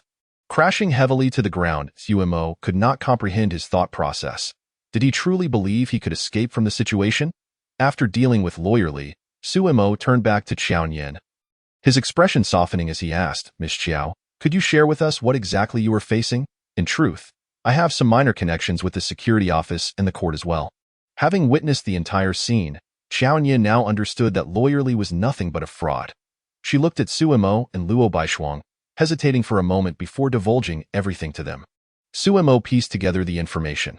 Qiao Nian had taken on a significant commission, tasked with designing 2 gowns worth a total of 600,000. As a relatively unknown and timid designer, she only dared to charge 5,000 for her services. The client generously paid the full amount up front, but insisted that Qiao Nian purchase specific expensive accessories. Following orders, she complied, only to discover upon their arrival that the accessories were subpar replicas. Informing the client of the issue, she was told not to worry, but Qiao Nian, feeling uneasy, went to the security office to file a report. A few days later, she received a call from the security office, stating that she was implicated in a money laundering crime in Shaomo. "Is there something amiss? It appears that a case of fraud has transpired at the commercial plaza in the city center. I was hoping you could assist, if you happen to have the day off." "The commercial plaza, you say?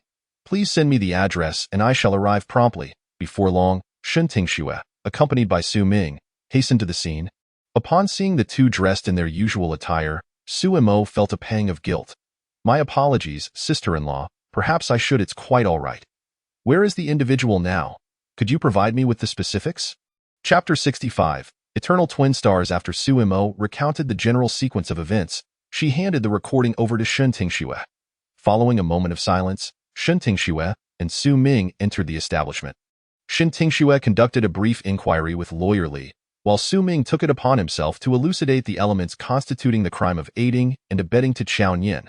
The crime of aiding and abetting requires that the perpetrator must be fully aware that another is utilizing the information network to commit a crime, which encompasses both explicit knowledge and implied knowledge. Given Qiao Nian's circumstances and the nature of her professional communication, it was determined that she could not be deemed aware of the crime. Furthermore, having voluntarily reported the matter, it is unlikely that a prosecutor would pursue charges against her, especially since there was no collusion aimed specifically at Qiao Nian, and she had fulfilled her obligations as designed. Thus, the 5,000 yuan need not be reimbursed. It was merely a case of the unscrupulous taking advantage of the respect individuals have for professions such as LAW.TO's safeguard against any potential fallout. Su Ming assisted her in organizing materials that could prove her innocence, while Shen Tingxue added Qiao Nian's contact information, ensuring she could reach out with any inquiries. Feeling the kindness emanating from those around her, Qiao Nian's eyes reddened, and she repeatedly bowed in gratitude. Her voice choked. "Thank you. Thank you." Witnessing this, Shen Tingxue and Su Ming felt a bittersweet ache in their hearts. Why is it that kindness and vulnerability have become a reason for exploitation in this world? As for Lawyer Li, his actions as a judicial intermediary typically fall under public prosecution, and the two would escort him to the police station.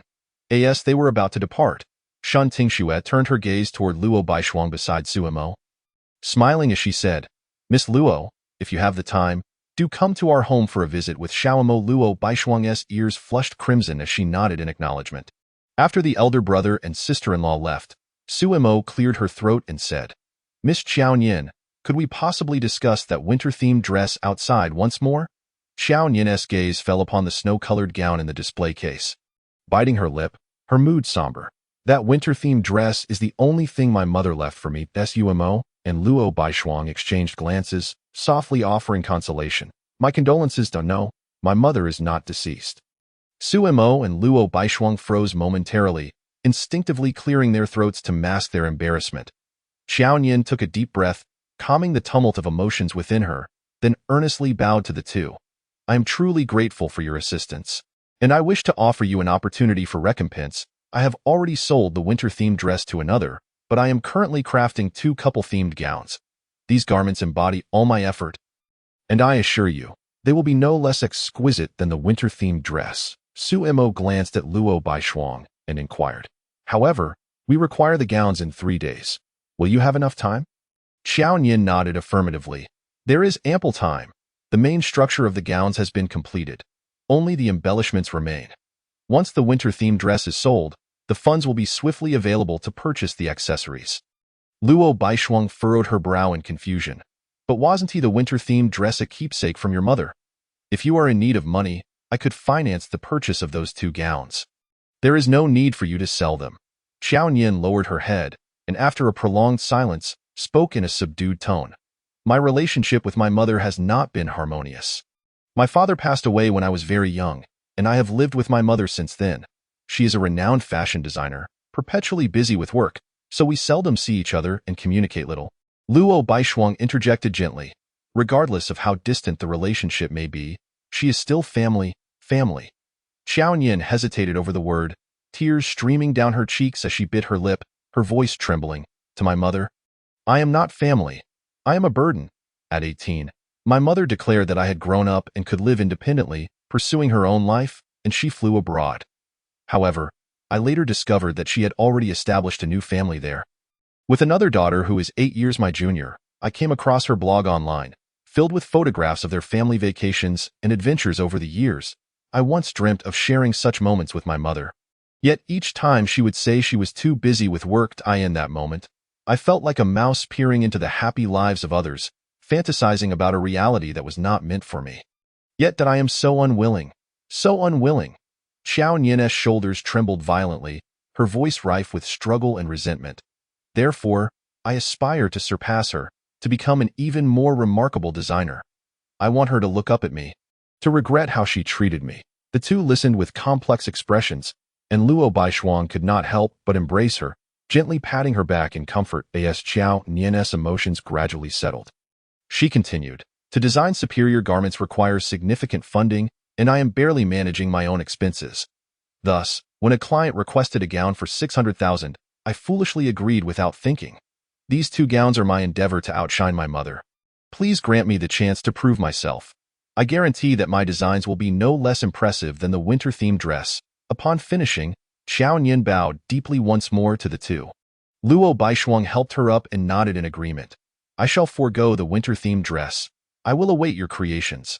The price for the gowns is 600,000, correct? Let us make it 700,000. Consider the additional 100,000 as a design fee. I believe you can create gowns even more exquisite than the winter-themed dress. Xiao Nian stood there momentarily in shock, and before she could respond, Luo Baishuang produced a black card, urging her to transfer the funds swiftly. The design fee does not require such an amount. Enough with the excuses. Think of it as an investment in the future of a world-class designer. After the transaction was completed, Xiao Nian was left in a daze, hardly able to believe the reality of the situation in the fashion industry. A gown priced at 600,000 typically warrants a design fee of 100,000, yet she held no significant reputation. Everything relied solely on her words, while Luo Baishuang had unhesitatingly provided this extravagant design fee. Xiao Nian felt a whirlwind of emotions, questioning whether the person before her was simply frivolous with money. Luo Baishuang smiled softly. After all, the couple-themed gowns hold far greater significance than the winter-themed dress. Custom-made, no less. As if recalling something, Luo Baishuang curiously asked, by the way, Miss Xiao Nian, do your gowns have names? Xiao Nian nodded. Yes, they are called Eternal Twin Stars. Upon hearing this, Luo Baishuang's smile widened even more. What a romantic name. I want to add another 10,000. After Xiao Nian took their measurements, Luo Baishuang linked arms with Su Mo and waved farewell to Xiao Nian. Miss Xiao, we still have shopping to do, so we shan't impose any longer. Goodbye. As Su Mo turned to leave, she paused, slowly speaking. Miss Xiao, having a goal to strive for is commendable, but please do not torment yourself over those who do not love you. Xiao Nian was momentarily taken aback, watching the 2 retreating figures, then gradually bent down, bowing deeply once more. Thank you. Chapter 66. In wealth and honor, never forget, miss. What do you think of this ring? Shall I have this gentleman assist you in trying it on? In the jewelry store, the female attendant smiled brightly at the 2 standing by the display case, suppressing her excitement as several boxes of rings lined up neatly, already packaged. Yuamo's expression grew somewhat rigid, and she coughed lightly. Baishuang, perhaps we should reconsider. Let us take a look at more options. Suemo, I think this ring is lovely. Please help me try it on again. Luo Baishuang shyly extended her left hand, her face glowing with anticipation. With a resigned sigh, Suemo picked up the ring. This was already the 17th ring she had tried on for her. Aside from the initial nervousness and awkwardness of the first attempt, she had gradually grown accustomed to it, while Luo Baishuang delighted in each occasion, buying a ring with every try. Gently taking Luo Baishuang's soft, slightly cool left hand, Suemo slowly slid the ring onto her ring finger. Click! A blinding flash erupted unexpectedly. Startled, Suemo and Luo Baishuang released their hands and turned toward the source of the light. There stood Su Mumu, beaming with uncontainable excitement as she held up her phone. Upon noticing their gazes, Su Mumu took off running, shouting, "Show off, beautiful brother! Stop my brother!" Suemo stood frozen, momentarily bewildered by the meaning of her words. It wasn't until Su Mumu's figure was nearly out of sight that she snapped back to reality. Urgently extending her hand and calling out, "Stop! Don't send that, Su Xiaomu!" As Suemo prepared to chase after her, she was blocked by two figures. "Apologies, Brother Su, Master." Zhang Yinxiu and Bai Mu Yang crossed their arms, displaying expressions of helplessness. Ding ding ding! A flurry of notifications erupted from her phone, and Suemo realized that it was utterly too late. With a resigned sigh, she retrieved her device and entered the family group chat. Within the chat, a photo of him placing a ring on Luo Baishuang's finger prompted an avalanche of question marks to flood the screen. Hua Keifugua. Request for a second trial. Suming Hua Keifugua. No? Straight to sentencing. Suming my life is like walking on thin ice. Hua Keifugua. What kind of non-mainstream name is that? Change it. I'll add Xiaoshuang to the group later. My life is like walking on thin ice. My life is like walking on thin ice, Mom. When did you join? Also, this is a family group. Please don't get involved.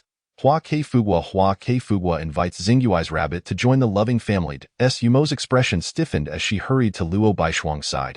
Flustered as she explained, "My mom made a mistake with her phone just now. Please don't take it to heart, Baishuang." Luo Baishuang was initially taken aback, but then her own phone chimed with notifications. Confused, she checked her device and discovered she had been added to Sumo's family group. Did Sumo's family learn about our engagement? Did my brother inform them? Hua Keifugua. Xiaoshuang, are you free lately? Xingyui's rabbit Suemo noticed the message and quickly interjected, "Baishuang, please don't respond. Just pretend you didn't see it." Luo Baishuang, puzzled, furrowed her brow and said, "Isn't that a bit impolite, Suemo? Perhaps I should reply after all." After a moment's thought, Suemo reluctantly nodded. Xingyui's rabbit. "Is there something you need, Auntie?" Hua Keifugua. Xiaoshuang, if you have time, could you and Xiaoma come to my house this weekend? Xingyui's rabbit. Upon reading the message, Luo Baishuang's cheeks flushed, and she lifted her gaze, her eyes shimmering with a blend of shyness and inquiry as she softly asked, "What do you think?" Sumo's brow knitted together. If she declined, she feared Baishuang might overthink it, yet if she agreed, who knew what her mother might concoct next? With a sigh, Suemo conceded, "Sure, but let us push it to next weekend. Doesn't your family have a banquet this weekend?" Luo Baishuang's lips curled into a slight smile as she replied, "All right, next week it is." Xingyui's rabbit. "Auntie, is next weekend all right? My family has matters to attend to this week." Hua Keifugua. Okay. JPG. Suemo exhaled in relief upon seeing the message. She needed to remind them not to overindulge this week. At that moment, Su Mumu, hiding behind Zhang Yinxiu, pushed the two forward, giggling, "Second brother, second sister-in-law? What a coincidence to run into you again." Hearing Su Mumu's address, Luo Baishuang's ears turned red, and she fell silent. Suemo rolled her eyes, realizing the matter was set in stone, and she was too tired to scold Su Mumu further.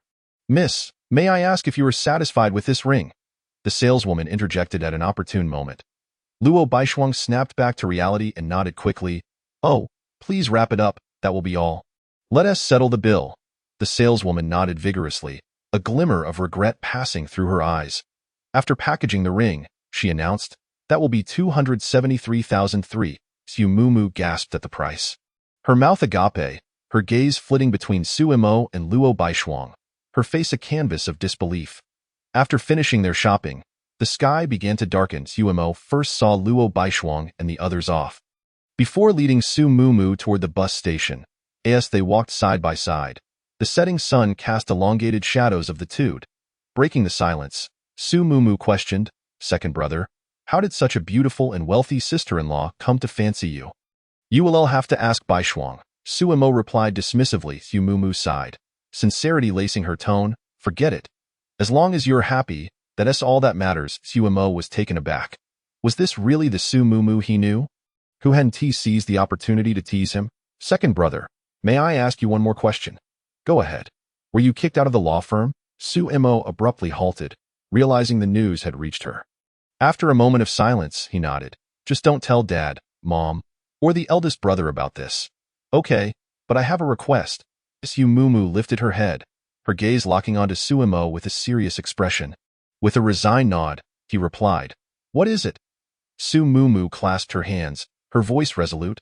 "Second brother, if you're going to live off someone, take me with you. Go Fugue. Let us not forget one another." Bai Mu Yang returned home and walked straight into Yi Wanqing's room. The dim light illuminated the space, the computer screen casting an ethereal blue glow upon Yi Wanqing's face. A virtual representation of a girl appeared in the upper right corner of the screen, her eyes bearing a striking resemblance to Bai Mu Yang's. "Wan, it's quite late. You should rest," the girl said with concern. Yi Wanqing nodded gently. "I understand. Good night, Xiao Yu." "All right then, goodbye. See you tomorrow, Wan." The girl smiled and waved before vanishing from the screen. Bai Mu Yang stood quietly by, observing the scene in silence.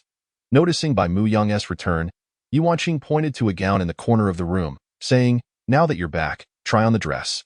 It's the best one I could find nearby." Bai Mu Yang was momentarily taken aback, following her gaze to the exquisite white gown hanging there.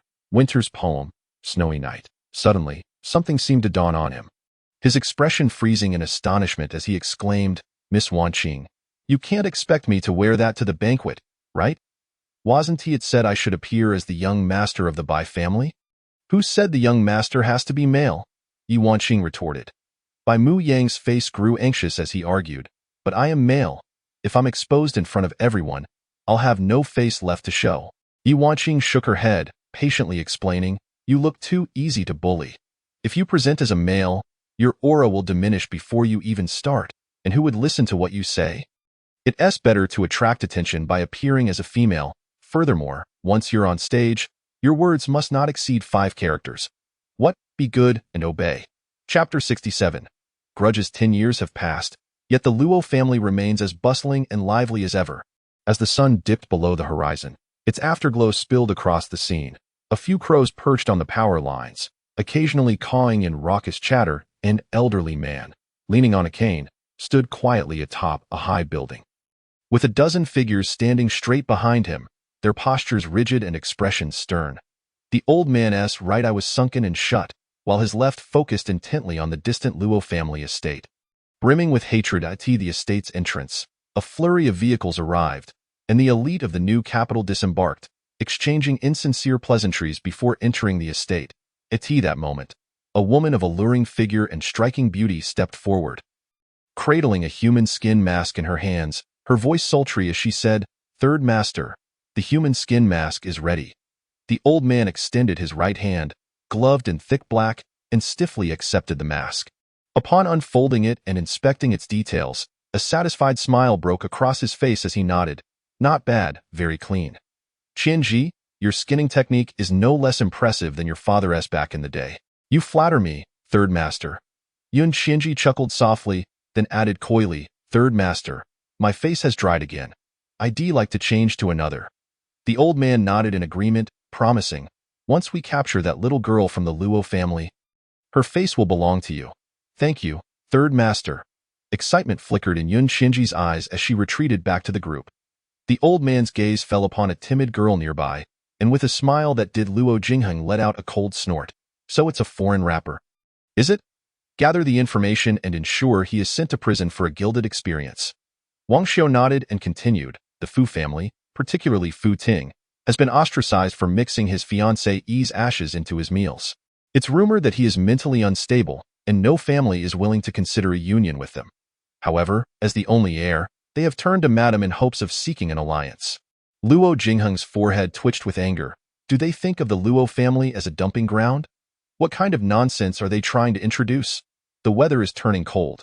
It's time for the Fu family to face bankruptcy. Wang Xiu nodded and continued, then there's Xiao Xiaoyan from the Xiao family. The situation in Hushi has been dire. Their financial chain has broken, and projects have come to a halt. The Xiao family is drowning in debt and wishes to secure funds through a marriage alliance, hoping the Luo family can assist them in weathering this crisis. After a moment of contemplation, Luo Jingheng spoke. As for the Xiao family, to inform them that we are open to investment, but they must be prepared to pay a hefty price. As for a marriage alliance, they can forget it. He paused, then added, and what of Lin Jin, the one who has been clamoring to wipe out the Lin family? It said he has provoked some heavy hitters and is now on the run. Surely he doesn't intend to use the Luo family as a shield. Wang Xiu remained silent for a moment before responding. Lin Jin has joined an unknown faction and has wiped out that family. He is now a nationally wanted criminal. ITS said that this faction is composed entirely of A-list fugitives, each with numerous counts of murder to their names. Luo Jingheng's lips twitched. Before the banquet begins, make sure to expel the Lin family. Wang Xiu nodded in agreement. Luo Jingheng reiterated his instructions. All the attendees today are prominent figures in Xindu. Security must be meticulous. We cannot allow any petty thieves to infiltrate. Wang Xiu assured him, our security personnel will meticulously verify invitations and photographs, and only after inspecting their belongings will they be permitted entry into the estate. There will be no mistakes. Luo Jingheng nodded, signaling for Wang Xiu to leave. He then unfolded an invitation in his hand, his expression grave. Why would the notorious Bai family, the overlords of 3 provinces, send representatives? Surely they are not interested in Xindu. That cannot be, uncle. What are you thinking? The banquet is about to start. Luo Tianchen, dressed in a suit and seated in a wheelchair, smiled. Luo Jingheng turned, his brow furrowing slightly. After a moment of silence, he asked, Tianchen, your recent actions have been rather peculiar. What exactly are you planning? After the dissolution of the Longxing Society, the Luo family has become the new overlord of Xindu, inviting various parties to share in the benefits and maintain peace, which I can understand. But why is the event labeled as an engagement banquet, especially with Jiang Suzhen as the intended? He paused. Of course, I support your lifelong commitment. It's just a bit strange. Can you share your reasoning with us? Luo Tianchen remained silent for a while, then countered with a question, Uncle, do you trust me? Luo Jingheng nodded firmly. The Luo family will always trust its own. Luo Tianchen sighed in relief and slowly replied, Uncle, I cannot disclose the reasons, but I assure you, all my actions are for the future of the Luo family. Once the dust settles, all grievances will be resolved, and the Luo family will find its footing. Bidding farewell to the past. With that, Luo Tianchen wheeled away.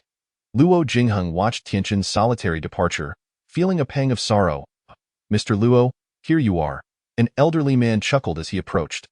Luo Jingheng turned to see Li Bukong and greeted him with a nod. Fourth Master Li Bukong smiled and said, Mr. Luo, I haven't seen old Master Luo around. I was hoping to challenge him to a game of chess. Hearing this, Luo Jingheng's lips twitched, and he coughed lightly.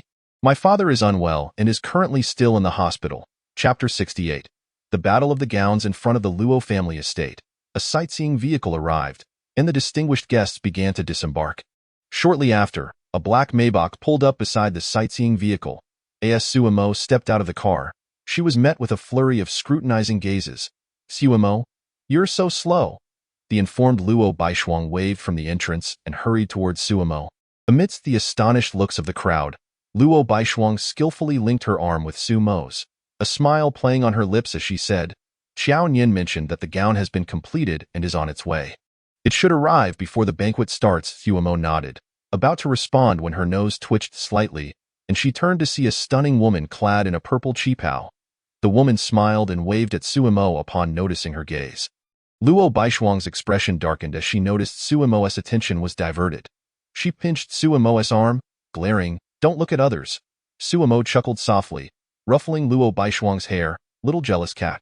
Seeing Luo Baishuang pout in displeasure, Sumo's brows furrowed slightly. Just then, a faint, unpleasant odor wafted through the air, reminiscent of some chemical agent mixed with the stench of decay. Moreover, the woman's smile seemed peculiar. Her apple cheeks and the muscles around her eyes almost unmoving. Had she overdone it with cosmetic procedures? Before Suimo could ponder further, Luo Baishuang pulled her into the hall. Inside, Guests mingled in small groups, exchanging pleasantries amidst the lively atmosphere.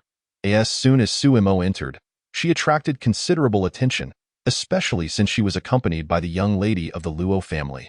Who is she? Which family's young master is this? Someone wondered aloud. I don't know, but she looks quite delicate. In attendance were all notable figures, and while some may have dismissed Suemo as a mere pretty face, they refrained from showing their disdain openly. Just then, Luo Jingheng approached with a smile, greeting Suemo. Suemo, it's been a while. Indeed, it has been a while, Uncle Luo, Suemo replied, nodding. Luo Jingheng observed the affectionate way they linked arms and smiled. After not seeing you for a few days, you've become a bit formal. Calling me uncle sounds much nicer, don't you think? Suemo glanced at Luo Baishuang, who was silently urging her with a firm grip on her arm, clearly wanting her to address Luo Jingheng as uncle. Clearing her throat, Suemo complied, Uncle. All right, I must go greet an important guest now, so I won't keep you any longer, Luo Jingheng said before heading outside. Luo Baishuang was momentarily stunned. What kind of important guest warranted Uncle's personal attention? Just as Luo Jingheng reached the entrance, a group of men in black filed into the hall and lined up, followed by a figure in a snow-white gown gliding into the space. The woman wore a gown that trailed elegantly behind her, the hem resembling clouds floating in the sky, almost ethereal in its lightness. With features exquisitely sculpted, skin as fair as snow, and a graceful stature, she immediately became the focal point of the gathering. Compared to the earlier discussions about Suemo, the buzz in the hall grew even louder. Which family's young lady is she? Why does she have bodyguards? I've never seen her before, but she must belong to a prominent family to disregard Luo family customs. Regardless, she is stunning. Her gown is beautiful. But is it overshadowing the occasion? Luo Baishuang stared intently, recognizing the newcomer as Bai Mu Yang, and gasped softly, murmuring, Bai Mu Yang. Could she be the daughter of the Bai family, the notorious overlords of the three provinces? As Luo Baishuang tightened her grip on Sumo's arm, she panicked. What should we do? The persona of a gangster's daughter has collided. What if she steals Suemo's attention? Luo Baishuang glanced at Suemo, who was visibly captivated by Bai Mu Yang, and her anger flared as she jabbed her finger into Sumo's lower back. Suemo snapped back to reality, soothingly ruffling Luo Baishuang's hair. As the only one aware of Bai Mu Yang's true identity, Suemo felt a mixture of astonishment and intrigue. To appear in such an eye-catching dress in public, so brazenly drawing everyone's attention, suggested a peculiarity about her. Why are you staring at her? Luo Baishuang hissed, jealousy bubbling to the surface. Suemo cleared her throat, attempting to explain. I was just curious about the gown she's wearing. So it was her who purchased the winter's poem. Luo Baishuang blinked, turning her gaze back to Bai Mu Yang, confirming, it really is the winter's poem. At that moment, Luo Jingheng approached, guiding Bai Mu Yang into the hall. Although Bai Mu Yang maintained a cool exterior, she felt an overwhelming sense of embarrassment. Had she not been in heels, she would have been digging her toes into the floor as Bai Mu Yang scanned the crowd. Her gaze landed on Suemo, causing her to stiffen. Why is my master here? After exchanging a few words with Luo Jingheng, Bai Mu Yang made her way towards Suemo. Luo Baishuang grew increasingly wary as he approached.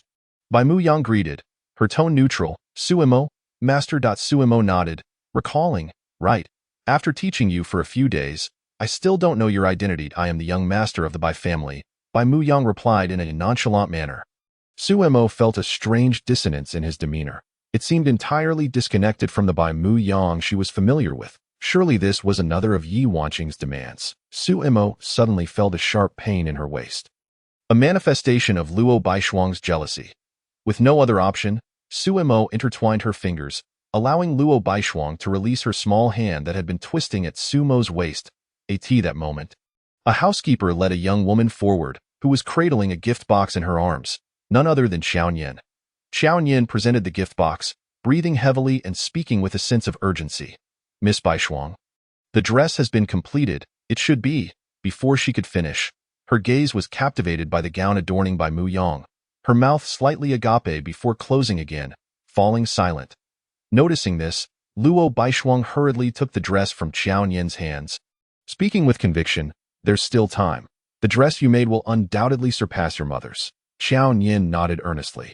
Luo Baishuang cast a glance at Bai Mu Yang, then pulled Su Mo closer, feigning affection. "Darling, let's go change."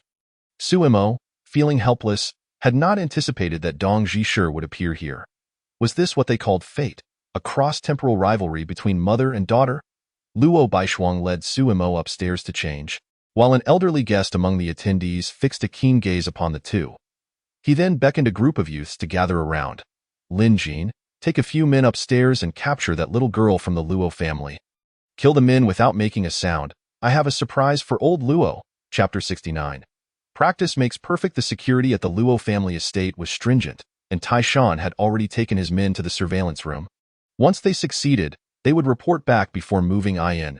As Lin Jin was instructing the others, his peripheral vision caught sight of an elegant woman gliding gracefully up the staircase. Lin Jin frowned slightly, a flicker of irritation crossing his features as he coldly remarked, "Yun Xianji, why aren't you by third master's side?" Yun Xianji's lips curved into a smile, her hands propping up her face as she feigned innocence. "I came to check on my appearance. I don't want you clumsy fools ruining it." Lin Jin scoffed. He had seen Yun Xianji's true face when he first joined Third Master's crew.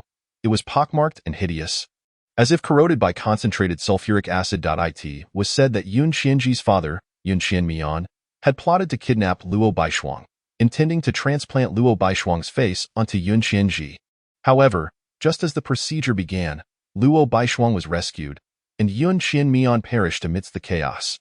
Unable to change her face in time, Yun Xianji had to endure her terrifying visage. Because of this, she was exceedingly sensitive about her appearance, unable to tolerate any mention of ugliness. Before long, a low, hoarse voice crackled through Lin Jin's earpiece. "I've moved Kenzi. Handle this swiftly." Lin Jin smirked slightly, his tongue flicking over his lips. "Received." In a room on the second floor, Luo Baishuang opened the gift box, revealing a stunning evening gown. It was a floor-length mermaid dress, the hem cascading like the Milky Way, dazzling and breathtaking. Luo Baishuang was momentarily entranced, regaining her composure after a long pause, turning to Su Mo. "I'll be changing soon." You won't even announce it when you change clothes? Pervert." At that moment, Su Mo had already donned the top of the dress and was about to remove her pants. Hearing Luo Baishuang's words, she rolled her eyes, a sly smile playing at the corners of her mouth. "Speaking of perverts, you've seen more than your fair share. You mustn't mention that." Luo Baishuang's cheeks flushed crimson as she shot Su Mo an indignant glare. "All right, I'll step out once I'm dressed." Su Mo adjusted her collar and turned towards the door, leaving behind a fuming Luo Baishuang. However, as her hand reached for the doorknob, a chilling sensation coursed from her fingertips to her core, followed by a faint sound of the lock shifting. Someone was attempting to enter from the outside.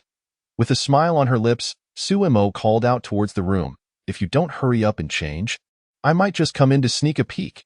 You dare, pervert?" Luo Baishuang's voice echoed with a mix of embarrassment and anger within the room. The lock was turned all the way, and the door slowly creaked open just a fraction. Su Mo seized the doorknob, yanking it open forcefully, pulling a figure in. The newcomer, caught off guard, stumbled towards Su Mo, and a black shoe came crashing towards her. Blood splattered, teeth flew, and the individual was sent flying backward, their head striking the wall with a sickening thud, leaving a crimson streak behind. Observing the elongated shadow outside the door, Su Mo remained unfazed, stepping forward leisurely as soon as Su Mo's figure fully emerged into the corridor. Two figures with daggers lunged at her, their cold blades glinting with murderous intent. Su Mo sidestepped, evading their strikes, and with her left hand, she deftly seized the wrist of the one on her left, yanking them toward the other assailant's chest. Both men were taken aback. One hastily dropped their dagger while the other rolled aside to evade. Without granting them a moment's respite, Su Mo raised her right leg, delivering a powerful knee strike to the captured assailant's abdomen. The man felt as if his insides were shattered by a hammer, while mixed with blood surged up his throat, and he was propelled several meters away, crashing heavily to the ground. The other man, realizing the precariousness of the situation, scrambled to his feet and dashed towards Lin Jin, shouting in alarm, "The target is slippery. The wind's picking up." Su Mo glanced down at the dagger on the floor, using her toe to flick it up into the air. With a swift motion of her right hand, she caught it and hurled it accurately at the fleeing figure's back. The man's body stiffened, and he staggered forward a few steps before slowly collapsing before Lin Jin. Sumo turned her attention to the last assailant, only to find Lin Jin's expression one of shock, as though he had never anticipated the scene unfolding before him. Sumo, what is happening outside? Came Luo Baishuang's puzzled voice from within. Sumo turned her head, responding loudly, nothing much, are you dressed yet? I'm coming in. You dare, with a smile. Sumo closed the door behind her and then faced Lin Jin, her expression growing cold as she spoke in a low tone. State your purpose, your manpower, and your plan. I can offer you a way out. Lin Jin let out a chilling laugh, narrowing his eyes as he drew a claw knife from his waist. He then kicked the fallen dagger towards Sumo, a smirk playing on his lips. I acknowledge your strength. Pick up the dagger, and we shall fight fairly. Sumo fell silent, sensing that the opponent seemed oblivious to reason and still indulging in their delusions. As Lin Jin noticed her in action, his battle spirit surged forth, and he lunged at Sumo with a swift stride. Sumo picked up the dagger with her toes, gripping it in her right hand as she stood firm. Lin Jin closed the distance, his claw knife slicing through the air towards Sumo's throat. Sumo leaned back slightly, meeting Lin Jin's assault head-on, stepping forward. The blades crossed in an instant, the moonlight casting their silent shadows upon the wall. With her back to Lin Jin, Sumo held the dagger aloft, twisting the blade before unleashing a powerful swing, painting the ground with a crimson arc. Lin Jin's eyes widened in disbelief as his claw knife slipped from his grasp, his hands clutching at his bleeding neck before he staggered to the ground. Sumo observed Lin Jin's lifeless body for a moment, a silence enveloping her before she finally uttered, "Practice makes perfect." Stepping over Lin Jin's corpse, Sumo prepared to knock on the door when she caught sight of a figure darting past the corner. After a moment of contemplation, she chose not to pursue. The adversary's intentions were clear. They sought both her and Baishuang, or perhaps just Baishuang alone. Given the displayed prowess, if they clashed with the Luo family's security, it would undoubtedly create quite a stir. However, the absence of security on the second floor suggested a calculated withdrawal. Whether it was an insider or the surveillance room being compromised, either scenario implied that her movements had already been laid bare before the enemy's eyes. If she were to leave recklessly now, they might seize the opportunity to target Baishuang. As this thought crossed her mind, a shadow of gloom settled in Sumo's eyes. Was she to remain in a passive defensive stance? Just then, she recalled the peculiar woman she had encountered upon entering. Their smile had been too strange. It dawned on her that the guests invited by the Luo family were all prominent figures from the new capital, and the security measures at the entrance were stringent, meticulously verifying identities. How had these individuals managed to infiltrate? Approaching Lin Jin's corpse, Sumo reached down and peeled back a layer of skin from his face, revealing a mask beneath. Chapter 70. Betrayal. After completing her call with Luo Tianxin and relaying the intelligence, Sumo tucked her phone into her pocket. Not long after, the corridor on the second floor echoed with a flurry of footsteps as security personnel reassembled. Upon seeing the scene in the corridor, they were momentarily taken aback. Sumo stood poised in a form-fitting black gown, silver threads intricately embroidered with stellar patterns, adorned with three-dimensional silver star applique S on her shoulders and back. As if the very stars were etched upon her form, with an upright posture, she stood quietly at the door. The bodies sprawled haphazardly on the ground behind her. She appeared as the elegant Grim Reaper who had just harvested lives. Or perhaps a celestial deity gracing the mortal realm, accepting the homage of the living. The foremost individual snapped back to reality, hastening towards Sumo. "Why apologies, Mr. Su?" Sumo raised her hand, shaking her head. "Please handle these bodies first. After that, I'll leave the arrangements to your boss." The man nodded and gestured for the others to remove the corpses. "Sumo, I'm ready." At that moment, Luo Baishuang's melodious voice rang from within the room. Sumo's lips curled into a smile as she slowly opened the door. Inside, Luo Baishuang approached in a stunning floor-length mermaid gown. The dress accentuated her tall and slender figure, its primary hue a dazzling silver, gradually transitioning to a soft blue, resembling the Milky Way draped across her form, dreamlike and enchanting. The bodice featured a strapless design, embroidered with intricate and mysterious constellations in blue silk thread. Her hair was elegantly piled high and secured with a hairband, lending her an air of maturity that contrasted with the youthful innocence she once possessed. "What do you think? Am I looking good?" Luo Baishuang asked, her lips slightly pursed and her voice tinged with a hint of shyness. "You look splendid," Suemo replied with a smile, gradually extending her right hand. "May I have the honor of inviting this lovely lady to join me?" Luo Baishuang lightly rested her left hand on Sumo's and replied with a playful hum. "Let us see how you perform. Third Master, the plan has failed." Yun Qianji rushed to Zhang Shoufa's side, panting heavily as she struggled to calm the terror in her eyes. "Third Master, the man beside Luo Baishuang is terrifyingly strong. Lin Jin couldn't even withstand a single move." Zhang Shoufa's expression darkened as he nodded. Having already received word from Taishirin, in a low, hoarse voice, he said, "Our efforts have been in vain. It is time to retreat." Yun Qianji hurriedly nodded, but as she turned, she noticed that the surrounding security forces had suddenly increased, clearly targeting them.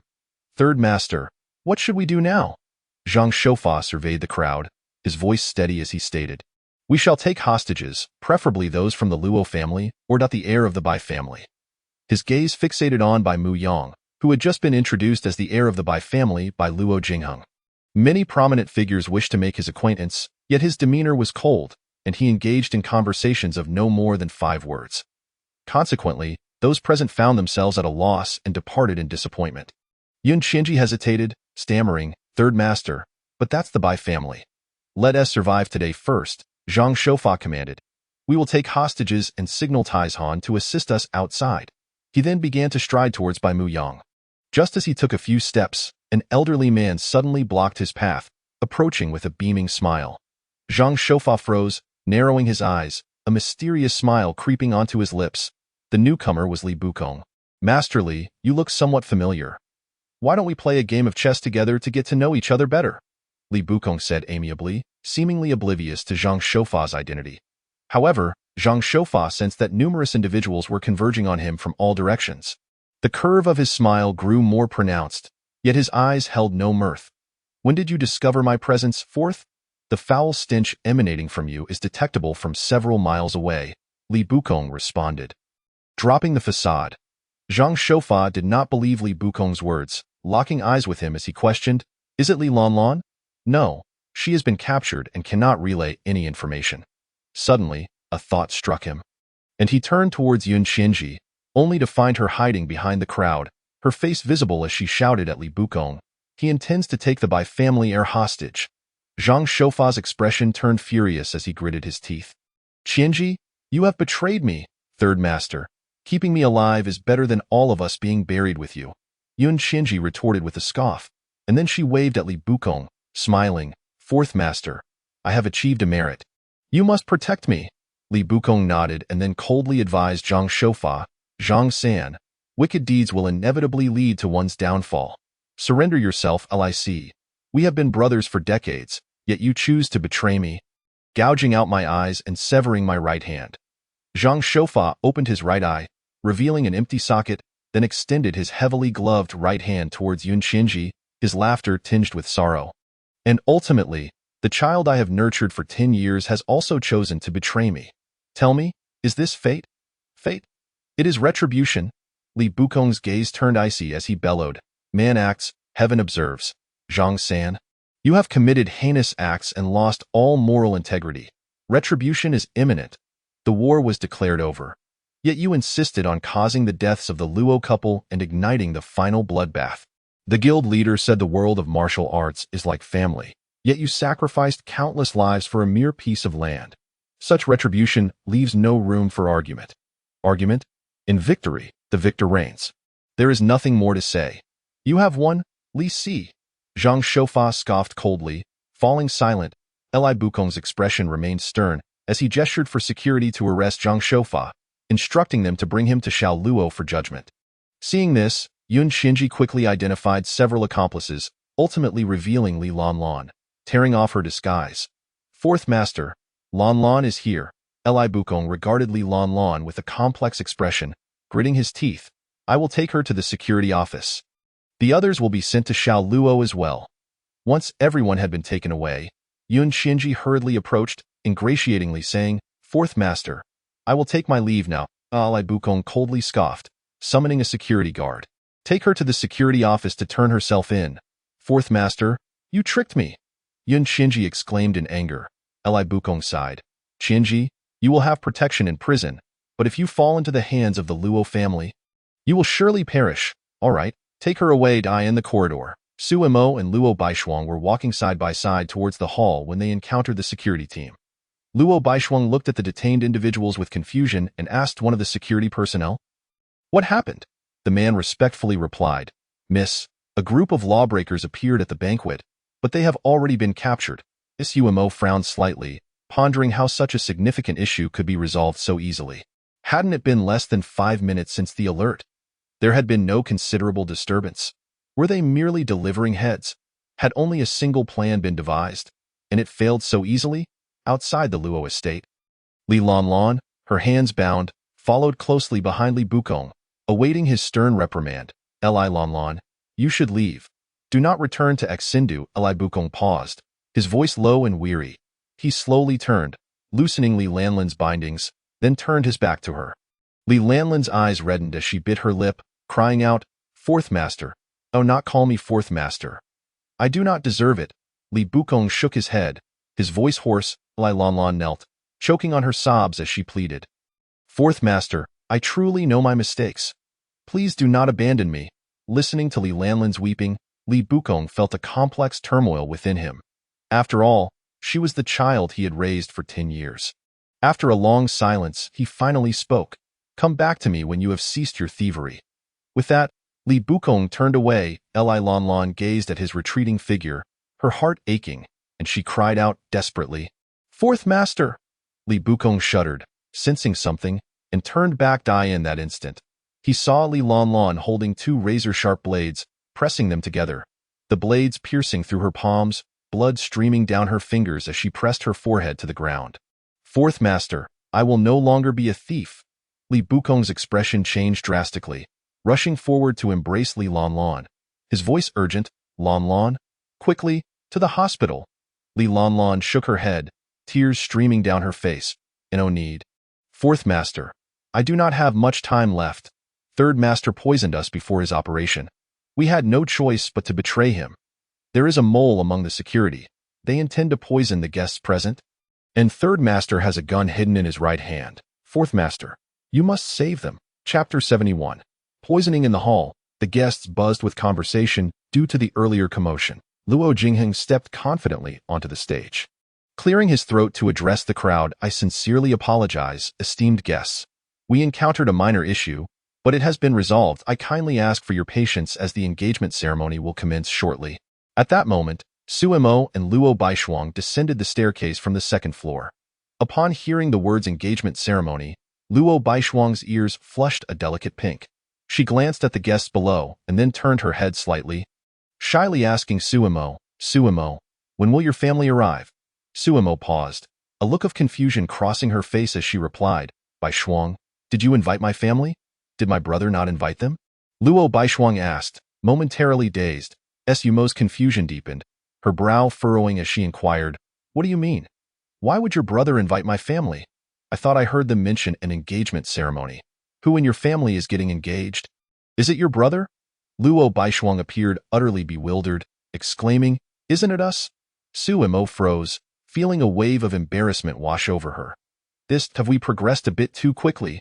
You haven't mentioned it to me before." Luo Baishuang's cheeks flushed deeper. Hadn't her brother said he would speak to Su Mo? If it weren't for the knowledge of their engagement, why would Su Mo's family have added her to the family group chat? And whose engagement ceremony is this, anyway? Luo Baishuang's mind was filled with countless questions as she grabbed Su Mo's arm and hurriedly made her way to her uncle, Luo Jingheng. "Uncle, whose engagement is it today?" Luo Jingheng turned at the sound of her voice, momentarily taken aback as his gaze was drawn to the dazzling dresses worn by the two. He momentarily forgot to respond. Just then, murmurs arose from the crowd below. "Are the newlyweds making their entrance now? Isn't it Luo Tianxin and Jiang Suzhen? Why is it his sister? Who is this?" The Jiang family has not sent anyone, likely disapproving of the marriage. They feel embarrassed and have pushed his sister forward instead. Indeed, who would wish for their daughter to marry a cripple alongside a person with mental illness? The bridal outfits worn by the two newcomers are utterly enchanting. Which designer crafted them? Luo Jingheng, regaining his composure, chuckled lightly and remarked, "Baishuang, are you and your brother at odds?" With such an entrance, how can your brother possibly become engaged to Miss Jiang? Hearing Luo Jingheng's response and the discussions among the crowd, Luo Baishuang was left in disbelief. Why brother and Su Zhenjie engaged? The news struck Luo Baishuang like a thunderbolt, leaving her utterly flabbergasted. How could this be possible? Hasn't my brother always shown aversion towards Su Zhenjie? Could it be that he is just a stubborn tsundere? Beside her, Su Mo was equally stunned. Luo Tianqin and Jiang Suzhen engaged? The oddity of this pairing was akin to mixing espresso with Lao Ganma. For a moment, Su Mo could not articulate her feelings.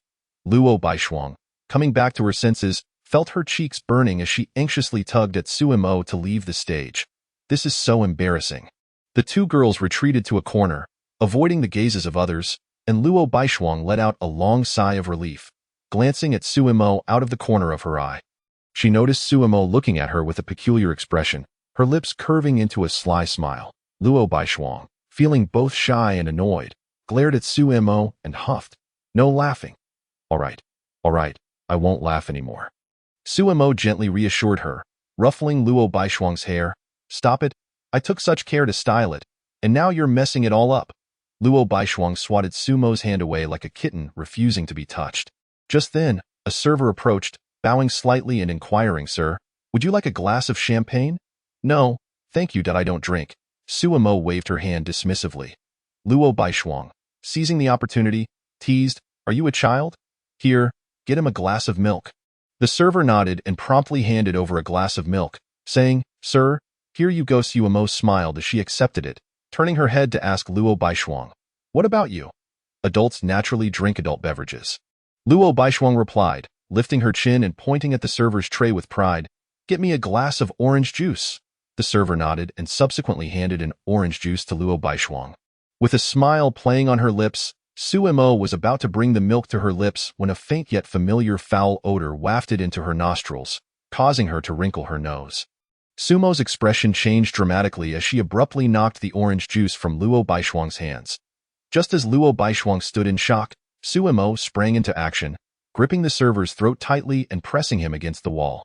Seeing this, Luo Baishuang asked anxiously, Su Mo, what is going on? Is there something wrong with him? Su Mo nodded gravely, releasing her grip momentarily to claw at the server's face, producing a sound as she forcibly ripped off a human mask. Luo Baishuang froze in shock, instinctively taking a step back, while Su Mo cautioned, Tell everyone not to touch any food nearby. It may be poisoned. Luo Baishuang quickly regained her composure, nodding vigorously, her skirt flaring as she rushed to the stage. Seizing the microphone to shout at the guests below, there is something called Luo Tianqin out. Just then, the conference room broadcast resonated with Luo Tianqin's calm voice. Do you need assistance? No, just observe. Jiang Suzhen replied with an unruffled demeanor, her gaze fixed on the miniature gun in Zhang Shoufa's hand. She spoke with deliberate composure, Cost, load 6 rounds, initial velocity 290, lethality radius 25 meters. Zhang Shoufa was momentarily taken aback, but quickly regained his composure and scoffed. What use is knowing the model? You don't think you can outrun a bullet, do you? Indeed, I cannot outrun a bullet, Jiang Suzhen nodded, her voice steady, but I can certainly outpace you. Zhang Shoufa laughed in disbelief, and without hesitation, he aimed at Jiang Suzhen and pulled the trigger. With a bang, the bullet whizzed through the air, hurtling towards her. Yet, in that instant, as he squeezed the trigger, Jiang Suzhen's pupils constricted, and she swiftly rolled to the left. The bullet grazed her garment, igniting sparks upon impact with the ground. The onlookers held their breath, their eyes wide with disbelief. She truly dodged the bullet. As Jiang Suzhen rolled, she flicked her wrist, sending a dagger flying towards Zhang Shoufa, embedding itself in his shoulder. Ah! He cried out in pain, his expression a mix of fear and bewilderment. What sort of creature could evade bullets? Jiang Suzhen frowned. Her original target had been his throat, but it was proving more challenging than anticipated. Gritting his teeth against in the conference room, the lights flickered to life, and a heavy stench of blood permeated the air. Luo Tianqin set down the phone and addressed Zhang Shoufa, who was slumped on the ground. Zhang San, Yun Xinji is dead. Do you have any tricks left up your sleeve?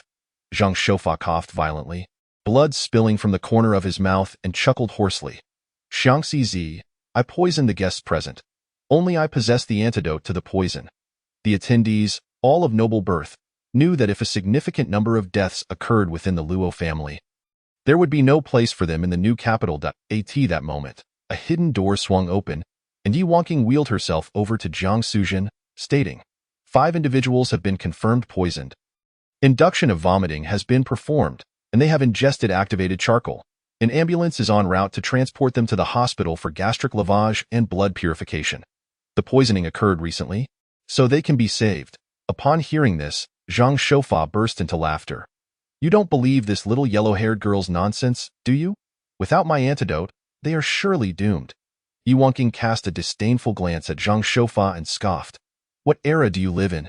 Old man, times have changed. A group of societal outcasts calling themselves heroes. Just shut your mouth and await your demise." "You."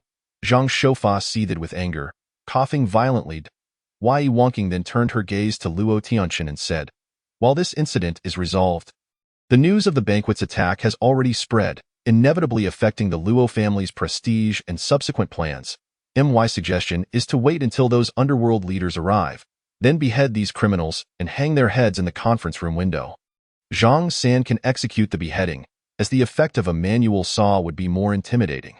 Zhang San's eyes widened in horror, his heart racing, breath quickening as he felt phantom pains in his neck as if already being sawed. Jiang Suzhen frowned, casting a solemn glance at Yi Wangqing and then at Luo Tianqin, remaining non-committal. Luo Tianqin inhaled sharply, clearing his throat. "There's no need for that." Yi Wangqing's brow furrowed. "Aren't you from the underworld? Why such mercy?" Luo Tianqin smirked.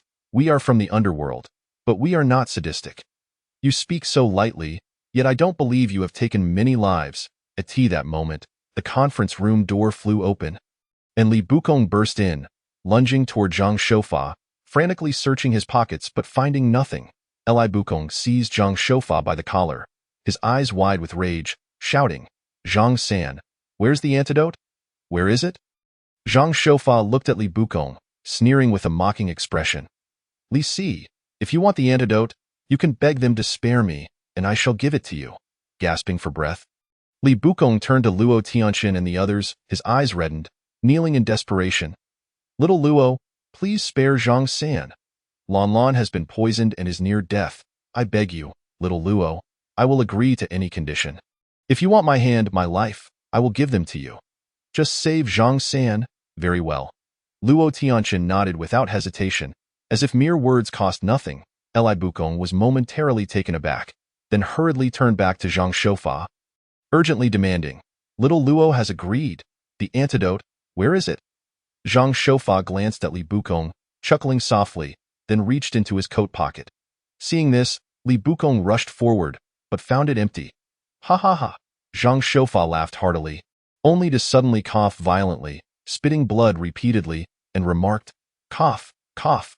Li Si, are you naive or am I? Am I going to survive today? You want the antidote? If I die, you won't fare any better. This is the price of your betrayal." With a final spurt of blood, Zhang Shoufa's pupils dilated, and he slumped forward. Jiang Suzhen frowned. For a man in his 60s or 70s, that blow seemed excessively harsh. "Zhang San, you cannot die. Tell me where the antidote is. Where is it?" Li Bukong's expression crumbled as he shook Zhang Shoufa's body repeatedly. Jiang Suzhen sighed and said to Yi Wangqing, "Miss Yi, can your method save Li Lan Lan?" Hearing this, Li Bukong looked at Yi Wangqing with hope. Yi Wangqing replied indifferently, "We'll see. If the poisoning has lasted too long and the organs have been damaged, without a specific antidote, survival is indeed difficult." Clinging to the last shred of hope, Li Bukong nodded repeatedly. He took Yi Wangqing downstairs, leaving Jiang Suzhen and Luo Tianqin in the conference room. Jiang Suzhen glanced at the corpses on the floor. "How should we handle these people? Bury them somewhere or turn them over to the constables?" Luo Tianqin contemplated briefly before responding. "I believe Miss Ye's suggestion has merit. During the meeting, we can hang these individuals in the window. We won't need to behead them. This way, it will intimidate without appearing overly grotesque. After the meeting, we can discuss how to deal with them." Jiang Suzhen nodded in agreement, then seemed to remember something, saying, "By the way, the guests must have mostly dispersed by now. Should we still hold our engagement ceremony? After all, the news has spread, and our objective has been achieved, providing us with a reasonable excuse to remain together without arousing suspicion." After a moment of silence, Luo Tianqian replied, "Let's go ahead. We need to manage things with the family as well." "All right, let's proceed then." In the hall, due to the poisoning incident, the guests had understandably panicked, and many had already departed, leaving only a few lingering, seemingly waiting for something. Bai Mu Yang was tending to Li Lanlan, his brow furrowed with concern. After Li Lanlan vomited blood a few times, her breathing had weakened, and she had now fallen unconscious. At that moment, Li Bukong rushed in with Yi Wangking.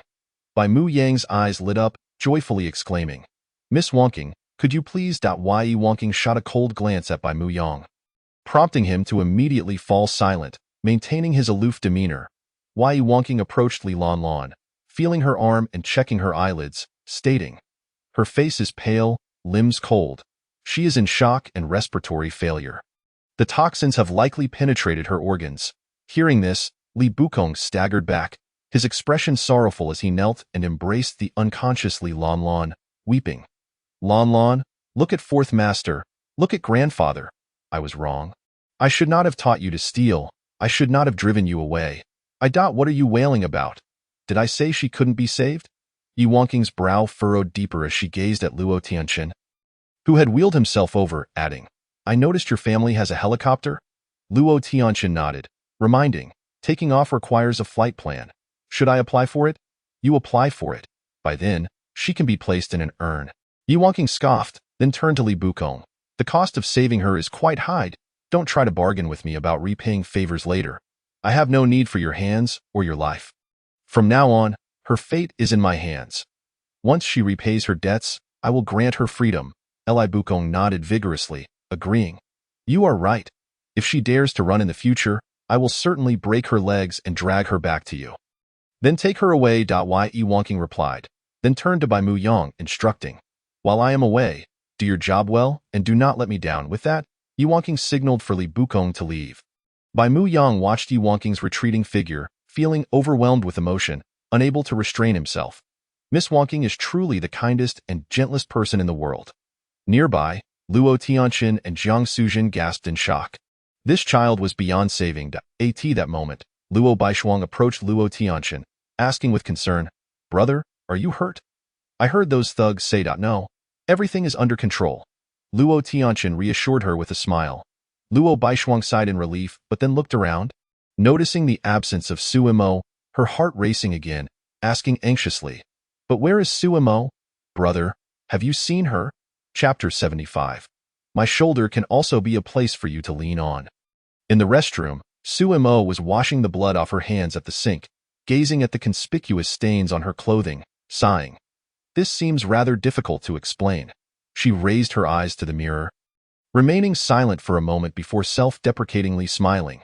She looked no different than before. Su Mo exhaled deeply, turning to leave, and as she stepped out of the restroom, she noticed Luo Baishuang leaning against the wall, seemingly waiting for her.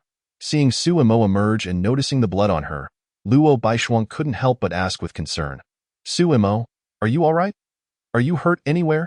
Su Mo smiled and shook her head. "I'm fine. Just got my clothes dirty. It's difficult to explain to Miss Qiaoyan. Why don't you take off your jacket so I can check if you're hurt?" Luo Baishuang insisted, still somewhat worried. Su Mo chuckled, waving her hand. "The flesh is on my body. How could I not know where I am injured? If you want to see, just say so, little rascal. I wasn't concerned about you," Luo Baishuang retorted, feeling slightly relieved now that Su Mo was in a teasing mood. She then whispered her thanks. "Thank you so much today." Su Mo smiled lightly, ruffling Luo Baishuang's hair. "All right, let's save the thanks for next time. Come on, we still need to see your brother and Miss Zhang's engagement." With that, Su Mo turned and left. Luo Baishuang nodded, preparing to chase after her, only to find that Su Mo was walking at an astonishing pace. Luo Baishuang paused for a moment, then quickly caught up, grasping Su Mo's hand and feeling the chill radiating from it, which compelled her to hold on even tighter. By the time they reached the grand hall, only a few tables of guests remained, and on stage, Luo Tianqian and Jiang Suzhen had already progressed to the stage of reciting their vows. Su Mo sat at the edge, quietly observing the proceedings on stage. Luo Baishuang took a seat beside Su Mo, occasionally glancing her way, and gently inquired, "Su Mo, do you have something on your mind?" Surprised, Su Mo shook her head in denial, saying, "No, Baishuang, You are overthinking it. Luo Baishuang pursed her lips and nodded. Yet her heart was already convinced that Su Mo had encountered something troubling. But why was she so reluctant to share? Should she adopt the persona of Biao Gu to counsel her? No, that alias was fraught with risks, and besides, she was Sumo's girlfriend. If Su Mo confided in her online friends, but not in her, then no, she was both the online friend and the girlfriend. Suddenly, Luo Baishuang realized she seemed to be feeling a pang of jealousy. She hurriedly shook off the peculiar thoughts swirling in her mind, drawing her chair closer to Su Mo, who looked at her with a puzzled expression. Luo Baishuang cleared her throat, pointed to her left shoulder, and softly said, "If there's anything bothering you, you can lean on my shoulder." Su Mo was momentarily taken aback, but then understood Luo Baishuang's meaning and replied with a gentle smile. "I really am fine, Baishuang. You are overthinking. Less talk." Luo Baishuang exclaimed as she wrapped her arm around Sumo's neck, pressing Sumo's head against her shoulder. Her cheeks slightly flushed. Sumo was momentarily stunned, feeling an odd sensation in her heart. It seemed as though she was being cared for against her will, yet this feeling was rather pleasant. Slowly closing her eyes, Sumo smiled softly and said, "Thank you." Luo Baishuang's lips curved into a slight smile as she replied, "Just remember to return the favor next time." As the engagement ceremony neared its conclusion, the grand hall's doors swung open abruptly, and an elderly man donned in a Zhongshan suit strode in, the sound of his cane striking the floor emanating a hint of anger. The guests turned to look, and Luo Baishuang's expression turned to one of surprise. "Grandfather." The newcomer was none other than Luo Fengyue, who had unexpectedly learned about today's banquet from an old friend and had just been informed of Luo Tianqin and Jiang Suzhen's engagement. Luo Fengyue surveyed the guests present, then fixed his icy gaze upon Luo Tianqin and Jiang Suzhen, his voice cold as ice. "Where is Jiang Tianzheng, Suzhen? Why haven't your parents come?" Luo Tianqin's face stiffened. How had his grandfather found out? He had intended to wait until his grandfather was discharged from the hospital to inform him, but now the situation seemed even worse. Jiang Suzhen's brow furrowed slightly, and after a moment of silence, she replied, "Grandfather Luo, I have severed ties with my family. I am no longer a member of the Jiang family, so I did not invite them. You may have severed ties, but they have not. Why should they not come? Do they look down upon this dying old man?" Luo Fengyue snorted coldly, then pulled out his phone, glancing at the number displayed, his expression shifting to one of complexity before he dialed. "Hello. Damn it, Jiang Tianzheng. Your granddaughter is engaged to my grandson and I, lying in the hospital, am completely unaware. You have nothing to do? I don't care if you're busy. You have 1 hour. If no one from the Jiang family arrives, I will send a sanitation truck to dump waste at your doorstep tomorrow." After hanging up, Luo Baishuang approached Luo Fengyue, linking her arm with his, her expression peculiar. She had never seen her grandfather so enraged. The guests murmured among themselves, appearing somewhat displeased at the prospect of waiting an additional hour. Hearing their whispers, Luo Fengyue snorted again, his icy gaze sweeping across the crowd as he declared emphatically, "I know why you all remain here. If you have something to discuss, let's discuss it now. Once we're done, you can leave. This is no place for filthy eyes." The guests glared with indignation, yet dared not protest in the Luo family's territory. Luo Tianqin's brow furrowed deeply. If his grandfather was to preside over the meeting himself, wouldn't he that alter their plans yet again? He looked towards Bai Muyang, hoping he could manage the situation on his own. "Dad, you're not well. Please don't get angry," Luo Jingheng whispered as he approached Luo Fengyue. Luo Fengyue snorted. "Oh, you've kept this under wraps very well. Do you still recognize me as your father?" Luo Jingheng coughed lightly, hastily shifting the blame. "This was all Tianqin's idea. I was forced into it. You are an adult. Don't you have any opinions of your own?" Luo Fengyue retorted coldly, then turned to Luo Baishuang, demanding, "And you, little Shuang, I cannot believe you have kept such a significant event from me. Your brother's engagement, and you never mentioned it." Luo Baishuang hurriedly exclaimed her innocence. "Grandfather, my brother deceived me. He told me it was my engagement with Dot." Glancing shyly at Sumo, she continued, "that it was my engagement with Sumo, leaving both of us feeling terribly awkward." Luo Fengyue paused, his gaze drawn to the exquisite attire adorning the two, noting that their elegance surpassed even that of the couple on stage. Regaining his composure, he cleared his throat and said, "My apologies, little Shuang. I misjudged you. Next time you and Sumo get engaged, I will certainly make it up to you." Luo Baishuang's cheeks turned slightly red as she tugged at Sumo's sleeve, while Suemo awkwardly touched her nose. Just as Luo Tianqin was about to speak, Luo Fengyue shot him a glare. On such an important day, you dress so simply. What kind of appearance is that? I had someone bring over ceremonial attire. You will take Sujin to change clothes. I will handle this meeting, he added sternly. With these two matters combined, you should be able to figure it out. Suemo, you and little Shuang come as well. We will go together. Chapter 76. The entire Bai family awaits. On the way to the conference room, Luo Fengyue walked alongside Suemo. Perhaps you have already sensed it, but I still need to clarify. Our Luo family is not an ordinary merchant house. We are involved in some illicit businesses, commonly referred to as the underworld. The Luo family can be considered the leaders of the underworld in Xindu. The group of individuals trailing behind us comprises other significant underworld factions in Xindu. Shortly, little Shuang will introduce them to you. With that, Luo Fengyue pushed open the door to the conference room. The moment the door swung open, the sight within startled the gathered individuals, causing them to recoil in unison. The cold moonlight illuminated the scene, revealing a dozen corpses dangling outside the window, their heads drooping, swaying in the gusts of wind, occasionally colliding with one another, producing a dull and eerie sound.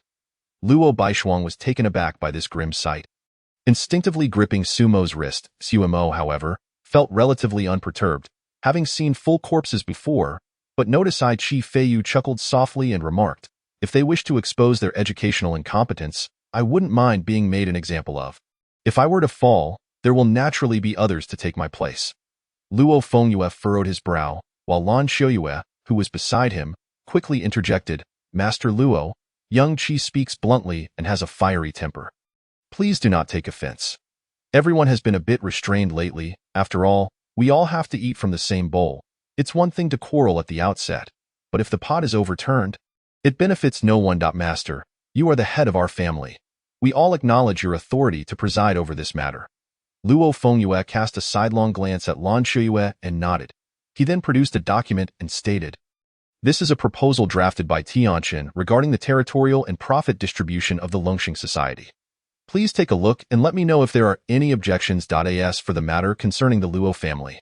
Luo Fengyue raised his eyes to gaze at the opposite Bai Mu Yang, and after a moment of silence, he began, since the young master of the Bai family has come from afar. At that moment, Bai Mu Yang, seated across from Luo Fengyue, raised his arm, and his cold voice resonated throughout the conference room. The Bai family wants it all. A collective gasp echoed among the attendees. Suemo frowned slightly at the implication.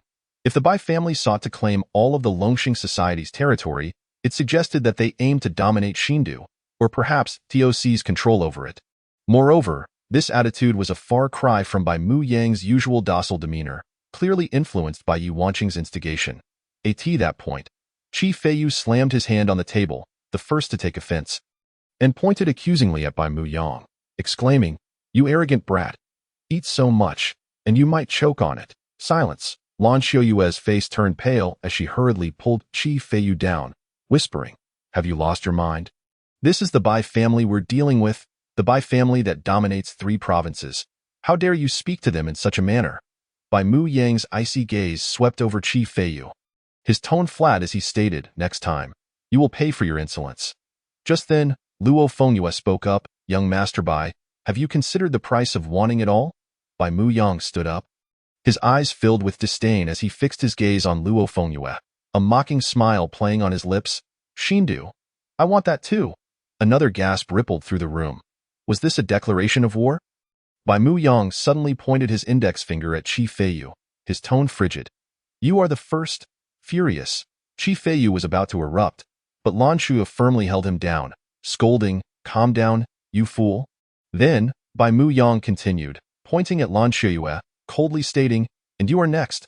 Lan Xiuyue's expression shifted dramatically. She had just offended him, and this was how he repaid her.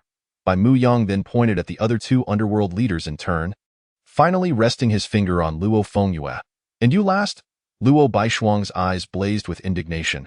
Her fists clenched so tightly that her knuckles turned white. Suemo placed a hand on Luo Baishuang's shoulder, gently shaking her head.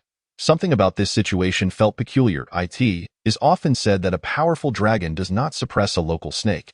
Yet the Bai family, with no roots in Xindu, was directly declaring war on all local underworld factions. What could they be planning? If all of this was indeed orchestrated by Yu Wanqing, she hardly appeared to be a fool. Was this truly the Bai family's intent? To seize control over Xindu? The underworld can coexist, provided that their interests do not overly clash. The Bai family primarily engages in transportation. There is no need to obliterate the entire underworld in Xindu. Logically, even if they aim to eradicate the entire underworld, they would first need to sow discord among the factions, allowing them to fight amongst themselves for a time before swooping in to defeat them one by one. Such a high-profile approach, directly naming individuals, would only serve to unite the Xindu underworld against the Bai family. Unity? Conformity? Suemo suddenly recalled an unrelated matter. Why had Jiang Suzhen agreed to marry Luo Tianqian? Hadn't Jiang Suzhen mentioned that Luo Tianqian aimed to unify the Xindu underworld? Could it be that Jiang Suzhen intended to use her charms to lead him astray? As she thought of Jiang Suzhen's terrifying aura, akin to that of a ferocious beast, and then of Luo Tianqian's pale, weakened visage, she felt the dynamics might be slightly more manageable than they appeared. Shaking off her strange thoughts, Suemo began to ponder more deeply. Was there a connection between the Bai family's aspirations in Xindu and Luo Tianqian's ambitions? If such a connection existed, what could be the Bai family's motivation? In the conference room, the atmosphere was tense, with Luo Fengyue seated, his eyes narrowed and his voice low. "Child, is this your intention? Or that of the old matriarch of the Bai family?" No longer referring to Bai Muyang as the young master of the Bai family, Luo Fenghue's words carried an unmistakable air of pressure. Bai Muyang, with a haughty expression, replied dismissively, "What concern is it of yours?" With that, he flipped his skirt and turned away, leaving with a composed stride. The atmosphere in the room became suffocating, as if even breathing had become a laborious task. After a moment, Lan Shiyue broke the silence. "Master Luo, I think we should—" Luo Fengyue raised his hand to interrupt her, his voice steady. "The Bai family's aggressive advance has become a foregone conclusion. We have significant matters to attend to today. You may leave for now. When you are prepared, we can reconvene." With a wave of his hand, he signaled for the others to depart. The leaders of the Xindu underworld exchanged glances and nodded. The sudden appearance of the Bai family and their assertive attitude had caught them off guard. Faced with the Bai family's oppressive maneuvering, whether to join forces with other factions or to pledge allegiance to the Bai family would require internal discussion within their gangs. Once the four had exited, Luo Fengyue turned his gaze to Suemo, his tone softening. "Suemo, this turn of events was unexpected. I did not anticipate the Bai family's overwhelming stance. You may not fully grasp the extent of the Bai family's influence." He continued, "Merely stating their dominance over 3 provinces can be somewhat abstract. Tio put it more concretely. They monopolize the loading, unloading, and transportation of goods across these provinces, even compelling the establishment of prices and routes for shipments." Suemo was momentarily taken aback, her brow furrowing. Can Daxia really tolerate such overreach in the transportation sector? After a brief silence, Luo Fengyue elucidated. Over 30 years ago, criminal gangs engaged in highway robbery were rampant in the provinces of Gue and Ba, and the Public Security Bureau was powerless to act. Our Luo family suffered greatly as a result. At that time, the Bai family's founder, Bai Qiming, a veteran recently returned to his hometown, was compelled by righteous indignation to organize forces to eradicate these malignant influences. After decades of struggle, this led to the establishment of the Bai family as we know it today. He continued, "Following Bai Qiming's passing, the family was entrusted to his wife, Yuzi Hilin. As public order in Daxia stabilized, the Bai family gradually receded into the background, yet the people of the 3 provinces continue to hold them in high esteem. The Bai family's methods are not exactly tyrannical, and their pricing aligns with market standards. Hence, Daxia has chosen to turn a blind eye." Suemo nodded, understanding dawning upon her. Although the Bai family's tactics were somewhat extreme, they indeed safeguarded the interests of the 3 provinces.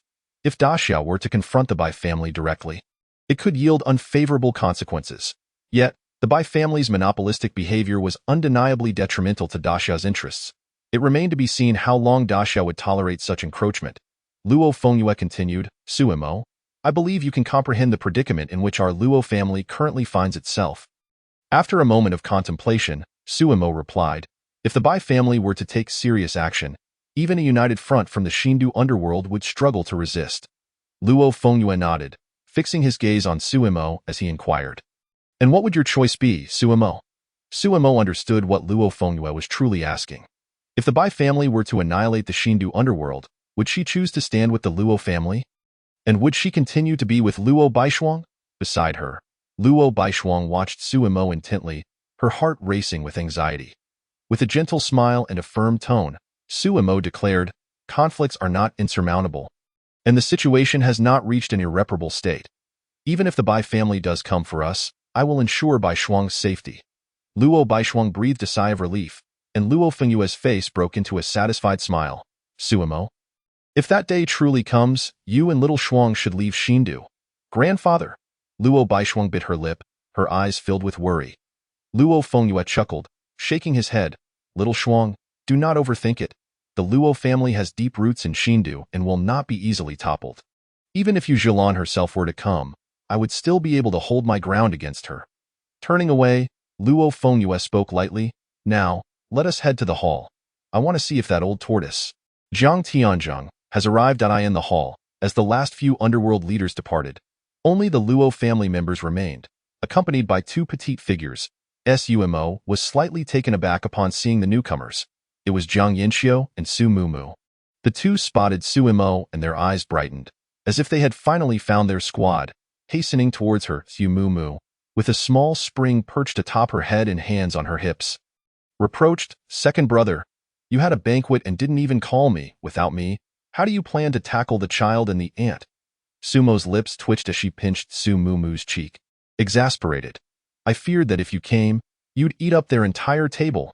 And why, pray tell, has Jiang come here so late, and with you in tow?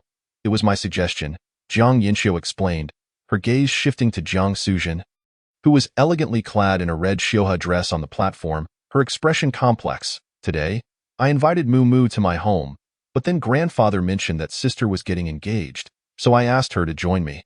Why did my sister not share the news of her engagement? Why were grandpa and our parents unwilling to come, leaving her to face this alone? The thought of my sister, solitary and devoid of any kin or friends, embarking on this commitment filled Jiang Yinxiu's heart with sorrow. Luo Fengyue stepped forward, a hint of dissatisfaction etched on his brow, and inquired, Yinxiu, isn't grandpa and your parents coming? Upon witnessing Luo Fengyue's serious demeanor, Jiang Yinxiu felt a wave of trepidation and cautiously replied, they said they were occupied. Luo Fengyue took a deep breath. He had not anticipated that Jiang Tianzhong could be so resolute as to forego attending his own granddaughter's engagement. He refrained from displaying his anger in front of the children, merely taking out his phone and retreating to a corner to vent his frustration. Luo Baishuang approached Jiang Yinxiu, softly reassuring her. We shall not treat Sister Suzhen harshly, Yinxiu, rest assured. Jiang Yinxiu nodded, though her expression remained one of dejection. On the stage, Luo Tianqin and Jiang Suzhen exchanged glances, confirming that Bai Muyang had successfully advanced their plans, and all that remained was to perform this charade to its conclusion. Luo Tianqin cleared his throat and declared, let the engagement ceremony resume. As the music began to play, the atmosphere in the hall softened, and the remaining guests were just enough to form a table. However, aside from Su Mumu, who was exceedingly enthusiastic about the banquet, the others wore expressions that suggested discomfort.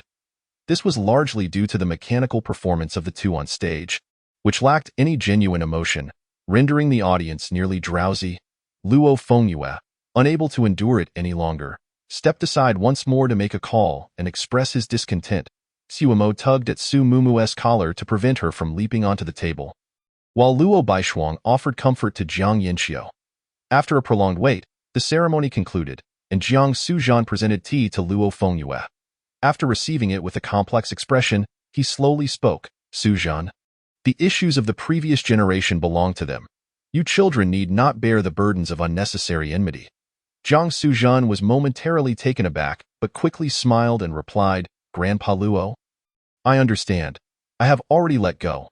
Luo Fengyue then turned his gaze toward Luo Tianqin, scrutinizing him as he asked, what about you, Tianqin? Have you let go?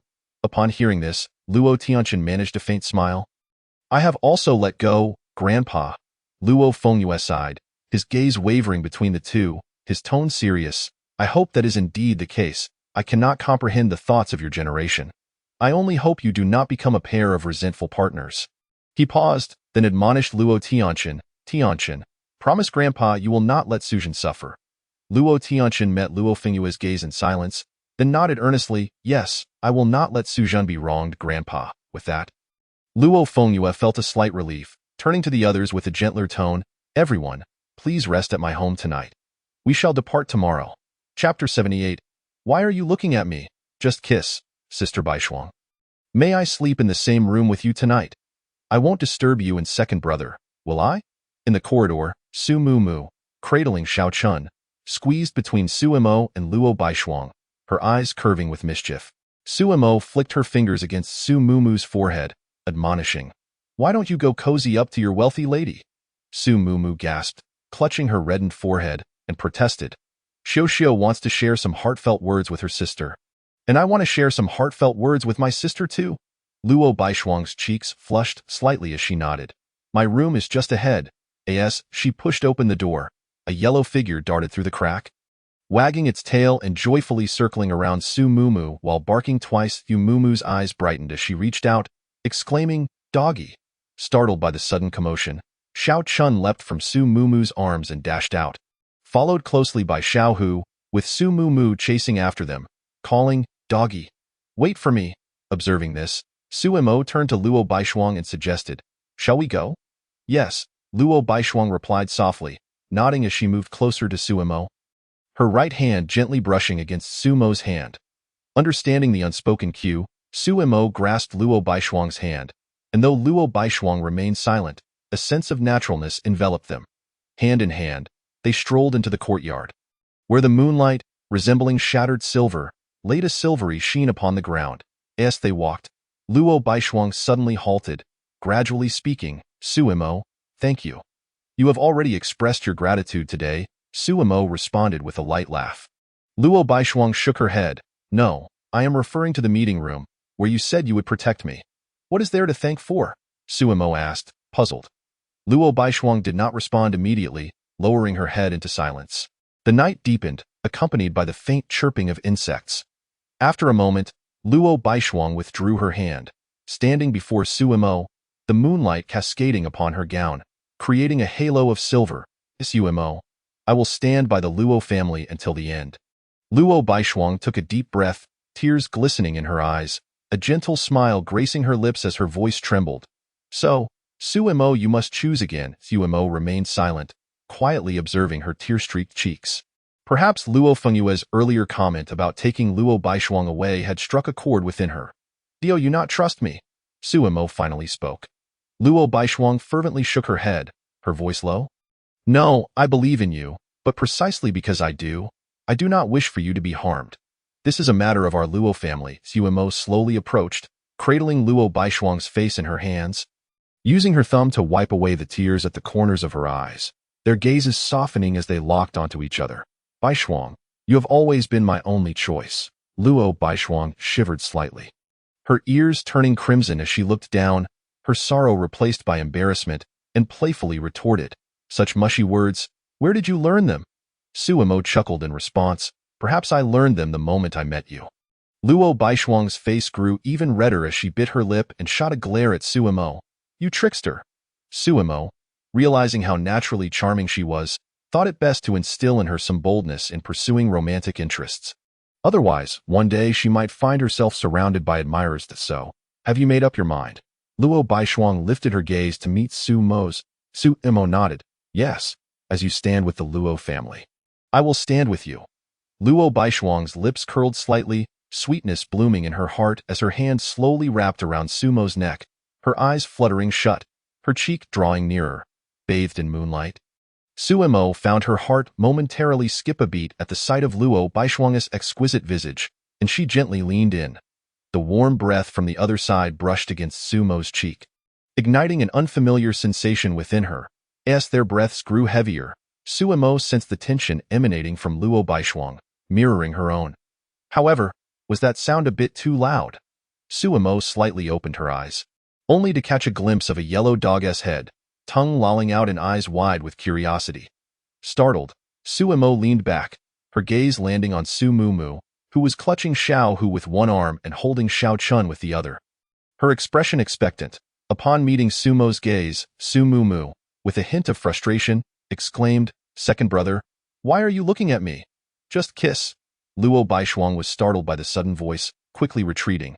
Her cheeks aflame, Yuemo pinched Su Mumu's cheek, exasperatedly saying, Su Mumu, what are you doing here? The dog ran over here, so I chased after it, and then I saw you both standing here, unsure of what you were doing. I thought I would come over to say hello. But then you suddenly did that, and I didn't have time to retreat. Su Mumu protested while struggling against Sumo's grip. How about I step back first and you two continue? Sumo, exasperated, released her grip, realizing it was her own fault for being so engrossed that she hadn't noticed Su Mumu's arrival. Normally, she should not have missed it. With a glance of annoyance towards Su Mumu, Sumo said, All right, it's getting late. Let us go to bed. Got it? Su Mumu protested, pushing Sumo's hand away and defiantly glaring back at her while making a face before darting into the room. Sumo turned her attention to Luo Baishuang, softly bidding, Good night, Baishuang. After saying this, Sumo turned to enter her room when she heard Luo Baishuang call out, Sumo, wait. Upon turning back, she saw Luo Baishuang approaching with light steps. Her toes pointed, and her soft lips pressed against his Sumo's body stiffened, her eyes widening slightly as the moonlight cast their shadows in that moment. After a long pause, Luo Baishuang took a step back. Her cheeks flushed, breathing heavily as her gaze flickered, softly whispering, Good night. Sumo, after exchanging pleasantries, Luo Baishuang's lips curved in a subtle smile as she turned to enter her room. Just before stepping inside, she paused briefly. Looking back with a smile, See you tomorrow. Sumo came back to her senses, feeling the lingering warmth on her lips, her heart racing more than usual, her thoughts momentarily jumbled. Suddenly, she recalled a saying from a former instructor in her organization. As a killer, your heart must be colder than the gun. Once emotions are involved, the outcome is already inscribed on the bullet. Sumo agreed with this statement, but only to a degree in her previous life. She had followed orders, killed, and obeyed commands. Was that truly living? Sumo placed her hand over her heart, feeling its rhythmic pulse and warmth within her body. A soft chuckle escaped her lips as she murmured, Living without emotions, what difference is there from being dead? Chapter 79.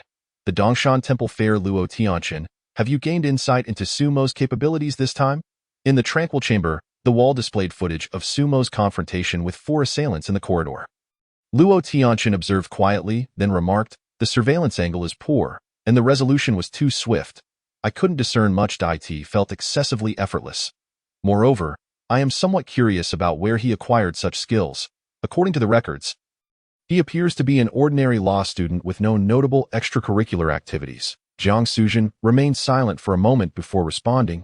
Talent varies. One cannot generalize the physical capabilities of individuals. The disparity in strength between the two parties is overwhelming, yielding an inevitable outcome. If you remain uneasy, my junior brother Bai Mu Yang has arrived. We can arrange for him to spar with Sumo. Upon hearing Bai Mu Yang's name, Luo Tianqian's expression shifted oddly. You didn't mention that your junior brother is a cross-dressing eccentric. Did Daxia intend to assign such a person to my sister? Jiang Suzhen cleared her throat lightly, defending Bai Mu Yang. This was all orchestrated by Yuan Qing. My junior brother is a normal man without peculiar inclinations. Luo Tianqian nodded, not lingering on that matter for too long. The 4 underworld families will likely make contact with the Bai family within a week, ultimately seeking to ally with us. Which family do you intend to weaken first? Jiang Suzhen inquired. Luo Tianqian pondered briefly before replying, Let's eliminate the Qing Sha gang first. Jiang Suzhen nodded in agreement, explaining that the Qing Sha gang incited juvenile delinquency for profit, operating in a vast array of illicit activities. Their financial resources were unstable, yielding little in return. Their leader, Qi Feiyu, was impulsive and irritable, making them a fitting candidate for early elimination. Luo Tianqian shook his head, his gaze penetrating. No, the Qing Sha gang is the most formidable of the bunch. The other gangs bear remnants of a bygone era. Only the Qing Sha gang emerged recently, and there is a clever individual within it. We must expeditiously remove him from the equation to prevent him from gaining awareness. Jiang Suzhen exited Luo Tianqian's room and walked back to her own. She noticed Zhang Yanxiu leaning against the wall in the corridor, seemingly waiting for her. Yanxiu, is there something you need? Jiang Suzhen approached and asked. Zhang Yanxiu bit her lip and softly inquired, Sister, may I share a room with you tonight? I wish to discuss some matters.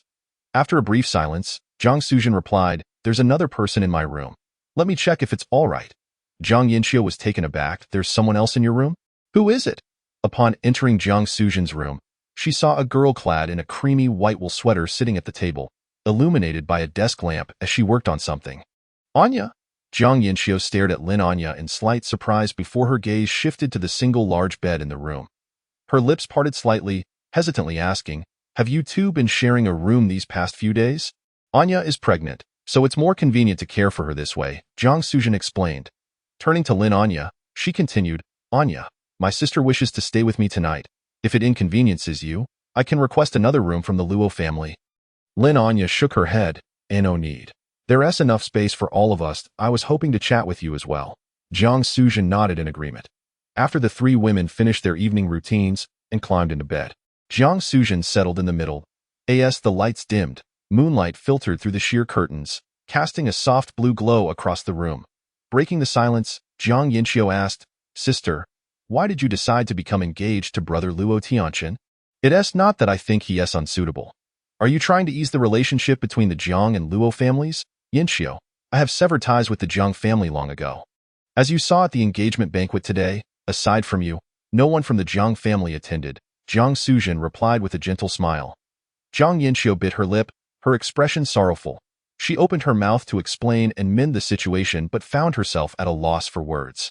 At that moment, Lin Anya interjected, Is it because of me that you chose to become engaged to Luo Tianqin? It's truly unnecessary. The Longxing society has collapsed, and I still have some savings. We could rent a place together. Zhang Suzhen was at a loss for words, pinching Lin Anya's cheek. You really overestimate your significance. Focus on your pregnancy. This isn't your concern. Lin Anya frowned slightly. Then why are you marrying Luo Tianqin? Do you truly have feelings for him? I like him, and he likes me. Is that not enough? Why must there always be an explanation for affection? Let us drop this topic, Zhang Suzhen declared, bringing the conversation to a close. Zhang Yinxiu let out a soft breath and then turned to Zhang Suzhen, whispering, Sister, when you marry brother Luo Tianqin, you must call me. Even if Grandpa and Mom and Dad oppose it, I will support you.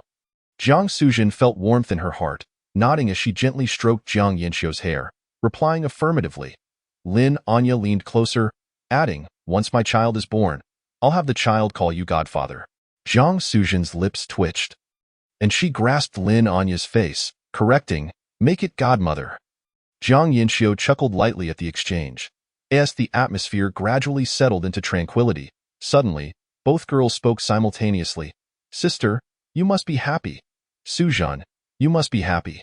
Zhang Suzhen was momentarily taken aback by their blessings, nodding as she embraced both of them, softly saying, You both must be as well. Sister Baishuang, why do you like my second brother? On the bed, Sumu Mu couldn't contain her curiosity and asked Luo Baishuang, why second brother has no money and is rather lethargic. His temper is foul, and he tends to take advantage of his sister. He has always been reclusive and lacked friends. I almost believed he would remain single for life. If Sister Baishuang is being coerced by him, just let me know, and I will summon my elder brother to reprimand him. Luo Baishuang's cheeks flushed slightly as she shook her head repeatedly. In fact, your second brother is quite good at as for why I like him. I can't quite articulate it. If I had to give a reason, it would be that he provides me with a sense of security. A sense of security? Sumumu looked unconvinced. When I was young, during the times when there was no danger around, my second brother was the greatest threat. Luo Baishuang chuckled lightly at this. Perhaps this is just his way of showing concern. Seemingly recalling something, Luo Baishuang asked, Has your second brother truly never had friends? I find him quite conversational. Indeed, although my second brother is adept at managing all surrounding interpersonal relationships, he has never had a friend. No one considers themselves his friend, Sumumu remarked with a sigh. Luo Baishuang's lips pursed slightly. Then am I not his only water friend and girlfriend? At that moment, Sumumu suddenly asked, Sister Baishuang, do you have free time next weekend? Luo Baishuang recalled that Sumo's mother had invited her to visit their home next week. Is there something else planned? What is it? The Dongshan Temple Fair will be held next Saturday. If you are free for both days, we could explore the fair together, and you could stay at our home that night. Would that be all right? Chapter 80. Love is against human nature in a CAF. The sweet aroma of croissants mingled with the rich scent of coffee, wafting through the AI artist Umo stirred her coffee with a spoon. Awaiting the arrival of Bai Mu Yang, she could not fathom why the Bai family would choose to eliminate the underworld in Xindu. so she decided to summon Bai Mu Yang to gain insight into the situation. If she could persuade Bai Mu Yang to abandon the idea of annexing Xindu, that would be even better. Master Suimo, I have arrived at. A young man with a smile took a seat across from Suimo. She looked up to see Bai Mu Yang dressed in a white long t-shirt, his short hair neatly styled. Yet, Suimo couldn't shake the feeling that his fair complexion and bright smile seemed out of place. He looked far better in women's attire. Noticing Sumo's peculiar gaze, Bai Mu Yang cleared his throat awkwardly. Once Miss Wanqing leaves Xindu, I can switch back to male attire. Master Suimo? I assure you, I have no penchant for cross-dressing. Suimo nodded in understanding and got straight to the point. Mu Yang, I want to know why your family intends to annex Xindu. Bai Mu Yang, however, shook his head. I apologize, master, but I cannot answer that question. Please ask me something else. Is this a trial from the Bai family, or is it a scheme devised by Miss Wanqing? Suimo inquired once more. Bai Mu Yang remained silent for a moment before shaking his head in response. Master, I cannot disclose anything regarding such matters unless Sumo's spirit perked up. Unless what? Bai Mu Yang's expression turned serious. Unless Master Suimo agrees to join our plan. Suimo furrowed her brow, wondering what plan it could be. Fearing it might involve some nefarious cult, she decided to agree for now, intending to clarify their intentions regarding the annexation of Xindu later. Very well, I agree to join you. Bai Mu Yang gazed into Sumo's eyes, then chuckled and shook his head. Master Suimo, you were lying. Suimo was taken aback. Had she agreed too quickly? Perhaps she should have played along a bit longer before committing. I apologized. It's all right. I know Master Suimo is concerned for the Luo family's safety. Bai Mu Yang smiled and continued.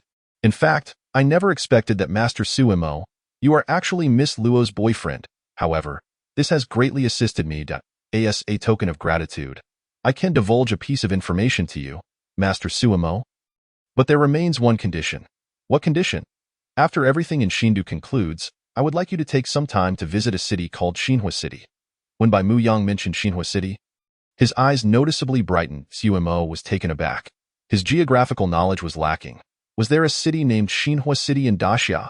Just as Suimo was about to pull out his phone to search, Bai Mu Yang shook his head, saying, You want to find it on a map. Xinhua City is a city established by Miss Wanqing and Miss Xiaoyu, and it is currently still under construction. Suimo fell silent, suspecting it might just be a few houses and roads hastily thrown together in some remote corner, merely being labeled as a city. However, he refrained from voicing these thoughts. Are there any other requests, such as tasks to complete? No. All that is required is for you, Master Suimo, to take a stroll around Xinhua City. Bai Mu Yang replied. Shaking his head, Suimo nodded.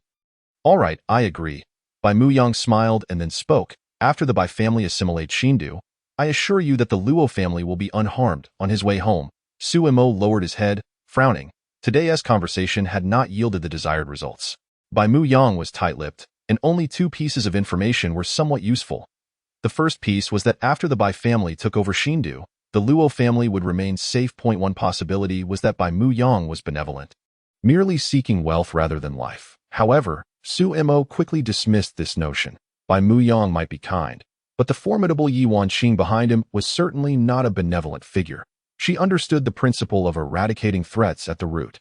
Another possibility was that the Luo family had already surrendered to the Bai family, exerting pressure on several underworld factions through the Bai family, coercing them to ally with the Luo family, who would act as insiders to dismantle the opposition, ultimately seizing Xindu without bloodshed.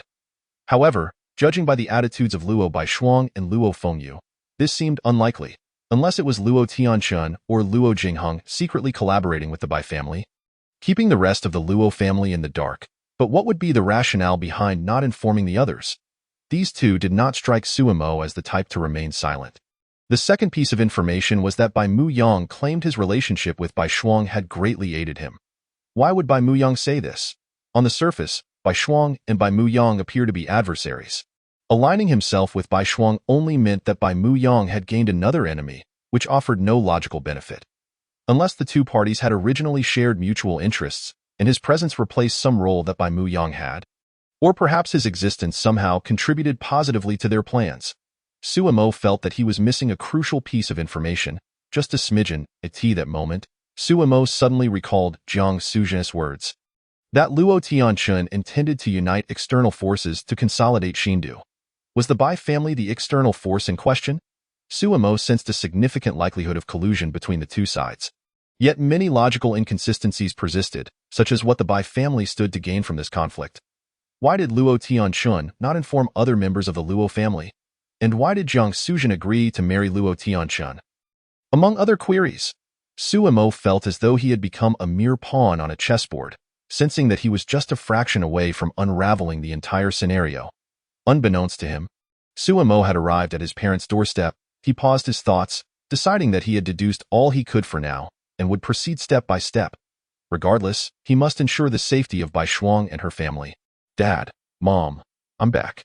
Earlier that morning, Suemo had received news that Bai Shuang would be visiting the Dongshan Temple Fair next week with her family, prompting him to return home to warn his family against excessive behavior.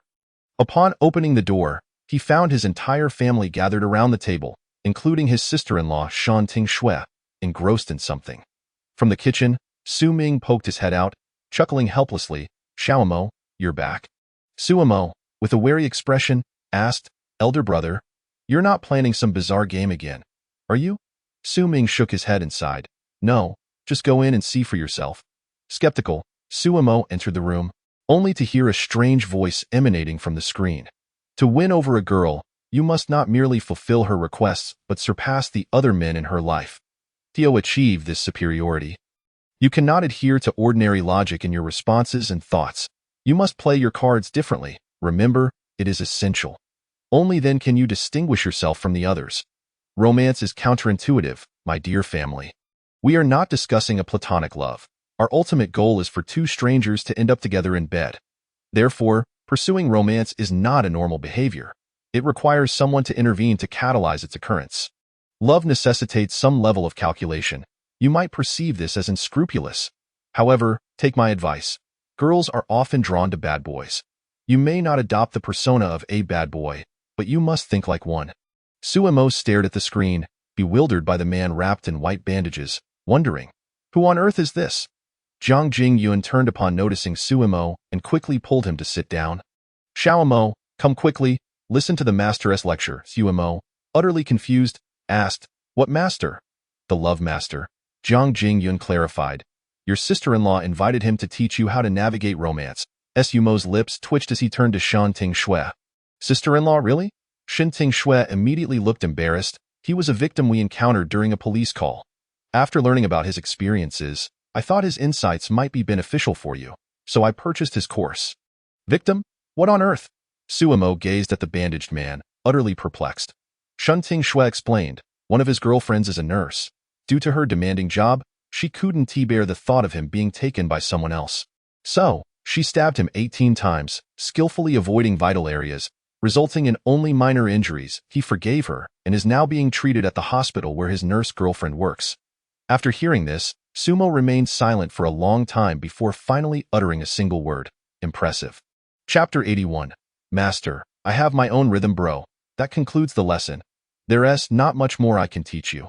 You have the makings of a natural bad boy, and you 1T need my guidance much further. However, before I finish, I have a few words for you. As Suemo listened to the man's assessment, his lips twitched. He had just embarked on his first relationship and was already labeled a bad boy. Every relationship begins with sweetness and excitement. It is the emotional fluctuations that draw you to each other. However, throughout the day, the chances of experiencing emotional highs are limited to just a few seconds, while the remaining 80,000 seconds are often spent in boredom and monotony. Especially in the later stages of a relationship, once you become familiar with each other, ordinary interactions fail to evoke emotional responses. Boredom can kill a relationship, and at this juncture, whether through money or genuine feelings, it becomes exceedingly difficult to sustain the bond.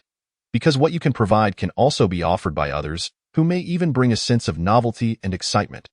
Therefore, to maintain a long-term relationship, there are only two strategies. First, ensure your partner never has a choice. Second, find a morally upright and conscientious girl from the outset. The first method is nearly impossible, and the second requires discernment. So, my brother, I still suggest you date several girls. Don't hang all your hopes on a single tree. As the man continued, Suemo quickly raised his hand to halt the master's monologue. Shaking his head, Master, please stop. I have my own rhythm. I appreciate the lessons you've provided during this time. Goodbye. Suemo hurriedly ended the video call with the man. Exhaling deeply, he had to admit that some of the relationship advice was quite insightful, while others were rather shocking to his sensibilities. His phone buzzed with a notification. Upon opening it, he discovered that his mother had added him to a newly formed group chat titled Dating and Single Combat Group.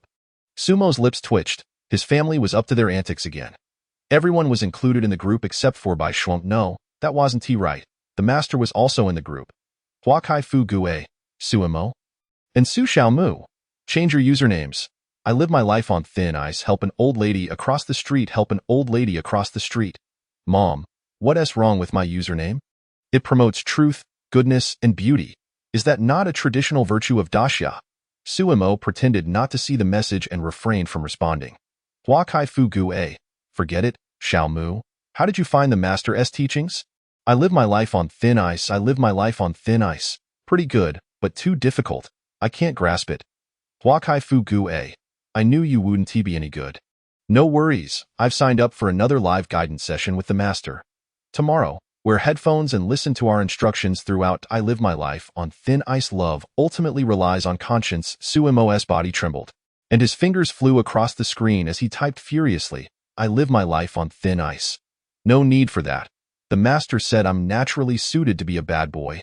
Love ultimately relies on conscience. Indeed, dear sister, your son possesses a remarkably high emotional intelligence, allowing him to swiftly comprehend and excel in my assessments.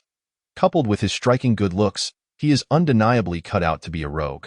Yet, even a raw gem requires refinement. My suggestion is for your child to first embark on this journey alone, and should he encounter topics he finds difficult to navigate or reach critical junctures, I shall intervene. Blossoms in full bloom. Very well, let us agree on this, and we shall proceed as the master has instructed. Suemo, with a headache, felt as though the entire family had conspired to torment him. He needed to inform Bai Shuang. Otherwise, any awkward situation that might arise would be challenging to explain. Life feels like walking on thin ice. Bai Shuang, my family is particularly fond of creating mischief. If I happen to utter any peculiar remarks or engage in strange behavior tomorrow, please do not take offense. On a starry night.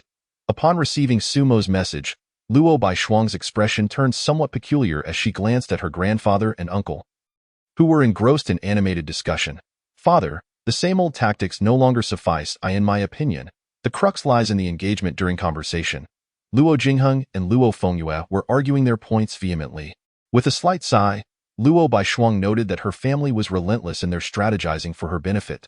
At that moment, Luo Tianqin, seated in a wheelchair, approached Luo Bai Shuang and inquired, "Are you truly all right for tomorrow's temple fair?" Luo Bai Shuang shook her head, assuring him, "I'm fine, brother. The past is behind us. One must always look forward."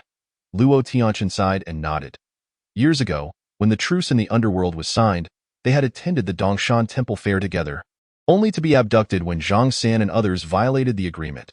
Since then, they had refrained from participating in outings. Indeed, one must always look forward. The following morning, as Suemo emerged from the subway station and arrived at the plaza at the foot of Dongshan, he found the crowd bustling, already gathering in numbers. Just as he was about to inquire about everyone's location, he heard a voice through his earpiece. Calling Bo Bing, this is the command center.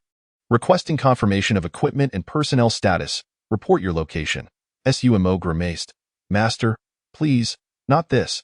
Xiaomo, when prompted, answer according to the template, came his mother's voice through the earpiece again. With a headache, Suemo steeled himself to respond. Command center, this is Bo Bing. Equipment communication is normal, personnel status is good.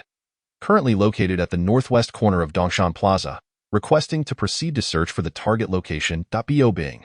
This is the command center. You are cleared to proceed. Maintain your current status and remain vigilant of your surroundings. Report any anomalies promptly. Feeling a tingling sensation on his scalp, Suemo took a deep breath and exhaled.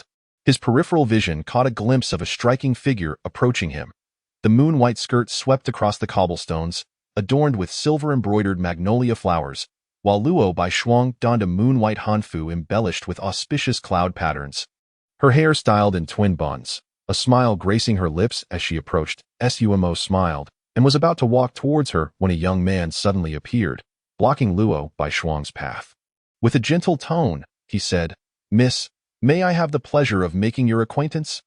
Luo Baishuang's expression darkened, her eyes reflecting disdain.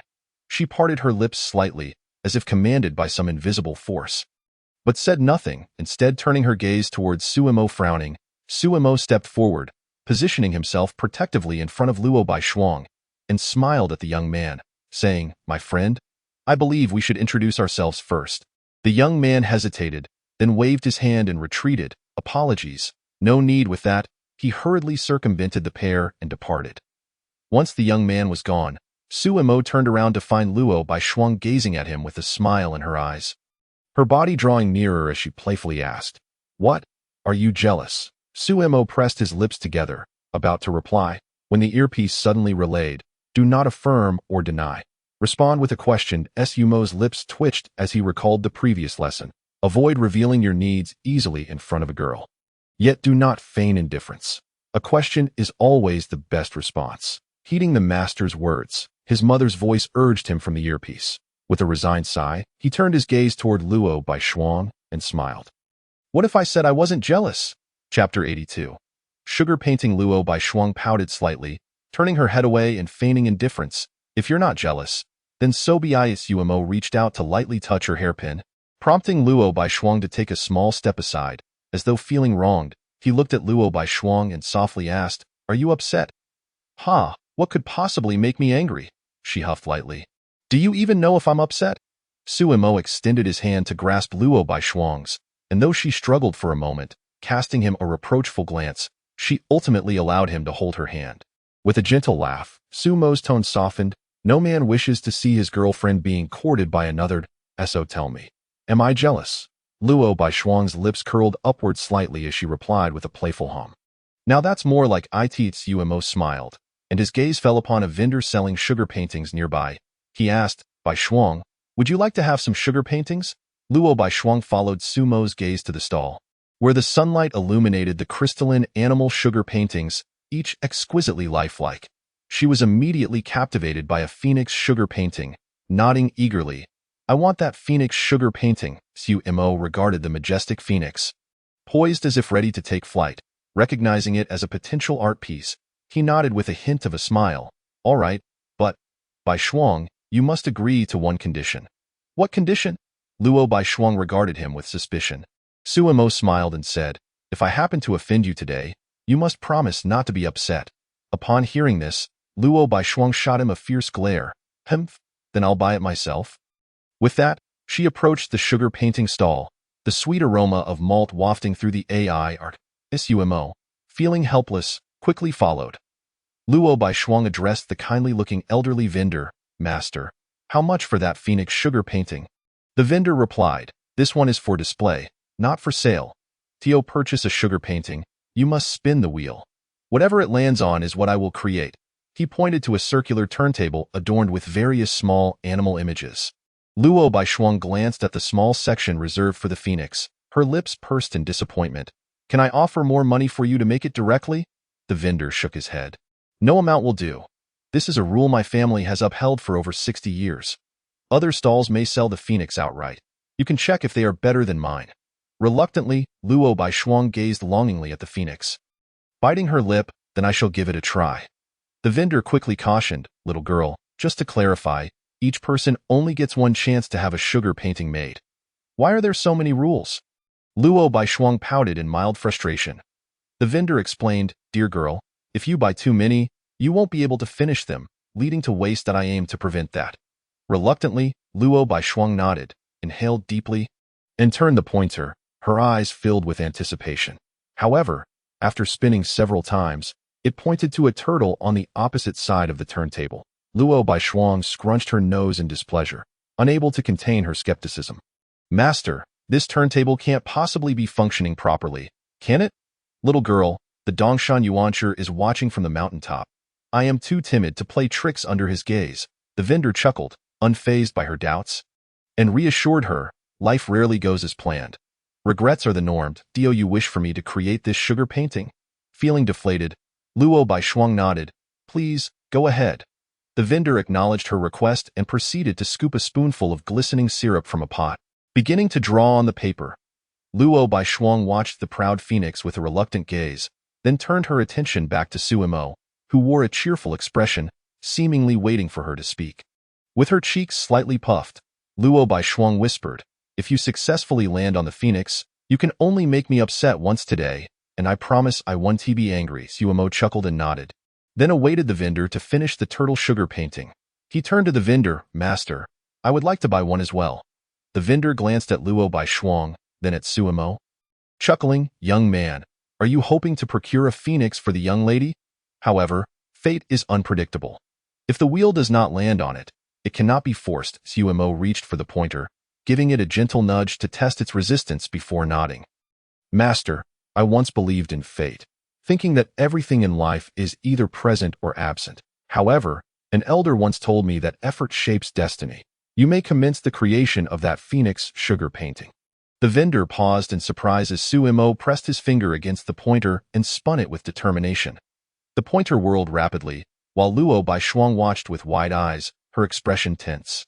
Ultimately, after several spins, the pointer came to a halt, perfectly aligned with the phoenix image. Luo Baishuang gasped in delight, wrapping her arms around Suemo's, pointing at the turntable with glee. "Suemo, how did you do that?" Suemo smiled. "Today, I simply have a good feeling." The sugar artist gazed in astonishment at the pointer that had just stopped on the phoenix design, but he lifted his eyes to Suemo. His expression one of surprise. "Impressive, young man," he remarked. Subsequently, the sugar artist scooped up a generous spoonful of sugar and began to create on the paper, his technique deft and fluid in no time at all. A vividly lifelike and majestic phoenix was birthed upon the paper. After fanning it gently with a paper fan, he handed the sugar painting to Suemo 2 pieces for a total of 30 yuan. After Suemo made the payment and received the phoenix sugar painting, Luo Baishuang, brimming with excitement, eagerly reached out to take it. However, Suemo, with a smile playing at the corners of his mouth, deliberately shifted the phoenix sugar painting aside, leaving Luo Baishuang grasping at air. Luo Baishuang, feeling dissatisfied, pouted angrily. "Suemo, what do you mean by that?" Suemo chuckled lightly. "Earlier, Baishuang, you only mentioned successfully landing on the phoenix, and that I could offer you one chance without getting upset. If I give you the sugar painting, wouldn't that mean I owe you another? You?" Luo Baishuang scrunched her nose, her expression one of indignation. But soon her demeanor shifted as if a thought had crossed her mind, and a slight smile graced her lips. "All right, fine. I accept your terms," she replied. Nodding eagerly, Suemo handed over the sugar painting, and as Luo Baishuang admired the exquisite and beautiful phoenix sugar art, her face lit up with joy. Then, she turned her gaze to Suemo, feigning anger as she shot him a fierce glare, saying with a huff, "You've already made me angry once, so you have only one chance left." Upon hearing this, Suemo affectionately ruffled Luo Baishuang's hair and laughed. "You little clever one." Luo Baishuang puffed up with pride, continuing to admire the phoenix sugar painting in her hands. At that moment, Suemo heard a voice whispering in his ear, "Sister, your son truly is a natural at being a scoundrel. He has completely mastered the art of manipulation and value exchange. Once they've warmed up their relationship, you can make your appearance." All right, master." Chapter 83. Ji Boda listening to the conversation between his mother and the master through his earpiece. Suemo felt a deep sense of helplessness.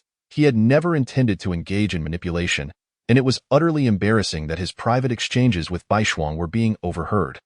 His gaze involuntarily shifted to Luo Baishuang, who was smiling brightly, holding the phoenix sugar painting high. Sunlight filtered through the amber-like sugar art, casting a delicate glow upon her eyelashes. Captivated by the scene before him, Suemo was suddenly aware that Luo Baishuang seemed to sense his gaze and turned to meet his eyes. Taken aback for a moment, Suemo's lips involuntarily curled into a smile as he softly said, "Baishuang, I'm going to ask my parents when they are coming down." Luo Baishuang nodded.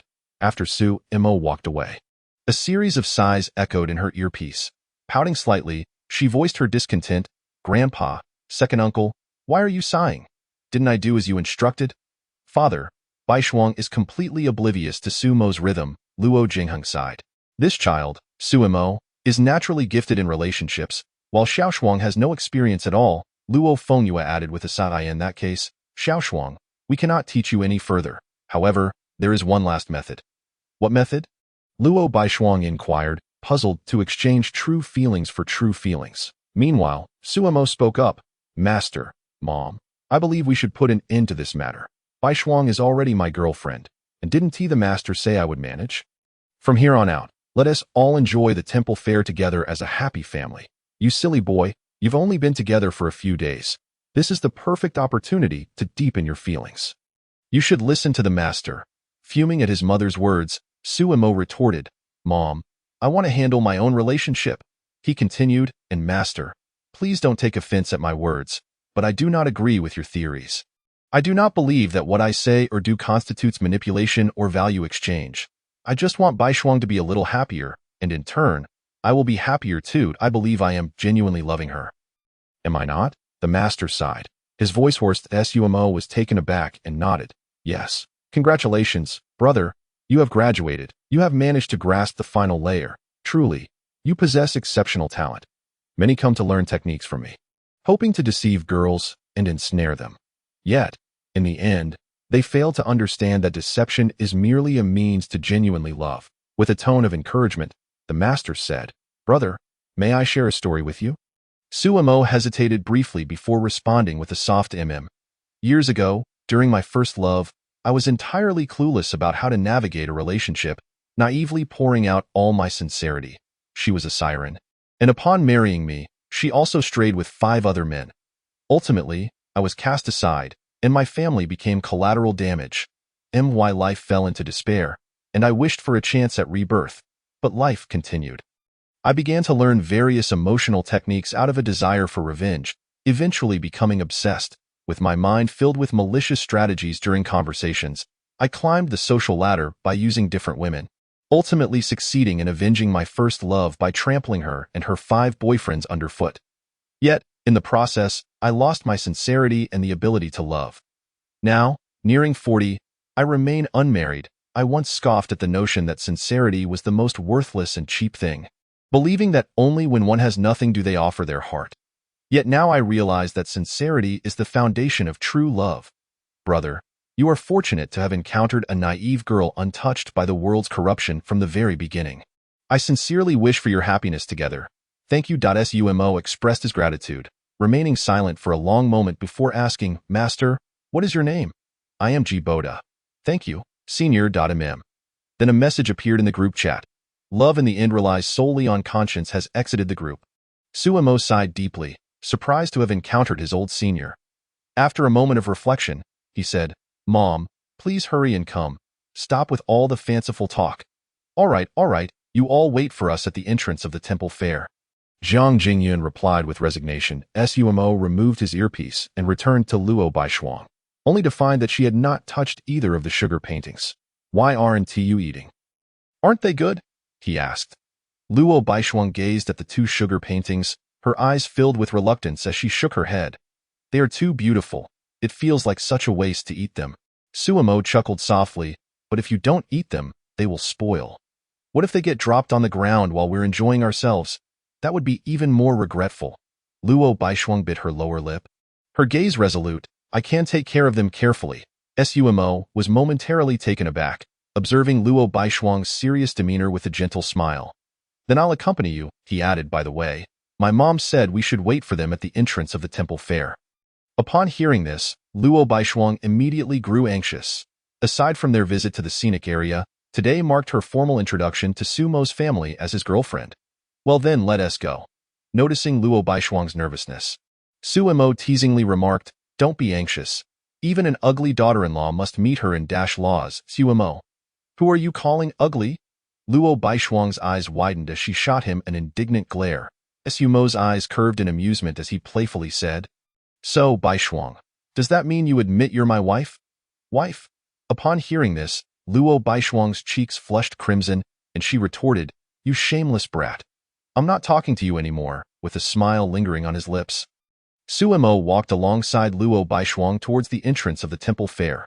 As time passed, the crowd attending the fair grew larger, the air filled with lively chatter, the calls of vendors ringing out, and the scent of smoke wafting upwards.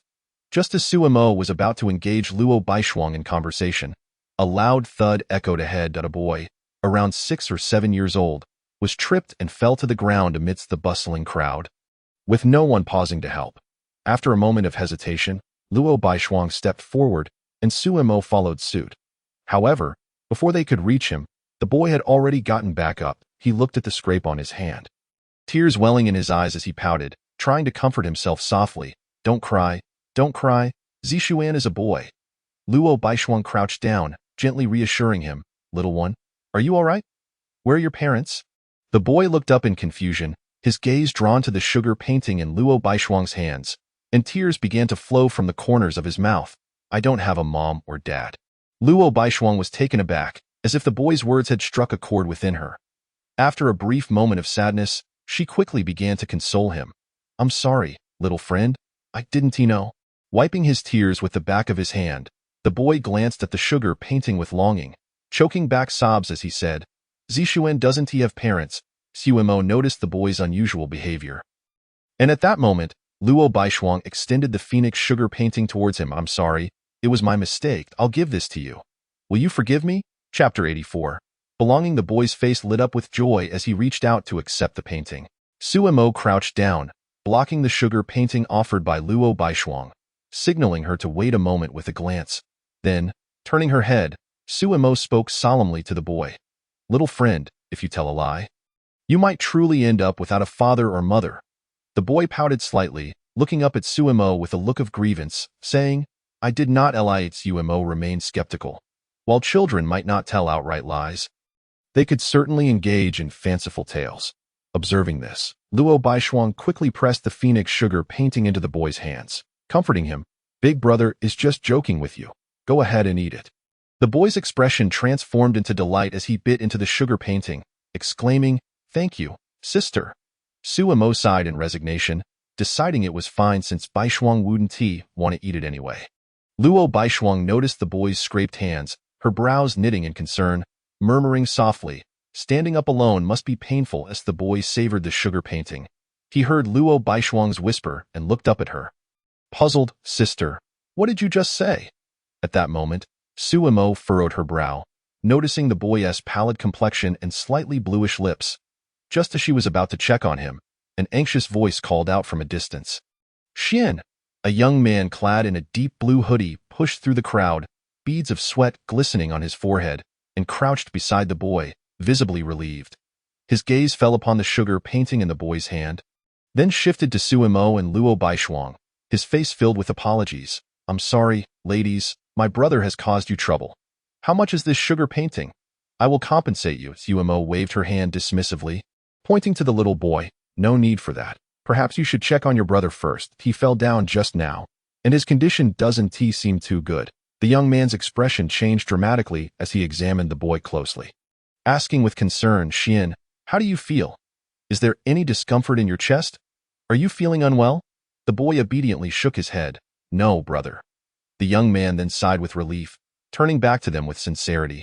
Thank you for your concern. My name is Mo Zian, and my brother Mo Zishuan has congenital heart disease, which is why he often looks unwell.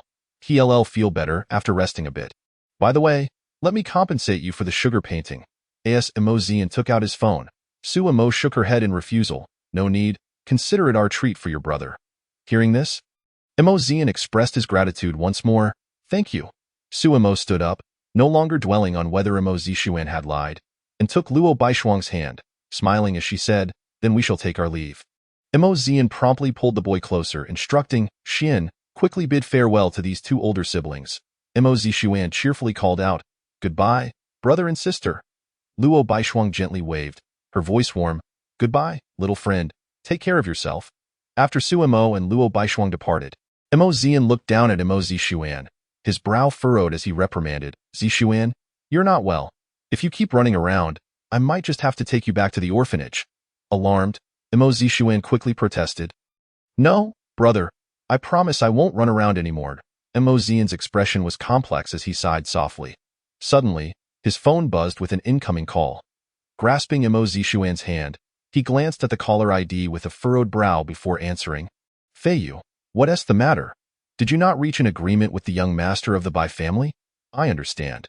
Did the Luo family send an invitation for an alliance? You want me to join you tomorrow? No, let us stick to the usual routine. You wear headphones and I'll guide you from the side. Today, I need to accompany my brother to the temple fair, so let us leave it at that. After hanging up, Imo Zishuan inquired, Brother, what are parents exactly? Are they really that important? I noticed that whenever my classmates cry, the aunties pay special attention to them. Imo Zian was momentarily taken aback, then enveloped Imo Zishuan's small hand in his own, lightly scoffing as he shook his head. No, parents are the most disgusting creatures in this world. Meanwhile, Su Imo and Luo Baishuang settled onto a blue stone bench near the entrance of the temple fair. Observing Luo Baishuang's despondent demeanor, Su Imo teased, What's wrong? Are you reluctant to give away the sugar painting? Luo Baishuang shook her head, took a bite of the remaining turtle-shaped sugar painting, and then extended it towards Su Imo with a smile. There's still one left. It's really delicious. Would you like to try? Su Imo gazed quietly into Luo Baishuang's eyes, causing her to feel slightly uncomfortable and avert her gaze. Why are you staring at me? With a smile, Su Imo pointed to his shoulder, speaking gently, If there's anything troubling you, my shoulder is available for you to lean on. The familiar sensation struck Luo Baishuang, reminding her of something she had said to Su Imo at last week's banquet. Her cheeks flushed crimson, yet she still denied. I'm not unhappy. Su Imo's eyes narrowed slightly, a mischievous smile gracing his lips. Is that so? Then I shall have to insist. There are too many people. Luo Baishuang surveyed the dense crowd around them, her face growing even more bashful as she chided. Su Imo's smile widened. If you close your eyes, they won't be able to see you. Luo Baishuang shot him an exasperated glance, thinking he was being silly. Cautiously surveying the crowd, she bit her lip, her expression hesitant for a while before she nodded slightly.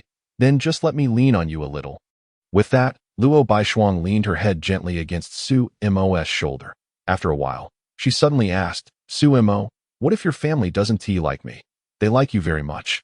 But what if they don't? Then I'll still like you. But what if one day you don't like me anymore?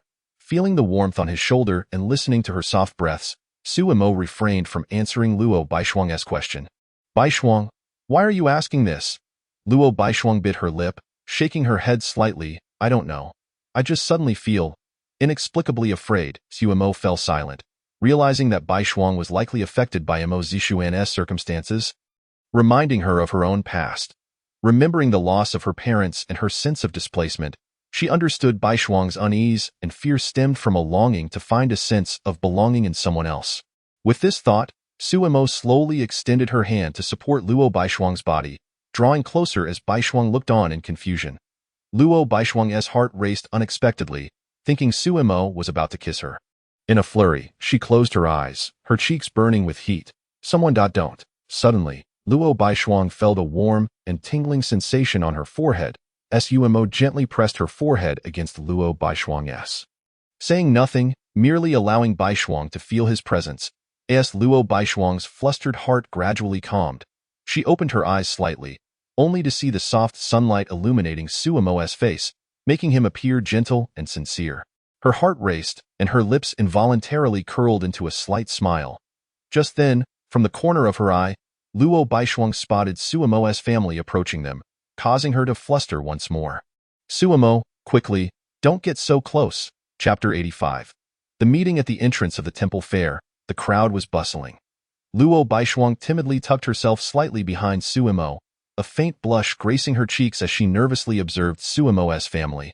Noticing the knowing glances exchanged among Jiang Jingyun and others, Luo Baishuang felt her face heat up even more, her cheeks becoming increasingly flushed. Su Imo cleared his throat, breaking the slightly awkward atmosphere as he suggested. Since everyone is here, shall we go in and have a look? The group exchanged glances and nodded in agreement, stepping through the vermilion archway into the East Mountain Temple Fair.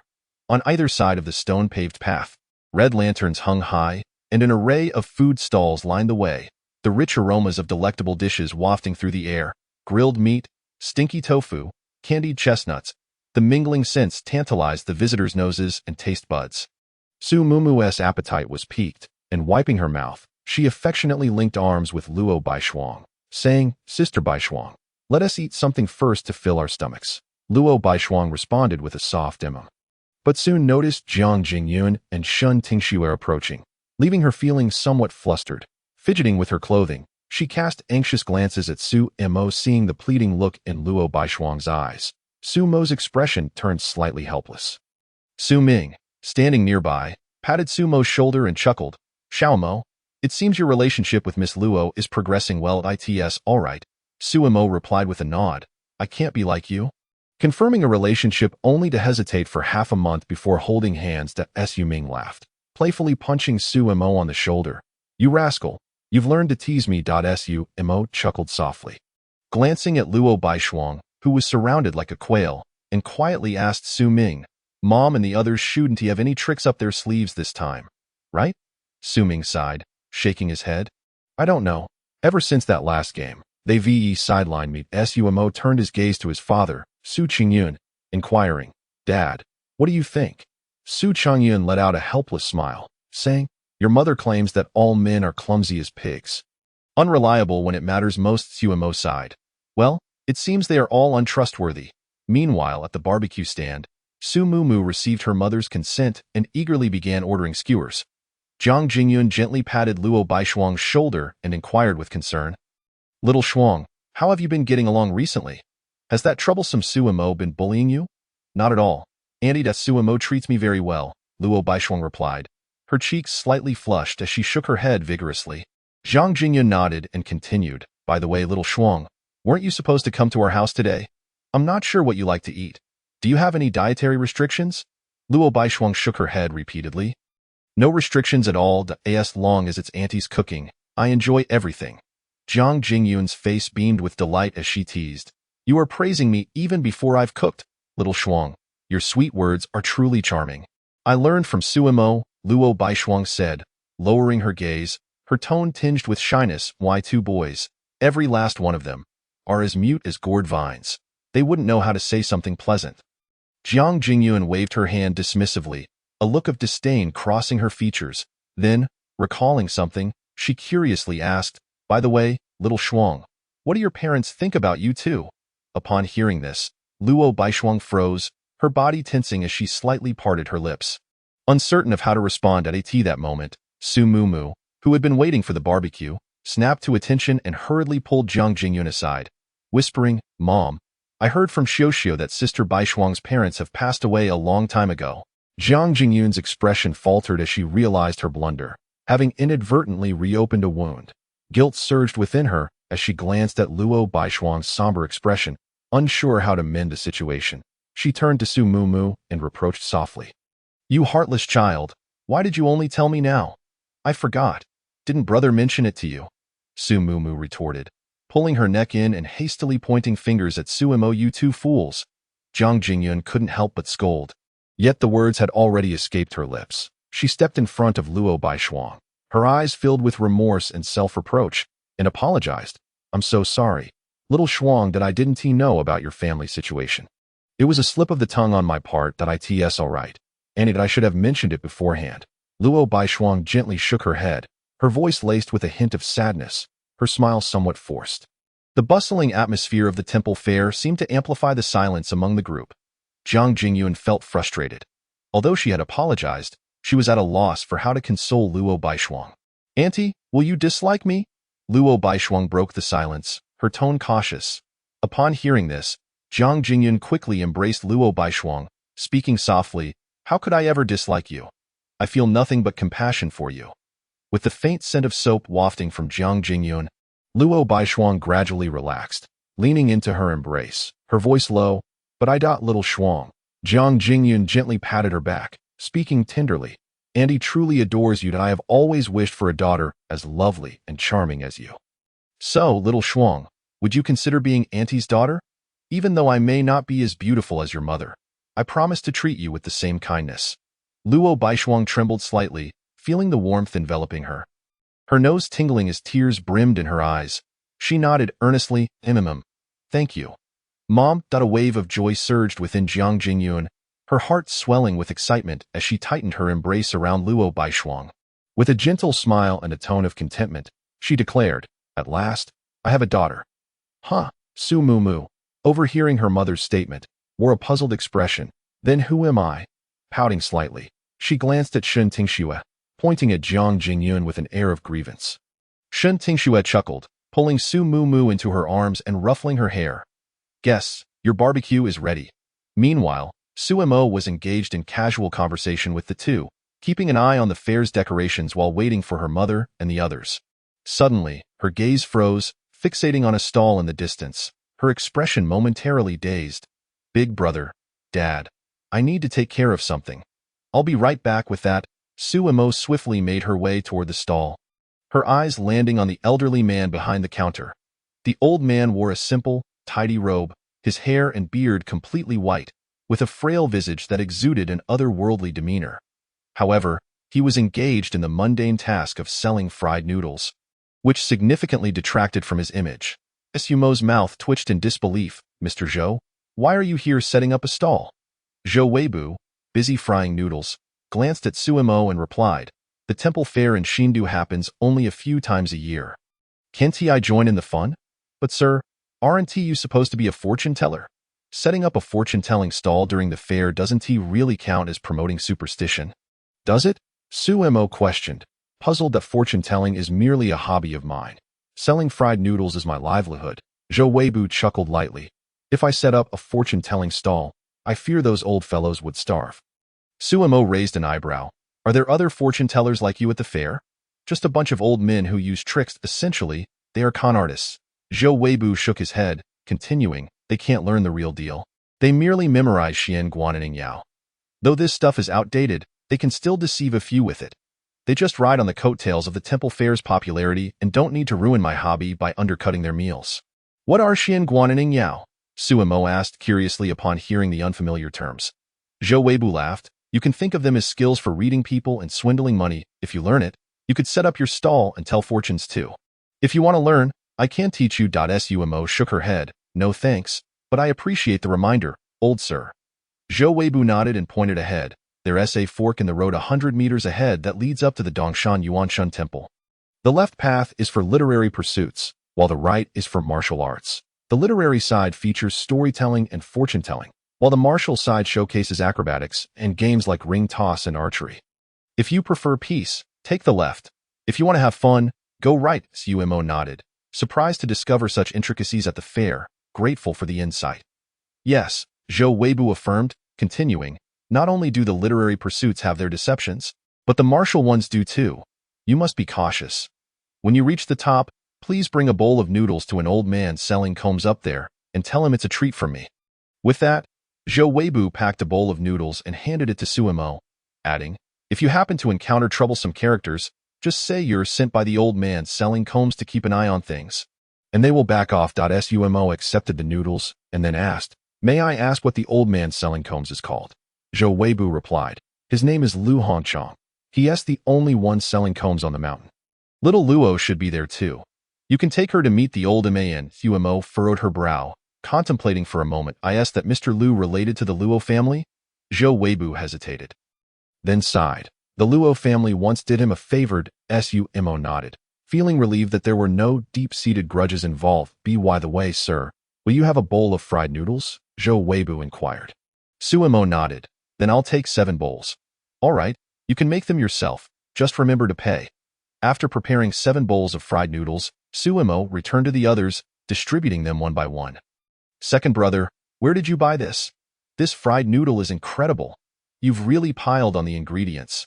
Su Mu Mu exclaimed, slurping the noodles while taking a bite of barbecue, showering praises liberally. Su Mo lightly coughed, steering the conversation away. "I just inquired. There's a fork in the road ahead leading to the Dongshan Yuanshan Temple. The left side has storytelling, while the right features acrobatics and performances. Which side shall we explore first?" Without hesitation, Su Mu Mu raised her hand. "I choose the right side." Seeing no objections from the others, the group set off towards the right path up the mountain. Along the way, Luo Baishuang quietly approached Su Mo, offering her a packed portion of barbecue, whispering, "This is from Mom. I can't finish it. Would you like it?" "Sure." Su Mo paused, taken aback for a moment. "Mom? Did Baishuang just say Mom? Did she mishear? Or was it a slip of the tongue from Baishuang?" Su Mo cast a puzzled glance at Luo Baishuang, who had her head lowered, her earlobes flushed. Just as Su Mo was about to ask, Su Mu Mu, eyeing the packed fried noodles in Su Mo's hands, poked the plastic bag, saying, "Second brother, Why is there an extra bowl of noodles? It's so inconvenient for you to carry. Why don't I just take care of it? Upon hearing Sumo's words, Sumo hurriedly swatted away Su Mu Mu's tiny hand and shot her a warning glare. Humph, if you resolve this, I shall resolve you, she exclaimed. This bowl of noodles has been entrusted to me to deliver to someone else. Oh, Su Mu Mu pouted, her expression one of indignation. She cast a glance at Sumo, then turned to her companion, Luo Baishuang, and with a huff, linked her arm with Luo's. Come on, Sister Baishuang, let's go have our fun. Without second, brother. Don't wander too far, Sumo called out, noticing the two moving further away. Once they had departed, Sumo gazed at the packaged barbecue in her hand, a hint of confusion stirring within her. Surely, the relationship between Baishuang and their mother wasn't progressing this rapidly. She would need to find another opportunity to inquire about it later. Meanwhile, Su Mu Mu was dragging Luo Baishuang through the bustling temple fair. The air was filled with a cacophony of voices, the sound of drums incessantly beating, and an array of performances unfolding before them. Lion dances, monkey tricks, seesaw balancing acts, and fire juggling, among others, just as Su Mu Mu was engrossed in the spectacle. The fire juggler was abruptly escorted away by city inspectors. Once the crowd dispersed, the two girls approached a shooting booth and were met with a chorus of astonished exclamations. Wow! Another perfect score. The owner is going to suffer a massive loss. Why can't I hit a single target? Just practice more, someone replied. Su Mu Mu, intrigued, pulled Luo Baishuang deeper into the throng, where they witnessed a young man clad in a black hoodie expertly using a revolver to topple the toys and dolls on the shelf. The booth owner, his expression one of despair, pleaded, Young man, please stop. My stock is nearly depleted. Can you even afford to play? The young man scoffed, dismissing the owner's concerns as he fired off several more rounds. Knocking down more toys. The owner sighed heavily as he picked up the fallen dolls and handed them to the young man. Seeing the pile of toys beside him, Su Mu Mu felt a surge of desire and turned to Luo Baishuang, saying, Sister Baishuang, let's give it a tryt, looks so easy. Luo Baishuang nodded. She had practiced shooting before and saw it as an opportunity to showcase her skills in front of Sumo. How much is it per round? The owner, eager for business, quickly replied, 10 yuan for a round, 6 shots. Knock down the items on the shelf, and they're yours. Then let's start with 2 rounds, Luo Baishuang decided. Scanning the payment. Approaching the shooting booth, they found 5 positions, one of which was occupied by the young man. Leaving 4 revolvers available, Su Mu Mu eagerly picked up a revolver and curiously inspected it. Asking, How do you play this, little sister? Do you need me to teach you? The young man teased, No need. Luo Baishuang shot him a disapproving glance before instructing Su Mu Mu. First, manually cock the hammer. Your right hand should align snugly against the gun's neck, with the palm flat against the gun's body. Let your thumb naturally extend forward, and your index finger should rest on the trigger. Then, with your left hand palm up, support the grip from below, ensuring your line of sight, the front sight, and the target are aligned in a straight line. Finally, pull the trigger with your index finger. Following Luo Baishuang's guidance, Su Mu Mu squeezed the trigger. The bullet soared but missed the target entirely. Nevertheless, she beamed at Luo Baishuang, exclaiming, Sister Baishuang, you know so much. Luo Baishuang smiled slightly, watching Su Mu Mu attempt again. However, after 5 more shots, none found their mark, and Su Mu Mu furrowed her brows in confusion. Sister Baishuang, why does it feel like the bullet's trajectory is a bit off? These booth guns are calibrated. So it's normal for the trajectory to be inaccurate, Luo Baishuang gently reassured her. Then, with a casual flick, she grabbed a revolver, her gaze fixated on the toys, a confident smile gracing her lips, and a worries. Watch me put on a show. Luo Baishuang aimed and pulled the trigger, but the first bullet veered off course. Unfazed, she explained, the first shot is to gauge the trajectory. Let's see how much it deviates and make adjustments. She squinted slightly, calculating the angle of deviation before raising the gun for a second shot. To her surprise, the second bullet also missed its target. Clearing her throat, a hint of embarrassment flickered across her face. But she maintained her composure, saying, the second shot didn't feel quite right. It's a bit chilly, and my hands are stiff. The atmosphere grew tense as the rounds continued, with no hits to show for it. 6 shots, and none hit, Luo Baishuang thought, incredulous. Why? Why is every shot missing? The bullets are all over the place. The owner approached, grinning as he reloaded the gun. Little lady, It's perfectly normal to miss your first few shots. If you complete 20 rounds, you get a small toy. Luo Baishuang chose to remain silent and switched to another revolver, firing another round. Again, aside from grazing one of the toys, none hit the mark.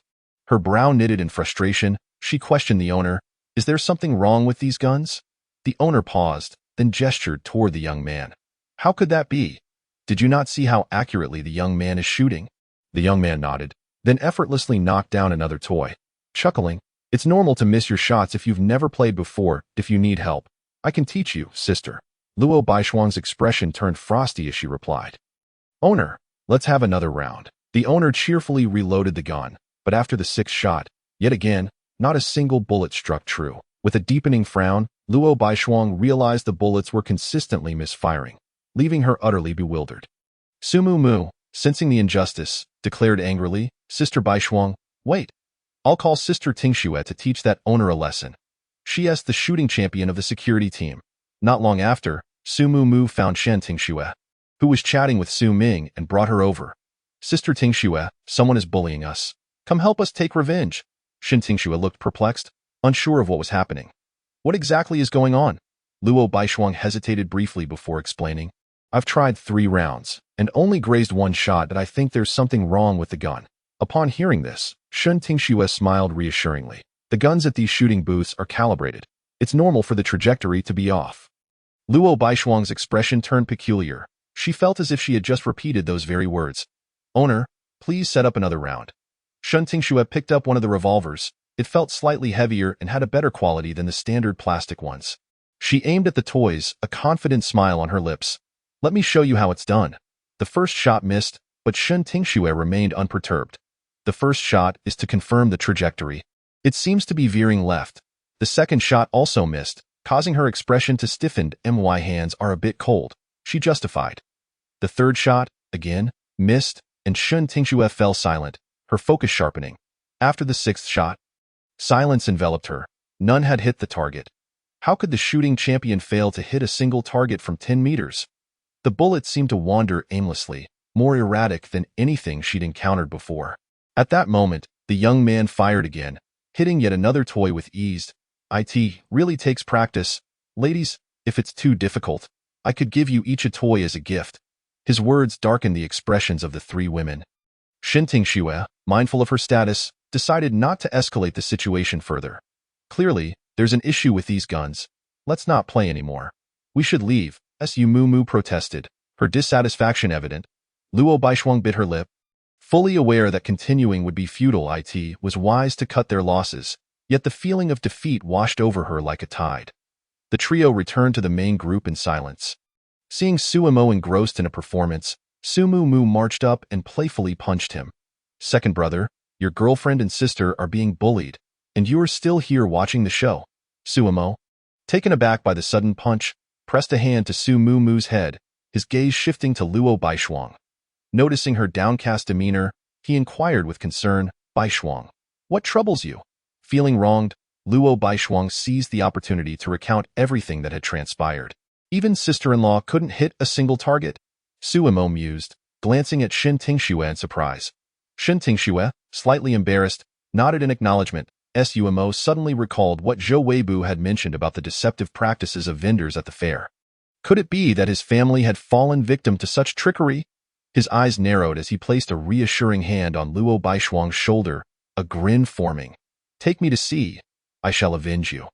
Luo Baishuang hesitated. "But the revolver really has issues that don't worry. Trust me," Su Mo reassured her, and together with Luo Baishuang and Su Mu, they returned to the shooting booth, where the young man still loitered. Upon seeing the trio return with the young man in tow, the booth owner greeted them with a smile. "Ladies, don't be disheartened. The more you practice, the better your aim will become." Su Mu scrunched up her nose and huffed. Turning to Su Mo, "So, second brother, what do you say? Should I strike first, or will you?" Su Mo's lips twitched, and with a swift motion, she delivered a chop with her hand, exclaiming, "What are you glaring at? I'm not here to fight. Did you not just say you would avenge us?" Su Mu protested, cradling her head and wincing in pain. With a hint of annoyance, Su Mo handed her the stir-fried noodles, saying, "Take care of this and don't nibble." Afterward, Su Mo stepped forward, gripping the revolver in her hand. A jolt of electricity surged from her palm to her brain that it had been 20 years since she last held one. Yet the memories lingered. She exhaled deeply, clearing her mind, and began to contemplate the potential for bullet deviation. Typically, shooting ranges utilized rifles, seldom employing revolvers. This particular revolver felt somewhat heavy, akin to a replica firearm.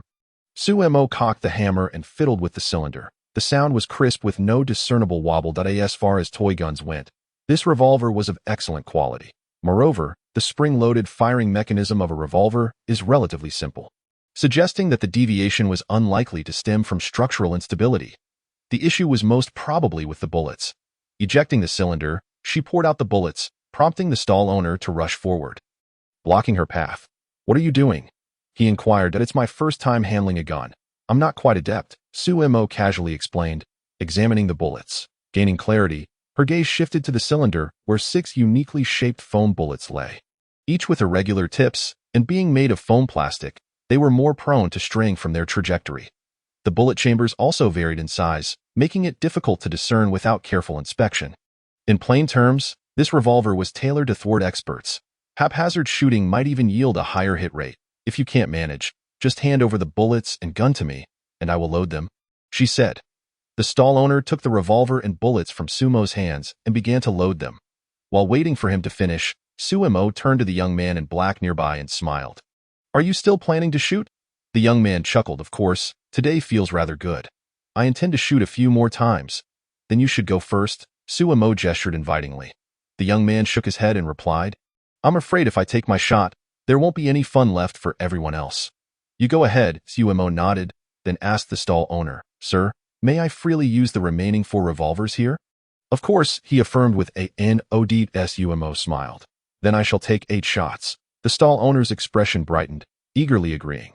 Luo Baishuang stepped forward, softly advising, "Sumo, his guns are rather peculiar. Second brother, I think it would be more reliable to give the owner a good beating." Sumumu grumbled, raising her tiny fist indignantly. Sumo chuckled as she paid, "No worries, just watch me avenge you." Beside them, Shin Tingxue wore a strange expression, as if she had just uttered those same words moments ago. Chapter 88. This is quite the torture. With her left hand cradling the grip of the revolver, Sumo pressed her thumb down on the hammer and aimed, unleashing a shot. 6 rounds missed their target. "Reload," the stall owner said calmly to Sumo. Maintaining her composure, picked up the next revolver, noting that its feel was similar to the previous one. She aimed once more and fired. It wasn't until the 4th bullet was discharged that a plush bear fell in response. The stall owner and the young man exchanged glances. Perhaps it was merely good fortune. Sumumu exclaimed in delight, pointing at the plush Pikachu over half a meter high.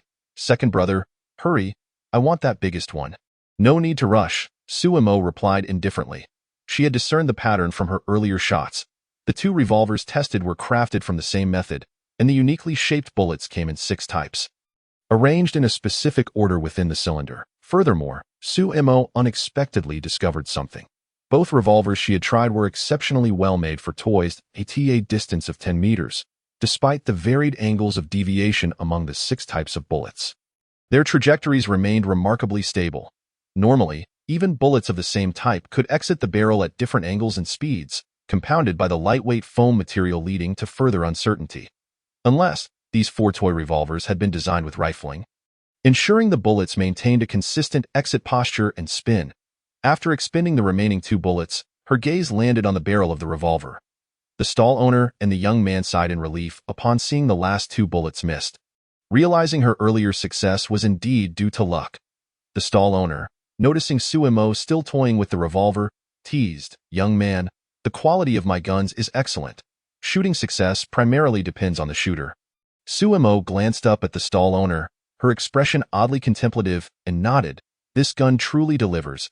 Is it not exquisite?" The quality of this replica gun, combined with rifling, does the owner aspire to establish a home in prison? Sumo casually picked up the next revolver and inquired, "How many of these guns do you have left?" The owner smiled. "If you're interested in purchasing, I still have 20 to 30 available, and I can sell them to you for 300 each. How does that sound?" Sumo inhaled sharply, hastily shaking her head in refusal. "No need for that, sir." Although the stall owner may have been attempting to swindle tourists, She held no deep grudge against him. After a brief lesson, she intended to remind him to dispose of these firearms.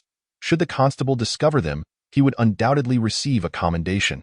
After finishing the last 2 revolvers, she succeeded in hitting 2 more plush toys, subsequently handing them to Luo Baishuang and Shun Tingxue. The stall owner and the young man were somewhat astonished. This novice was rather fortunate. Sir, there aren't many toys left on the shelf. Perhaps you should restock, Suemo suggested.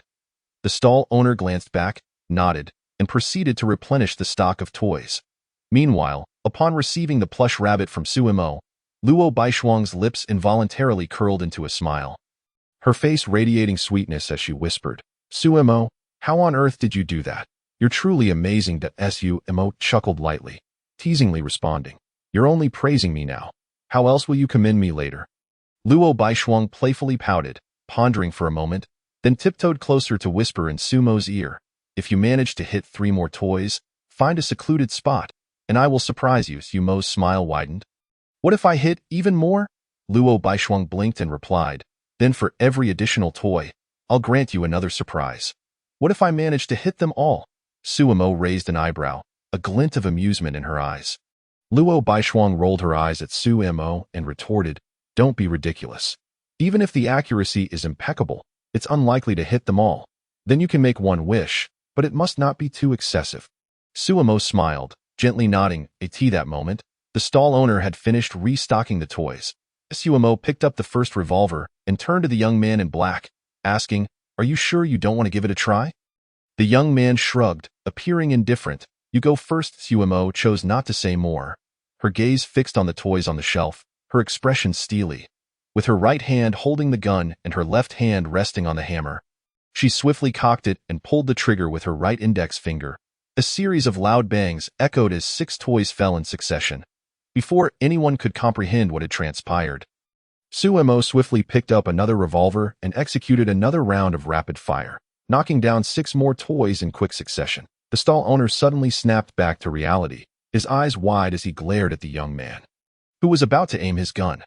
However, Suemo was a step ahead, grabbing the remaining 2 revolvers, holding one in each hand at her waist, and performing a double-action rapid-fire. 12 shots rang out in the blink of an eye, leaving the shelf devoid of toys. Not a single one remaining. Suemo exhaled lightly, twirling the revolvers in her hands before placing them on the table, smiling at the stall owner. Sir, your revolvers are truly remarkable. The stall owner stared at the empty shelf, rubbing his eyes in disbelief. In less than 10 seconds, the entire stock had vanished, and he hadn't even had the chance to call a halt. The young man wore a similar expression of shock, murmuring, how is this possible? How could you hit them all? What exactly is this? Suemo chuckled softly, her gaze fixed directly on the young man in black. He fell silent, his expression darkening. Meanwhile, the crowd surrounding the shooting stall erupted in astonished exclamations. What in the world? Did I just witness that? Such rapid shooting. Is the handsome guy a gunslinger who just emerged from the Wild West? Where's your cowboy hat? Instructor, I want to learn how to shoot. Sumu, brimming with excitement, clung tightly to Sumo's waist like a koala, exclaiming, second brother, you are my hero. Please teach me how to do that. Shun Tingxue, standing nearby, furrowed her brow, puzzled by how Suemo managed to shoot so quickly and accurately despite the bullets deviating differently, and whether that final shooting stance could genuinely yield hits. Suemo gently pressed her hand against Sumu's face, pushing her away, before turning to the still astonished Luo Baishuang, leaning closer to whisper, don't forget, you still owe me a wish. Feeling the warmth of Sumo's breath against her ear, Luo Baishuang snapped back to reality, her ears growing increasingly warm as she responded with a soft, barely audible Sumo's smile deepened. Then she looked at the stall owner. Sir, may I take a few more rounds? The stall owner shot Suemo a disgruntled glance, his expression darkening. Was this young man still pretending to be a fool? With a scoff, he waved his hand dismissively. We're out of stock, Suemo nodded. Very well then, please hand over our prizes. The stall owner surveyed the surrounding crowd. Under their watchful eyes, he could not afford to renege on his promises. However, glancing at the plush toys scattered on the ground, a pang of regret struck his heart. In order to attract customers, the figurines he displayed were all exquisite pieces, with a starting purchase price of 20. After a round of play, Sumo directly suffered a loss of 4 to 500 yuan. The stall owner sighed and began to pack the figurines, bringing them in front of Sumo. However, after a moment of hesitation, he seemed somewhat reluctant, glancing at the young man in black before whispering to Sumo, "Young man, could you come over here for a moment? We need to discuss something." Chapter 89. To assist or not? Sumo glanced at the large bag of plush toys, realizing they likely wanted to take them back without attracting the attention of those around them. After some thought, Sumo nodded, considering that carrying so many plush toys would be cumbersome for them. Turning to Shin Tingshu, she said, "Sister-in-law, could you please keep an eye on things here while I speak with them?" Shin Tingshu nodded. "Go ahead. I'll watch over things here." Sumo followed the two men to the back of the shooting stall and inquired, "What is it you want to discuss?" The stall owner cleared his throat and replied, "Young man, today I admit my oversight. Here's the deal. I will refund all your money and give you 3 additional plush toys if you return the others to me. What do you think?" Sumo chuckled lightly and shook her head. "Uncle, these toys were won by me. How could I simply return them? Let us negotiate a fair price." The stall owner sighed, remaining silent for a moment before nodding. "All right then, I'll offer you 10 yuan each, which is my cost price. I can't afford to go higher. 21 pieces, Sumo replied with a smile. The stall owner widened his eyes in disbelief. "Why are you doubling the price outright? People usually bargain down to half. These toys are so delicate, they should be worth more than 10 yuan. The cost price is at least 20. Sumo shrugged with a smile. The stall owner huffed and countered. "Then I might as well just restock directly. Make it 11 yuan. After a brief silence, Sumo replied, 19 yuan each. That's my bottom line. If it goes any lower, I'll be at a loss." The stall owner's face darkened. "What loss? You're the one causing me to lose." 12, 20, 13, 21. The stall owner's expression turned cold, and he asked in a deep voice, "Is there no room for negotiation? It seems you never intended to bargain with me from the start. Did you?" Sumo chuckled softly, surveying the surroundings, only to find 7 or 8 people had gathered around. The young man in black stood beside the stall owner. "Uncle, I've called everyone over."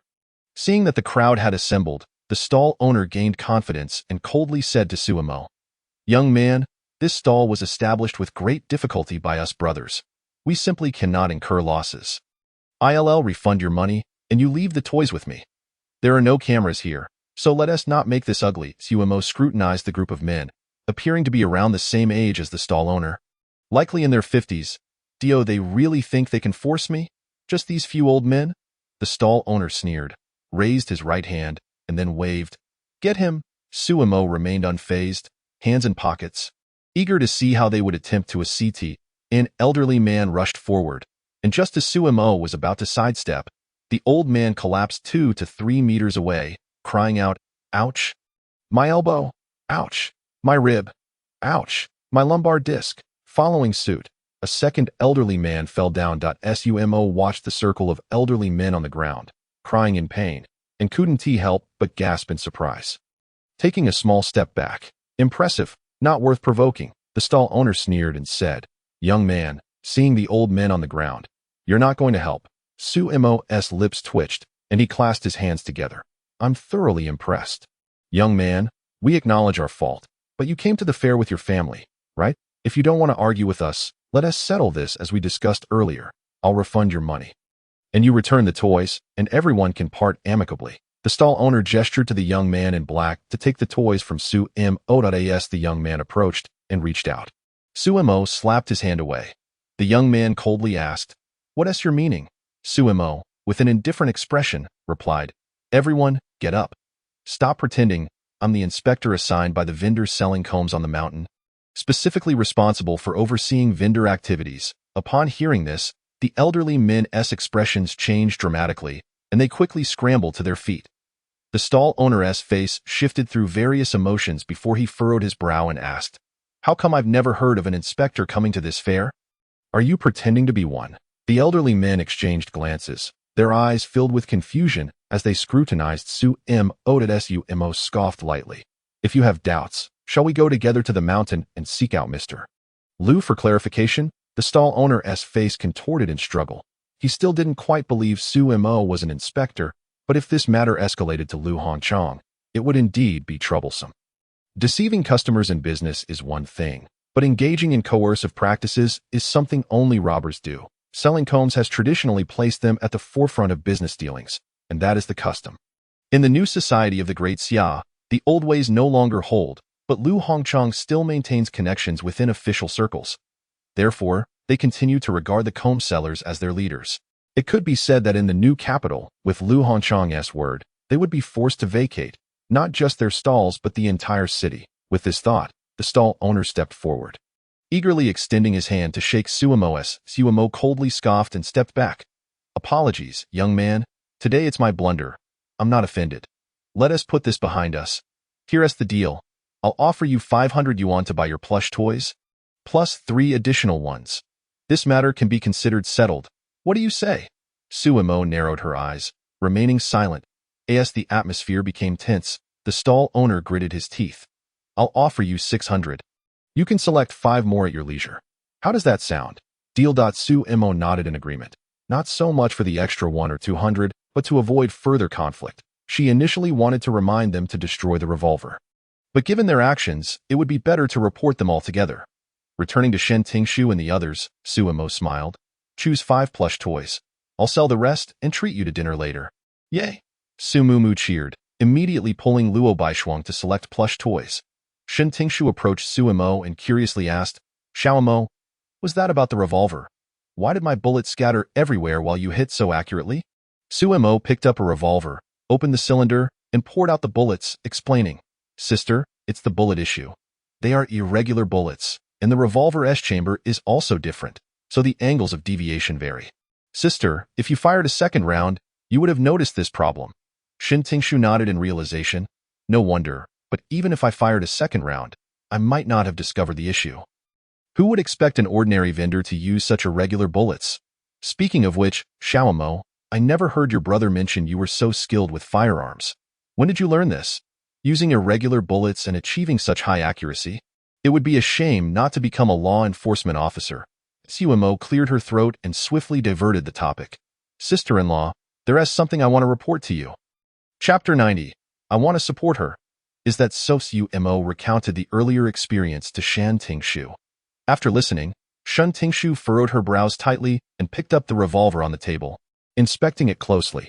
After a moment, she gently nodded and said, "The craftsmanship of this revolver is indeed rather exquisite that I will report this situation to the station and take this gun for appraisal.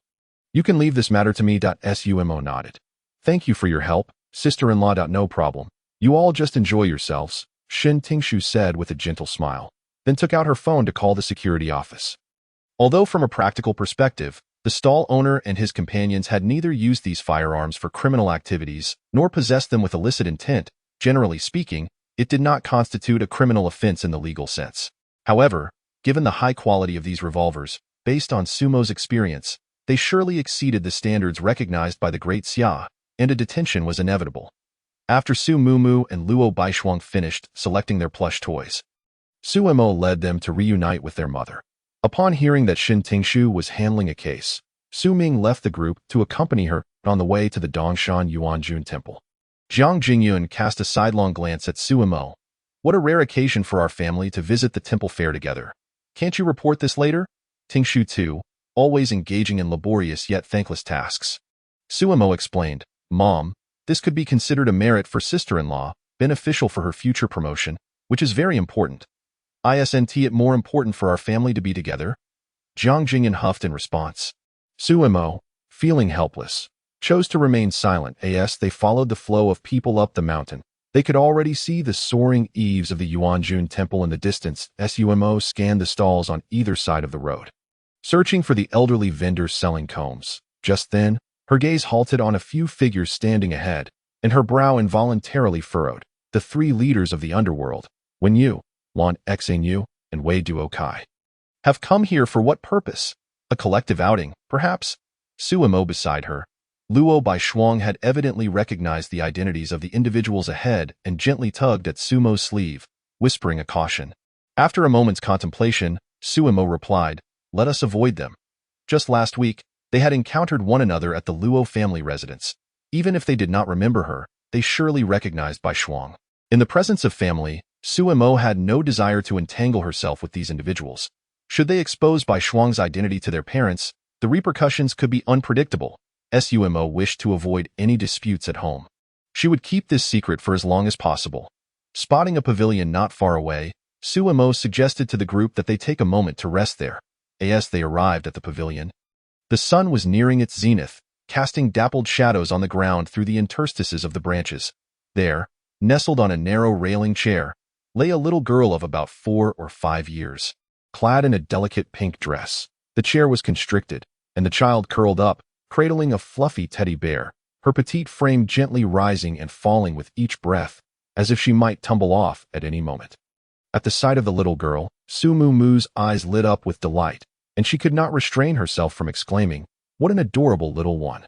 The others turned their attention to the child, nodding in agreement. Indeed, the girl was utterly charming, her features as exquisite as a porcelain doll, her skin tinged with a soft pink hue reminiscent of peach blossoms blooming in spring. Su Mo surveyed her surroundings. A frown creased her brow. Was there no adult supervising this child? The group settled on the opposite side of the pavilion, and after placing her belongings down, Su Mu eagerly darted over to the little girl. Crouching down to support her chin with her hands, her gaze fixed intently on the child's sleeping face, a look of infatuation upon her features. "So cute. I just want to give her a kiss." "Su Mu, don't scare her," Jiang Jingyun admonished. Though her voice was soft, mindful not to awaken the little girl, Su Mu turned, her excitement spilling over as she exclaimed to Jiang Jingyun, "Mom, I want to adopt her." The group fell silent, and Jiang Jingyun stood, grabbing the back of Su Mu's collar and pulling her away with exasperation. "Su Mu, do you think this is keeping a pet? Behave yourself." The commotion stirred the little girl from her slumber. Rubbing her sleepy eyes, she sat up, her gaze hazy as she looked in confusion at the forcibly removed Su Mu. "Auntie?" Su Mu's eyes brightened, and she wriggled free from Jiang Jingyun's grasp, rushing to embrace the little girl, affectionately rubbing her cheek against the child's, exclaiming joyfully, "Auntie's right here." The little girl, tickled by the affection, erupted into a fit of giggles, her laughter ringing like silver bells. The more she gazed at the child, the more enamored she became, turning to Jiang Jingyun and Su Chongyun, exclaiming with delight, "Mom and Dad, I've found the next generation of our Su family. Let us take her home and acknowledge her." Jiang Jingyun and Su Chongyun covered their faces in embarrassment, utterly mortified, unwilling to claim this daughter. Luo Baishuang stifled a laugh behind her hand. Her shoulders shaking with suppressed mirth, Sumo rolled her eyes, irritation evident as she warned, "If you don't want to face consequences, let her go to AT." That moment, the little girl caught sight of Sumo and, extending her small hand, joyfully called out, "Daddy." The atmosphere suddenly fell silent. Everyone turned to gaze at Sumo with peculiar expressions. Stunned, Sumo took a step sideways, only to find the little girl pointing at him again. His breath caught in his throat, feeling as if the stares of his family were akin to the dark muzzle of a gun aimed at him, sending shivers down his spine. Sumu, incredulous, exclaimed, "Second brother, you have a child this big and didn't he tell us?" Sumu, close that mouth of yours. Stop causing trouble. This child is not mine. Sumo shot a fierce glare at Sumu, then turned his gaze toward the innocent little girl. This was the first time he truly felt the potency of a child's innocent words. It was as terrifying as an atomic bomb. "Daddy," the little girl called out again, her voice ringing clear. Sumo trembled, feeling as if his very soul was about to explode, and he hastily pleaded, "Little one, please stop calling me that. I am not your father." Watching Sumo's flustered state, Luo Baishuang could barely contain her amusement, her mind racing with a mischievous idea. Suddenly, she pointed at the little girl, feigning anger. "Sumo, she is calling you daddy. Are you going to deny it now?" Sumu chimed in. "Yeah, second brother. Can a child mistake her own parents? What more can you argue?" Sumo was caught off guard by Luo Baishuang's betrayal, his mouth agape, at a loss for words. Aside from confessing his virginity, how could he prove otherwise? Taking a deep breath, he steeled himself, resolving not to fall into the trap of self-incrimination. Since Baishuang wished to see him embarrassed, he would not hold back. He wrapped an arm around Luo Baishuang's waist and asked the little girl, "Sweetheart, do you see who this is?" Upon seeing Luo Baishuang, the little girl's eyes sparkled, and she exclaimed with joy, "Mommy." Chapter 91. Qian within the pavilion. The atmosphere thickened with silence once more. Luo Baishuang, caught in Su Mo's embrace, felt her cheeks flush with warmth as her mind spun in confusion. The little girl's call of mommy struck her with the force of a thunderclap, leaving her brain in a haze. Her face turned crimson, her eyes filled with embarrassment and shyness, utterly flustered and at a loss. In contrast, Su Mo breathed a sigh of relief. Although he could not fathom why the little girl was calling them parents, perhaps this would clarify his innocence to the others. How outrageous! Jiang Jingyun suddenly exclaimed. Reflecting on how young Xiao Shuang had been at the time, still a minor herself, Su Mo's eyes widened in disbelief as he scolded, "Mom, can you all stop this nonsense?" With a light chuckle. Jiang Jingyun promptly fell silent, refraining from further comment.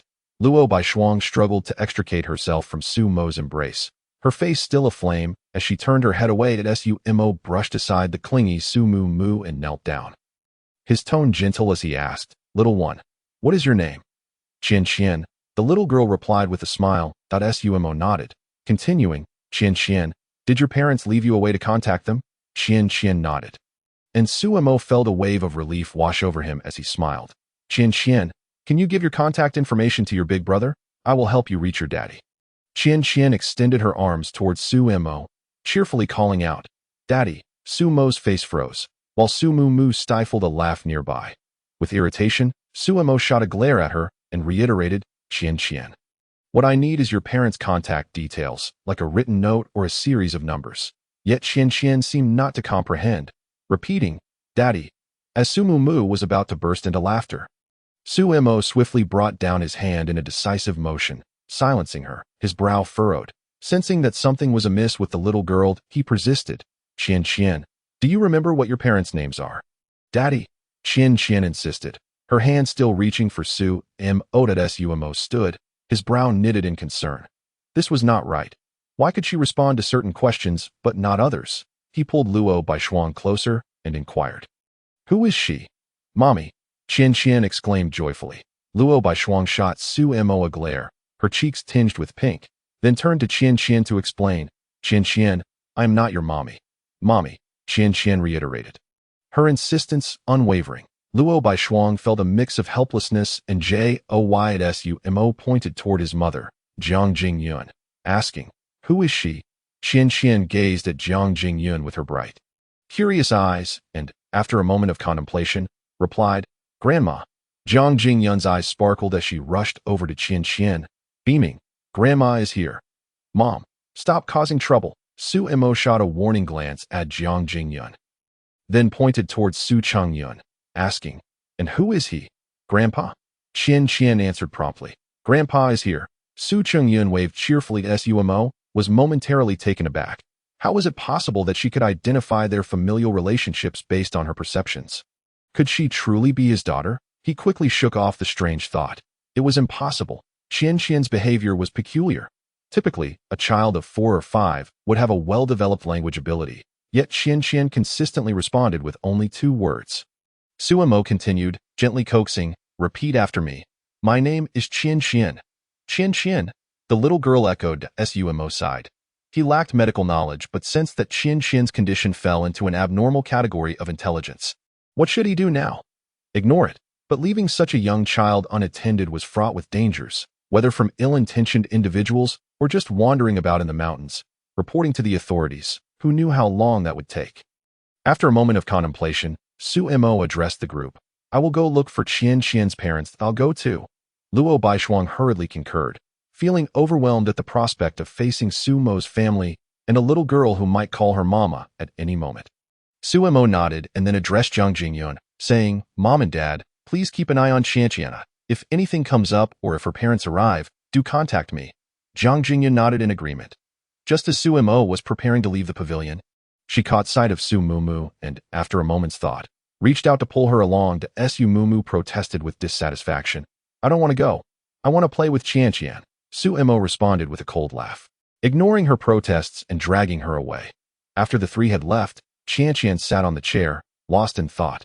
Jiang Jingyun embraced Qian, chuckling, "Qingyun, wouldn't it be wonderful if she were our granddaughter?" Su Qingyun sighed beside them.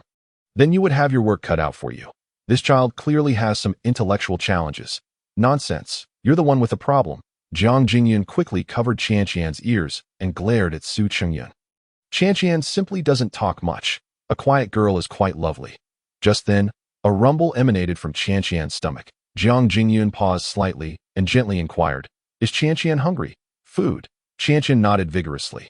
Meanwhile, Luo Baishuang surveyed the bustling crowd at the temple fair with a furrowed brow and said, "Suemo, how are we supposed to find her now?"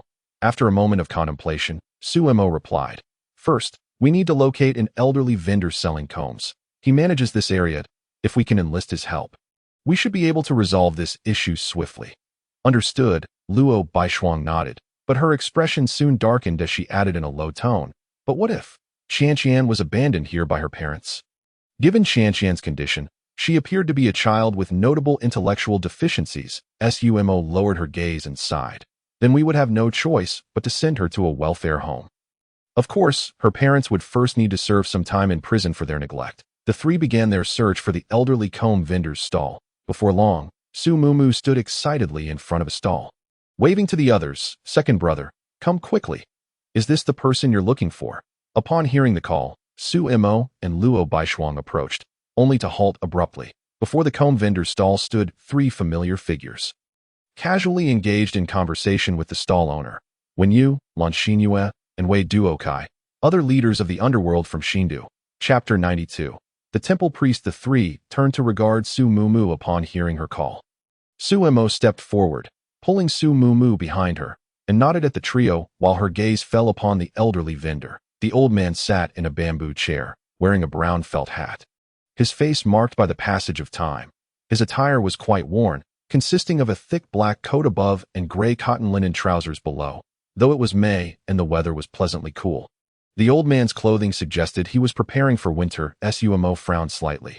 This must be Lu Hanchang, but he appeared to be in poor condition. Luo Baishuang leaned closer to Suemo and whispered, "Suemo, do you want me to ask them to leave?" Suemo shook her head. "No, let's wait until they're finished talking." Lu Hanchang glanced at Suemo and the others, waving his hand at Lan Xinyue and the others. "All right, I've chatted enough. My guests have arrived. You can go pay your respects to Dongshan Yang and be on your way. Just mind yourselves in the future." Wei Duokai sighed and clasped his hands. "Take care, Lu Gu."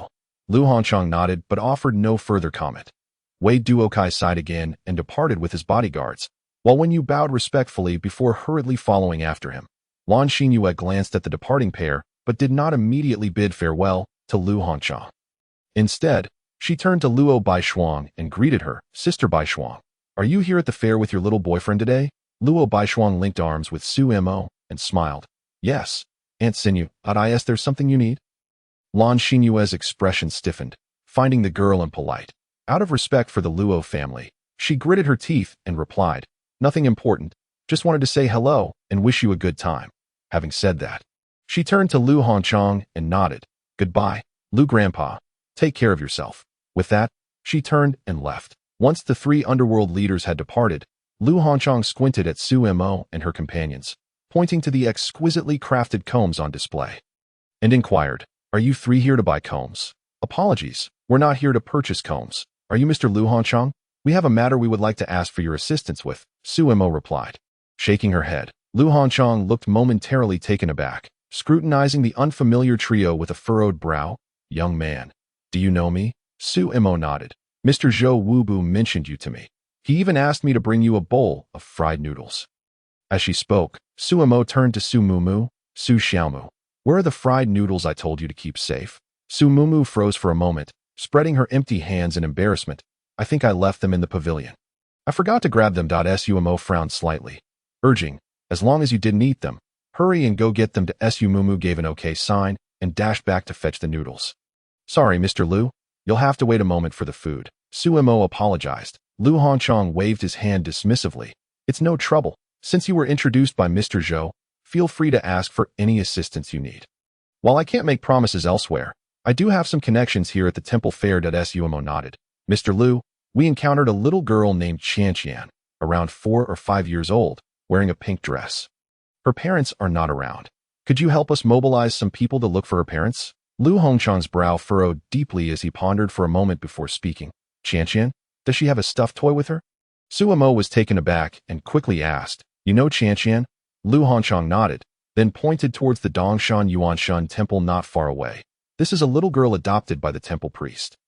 She has some intellectual challenges. I've seen her a few times. With so many people at the fair today, the priest might not be able to keep an eye on her, and she may have wandered off. Please wait a moment. I'll call someone to look after the stall, and I'll accompany you to check on her," Lu Honchang said, beckoning to a nearby stall owner and giving a few instructions.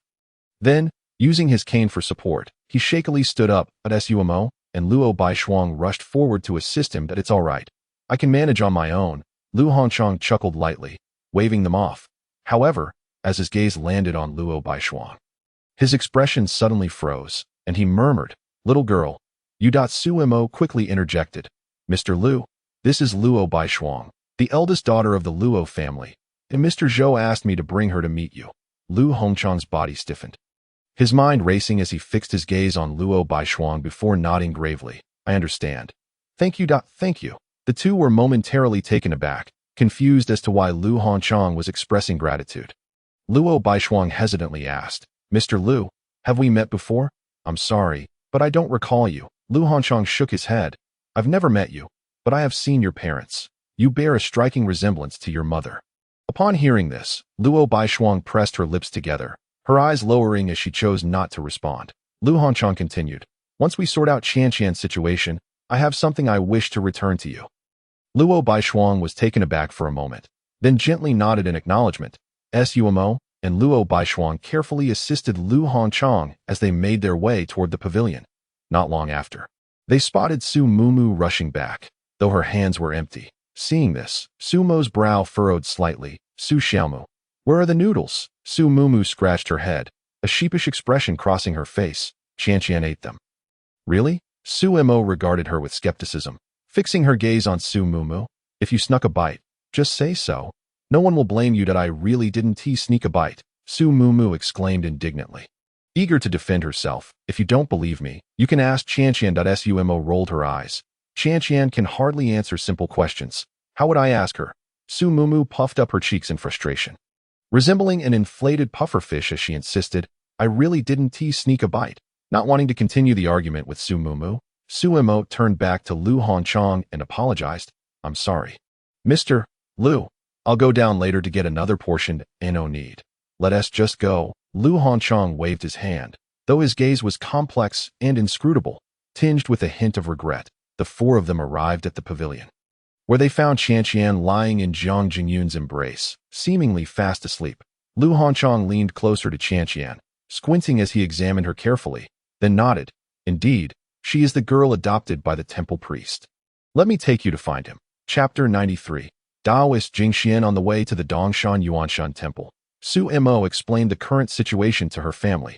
Upon hearing these words, the atmosphere grew heavy, and as the onlookers gazed at the slumbering Qianqian nestled in Zhang Jingyun's embrace, an involuntary hint of compassion flickered in their eyes. Su Mumu, standing nearby, proposed, "Mother, little Qianqian is so adorable. Let us adopt her. We cannot allow her to remain in the temple for her entire life." Upon hearing this, Su Mo shot her a glance, retorting, "The adoption process is not as simple as you imagine. Currently, only our eldest brother and sister-in-law meet the criteria for adoption." Zhang Jingyun glanced down at the sleeping Qianqian and sighed. "Let us discuss this later." It was the weekend, coinciding with the temple fair, and at this moment, the Dongshan Yuanshan temple was teeming with visitors coming to pay their respects. At the entrance, the queue twisted like a colossal dragon. Su Mumu gazed at the nearly 100-meter-long line, unwillingly exclaiming, "Are we really going to wait in that?" "Follow me." Lu Hongchang chuckled lightly, leading the group past the line. He approached the attendant at the entrance, gently patting the shoulder of the Kuan Dao, and called out, "Xiao He." The Kuan Dao turned to see who it was and quickly bowed, saying, "Lu." Lu Hongchang pointed toward Qianqian in Zhang Jingyun's arms, saying, "Xiao He, could you check if this is the girl from your family?" The Kuan Dao was taken aback, then looked at Qianqian and eagerly nodded. "It is Qianqian. I sincerely apologize. There are so many visitors today that I did not notice when she slipped away. I will inform the temple master immediately. No need for that. Just tell me where the temple master is, and we will return the girl to her." Lu Hongchang waved his hand and then gestured towards Su Mo and the others, adding, "Moreover, Qianqian was found by them. It would be remiss not to express our gratitude. Upon hearing this, the Koan Dao hurriedly bowed to Su Mo and the others, saying, several. Su Mo and the others nodded in return. And the Koan Dao continued, the temple master is currently in the back courtyard preparing for the prayer ceremony, and everyone else is occupied with their own tasks, so I cannot leave my post. That's fine. Just call the temple master and ask her to open the back door.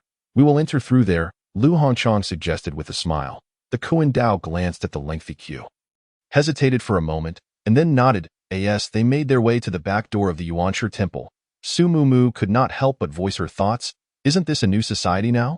Why are there still so many people coming to worship Dongshan Yuanshi? Has he truly shown any divine signs? Su Xiaomu, do close your mouth quickly, Jiang Jingyun admonished, tugging at Su Mumu's ear in annoyance. Su Mumu winced in pain but quickly broke free, retorting, what is wrong with that? Lu Hongchang interjected with a smile. Little girl, while one may choose not to believe in spirits, one must still show them respect. Su Mumu pouted, if one does not believe, why should one show respect? Just then, a voice as gentle as a breeze floated through the air, because in respecting the spirits, we are also honoring the part of ourselves that is bound by moral constraints. The crowd turned their gazes toward the source of the voice, where they beheld a Koan Dao standing straight at the entrance of the back courtyard, adorned in a purple robe embroidered with patterns of bagua and clouds. Draped with an exquisitely patterned xiapa on his shoulders, exuding an air of solemnity, Lu Hongchang smiled and introduced, this is the temple master of Dongshan Yuanshi Temple, Taoist Jingxian. Taoist Jingxian greeted the crowd with a bow. Reciting, the crowd nodded in return. Taoist Jingxian approached Jiang Jingyun, his expression warm, saying, dear, please allow me to take charge of Qianqian. Jiang Jingyun hesitated for a moment, her gaze lingering on Qianqian as she reluctantly placed her into Taoist Jingshuan's arms. Unable to resist asking, Taoist, has Qianqian been examined at the hospital? Taoist Jingshuan's expression dimmed slightly as he nodded and sighed. She has been examined. She suffers from moderate intellectual disability. This revelation, a heavy silence enveloped the group. Su Mo furrowed her brow and asked, Taoist, may I inquire how she mistook us for family just now? Mistook you for family? Taoist Jingxian hesitated for a moment, and then patiently explained, it is likely due to my recent efforts in training Qianqian to recognize words through drawings. Her memory may have become muddled, causing her to associate you with the figures in her drawings. Sumo was taken aback. Could it all be mere coincidence? Taoist Jingxian sighed and turned to the group. Dear, you have helped me find Qianqian, and I am at a loss for words to express my gratitude. Please, come to the back courtyard. I have brewed some tea to entertain you. The group nodded in appreciation. I still have my stall to tend to, so I will not stay, Lu Hongchang said. Beckoning to Luo Baishuang, he then retrieved an antique wooden box from his pocket and handed it to her. As Luo Baishuang slowly opened it, she discovered a beautifully carved glass comb adorned with magnolia flowers, shimmering with vibrant colors under the sunlight. This comb is gazing at the exquisite item. Luo Baishuang felt a familiar sensation, as if she had seen it before. Your parents once purchased a similar comb at twice the price. That comb is a family heirloom of mine. When that one broke, I had another made, though I cannot be sure how closely it resembles the original. Upon Lu Hongchang's reminder, Luo Baishuang suddenly recalled that she had seen her mother using such a glass comb. She looked at the comb in the box. Her eyes gradually glistened with unshed tears, and she bent down to express her gratitude. Thank you. Thank you so much. No, it is I who should be thanking you, Lu Hongchang replied, shaking his head. Years ago, when my wife was gravely ill, it was your parents who extended a helping hand when I was at my lowest. This kindness, I do not know how to repay that. As for what happened to your parents later, I deeply regret it. After much contemplation, I decided to recreate an identical comb, but I was uncertain how to present it to you. Now that you have come, it has fulfilled my wish. He spoke. Lu Hongchang bowed slightly, sincerely expressing his gratitude. Thank you. Luo Baishuang bit her lip and nodded gently. Sumo stepped forward quietly, wrapping her arms around Luo Baishuang's shoulders. Luo Baishuang leaned into Su Mo's embrace, tightly clutching the comb in her hands. Watching Luo Baishuang and the others follow Taoist Jingxian into the temple, Lu Hongchang's face gradually reflected a hint of sorrow as he murmured to himself. In the end, did I lack the courage to speak out? Yet, at least the item has been handed over. That is good. That is good. Lu Hongchang sighed deeply, turning away, his back appearing slightly more stooped than before, his figure more forlorn. Years ago, he had been a spy for Jiang Tianzheng, controlling all intelligence regarding the underworld organizations. Zhang Shoufa had suspected everyone, but had never doubted that their elder brother was the one who betrayed them first. As for everything that transpired with the Luo family, he could have prevented it, could have salvaged the situation, yet he had mistakenly trusted Jiang Tianzheng. Chapter 94. Participation in the prayer ceremony invited by Taoist Jingxian. Su Mo's family entered the reception room in the back courtyard of the Yuanshi temple. As they stepped inside, a subtle yet fragrant sandalwood aroma enveloped their senses, instilling an inexplicable sense of tranquility. The room was simply adorned, with a wooden table and chairs in the center, a row of scripture shelves against the wall, and beyond that, a bed. There were no other large pieces of furniture, giving the entire space an air of simplicity. Please, enjoy the tea. Taoist Jingxian invited the group to partake. Jiang Jingyan took a sip of tea and asked, Taoist, may I inquire if there is any news about Qianqian's biological parents? Taoist Jingxian slowly shook his head, replying, No, Qianqian appeared at the temple gate over 6 months ago. We reported it to the police and took her to the hospital for examination, eventually registering her at an orphanage. Later, feeling a connection with Qianqian, I took her in, and now I consider myself her mother. However, as a novice in motherhood, I cannot attend to every detail, and I feel quite ashamed for not watching over her today. At that moment, Qianqian stirred awake in Taoist Jingshuan's arms, looking up at him and sweetly calling out, Mama. Taoist Jingxian smiled gently, affectionately stroking Qianqian's hair. Su Mumu could not help but lean closer to Qianqian, asking, Qianqian, do you know who I am? Hearing the voice, Qianqian turned to Su Mumu, her eyes lighting up as she cheerfully exclaimed, Sister. Su Mumu was momentarily frozen in shock, quickly pointing to herself to correct her. I am your aunt. Aunt? Qianqian responded with confusion, then laughed again, calling out, Aunt. Yes, that's right. I am indeed your aunt. Just as Su Mumu was about to embrace Qianqian, a swift hand descended, and Su Mo dragged her away. Apologizing, I'm sorry. My little sister is mischievous. Please forgive her. Taoist Jingxian shook his head with a light chuckle, replying, It is of no concern. It is rather due to my inadequate guidance that has led to this misunderstanding among you.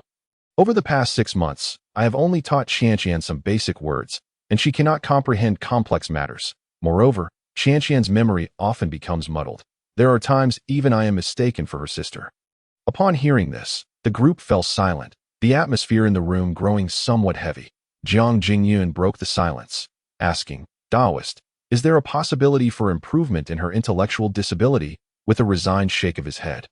Master Jingxian sighed and remarked, I have researched the available information, and given the current medical capabilities in the Great Xia, there is yet no means to cure moderate intellectual disabilities. The only recourse left for me now is to offer prayers for Qianqian. The crowd fell into silence at that moment. As if recalling something, Master Jingxian continued, I remembered something that I once sought assistance online, and a fellow practitioner suggested I travel to a city called Xinhui City, claiming it to be a miraculous place. This practitioner mentioned that the advanced brain-machine interface technology there might aid in training and enhancing the cognitive abilities of those with intellectual disabilities. I am uncertain of its efficacy, but it represents a glimmer of hope for Qianqian, which is why I took note of it. Master, could you please repeat that? What is the name of that city? Su Mo inquired, her brow furrowed as she stood up. The others turned their heads, casting puzzled glances at her. Master Jingxian replied, Xinhui City. Are you familiar with this place? Good person? I have heard of it. Su Mo replied, her expression complex. Xinhui City was likely the very city Bai Mu Yang had mentioned to her, the one founded by Yuan Qing. Hearing the name for the first time from another's lips stirred an indescribable feeling within her. Since you have heard of it, I shall feel more at ease. Master Jingxian exhaled deeply. Continuing, I have been unable to find the location of that city online. However, the practitioner offered to accompany me there. Yet, human intentions are difficult to gauge, and I have been hesitant. Now, for the sake of Qianqian, I wish to see that city today. As he spoke, Master Jingxian glanced down at Qianqian in his arms, a hint of difficulty crossing his face. After a brief hesitation, he addressed the group. Esteemed individuals, I have a request. Please, Master, go ahead. Su Mo nodded. Master Jingxian continued, I would like to ask you to take care of Chantian during my absence. The disciples in the temple are adept at chanting scriptures and drawing talismans, but they are rather inexperienced when it comes to caring for a child that I have noticed that Chantian feels comfortable with all of you. I wonder if you might assist me in this matter. I will be gone for no more than a month, and I promise to bring Chantian back. Upon hearing this, Su Mumu's eyes sparkled with excitement as she quickly nodded and urged, "Yes, Master, you should go quickly. We will take good care of Chantian." "Indeed, go ahead." Jiang Jingyun pushed Su Mumu aside, clearing her throat before solemnly affirming, "Very well, Master, Chantian shall stay with us during these days." After hearing this, Master Jingxian gently set Chantian down, rose, and bowed in gratitude to the group. "Your benevolence I shall remember in my heart. You are too kind, too kind." Jiang Jingyun waved her hands repeatedly, hastily helping Master Jingxian back up. With a warm smile gracing his face, Master Jingxian spoke softly, "Esteemed individuals, today there will be a prayer ceremony at the Dongshan Yuanjin Temple. Would you care to participate?" Su Mo furrowed her brow slightly and responded, "We are not Taoists. Can we really join in? I fear we might disrupt the proceedings." Master Jingxian nodded, patiently explaining, "Of course, you may participate. Though the ceremony encompasses many rituals and rules, they are primarily for the Taoists to observe. You need only follow some simple arrangements and refrain from causing a commotion." "Is there going to be a ritual?" Su Mumu's eyes lit up, and she eagerly raised her hand, exclaiming, "I want to join." Su Mo pressed down on Su Mumu's head, vetoing, "First, we must exclude Su Mumu. She is too noisy. Protest." Protest denied. As the afternoon sun shone brightly in the clear sky, the Dongshan Yuanjin Temple fluttered with colorful banners, lanterns hanging high, and a vibrant red carpet leading into the main hall. Drums and gongs were positioned on either side, while ceremonial flags billowed high above. In the viewing area, a multitude of visitors gathered, raising their phones to capture the scene of the ceremony. Jiang Jingyun, holding Chantian, was among them, while Su Chengyun grasped Su Mumu's hand, ensuring she did not cause any mischief. In the center of the venue, a group of Taoists stood in formation, clad in ceremonial garb and holding wooden tablets, encircling Su Mo and Luo Baishuang. Master Jingxian stood at the forefront, his demeanor solemn and dignified. For a moment, the world fell silent, and all awaited with bated breath. Master Jingxian stepped forward, wielding a wooden mallet, and approached the large drum, striking it 3 times. The resounding beat echoed like thunder, reverberating through the air. He then moved to the large bell, striking it with a mallet. The bell tolled 9 times, its deep resonance piercing the forest. The rich, lingering sound traveled to every corner of Dongshan, prompting passing visitors to pause and gaze towards the mountain. Chapter 95. A Prayer for the People. The prayer ceremony commenced. Within the main hall of the Yuanjin Temple, the statue of Dongshan Yuanjin sat majestically upon a lotus throne, radiating compassion and serenity. On the offering table before the statue lay 5 offerings, 3 animals, silk, the 4 treasures of the study, and sacred scriptures. At that moment, encircled by the Taoists, Luo Baishuang carefully cradled a bouquet of flowers, her expression betraying a hint of nervousness. Nearby, Su Mo felt a sense of novelty. Whether in this life or the previous one, it was her first time participating in such a religious ceremony, and it felt remarkably intriguing. Before Su Mo could further ponder, the sound of chanting filled the air. Master Jingxian led the disciples in reciting the obscure scriptures. Su Mo had reviewed the ritual process for the prayer ceremony, recognizing this step as the opening of the altar to invite the divine presence from the 3 realms. After the chanting concluded, Master Jingxian held a peachwood sword, lifting a talisman to be burned in the incense burner, then recited another scripture, welcoming the deity's arrival. Simultaneously, the disciples gently shook ritual bells, their clear chimes resonating within the hall, while others held pure water in clean vases, sprinkling it across the 4 corners of the altar to symbolize the dispelling of impurities. Following this, Master Jingxian, in accordance with the 7 stars positions, stepped forth, swiftly forming hand seals while murmuring incantations. Once the welcoming of the divine was complete, it transitioned to offering and chanting. Master Jingxian, holding 3 sticks of incense, bore an earnest expression as he placed them in the incense burner atop the offering table, the smoke curling gracefully upwards. "That it is our turn," Su Mo whispered, and Luo Baishuang nodded in agreement. Together, they walked towards the offering table, Presenting the flowers they held, Sumo raised her gaze to the statue of Dongshan Yuanjin.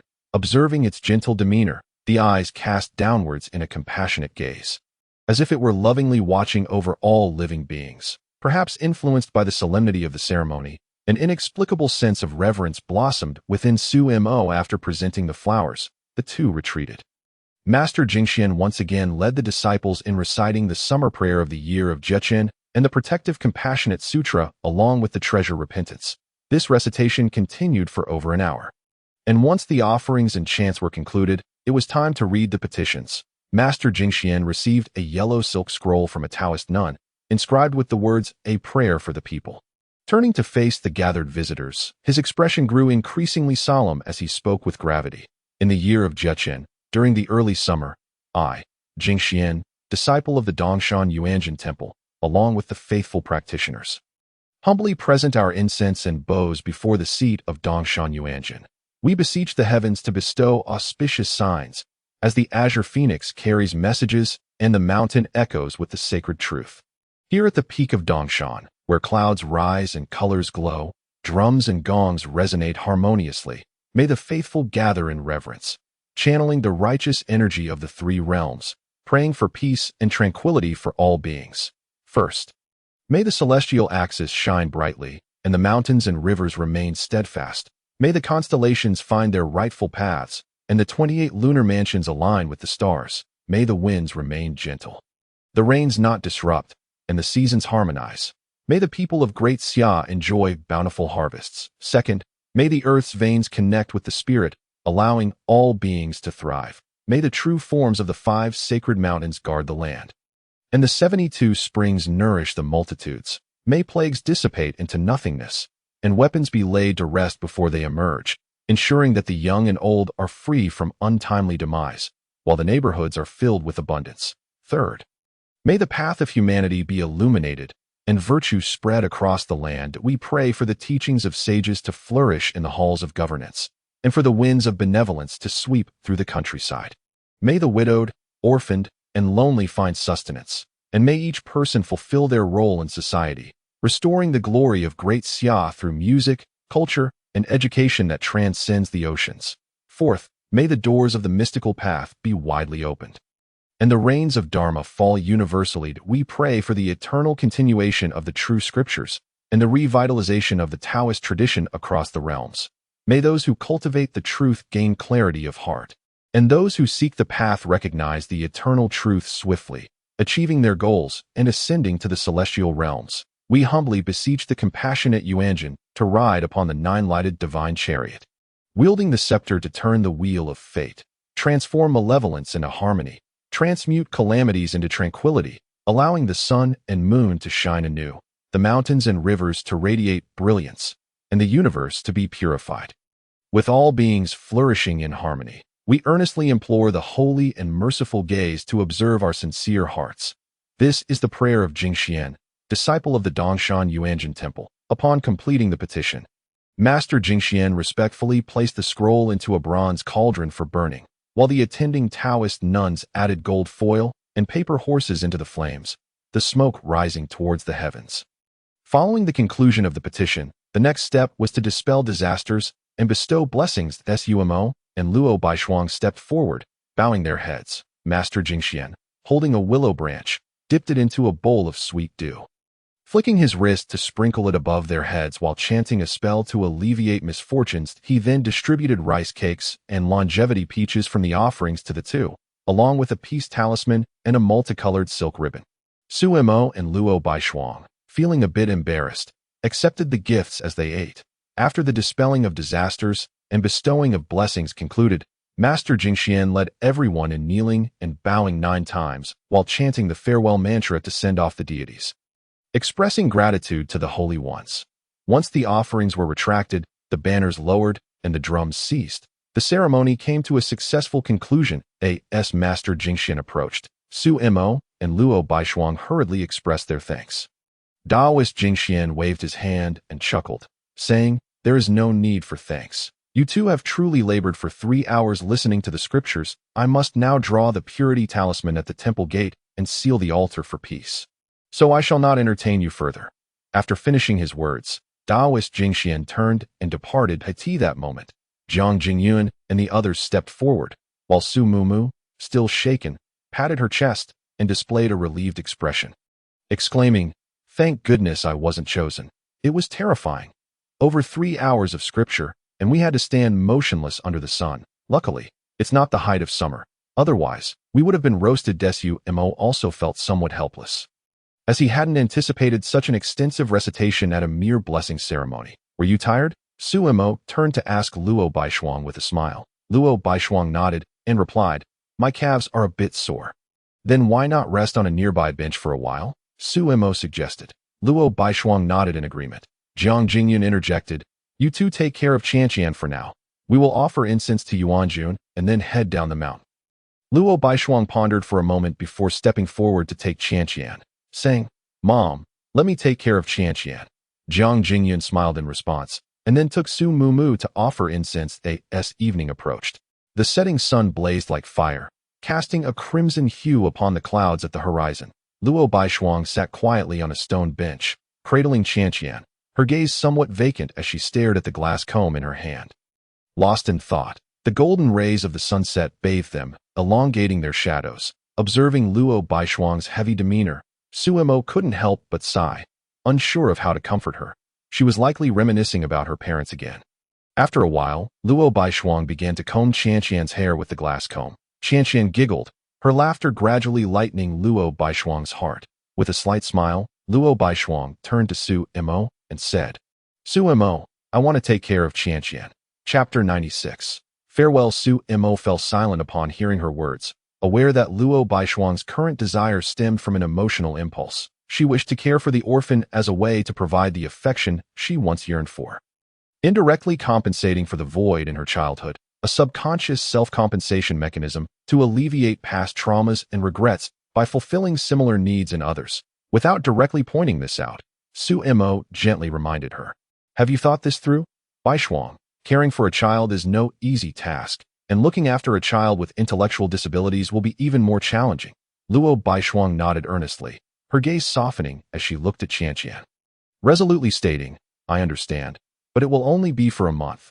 I will be Chanqian's mother for a month. In that case, I have made my decision," Su Mo said.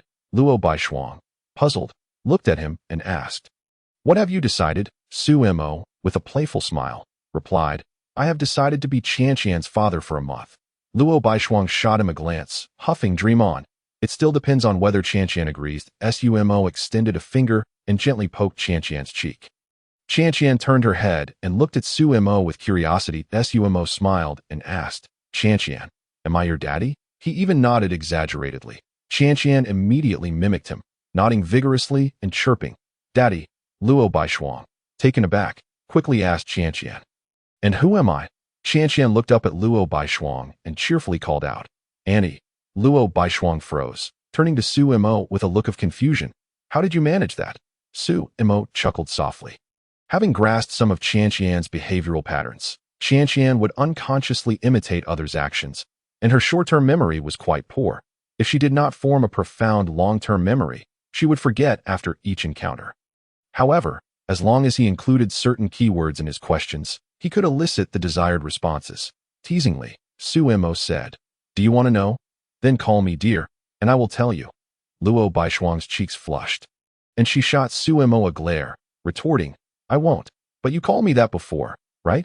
Why are you shy now?" Su Mo pressed on with a grin, realizing she had called Su Mo dear in front of Bai Mu Yang. Luo Baishuang's face reddened even more, and she pouted, "If I don't assert my claim, you might be whisked away by the young lady of the Bai family." Su Mo, still smiling, asked, "Is that so? Are you not afraid of me being taken away by her now? You dare." Luo Baishuang's eyes widened in anger as she glared at Su Mo.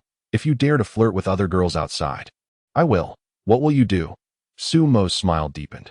Luo Baishuang thought for a moment, a mischievous smile creeping onto her lips, and she covered Chanqian's ears with her hands, leaning closer to Su Mo's ear and whispered, "I will tell them you have a weak constitution." Su Mo's smile froze on his face as he gazed at Luo Baishuang's triumphant expression, shaking his head helplessly, before joining her in laughter. Just then, a light cough broke the playful atmosphere.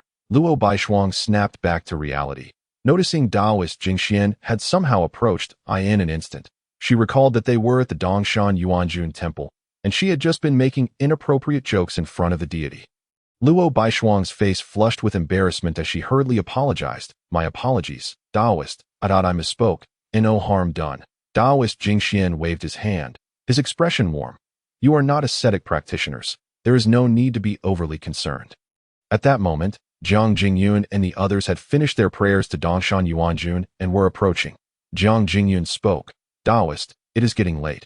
We must descend the mountain, but we will take Qianqian with us for now. Taoist Jingxian glanced at Qianqian in Luo Baishuang's arms, his gaze filled with tenderness and reluctance, and after a moment, he gently nodded as the sun sank lower. The moon began to rise, painting the world in hues of twilight. Taoist Jingxian escorted the group to the temple gate, standing silently as he watched their figures gradually fade into the distance. Only when they had completely vanished from sight did Taoist Jingxian murmur, "Farewell, Qianqian." Just as he prepared to turn back to the temple, a tall shadow suddenly intruded upon his vision. The newcomer, clad in a simple yet tidy robe, with hair and beard both white, and a gaunt face, was none other than Zhou Weibu. Taoist Jingxian greeted him. Senior brother Zhou, blessings of the infinite heaven. Blessings of the infinite heaven. Junior sister, Zhou Weibu returned the greeting, then turned his gaze toward the direction Su Mo and the others had departed, asking, "Have you sent that little child away?" Indicating your intention to leave? Taoist Jingxian nodded gently. Even if the road ahead is perilous, you still intend to go? Zhou Weibu inquired further. Taoist Jingxian affirmed, as my elder brother has said. Man can conquer heaven.